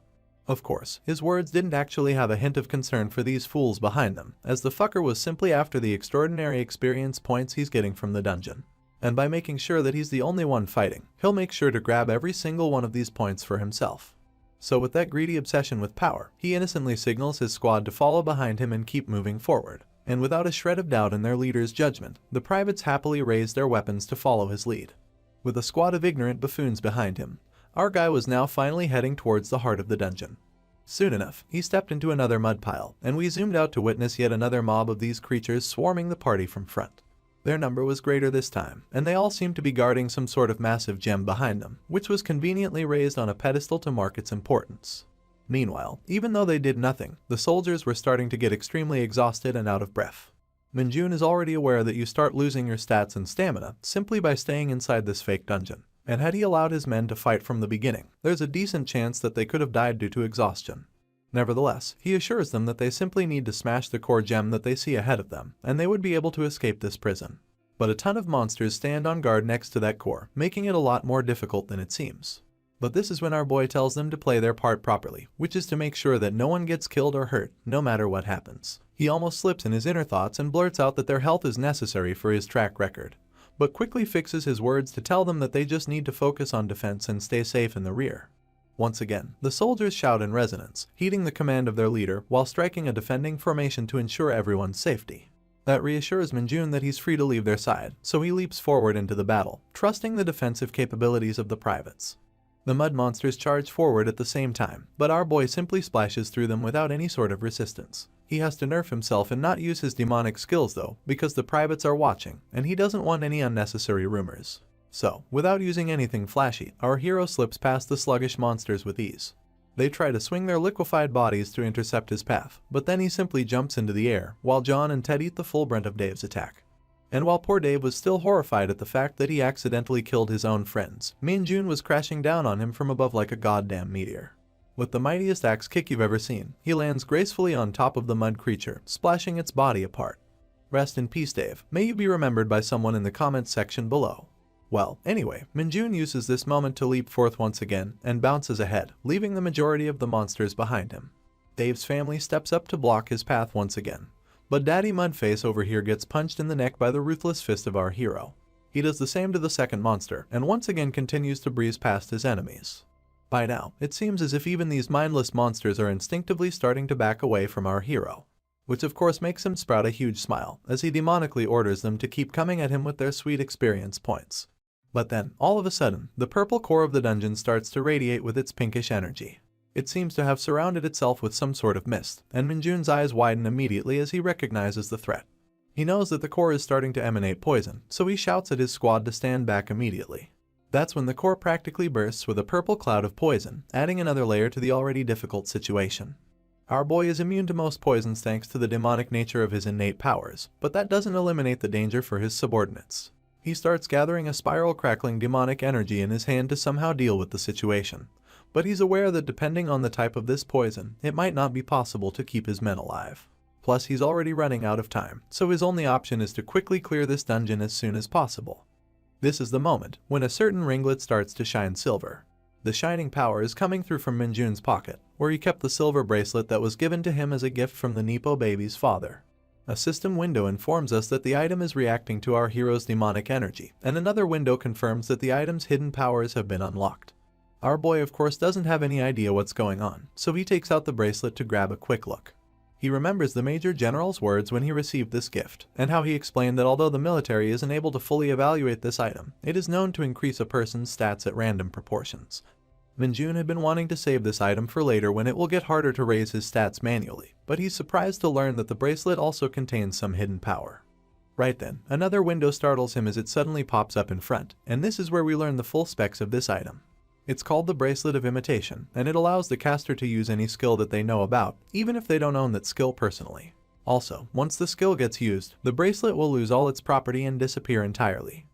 Our boy almost couldn't believe his insane luck when he read the information, because this is precisely the kind of item he needed to get out of this situation. He holds out the bracelet in his hand, and recalls the perfect skill to deal with his current predicament. Since Minjun comes from another world with a plethora of experience under his belt, he knows about way more skills than he currently owns. And with his vivid imagination, he conjures up his dark powers around the item, forming a handle of some sorts in his hand. As we zoom out, we see that he's holding a massive sword of pitch dark energy, which appears extremely volatile in its element. I guess it wasn't possible to conceal such a skill from the eyes of the privates, who can do nothing but stare at the sergeant with stun-locked expressions.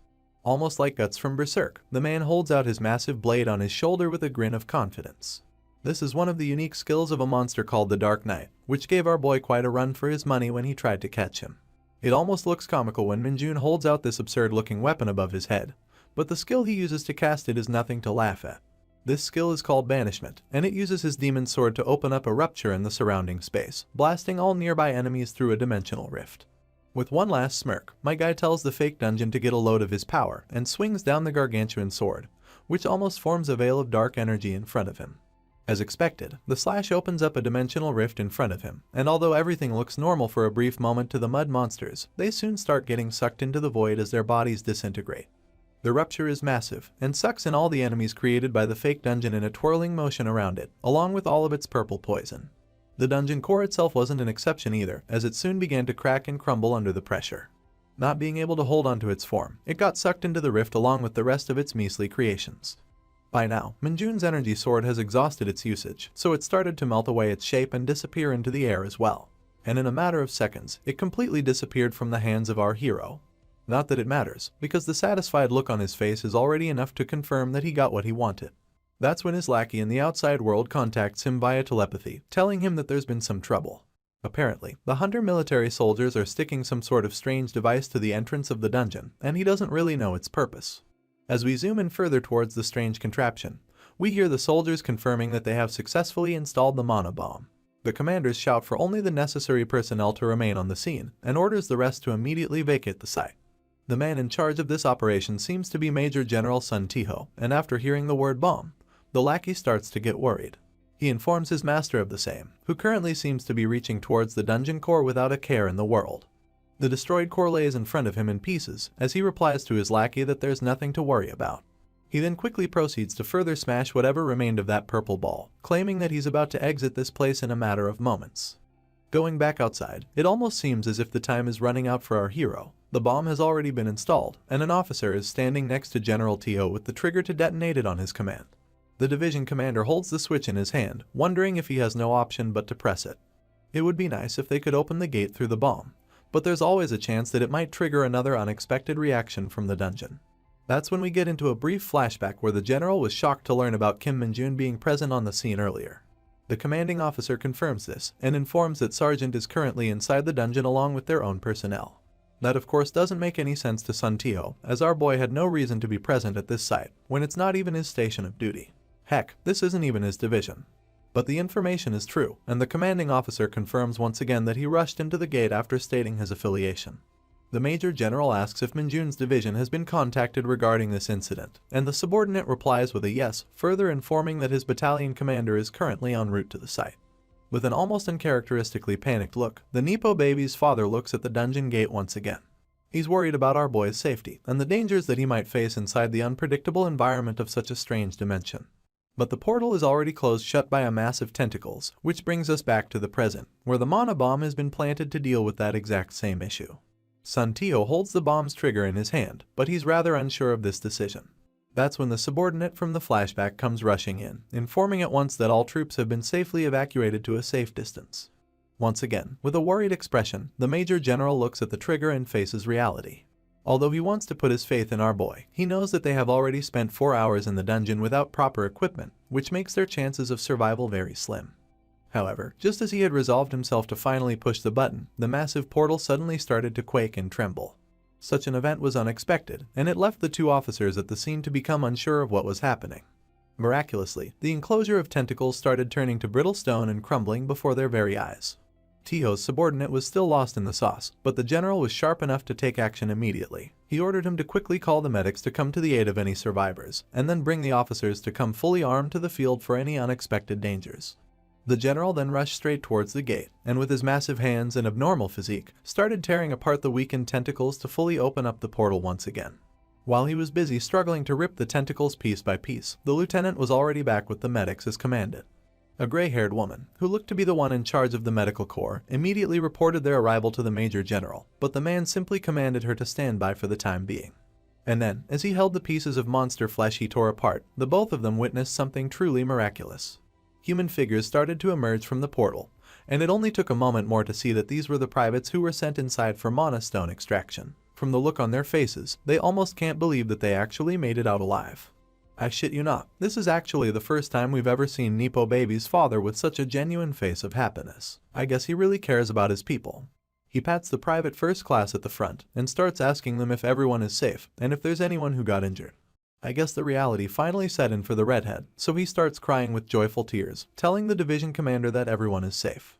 The remaining soldiers soon began to come out of the portal in numbers, and it became clear that their raid was successful. At the end of the line is our boy, heroically standing tall with an exhausted private on his shoulder to help him through.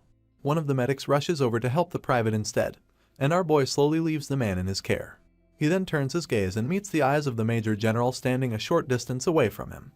First things first, Minjun makes sure to salute his senior on the field. The man at the other end sprouts a smile after this gesture, making sure to salute back in response. If not for our hero, the privates who were sent inside would have lost their lives, and our father-in-law seems well aware of this fact. The scene then transitions to the evening of the same day, and we're taken to the headquarters of the 107th Division. Inside the building, General Sun and our boy are sitting together inside his office. Placing down his cup of coffee, the general seems to be agreeing to some sort of report in his hand. He confirms the report by asking our boy if he was indeed on vacation, which the sergeant agrees to immediately. And when asked as to what he was doing inside a foreign division, Minjun perked up and replied that he came to avail the offer from the Major General, who agreed to treat him to a meal. Of course, the officer finds it a bit odd that a soldier would willingly use his vacation for something so trivial. Not to mention, as soon as he arrived in the area, he noticed the portal acting weird at the perfect moment, and jumped in to save a bunch of people he had no affiliation with.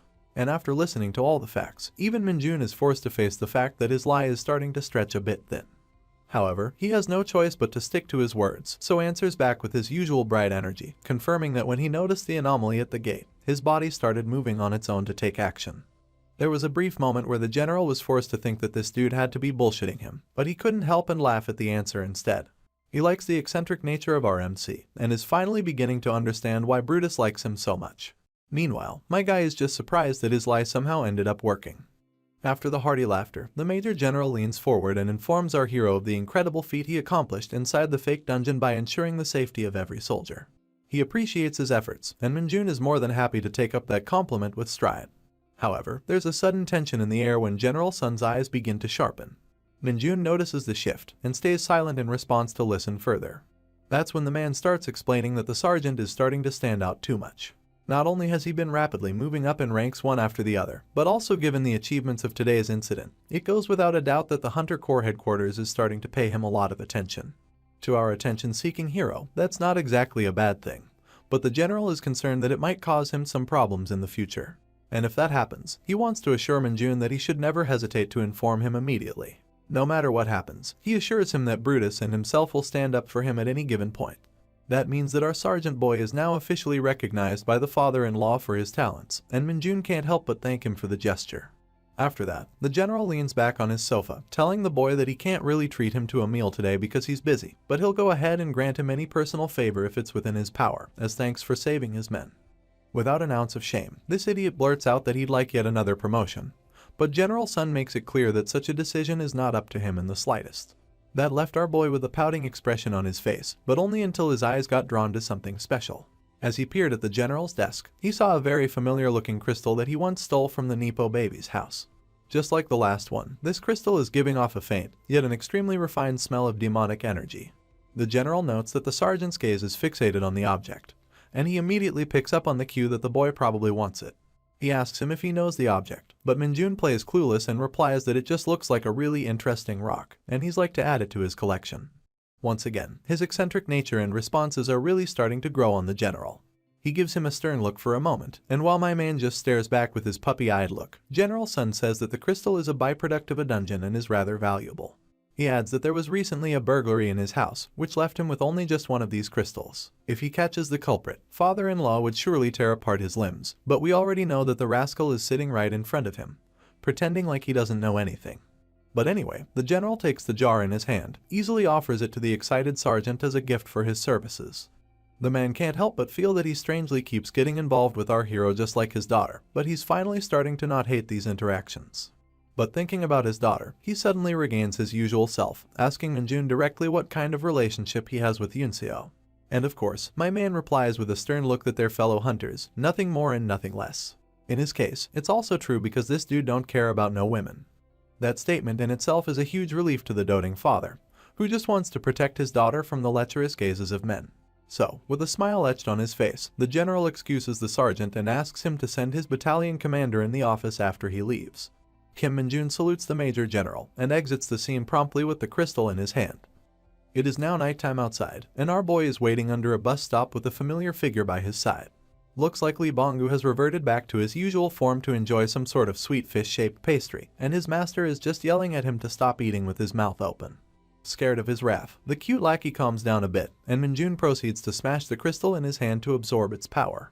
A bunch of system windows pop out in succession to inform about the demonic energy he has absorbed, and the amount of stats that have been increased.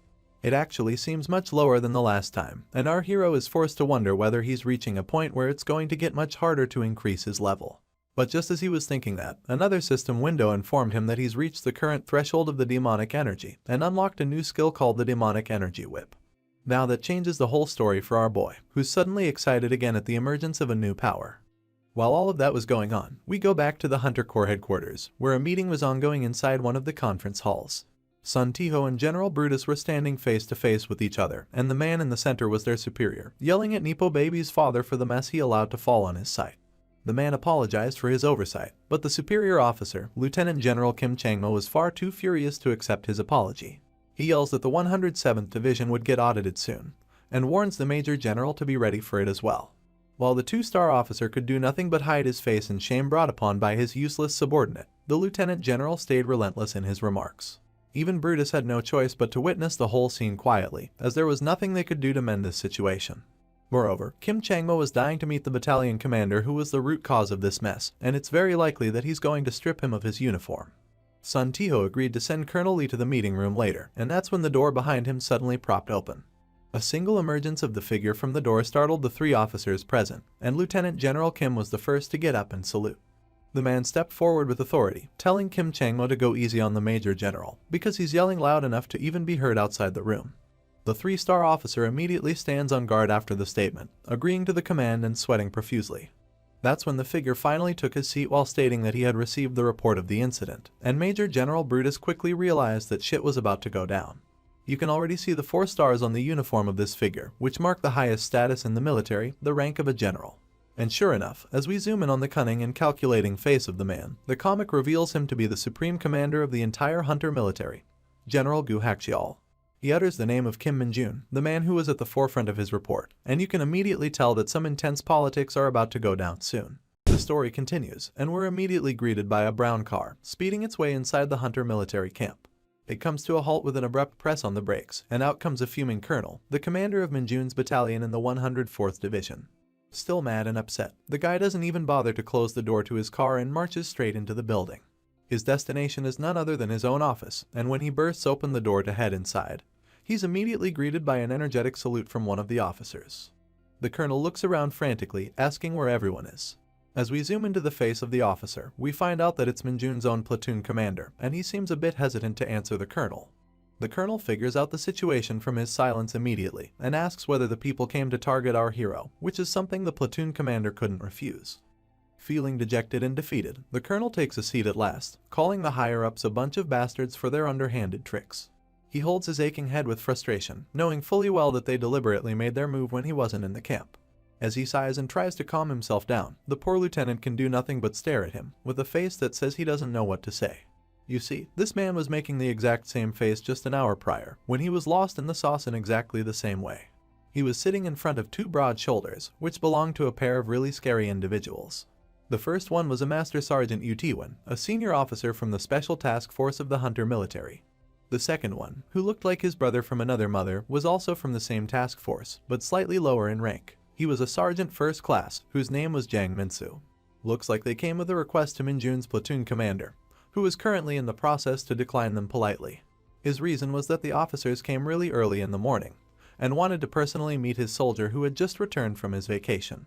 From his point of view, the whole situation was a bit odd, but his explanation was cut short by the gigantic hand of his guest. Master Sergeant Yu wasn't even trying to be subtle about his approach, as he openly stated that he's here on the orders of the top brass and would appreciate it if the lieutenant looked the other way. That of course infuriated the platoon commander, who was now trying to make it a matter of basic principle. But once again, the gorilla brother did nothing but laugh in his face while pulling out a phone from their pocket. Master Sergeant Yu claimed that they weren't breaking any rules, as a formal notice from the very general of the military could be arranged by a single phone call if they deemed it necessary. And sure enough, the mustache gorilla was ready with his flip phone to make that call on a moment's notice. This definitely put the pressure on the poor platoon commander, who knew that he couldn't possibly refuse orders from the general. And with that, the elder gorilla demanded that he call Sergeant Min-jun to meet them, so they can have their meeting in quiet and leave without any trouble. Well, the lieutenant was left with no choice, and it didn't take long for the office gate to open once again, and our boy Min-jun to step in with a salute to his senior officers. Both the first lieutenant and the gorillas turned their heads to gaze upon the man of the hour, and our boy immediately noticed the symbol of the Special Task Force imprinted on the guests. Ignorant as he may be, Majun lived inside the military, so he was able to quickly identify the mark. The lieutenant tried to set the tone to introduce his soldier to the guests, but the master sergeant jumped the gun to take the initiative. He got up and greeted our boy with a firm handshake, along with his own introduction to make it clear that he belonged to the special task force. Minjun replied to the gesture with the same energy and was overall pleased with their appearance. By now, the master sergeant seemed to have gained complete control of the conversation by sucking up to Minjun's achievements and asking him to sit down for a chat. Our boy thanked the officer and took his seat next to his platoon commander, who was currently very worried with how things were progressing. The elder gorilla didn't waste any time getting to his point and straight up stated the Special Task Force, or the STF, was in need of competent personnel like our hero. From that one line alone, it became pretty clear to Minjun that this was a scouting offer. Master Sergeant made the duties of the task force more clear from thereafter, stating that they're only deployed for special cases unlike the regular hunters. These tasks include raids inside high-risk dungeons, protection of VIPs, overseas missions for the military, and much more. It was a lot of gibberish that our boy simply didn't care a damn about, but his eyes were glittering in a way that worried the lieutenant. After all, as long as he was promised a huge promotion, this dude wouldn't really hesitate to switch sides. Master Gorilla even mentions that they often deal with the crimes of civilian hunters who aren't affiliated with the military, so high combat skill is an immense requirement for their unit. After stating all the work that they do, this dude claims that our boy's incredible performance in his division hasn't gone unnoticed by the headquarters, so they would like to offer him a place that he actually deserves, along with a special promotion. Yep, those were the words that tipped the scales completely. As soon as our boy heard about the special promotion, his eyes perked up with excitement, very much in contrast to what his commander was feeling. The Master Sergeant is just layering the cream on top of this delicious cake of an offer at this point, and confirms once again that if our boy indeed joins their task force, he would be promoted to the position of a staff sergeant immediately. That's where the mustache gorilla chimes in, further elaborating that the initial promotion isn't the only benefit, as people in the special task force are basically on a fast track to future promotions and rank ups inside the military, because they have more chances to rack up their achievements. Of course, with all those SEO-optimized words to resonate with Mijun's noodle brain, he was seeing absolutely no reason to refuse such a stellar offer.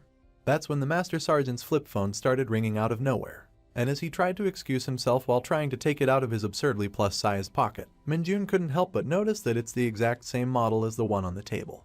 For some reason, that put a sense of worry on our boy's face, so he asked the mustache gorilla about it right away. Feeling cocky and superior, Jang started putting it back in his pocket, while explaining that it's a special device that's only issued to the Special Task Force. It should not be confused with a regular smartphone, as this thing is specially designed for security and confidentiality. As much as he was being cocky in his explanation, it was starting to have the opposite effect on our boy, who was picking up signs of rigidness in the Special Task Force's way of operations.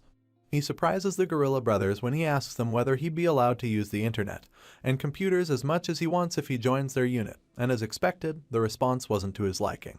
The officers explain that they deal with top-secret information regularly and have to control their environment to prevent leakage. In other words, not only are they not allowed to use the internet during duty, but also actively encourage not using it during your vacation as well.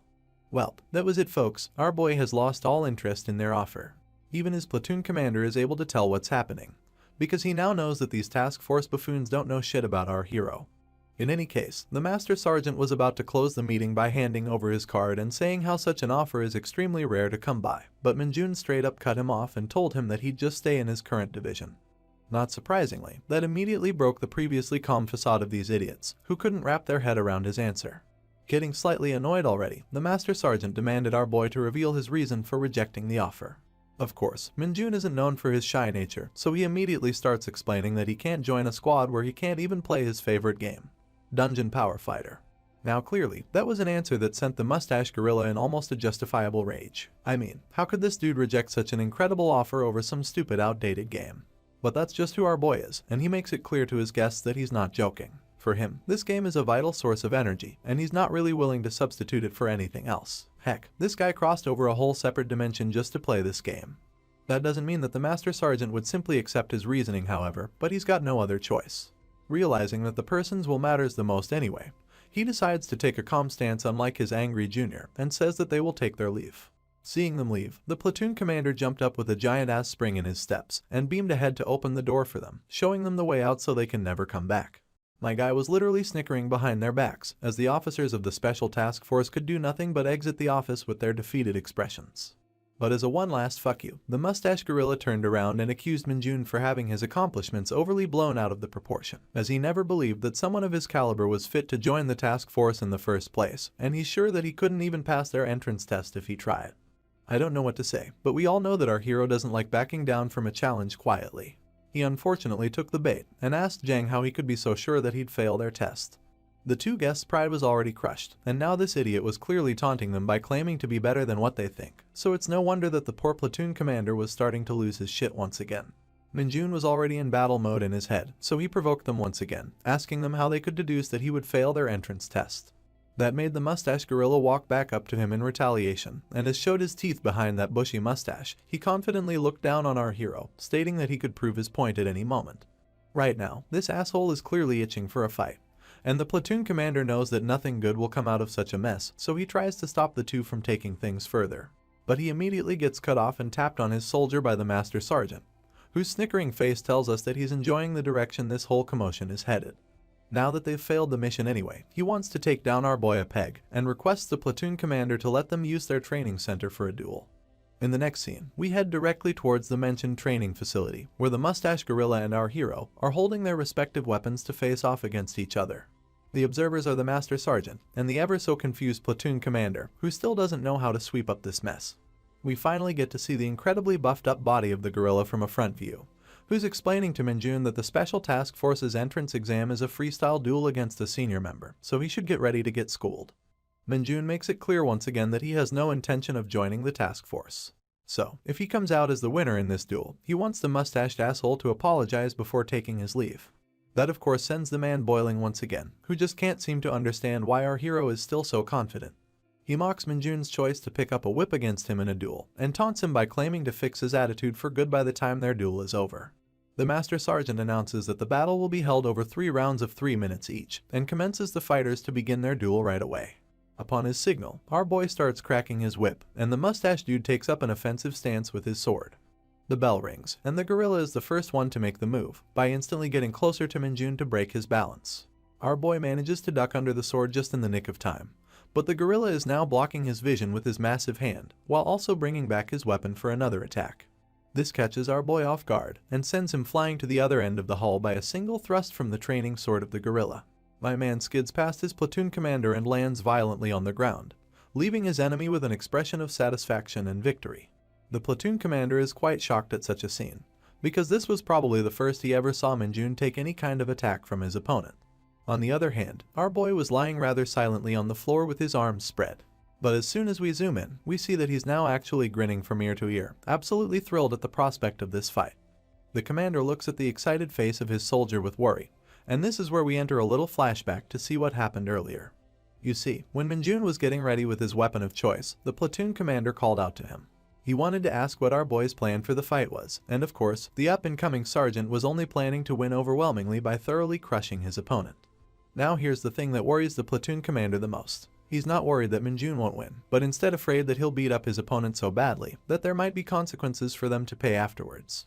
But even without him voicing out these words, our boy was starting to catch on. He straight up asked his commander if winning one-sidedly could have some sort of consequence later, and in response, his superior simply looked back at the gorilla brothers with worry. He explained that the Special Task Force is a squad that's well known for their overblown egos, so he's afraid that they might start targeting Minjun in the future if they lose face. Our hero gave it some thought, and eventually came to a very simple and effective solution that caught the first lieutenant's attention. He said that he'll just let the opponent hit him just once during the battle, which should be enough for them to save some face. Holy fuck, now it makes sense why he got hit like that in the first place, and why he was laughing like a maniac afterwards. Well, that brings us back to the present where our hero is down on the floor. And as expected, the mustache gorilla is definitely on his high horse after that single blow. Master Sergeant tried to end the spar right there and asked the platoon commander to take his soldier to the medics, but this duel was far from over. Heck, even the commander himself knew that these gorillas had no idea who the fuck they were messing with. The Master Sergeant was now getting overly condescending, telling our boy that he should be glad that he at least managed to dodge the first hit. But from the perspective of their unit, he's far from ideal. But you see, the man had no choice but to cut his words short and look surprised, because our boy immediately got up as if nothing had happened. With a confident smile on his face, my man deemed that the duel wasn't over and wanted to continue the fight. Of course, his crisp voice surprised the mustache bastard as well, because he knows that he hit him exactly where he wanted, so he shouldn't be able to get back on his feet so easily. He's worried and confused, but that doesn't mean he can back down from another round, because this was supposed to be a 3-round duel to begin with. The Master Sergeant on the other hand thinks that Minjun is trying to push himself too far, and even though he agrees to continue the duel, he's worried that it won't be good for anyone if he gets injured too seriously. But that won't be a problem for our hero, because the battle hasn't even begun from his point of view. His opponent sees his courage as an act of arrogance, and once again comes back to teach him a lesson. With a pissed-off face, he claims that such foolishness cannot be called determination, as it's nothing more than suicide. But well, he's talking to the wrong person entirely. Minjun is now ready with his weapon, and we finally get an explanation on why he chose it in the first place. It's because he wanted to use his latest ability called the Demonic Whip to encapsulate his energy into the weapon, and he further used his other skill to camouflage it completely from the eyes of others. The gorilla was now starting to look like an angry baboon instead, ready to tear apart his opponent for his arrogance. And just like before, he was once again the one to make the first move, coming at our hero directly with his load of overconfidence. This time, he launched a triple thrust attack with his sword, but our boy was as ready as ever. Without so much as a single flinch, he easily parried all of his attacks by tugging tight on his whip. For the mustache, who thought this round was going to be just as simple as the last one, this was the first of many surprises to come. He immediately pulled back to gain some distance from our hero, and lunged forward once again with a much heavier thrust, aimed directly at the throat. Not that it was going to matter though, because this time, our boy immediately captured the sword by turning the whip around it. The dude and his mustache were shell-shocked by what he just witnessed, and as Minjun tugged back on his weapon, the gorilla's training sword was flung 10 feet into the air, disarming him completely. Both the Master Sergeant and the First Lieutenant were mind-boggled to see this, but our boy had a lot more in store. Without relenting, he swung back his arm to direct the whip back at the gorilla, who was still stuck in his earlier position.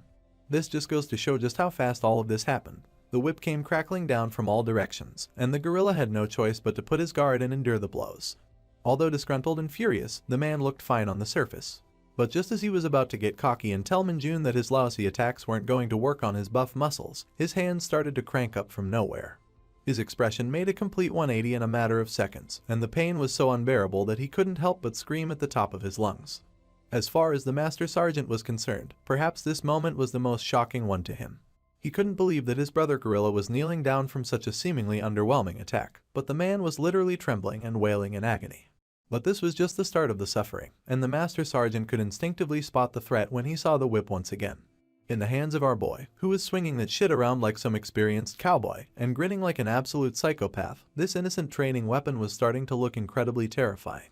The Master Sergeant was finally beginning to realize that they might have fucked up, and Sergeant First Class Jang was literally about to cry when he saw our boy approaching. Of course, his cries wouldn't be heard in a duel of pride, and he was made to eat the full brunt of Minjun's demonic whip to his chest. With a tear and snot-covered face, the man almost fell unconscious upon this last impact. He grunted in pain, and our hero just watched him suffer from his high position. From this exchange, he could understand that the STF was definitely a cut above the rest, but they chose the wrong opponent to go up against. This was probably their first time getting hit by a whip coated in demonic energy, so it's no wonder the gorilla couldn't endure the pain. After all, when it comes to the life forms back in Isgard, even the incredibly thick-skinned orc warriors curl up on the ground from the impact of this skill. So, when the whip wails and cracks in the air, cutting through everything as our hero gets closer and closer to his opponent, the fear sensors in the gorilla clock up to the max, and he literally starts fearing for his life. My boy's demonic expression isn't helping the Sergeant First Class either, who's having a lot of fun thoroughly breaking down the egotistical nature of his opponent. Seeing him wind up another attack, the gorilla screams as loud as he can, and the Master Sergeant jumps in immediately to stop the fight and save his junior's ass. But my man is no warrior of justice, so he brings down the whip regardless. A loud clap of thunder-like impact is heard echoing through the training chamber, and we see that Minjun decided not to hit the poor gorilla after all. Instead, he hit the ground right next to his crotch. Well, not that it helped anyway, because the poor Sergeant First Class had already started frothing from his mouth when he saw the whip coming towards him, and rather pathetically, he fell down to the floor with an inch of his life remaining. Press F to pay respects for this poor idiot, who might never even appear in this manhwa again. Anyway, seeing him faint so abruptly, the Master Sergeant had no choice but to rush straight to his rescue. He lifted up his hulking junior, only to find out that he had fainted completely. For someone who never even blinked an eye while getting beaten up by terrifying monsters, Sergeant, you can't believe that his junior would faint from the fear of pain. He looked back at our hero, happily chatting away with his platoon commander, and truly wondered if a training whip could ever be capable of dishing out such destructive force. The only conclusion he could come to was the fact that Minjun was truly special, and there was no way he could afford to let go of such a treasure. So, as the man who finally understood our hero's true value, he decided to face the shame and asked if he could be allowed to apologize in place of his subordinate to atone for their mistake. For a moment, Minjun didn't know how to respond. For such a prideful man to personally offer him his apology, he wondered if he had gone too far to teach them a lesson. And as he looked once again at the sorry state of the sergeant first class, he was starting to feel a bit bad for what he had done. And so, deciding to let the matter go, he simply replied with an apology of his own, claiming that he had acted beyond his rank on impulse as well, so they should just bury the hatchet. The master sergeant didn't show much expression to that response, but deep down, he really respected our hero's reply to this situation. Growing more and more interested, he handed him out his card once again, telling him to contact him anytime in the future if he ever decides to change his mind about the offer. With that, he picks up his junior from the floor, politely deciding to exit the camp with whatever dignity they had left. But of course, the now satisfied lieutenant teased them the whole way, asking them if they needed to be shown their way to the medics. Master Sergeant Yu declined the offer without showing any emotion, and gestured that it's best that they now get going back to their camp. And with that, this foxy bastard just stepped aside and showed them the way out with the most passive-aggressive pose imaginable to mankind. It looked as if Minjun was quite pleased with the end result as well. He didn't know what to do with the card in his hand, but this was probably the best outcome in this scenario. We now head back to the present timeline to the company commander's office, where a loud burst of laughter could be heard outside. The platoon commander had just finished telling the whole story to the battalion commander, who was beyond happy to hear it in detail. With a bright and pleased smile, he asked his junior officer about the whereabouts of the man in question, Kim Minjun.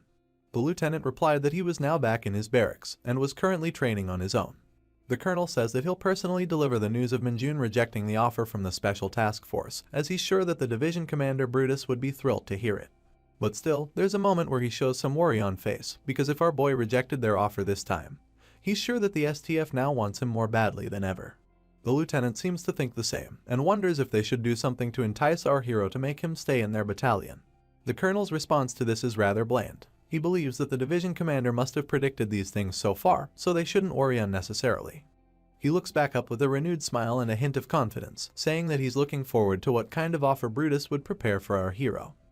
That's where we transition the scene towards the training room with a bunch of broken slabs of wood on the floor, and our hero who's currently in the process of breaking more of them by using his whip.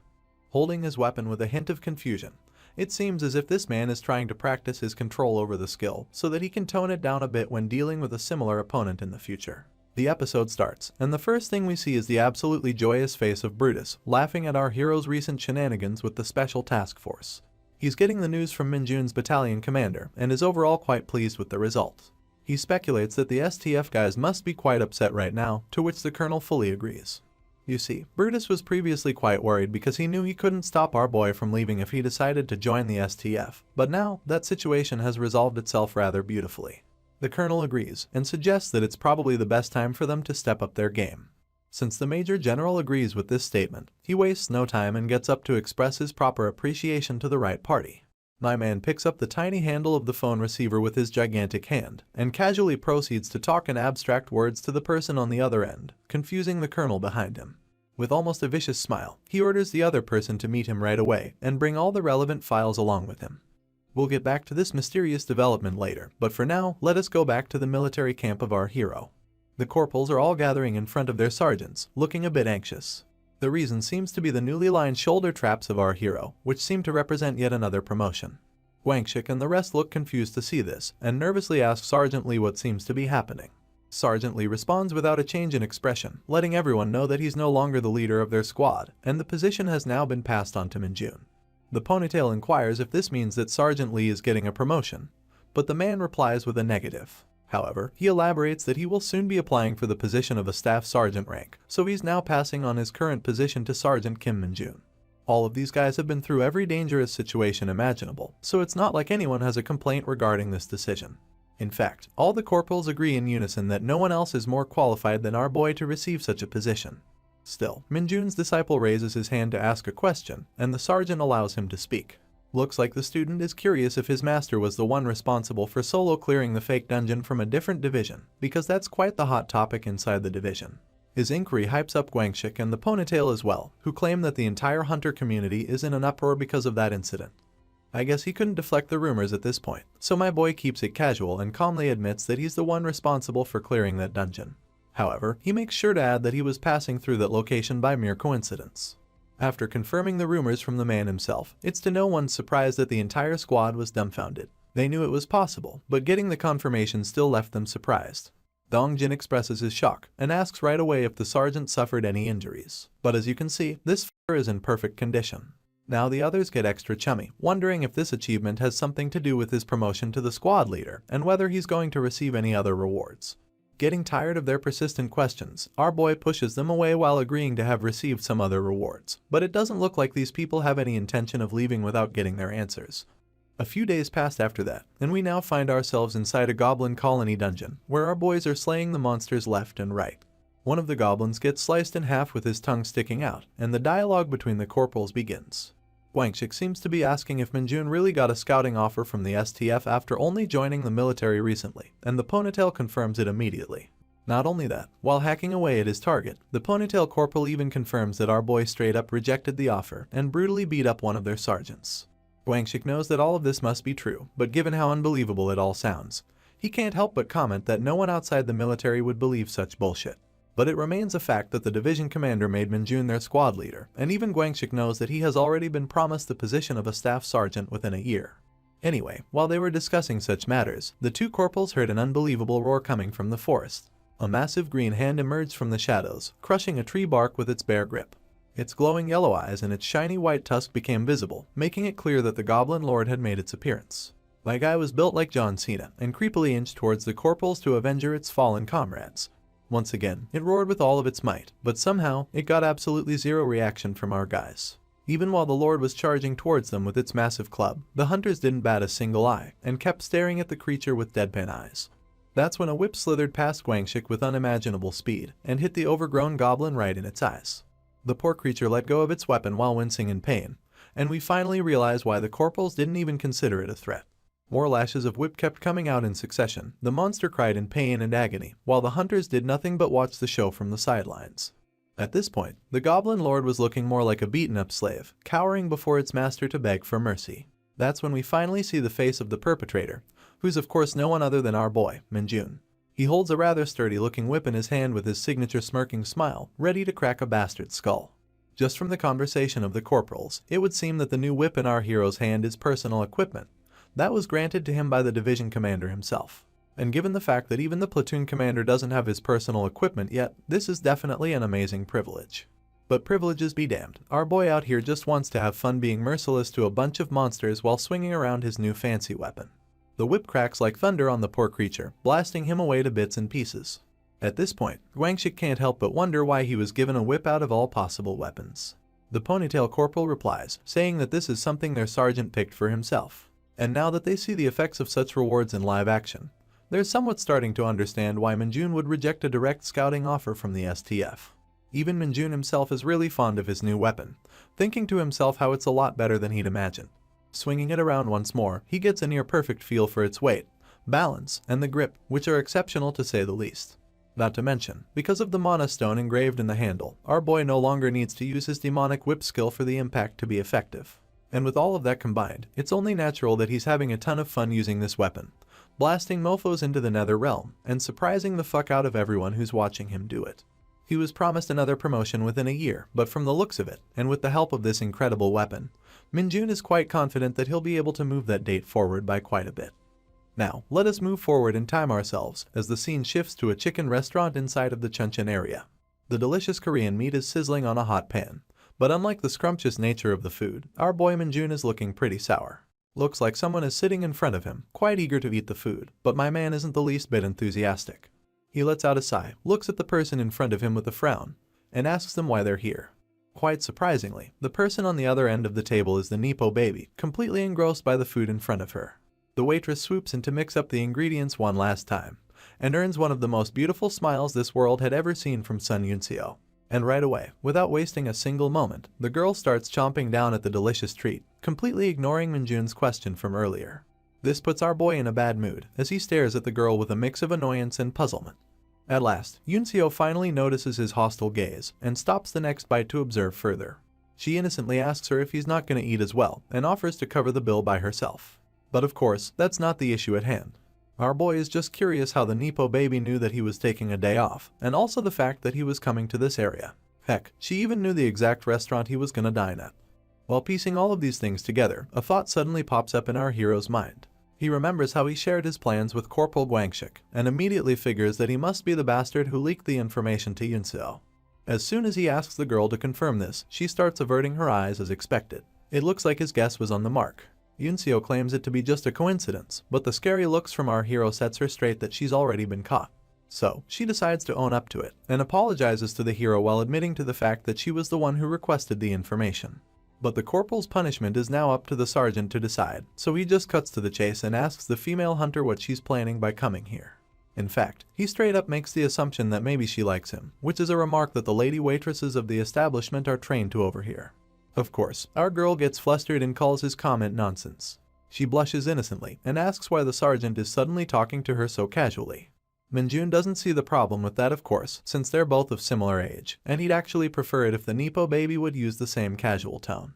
In any case, the girl rejects the notion that she likes her, but her reply only makes the old ladies in the distance smile with joy, almost making it seem like they know her true feelings better than herself.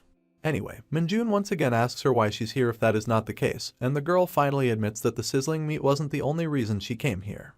Looking a bit shy and averting her eyes to the side, she suddenly mentions the tin can dungeon that they entered together for training.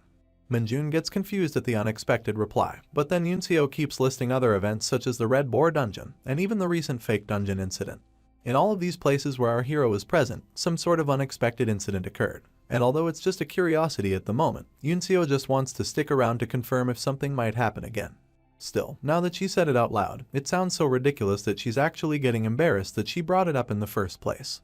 The two share a moment of silence in the restaurant, and quite cutely, our girl tries to lift her head to confirm Minjun's reaction. She expected ridicule and annoyance, but what she got was an unexpected laughter, followed up by a sweating face only a guilty criminal could ever make after getting caught red-handed. The girl tilts her head at him with a question mark above her head, not understanding his reaction. And our boy, absolutely losing his shit and unknowingly crushing the glass in his hand, can't help but panic that she might be onto him and his demonic powers. Once again, silence is shared between the two, until our hero notices the badge of a corporal on Sun Yunseo's uniform.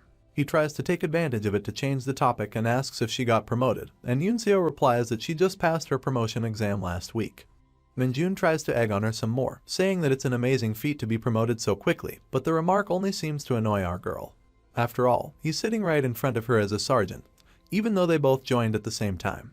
Her annoyance brings her back to why this dude is still being so casual to her, to which he replies once again that she's allowed to do the same.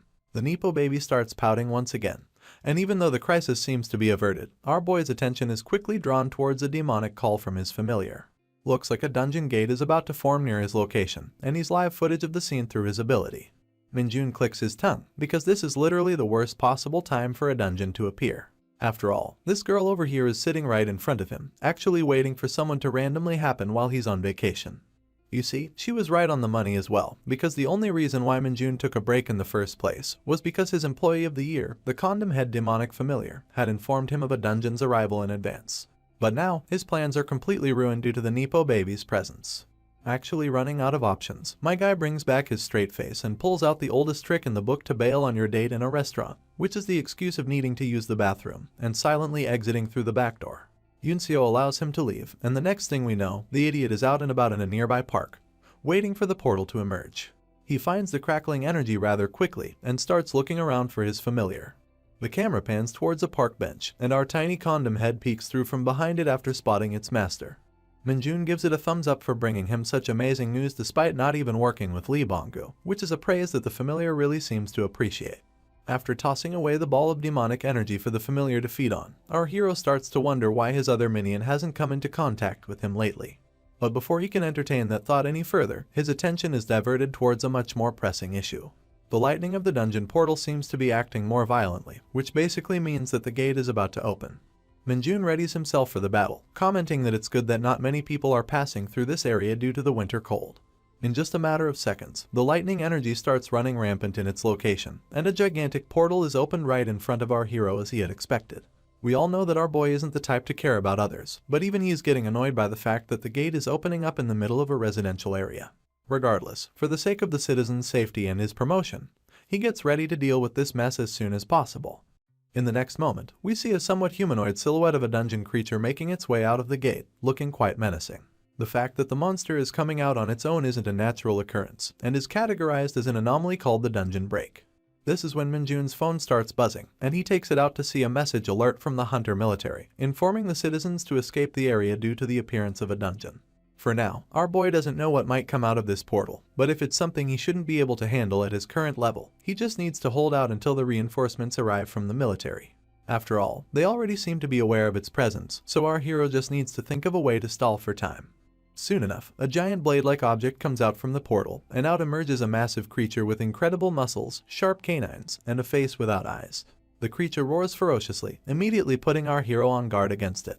Minjun recognizes this monster as a hanker, not to be mistaken with a wanker, and it looks like it's a somewhat troublesome opponent. The hanker, starts off the fight by bringing down its bladed hand on our hero. The attack gets dodged rather easily, but Minjun is still left with a lot of questions about this monster. First, he wants to make sure if it's the only one coming out of the gate, and secondly, given its abnormally dangerous arms, he wants to know if it has consumed a fuck ton of demonic energy. The sergeant leaps away from the creature's follow-up attack, and immediately starts preparing his dark arrows to smite him into smithereens. However, before he could launch his attack, the hanker somehow propelled his left blade forward like a hand cannon. It definitely caught our boy off guard, and the resulting impact from the blow was rather flashy. But of course, we all know that this wanking hanker would never hit our hero in the first place. The blade was lodged to the ground, and zooming out, we see that it missed our hero by just an inch of a margin. Minjun admits that he didn't expect such an attack, but as he holds the chain, he remarks that this is nothing more than a petty trick. I guess the monster has an ego after all, because we see that it's pretty pissed by the comment. With its enormous strength, it pulls back the chain swiftly, forcing our boy to swing along with it. Not only that, it further follows up with another hand cannon attack with his other arm. Once again, showing incredible athleticism, my man dodges the unexpected attack mid-air by swirling around his body like a tornado. Let's zoom out and look at the scene in slow motion. This shit looks straight out of some superhero movie, with the wankers both chain arms swinging in the air, and our hero being suspended in the air with a forward momentum. He comes crashing down at the monster's jaw with his demonic punch. The Hulk falls to the ground with the impact, and Minjun lands gracefully right behind him. But as he turns around, he can immediately tell that his earlier attack wasn't enough. After all, even with its broken jaw hanging by the torn flesh of its face, the monster still managed to stand erect. As expected from the tenacity of a wanker, Minjun was now getting ready to launch another attack, but he finally gets interrupted as someone calls out to him from behind. He recognizes the voice and turns around his head with a face full of worry. And lo and behold, our favorite girl was sprinting right towards him, holding a fucking signpost of all things imaginable. Seeing a girl in its vicinity, the wanker started moving its arms as expected. Its shiny blade was aimed directly at the Nepo baby, but our hero saves the day once again by holding firmly onto the chain and deflecting the blade's path immediately. While doing so, the sergeant asks the girl what the hell she's doing here. On the other hand, the wanker was still busy roaring and screeching, probably wondering the same question. However, instead of replying to Minjun, Yunseo simply shouted back with the same question right back at our hero. After all, my guy ran off on her in the middle of their dinner. Minjun doesn't care about that either, he just wants to know how she figured out his location. In response, Yunseo holds onto the signpost even more firmly, before throwing it straight at our hero, telling him that she saw the message alert and sprinted her way over here immediately. At first, our boy just looked at the flying signpost with his straight face as usual. But zooming in, we see the smile on his face, signifying that this is just the thing he needed. He starts sprinting, following the post's trajectory, before leaping into the air, grabbing the handheld makeshift weapon, and coating it aggressively with his demonic whip ability. And with that momentum and a burst of power, my guy brings down the post of justice towards the poor wanker's head, crushing it completely. And all the while, he's just wondering if the Nepo baby at least paid the bill before leaving the restaurant. He now sits on top of the crushed monster, while on the other hand, the dust cloud made by the impact of the blow obstructs our girl's vision. Without wasting a single moment, Minjun takes this chance to immediately absorb all the demonic essence out of the creature. As soon as he finishes, he hears the coughing sounds of the girl, who, despite getting the confirmation, is still a bit confused that they were actually facing a hanker. It's a high-danger monster, and she's just stunned that our hero defeated it by himself. But of course, Minjun just looks at the signpost, and comments that she's the one who helped him, so it wasn't a solo feat. Although truth be told, he knows that he would have had a much easier fight if she hadn't interfered. Yunseo goes down to observe even further, and immediately notes that this version of the monster is also not normal, as it seems mutated, and much more dangerous than its normal counterparts. So, given all the evidence right in front of her, the girl gives a stern look to the sergeant at last, telling him that they need to have a serious talk about all the recent events involving him. But before such a conversation could be initiated, another silhouette starts to emerge out of the dungeon portal. The hunters both sense its presence and look back to confirm their suspicions, and we immediately see a total of 5 wankers, casually marching their way out of the dungeon. Seeing their numbers, the Nepo baby suggests falling back and regrouping with the reinforcements when they get here. Our boy likes the idea and tells the girl to back on her own and regroup with the others. But that means he's not including himself in his plan, and our Nepo baby doesn't understand this decision. But the time for such talk is over, as the group of wankers with their popping veins and ferocious nature are right upon their throats to rip them apart. Minjun sprouts his signature smile at the scene, confusing the girl even more. Immediately in the next scene, we see him make a battle-ready pose, coating himself in the signpost with a layer of demonic energy, and then quickly leaping forth in battle while leaving the girl behind. My man is happier than ever, already sure of himself that his next accomplishment will land him the position of a staff sergeant. We then move away from the fight, to a faraway location in Isgard, with 2 full moons in the starry night sky. A hooded figure makes their way into the depths of a thick forest, treading ever so lightly with their leathered boots. They stand in front of a rather peculiar-looking rock and start chanting in a language that's unknown to us. Upon their chant, the rock splits in half and slowly starts crumbling into little pieces, revealing a mysterious staircase leading to the underground. After revealing the hidden entrance, the figure starts descending the stairs slowly. We see their cloaked face, walking inside a fairly long and well-designed hallway. Soon, they reach a certain gate at the end of a hallway, and head inside into an open hall, very similar to the summoning room used by the Saintess in the central cathedral of Isgard. The figure stops in front of a shrine, pays their respect to the deity, and slowly reveals their crimson hair by unveiling the cloak. From a distance, we can tell that this person is a woman, wearing an outfit that's very common among the dark mages of Isgard. And zooming in, we also see that she's quite the beauty. To me, her slightly ruffled hair shows the character of a hard worker who doesn't care for her appearance, and her soft gaze gives off a vibe of intelligence. Zooming out, we see that she's standing in front of the shrine of Luminuna, the video game character that Minjun adores, and the figure around which the Minjun's entire church of fanatics was found in Isgard. And standing right there, the girl mutters a single sentence, asking Lord Minold, also known as Kim Minjun, to wait for her to join him. I guess this girl was a member of Minjun's fan club, and is also trying to find a way back to him, just like Lee Bonggu. Regardless, this is a story that would only be further continued in the next season of the series, as the first season has now officially come to an end with this episode. A lot of suspense was left for us to think about as we wait for the next season, and I honestly can't wait to start covering it for you guys as soon as it comes out. Please spam the comment section below to let me know how much you enjoyed this series so far, what was your favorite episode, and what development are you expecting to see in the next season. Until next time,